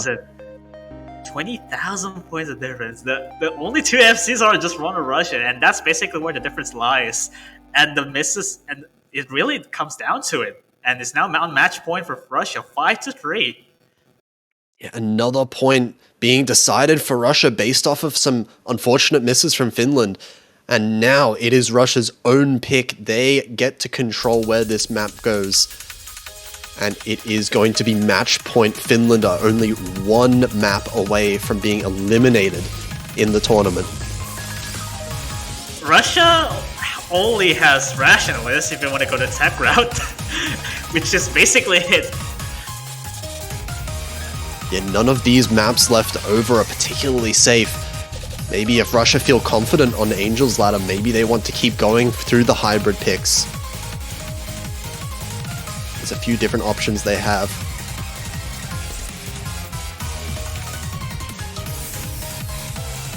Also, this is probably the best time to take a tactical timeout if you're really feeling nervous at this point. There's only 1 point away from the match as well, which will be giving the win. But man, the picks are not easy to pick. Yeah, this is definitely an important point for Russia as well. It's their last pick. This is going to be their best opportunity to close out the match.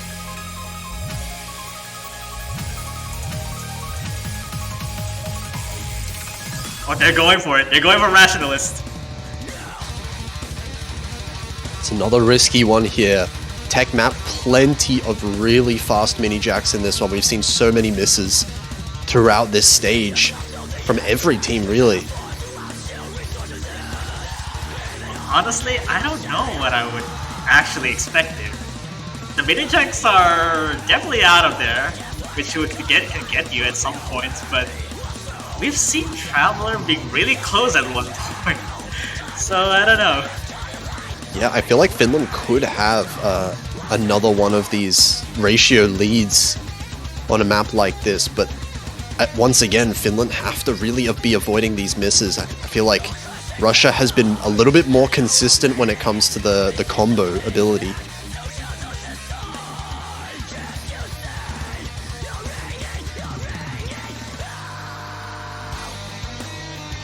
All right, we'll see what happens with this pick in particular. If this pick backfires, Finland will have one more chance. Yeah, do or die for Finland now, but they definitely can. I can absolutely see Finland being able to take this point. We're going to see Lyko coming in for Russia as well.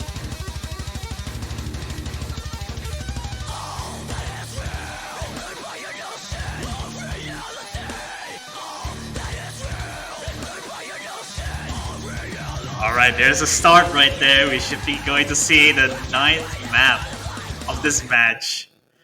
We'll see if this pick pays off for them. But if not, Finland has one more chance to take a point and go to tiebreaker. Okay, here we go. Nerves very high for both teams, surely. The stakes are high. We'll see what happens. Lyko! Already, Lyko with the very dirty drop from the intro. There's another one as well! Oh, this is a huge drop, down below 98%. Even though it's at the very start of the map, that accuracy drop as well is massive. Strachi is struggling quite a lot as well, though, down below 99%, but still going to be higher accuracy than Lyko altogether and with the full combo. So it's going to be Finland starting off with a very nice lead, but they have to hold on to it, and there's so many chokeable points in this map. The only saving grace that Lyko did miss like twice right now is because it's very early. But that's not saying much given everyone is like FCing right now, like 99.47 plus above. Yeah, very high accuracies right now for Fisu and Albania Ilya. Nepco as well, holding 99.8. So overall, the accuracies in this lobby in favor of Finland. They just really need to keep comboing. I mean, you don't really need to be fancy on accuracy as such, because that's not the goal here, because Lyko has a 2-miss loss on which Finland can take advantage of it. Yeah, as long as... Oh, Nepco now finding a miss. That's 2 full combos gone from Russia. It's only X-Devil left, and Nepco was the highest accuracy as well for Russia. So now Albania, Ilya, and Fisu beating the entire Russian team. Strachi is building that accuracy all the way back up to 99.65. This is a big lead now starting to be formed by Finland. And we're already towards the end of the map. It's a really short map overall. Which I also mentioned that Strachi is building up accuracy, which is the highest of Russia's right now. Although Albania with a miss doesn't seem... Strachi already missed! That's a dirty miss! X-Devil finally trading at that out. Doesn't seem to... Oh, Strachi and Albania! Oh, it's in! No! It's being traded back and forth, but it's not looking like enough. The accuracy is still there. Albania, Ilya, 99.65, still very good accuracy. That is very scary to the end! Very scary, but Fisu managing to carry it through with score V1 double S. That's a heavy lifting from Finland right there. Yeah, scary towards the end. Actually, Lyko ending up with a better score than Albania, Ilya, and Strachi in the end, despite those first misses. But Fisu, that is a clutch performance there from Finland, just barely managing to scrape it by, and that's what they needed. There is one more pick. Finland get the next pick. And if they manage to win their own pick, then we are going to a tiebreaker. Fisu is also as confused as you. What a time to pull out a score like that. Coming in clutch. And now this is a massively important pick. There's 3 maps left. Streaming Heart or 2 of the hybrid picks. Angel's Ladder didn't quite go as well as Finland planned, so I'm not sure. Maybe they want to stick with a more straightforward map in Streaming Heart. They did have very good ratio. Streaming Heart, oh boy. We got 2 hybrids ignored at this point. Yeah, Finland don't want to risk it with the hybrids right now. We're going with Streaming Heart, something that's a little bit more straightforward. We did see Finland having some very good Rice accuracy on Free L Town. So hoping that, they are definitely hoping that that carries over to a faster stream pick here. This is the moment of truth. Since if Finland wins this, we're going to see this Control Galaxy for the 3rd time. But if not, this will be Russia's point to win 6-4. But I believe people will be really ecstatic to see this Control Galaxy for the 3rd time in this tournament. Yeah, definitely going to be exciting. It's up to Finland to see what they can do on their last pick here. And it's up to Russia. Russia definitely wanting to end this match right now. They do not want to be going all the way to tiebreaker if they can't help it. Oh, it's Oni instead of Lyko at this point, huh? Ooh, that's an interesting switch up. Lyko has been one of the highest accuracy players for the Rice picks for Russia so far.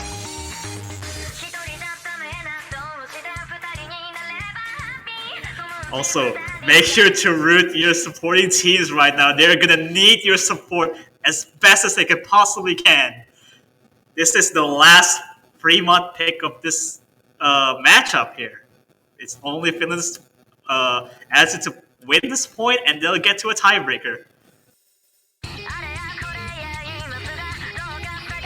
Very, very high pressure moment right now for both teams, and we're getting into it. The speed stream pick, 231 BPM here. It's looking so far, it's fairly comfortable for everyone. Anichan actually dropping down to 99.6 right now. It's going to be the lowest accuracy on the board, but Albania Ilya finds a miss. Oh, even though this is a very early miss, I would say that this is the lead is going pretty much on a deficit, given Oni hasn't the best of an accuracy either. Yeah, actually, the accuracy lead is still very much in favor of Finland. I think even with a miss, once Albania Ilya catches up to that 400 combo mark, I think there's a chance for Finland to be able to take it back just with this accuracy right now. Fisu, 99.87. Tying up Nepco. The lead is crawling to Finland right now. Slowly moving over. Onichan still having a little bit of difficulty, 99.55. And Albania Ilya is slowly increasing that accuracy. Nepco is doing some heavy lifting on Russia, going on slash. Oh, and he finally missing from the middle section right there. Well, that miss is going to matter a little bit more, but Albania Ilya finds a miss trade. right back. That's It's traded, trade, now, which but it's no, traded. they actually missed one. That's the Trills. only lead I can have. The Trills finding multiple victims. And now it's going to be Finland managing to take the lead. After all of that, it's going to be an accuracy lead for them. All they had to do is just to keep combo. There's nothing fancy needs to going on here. Yeah, the combo right now is the most important thing to hold on to for the rest of the map, but it's a fairly long map still. There's a third of the map left. There's a bit of a 10,000 buffer here. They're not out of the woods yet, but they need to keep the pressure on and try to stay calm from this another junction section. Nepco is definitely keeping Russia in it right now, 99.86. The highest on the board, That's a but Fisu! This is the very end of the map. Timing. That's a bad timing to miss right there. There's a core jack section which can recover your accuracy a little bit. There's another jump stream section here. Oh, it's a fairly clean miss, so the accuracy is still in favor of Finland. But the score lead is getting a little bit closer. They can't afford any more misses. It's getting smaller. It's getting smaller. Scratchy! Yes! But Onichan trades it! You're going to see this Control Galaxy for the third time here. 5-5. Finland takes it. Oh, and Russia almost took it at the very end of the map there with Strachey's miss. Nepco and X-Devil being the only FCs, both on Russian Federation's side.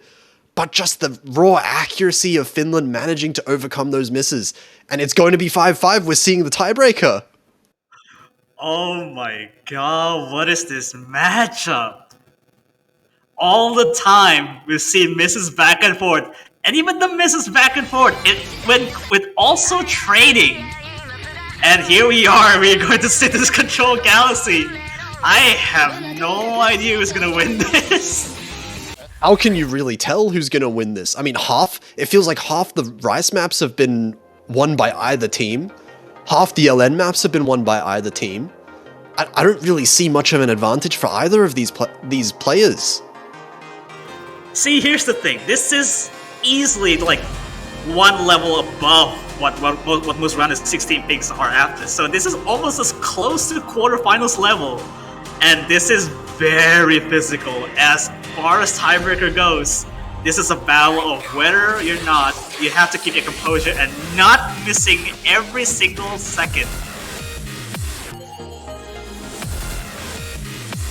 Yeah, we're still seeing a lot of these players that have played Fisu and X-Devil, I think have played every single map so far for both of their teams. Going to stay in it for one more. Looks like for the side of Finland, we've got Loveland and Strachey. Russia has Onichan and Nepco. I am so nervous, dude. And this is, as a reminder, this is to keep the tournament alive for both of these teams. Whoever loses this one map now is going to be eliminated from the tournament.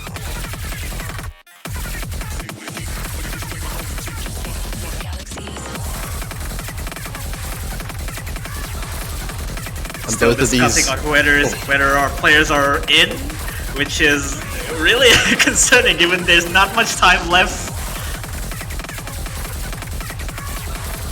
yeah, I mean, I'm sure all of these players need a little bit of a breather right now.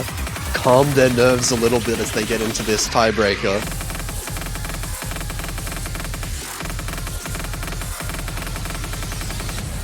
Alright, I think we're settled in. I think this is the roster that they will be using for this Control Galaxy. And we'll see what happens. Whoever takes the raid will supreme and will they move on to the quarterfinals. Staying in the losers bracket and we'll have another life in the tournament.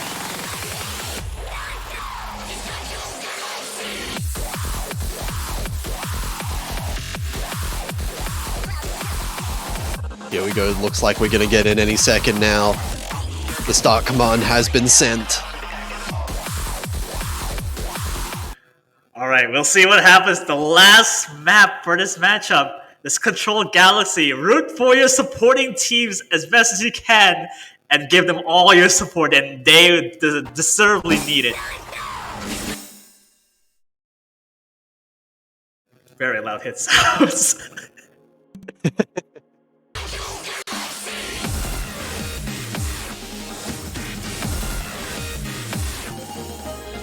Here we go, a very, very physical map as well, as you said before.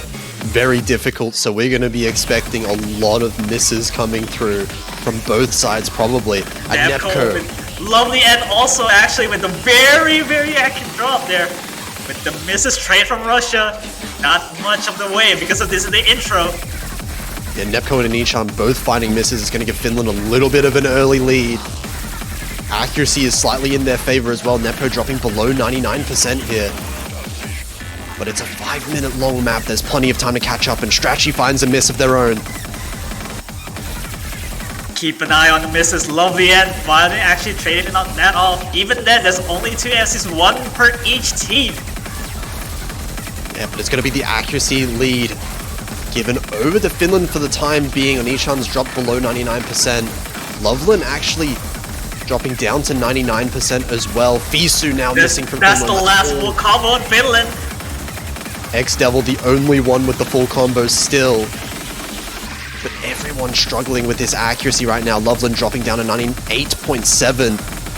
Nepco and X-Devil both finding a miss. That's the last full combo. That's the last full combo on the board. That's a huge accuracy drop from X-Devil as well, down below 99%. Strachi right now, 99.5%, by far the highest accuracy in the lobby. Anichan finding the miss as well. This is the most physical section coming right after with 320 jump straight right after. Bisu finding a miss there as well. Loveland finding a miss. Multiple misses for Loveland now. Dropping down to 98. Very physical. Nepco fighting a trade right there. And the lead is so close. It's going to switch over to Russia. Misses. Bisu now missing as well. Nepco trading that up. X-Devil and Anichan nothing. Holding on to the combos through that section. Strachi also holding on. But Loveland finding another miss there. Russia are going to start. Strachi finally breaking that combo as well. There's not much in the way, except for X-Devil, who is actually consistent, not only actually with the higher combo as well, which is giving the full points of advantage to Russia. And we can see all 3 Russian players right now have basically the same accuracy, just below 99%. Strachi is the outlier here for Finland, 99.3. But it's not quite enough. Loveland has 98.3, a little bit behind the rest. And Fisu is just about tying Russia's scores. It is mostly about these miscounts that are happening. None of the Russia has a 99s at all. Only Strachi with 99.35, and this is the upcoming LN section, which is a lot more technical, and I'm concerned on what Russia's gonna do on this. And X-Devil That's a 2 miss already! Bisu finds a miss that trades it back as well. Here comes the LNs here. LN section coming through here. We'll see if anyone struggles on these ones. Loveland and Strachi both finding misses. All eyes on drops by the Nepco. That's a bit of a column lock right there, but that's not much in the way. Bit of an accuracy drop for Nepco there along with the miss, and it's going to keep things a little bit close as we're getting to the last section of the map now. Strachi finding a miss again. Strachi finding a miss there. Only actually giving up a trade to Strachi all over the place with the drops here. And Strachi's dropping an accuracy now to 99.1, still the highest in the lobby though. Nepco finding another miss, dropping an accuracy down to 98.8. Loveland finding repeated misses though, and Fisu as well. All the combos in Finland, they're disappearing now. Yeah, this is just a bit of a cooldown before you get to the bursty on the jump jacks here, but there's not much in the way here. There's not much of the map left, even if there's misses from Russia Federation. There's repeated misses. A few misses do come out at the end, but it's going to be too little too late. Russia, they're going to manage to win on the tiebreaker over Finland. And a really close match between these two teams. Look at these scores. They're all so similar. They are very, very similar. Even though when the MVP takes off with X-Devil, with only 2 misses across the entire map, even with the few slider breaks as well, if you add it into the equation, But at the end, Russia will reign supreme over Finland. Congratulations to Russia, and Finland will sadly be knocked out from the tournament. Really unfortunate there for Finland at the end of the day, but they put up such an amazing fight. Definitely should be proud of themselves for this match. And Russia will be moving on in the tournament. If I'm not mistaken, it will be Russia versus Peru in the losers bracket there for next week. So gonna be more intense matches for Russia in the future. They get to live another day here in the losers bracket. Yeah, and with that, that pretty much closes off for that particular match. And what an exciting tiebreaker we all actually just witnessed for the third time in this week. And although we still have a match will be going on, although it hasn't been started yet, which is going to be the match for Hong Kong as well. We will be seeing in a little bit, a couple of few minutes here. Yeah, actually, even though we just had such an intense match just finish, we have no time to rest, really, because I think... Is it happening right now? I believe it is Taiwan versus Hong Kong. Yeah, they have been giving all the bans for them, and looks like Taiwan will banning SV2, and Hong Kong will be banning SV1 for the moment. Although you haven't been shown on stream, but we're gonna guarantee there's no SV picks for that match. Yeah, both teams there having no interest in SV. Quite interesting to see both SV picks banned right out of the gates.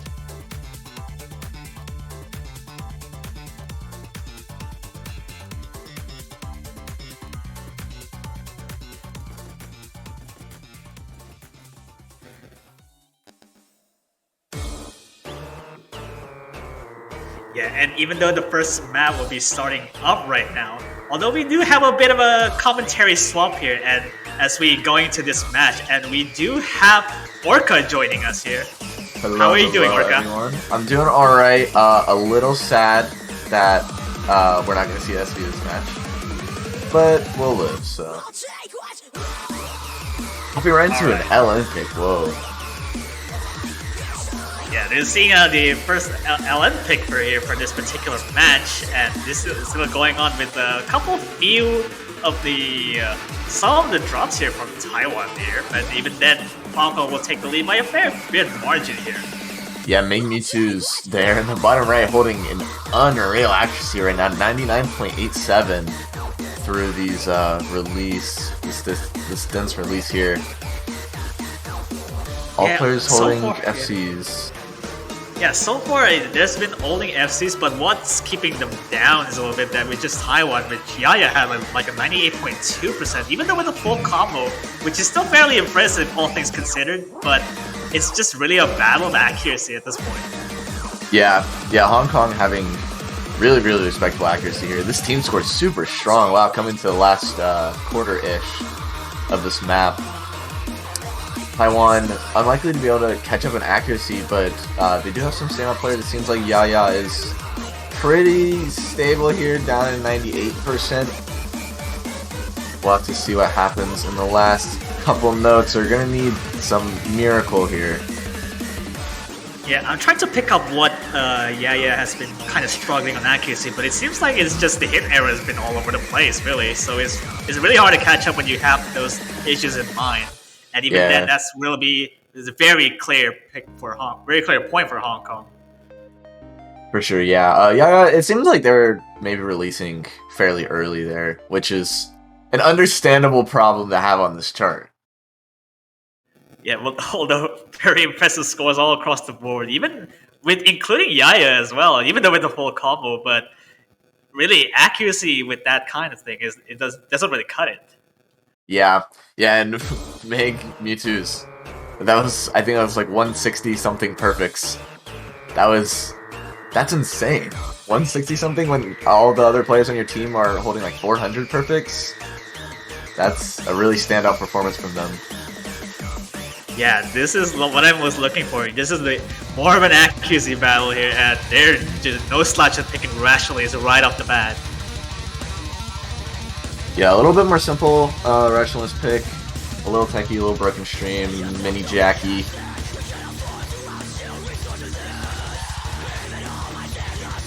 Yeah, but this is looking pretty strong here for most of the picks so far. Although rationally, this is has a bit of a risk factor given some of the mini jacks by itself doesn't really too bad, but when you factor it with the BPM change, it kind of has some unpredictable situations where you kind of just miss the mark on timing a few of those. Yeah, we've seen it time and time again, actually, with this pick specifically. Players missing a lot in the first section, or just dropping like really what seems to be silly misses. But yeah, it's a very tough pick to kind of really perform on. Nerves can definitely get the better of you, but these two teams are notorious for having fairly good Rice acts. So we'll have to see what scores are performed on this pick here. Yeah, absolutely. They got some switch ups here for Taiwan, which is Marisa and Nano here for most of the Rice picks in particular, I believe, which is gonna be a good sign if whether or not they actually have put in the amount of time to practice for most of the Rice picks. Yeah, this is probably gonna be Taiwan's consistent Rice lineup. Not as familiar with Hong Kong's, but a lot of stand-up players. I mean, Quotient definitely putting out great scores for round of 32, and then Meg we just saw put out an insane score on that LN, so we'll see how they hold up on Rice here as well. Yeah, Hong Kong has a bit of a multiple shownups with Mewtwo, Rice's Quotient as well, which I'm not particularly surprised if they have been like very consistent about most picks in particular. So there has been no issues whatsoever. Hop into his first pick here. Bit of a rocky start. Yeah. Bit of a rocky start, I would say, from Shiro there.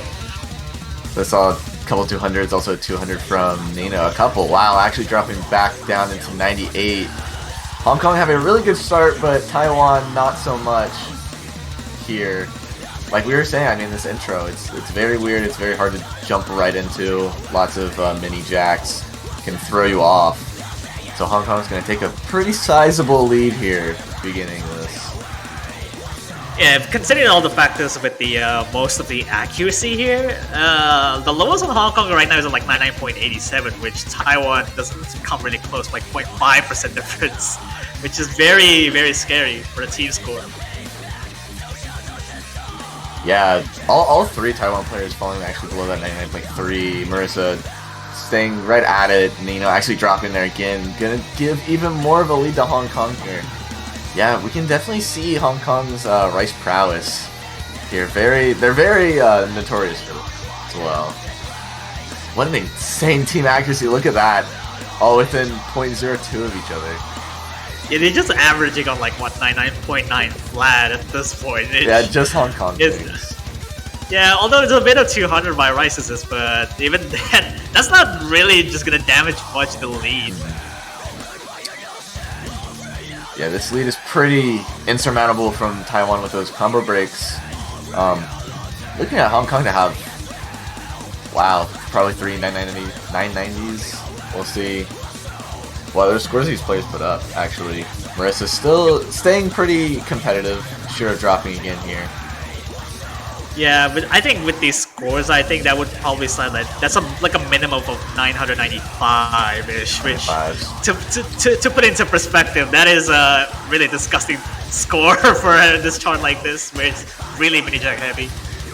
Yeah, in some other matches, definitely any of these three Hong Kong players would have been an MVP on this pick. 121. Yeah, 995 minimum. Look at that. Just basically missed out the triple view on double S, but that's what really is. The accuracies are really shining through.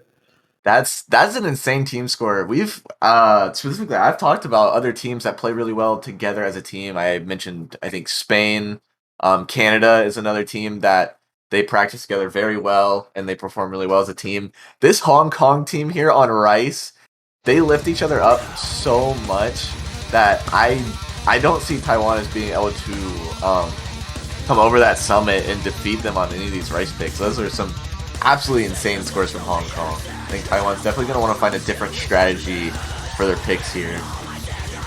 Yeah, see, here's the thing, that when you we already seen the bans here for this particular matchup, which Yeah. in the conclusion, there's no ASVs here, so you kind of lock yourself out for picking the other category for the map here. So I'm not sure what to expect here for the pick for Taiwan. They're going for Traveler. Yeah, I mean, with SV, a lot of times if you're the lower seed, right, and you have a little bit of a harder time finding more picks, usually it's up to you to, you know, put in that extra work, learn the SV, and be able to have that as your backup to try to take a free point maybe from a team that usually would take some stuff that you're comfortable on from you. So seeing a double ban here and then falling behind really early and then still going for Rice after that showing on Rationalist. I mean, the only saving grace is that this has 2 spikes in particular, which are it can throw you off, but not really too much in the way for Hong Kong to be able to get through it. Yeah. It's short enough of a map to where I feel like Taiwan could bank on misses from Hong Kong and then staying consistent on their side. But I mean, just seeing at Rationalist, I mean, Shiro dropping a lot of fairly easy drops, but also like in the intersections. So let's see if they can hold it. And they already don't. Omni actually dropping in the first couple measures, and Shiro as well. Yeah. Nerves maybe getting to these players. Yeah, that's not good, really. Considering that's pretty much the intro, and we're not getting into this spike yet. Yeah.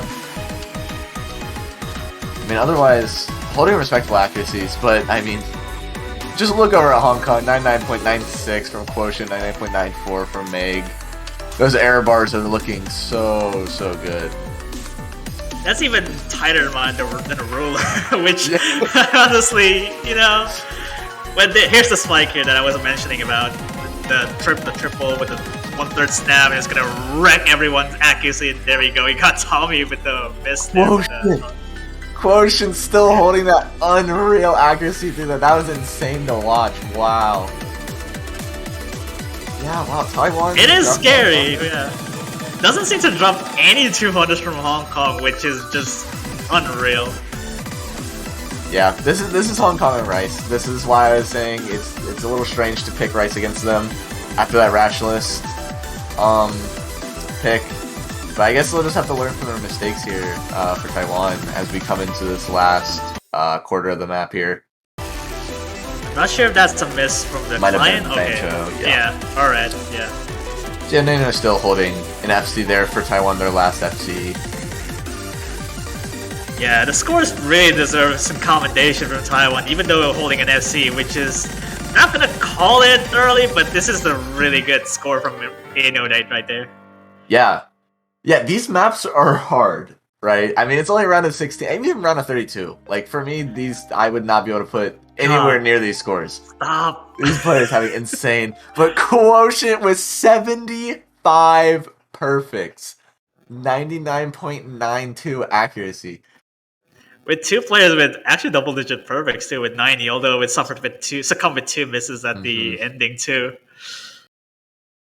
That's an unbeatable score from Taiwan. I would be pressed to find many other teams that could put up a score like that. Yeah, maybe even for some of the Brazil. teams that we already played yet. Yeah, or probably even the United States here at this point. To put it into perspective, getting Speaking of just United that States, kind of score. Yeah. That United States versus Singapore match, definitely, if you guys missed that match, go back and watch that. And also the Finland match that we just came out of, Finland versus Russia. Both really great tiebreakers. Yeah, absolutely. It's been really wild so far for this week in particular. We haven't seen like particularly well for like round of 32. I think we've seen like one tiebreaker round of 32, which and then this one it has 3. So far, maybe we get another one. If Taiwan can pick it up a little bit, maybe try to play the hybrid or Ellen angle a little bit more. Yeah, see Dornwald here Ellen coming from up. Hong Kong. This is the really dense pick. Yeah, I guess it's to be expected, given Hong Kong's proficiency on Ellen also doesn't seem to slouch any further. Yeah, it's tough coming against a team like Hong Kong so early, because their early game is insane. They're like one of the teams that starts really strong, and maybe can fall off a little bit more as you get into like late game, as opposed to like teams like United States typically, or even Brazil. Not that Brazil starts weak or ends weak; they're just strong all around. But that scale as the tournament gets harder, so it's a little tough coming into them super early, and they're putting up scores like that, 75 perfects on a rice pick. Yeah. Unreal. Absolutely ridiculous. It's just hard to beat that kind of score if you're not like really proficient in most of the sharpshooting ability. Yeah. Seems like a player on Taiwan's going to be restarting their game here, so we're going to give them a little bit of time. Stall, we get to listen to this beautiful DJ Toto song. Also, a lot of really short picks. Yeah, absolutely. Yeah, absolutely. I think there's been a couple of like 4 less than 2-minute picks, I think. Which is, I think, that includes Traveler, and also this one, which is Dornwall. And I think Streaming Heart was a bit shy. 2 minutes. I'm not. I should double check here. Yeah, I know both the SB picks are fairly long. Probably 2 of the longest maps in the pool, other than Free L Town. But a lot of these LNs and stuff, falling under 2 minutes. It gives a lot of weight on those players to really perform in that short amount of time. You don't have a lot of time to come back from anything, right? One drop and you're kind of out of it, like we've seen in this match and the previous match. Yeah, even though with the short amount of time for the drain time for it, it's just a jam pack full of difficulty, which you can expect mostly for the picks if you have a shorter drain time, which you have to expect that pick is gonna have something for you to. It is just begging to be played. Yeah, and this one being the more dense type of LN. Every LN gives you 2 combo.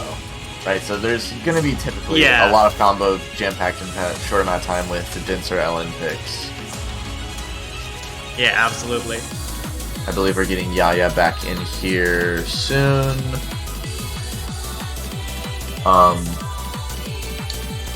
Yeah, just swapping them over, and then we'll get back on the road with this. This was Hong Kong's pick, for anyone just tuning in or missed it. Hong Kong taking 2 breakpoints away from Taiwan on Rice, and now aiming to pick LN here against them on their own pick.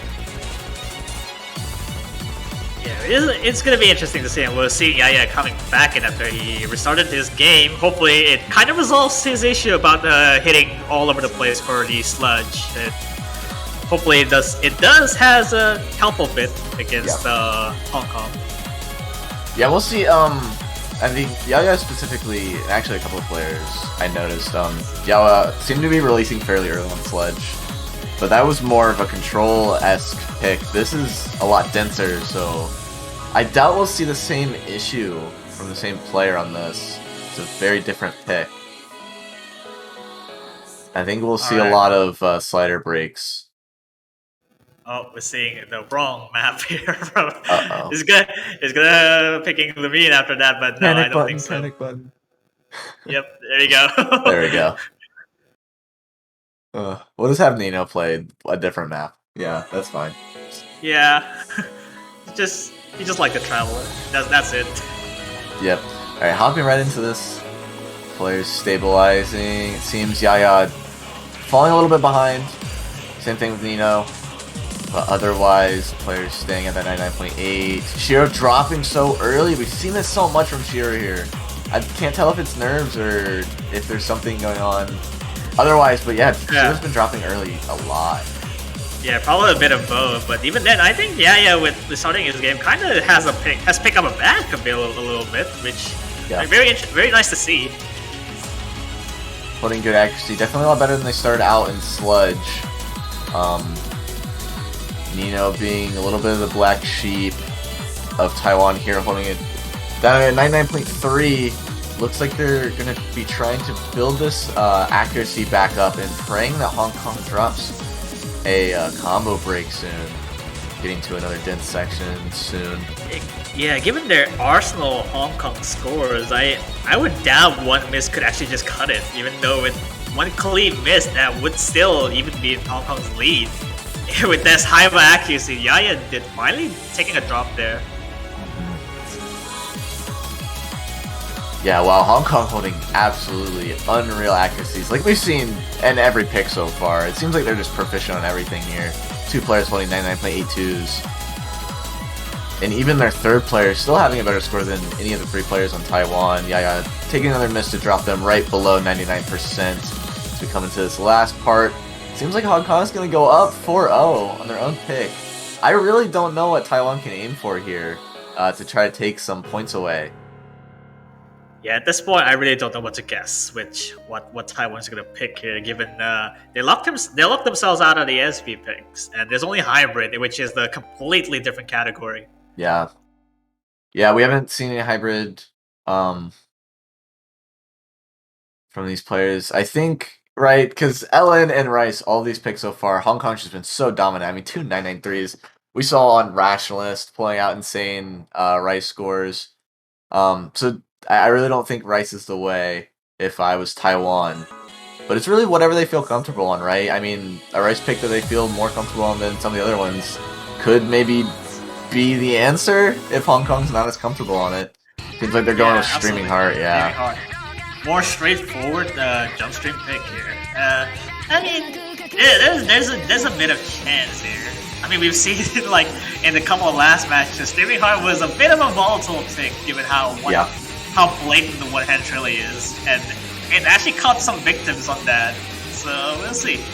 Yeah, I think for the most part, Hong Kong is definitely favored on this being a pick that is a little bit more straightforward, and they do like excel on those. Their ratios are, as a team, very good. But again, yeah, this gets very dense, and stamina can definitely be a factor in this for a lot of those trills, and also just those really dense sections. So missing is definitely something that can happen from Hong Kong, but Taiwan definitely needs to perform on this to be able to take it from them. Yeah, I think this pick in particular has been like, it's deceptively control heavy, given how most of the one-hand trills in this stream. I think there's some couple of like 1 or 2 even, like just literally just one-hand trill patterns, where it could actually just trip up some few players. I think in the last match as well, we've seen a couple of misses on that one. Yeah, Rich is just saying in the chat, me win 995k personal worst. If your personal worst on a round of 16 Rice map is 995,000, I would not be complaining about that. I would take that all the way to the bank and back. I honestly would take that all day because I haven't seen myself playing this game even close to 995. I tried this map one time and I quit out because I had an A rank. So I'm not one to talk about anything remotely good score wise on this. But 995k, that would be more than enough, I would say. I mean, it's basically what it says, right? If you miss, that's immediately a personal worst to put it into perspective. So even though with Nano with the wrong map to load up again, hopefully it's a panic button going on. Yeah, I mean, we'll see if nerves factor into this, right? Because I mean, practicing the maps outside of that tournament environment, it's a lot different, right? You want to practice how you play, so you kind of want to practice with your team, like in multiplayer lobbies and stuff like that, so that you're used to, having to actually perform. So like if you hit a 200 early on, you're not allowed to, just quit out. So we'll see if that tournament environment changes anything about this Hong Kong team. Marissa already dropping very, very early. Accuracy being quite low compared to Hong Kong team. We'll see if they can catch up here. The only saving grace is that the misses would come out very early, so it's not even at the 400, let alone 200 combo. So I guess that would be too much of a damage, although it doesn't say much considering all 3 players of Hong Kong are about 99.9. Yep. Yeah. And this is typical. I would say I'm surprised, but I'm not. We've seen this time and time again with these Rice picks. This is just holding that 99.92. Yeah, 2 players. Wow. Meg dropping a little bit below and then getting right back up. Shiro and Nino holding similar accuracies. Never mind. Shiro drops a little bit. Yeah, it's pretty much stationary. I mean, the lead just keeps growing, if anything. Yeah. Yeah, when you're able to handle the round of 16 Rice like this, I can't imagine what your Rice is going to look like later on as well if they can scale. That's... Wow, these scores are insane. Although Pikachu did drop a few 200s, so it's not even in the 99.9 range anymore. Yeah, Nino and Shiro definitely able to stay pretty well together here, having similar scores. Marissa just having a couple combo breaks, still staying at below that 400 combo. And like we were saying, yeah, misses early on. Like we've seen Shiro miss a lot early on and still be able to put out really good scores. If you miss before that 400 combo hits, then it's not as detrimental as if you were to miss later on after you're already at that combo scoring cap. And so yeah, missing early on is still bad, but it's not as detrimental as usual, especially on a long pick like this. But we are coming to the end here, and Hong Kong have an insurmountable lead. Yeah, absolutely. With Nano finally losing out the full combo, which is only Shiro is in the surprisingly not still have a full combo, but at this point, oh, that's a miss. Finally, for the first miss on the Hong Kong side, all things considered. Yeah, I think May actually was saying earlier on that they weren't as comfortable with this. But, I mean, 2.97 million, 2.975. Oh boy. An insane score. Yeah, Rich is still beating their personal worst. Yeah, 127 perfect. I guess he wasn't wrong about it, so, you know. Yeah, that's... if I was Taiwan, like, looking at this, that's just...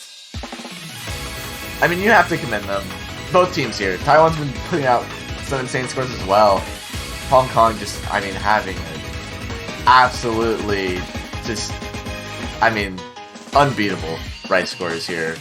Most teams would be hard pressed to be able to put out a Rice lineup that would be able to take them down here. Yeah, this is a match point for Hong Kong, and they'll be picking Double Helix as their finisher. Hopefully, just to spice it up a little bit, more tech coming out their way. Yeah, this has been the map that teams have been kind of afraid to pick. Even the teams that are more comfortable in Rice. But they have a lot of leeway. I mean, you're up 5-0, you're able to kind of pick whatever you want. It's mostly because I think the patterns by itself isn't too much of an issue, but there's been like completely blatant spike, which I completely mentioned on the showcase before, which some of the bursts which are really hard, and then the right to left hand trails, which are very typical of what with Beema used to spice it up a pattern, and you would probably be afraid to get Beema by this chart. Yeah. Yeah, I'm excited to see what scores they put up on this. It seems like we're about to head into the map soon. Taiwan does need to win this to stay alive here in this match. Backs against the wall, we'll see if they can perform. Opting for mirror for both Tommy and Rizzes, but we'll see what happens here. Because of you mirroring, the trail will become from left to right instead of right to left. Yeah, you're just changing the bias. So it's just a preference thing. Whatever hand you're better with. Another start, typical. We'll see Hong Kong taking the earlier lead here, staying right in those 99.9s, while Taiwan players falling a little bit low. Shiro taking down into that 99.2 area, dropping a lot of 200s. Seems like Tommy and Nino are able to build up a little bit, staying stable around 9.6, but Nino actually dropping Caster's Curse. Why did you say that? Yeah, it was a bit of a dirty drop too, which has a 100 and 200 after that. Yeah, and that difference, right? Mifa here saying dirty drop is if you're dropping and you're not able to kind of recognize that and be able to cleanly hit the rest of the patterns around that drop. A lot of times it's really easy to hit a drop and like CB rush or otherwise hit the rest of the nodes like in that column out of time. So you lose a lot of accuracy like we saw from Nino there. Wow, Rich is just staying around 99.87. Same with Magnitudes. So far has been 9.8 across Hong Kong. What can you really do with this though? With this kind of score differential? You can pray. You can I don't know. It's tough. I mean, Perform as well as you considering- can. Yeah, 99.4 is actually commendable for a chart as hard as this, but it's really just comes down whether you're better at most players. Yeah, and that is the thing we see a lot. Teams that are typically just higher seed, like in Rice or whatever, they just have a strong lineup like Hong Kong, where all 3 players are capable of putting up similar scores that are just like better than the scores you're putting up in practice. There's not a lot you can do. It's kind of just you kind of just gotta perform, deal with it, try to pick outside of their comfort range, and hope that some of your other skill sets can match. But Richard is actually dropping there. Same with Meg Why is earlier actually? on. Yeah. Yeah, we're 3 actually going to go times. a little bit back to Taiwan's favor, but there's not a lot of map left. We'd have to see a catastrophe here from Hong Kong for Taiwan to not lose their tournament. It's mostly this section, which is the most spiking it's ever been for challenges like this. And you got to the first at the end. It should be taking not too much damage. I think they should be fine. Yeah, Tommy and Question actually having FCs there, very respectable. But Hong Kong is going to take this match 6-0 over Taiwan, a sweep here to knock them out of the tournament. Incredible score there. Wow, 2 200s, 163 perfects from Quotient. Yeah, with 7 200s by Tommy as well. Even though with that full combo, actually, that could also be like most of the players that are pretty much on the lower seed, which that is very, very good score too. Across the board, really. Having a really good fight against Hong Kong. But unfortunately, Taiwan will absolutely be knocked out from the tournament as well. Yeah, and for the teams in the later rounds, watch this Hong Kong team. Watch out for them, because these Rice scores are absolutely insane. I would be terrified if I was any team coming up against Hong Kong's Rice lineup. So we will see them in later rounds. We'll have to see how they perform as the map pools get harder going to quarters and into semis. Yeah, this is if you're actually facing Hong Kong for like the quarterfinals, you'll be hard pressed to find any weaknesses that they actually had. Given there's like 3 other players that are simming in for subs, it's really hard to tell. Yeah, really strong lineup all around there. And so that will do it for this match. Coming up in the next match, we're going to have the Czech Republic versus Germany. And shortly following that, we'll make sure to do the quarterfinals map pool showcase. Other than that, anything to say, Mifa? Yeah, absolutely. I would say that for the next particular match, which is Czech Republic and Germany, will be actually on like a 1.5 hour at most, which is around 17 UTC, which I should also mention. And yeah, I believe that is the last match as well, given with that last match we'll also be going on for the map pool showcase for the quarterfinals. So you're not missing much there after that last match. Yeah, make sure to stay around for that. As well, for anyone watching, if you want to support this tournament in any way, make sure we have a community pool set up to where you can donate money directly to the prize pool. The players get that. As well as if there's any specific team you want to support and show your love for, on the OSU website in the shop, you can purchase a player banner. Me personally, I'm rocking the Team Philippines banner. Costs about $2.50 there, so make sure to grab one, support your favorite team. And other than that, I suppose we will see you in the next match. Yeah, see you in the next match. We'll be signing off.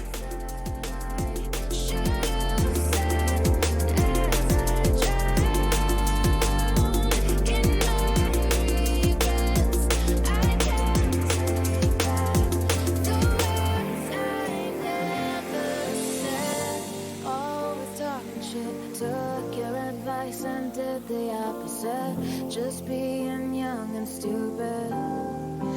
Oh, I haven't been all that you could have hoped for, but if you'd held on a little longer, you'd have had more reasons to be proud.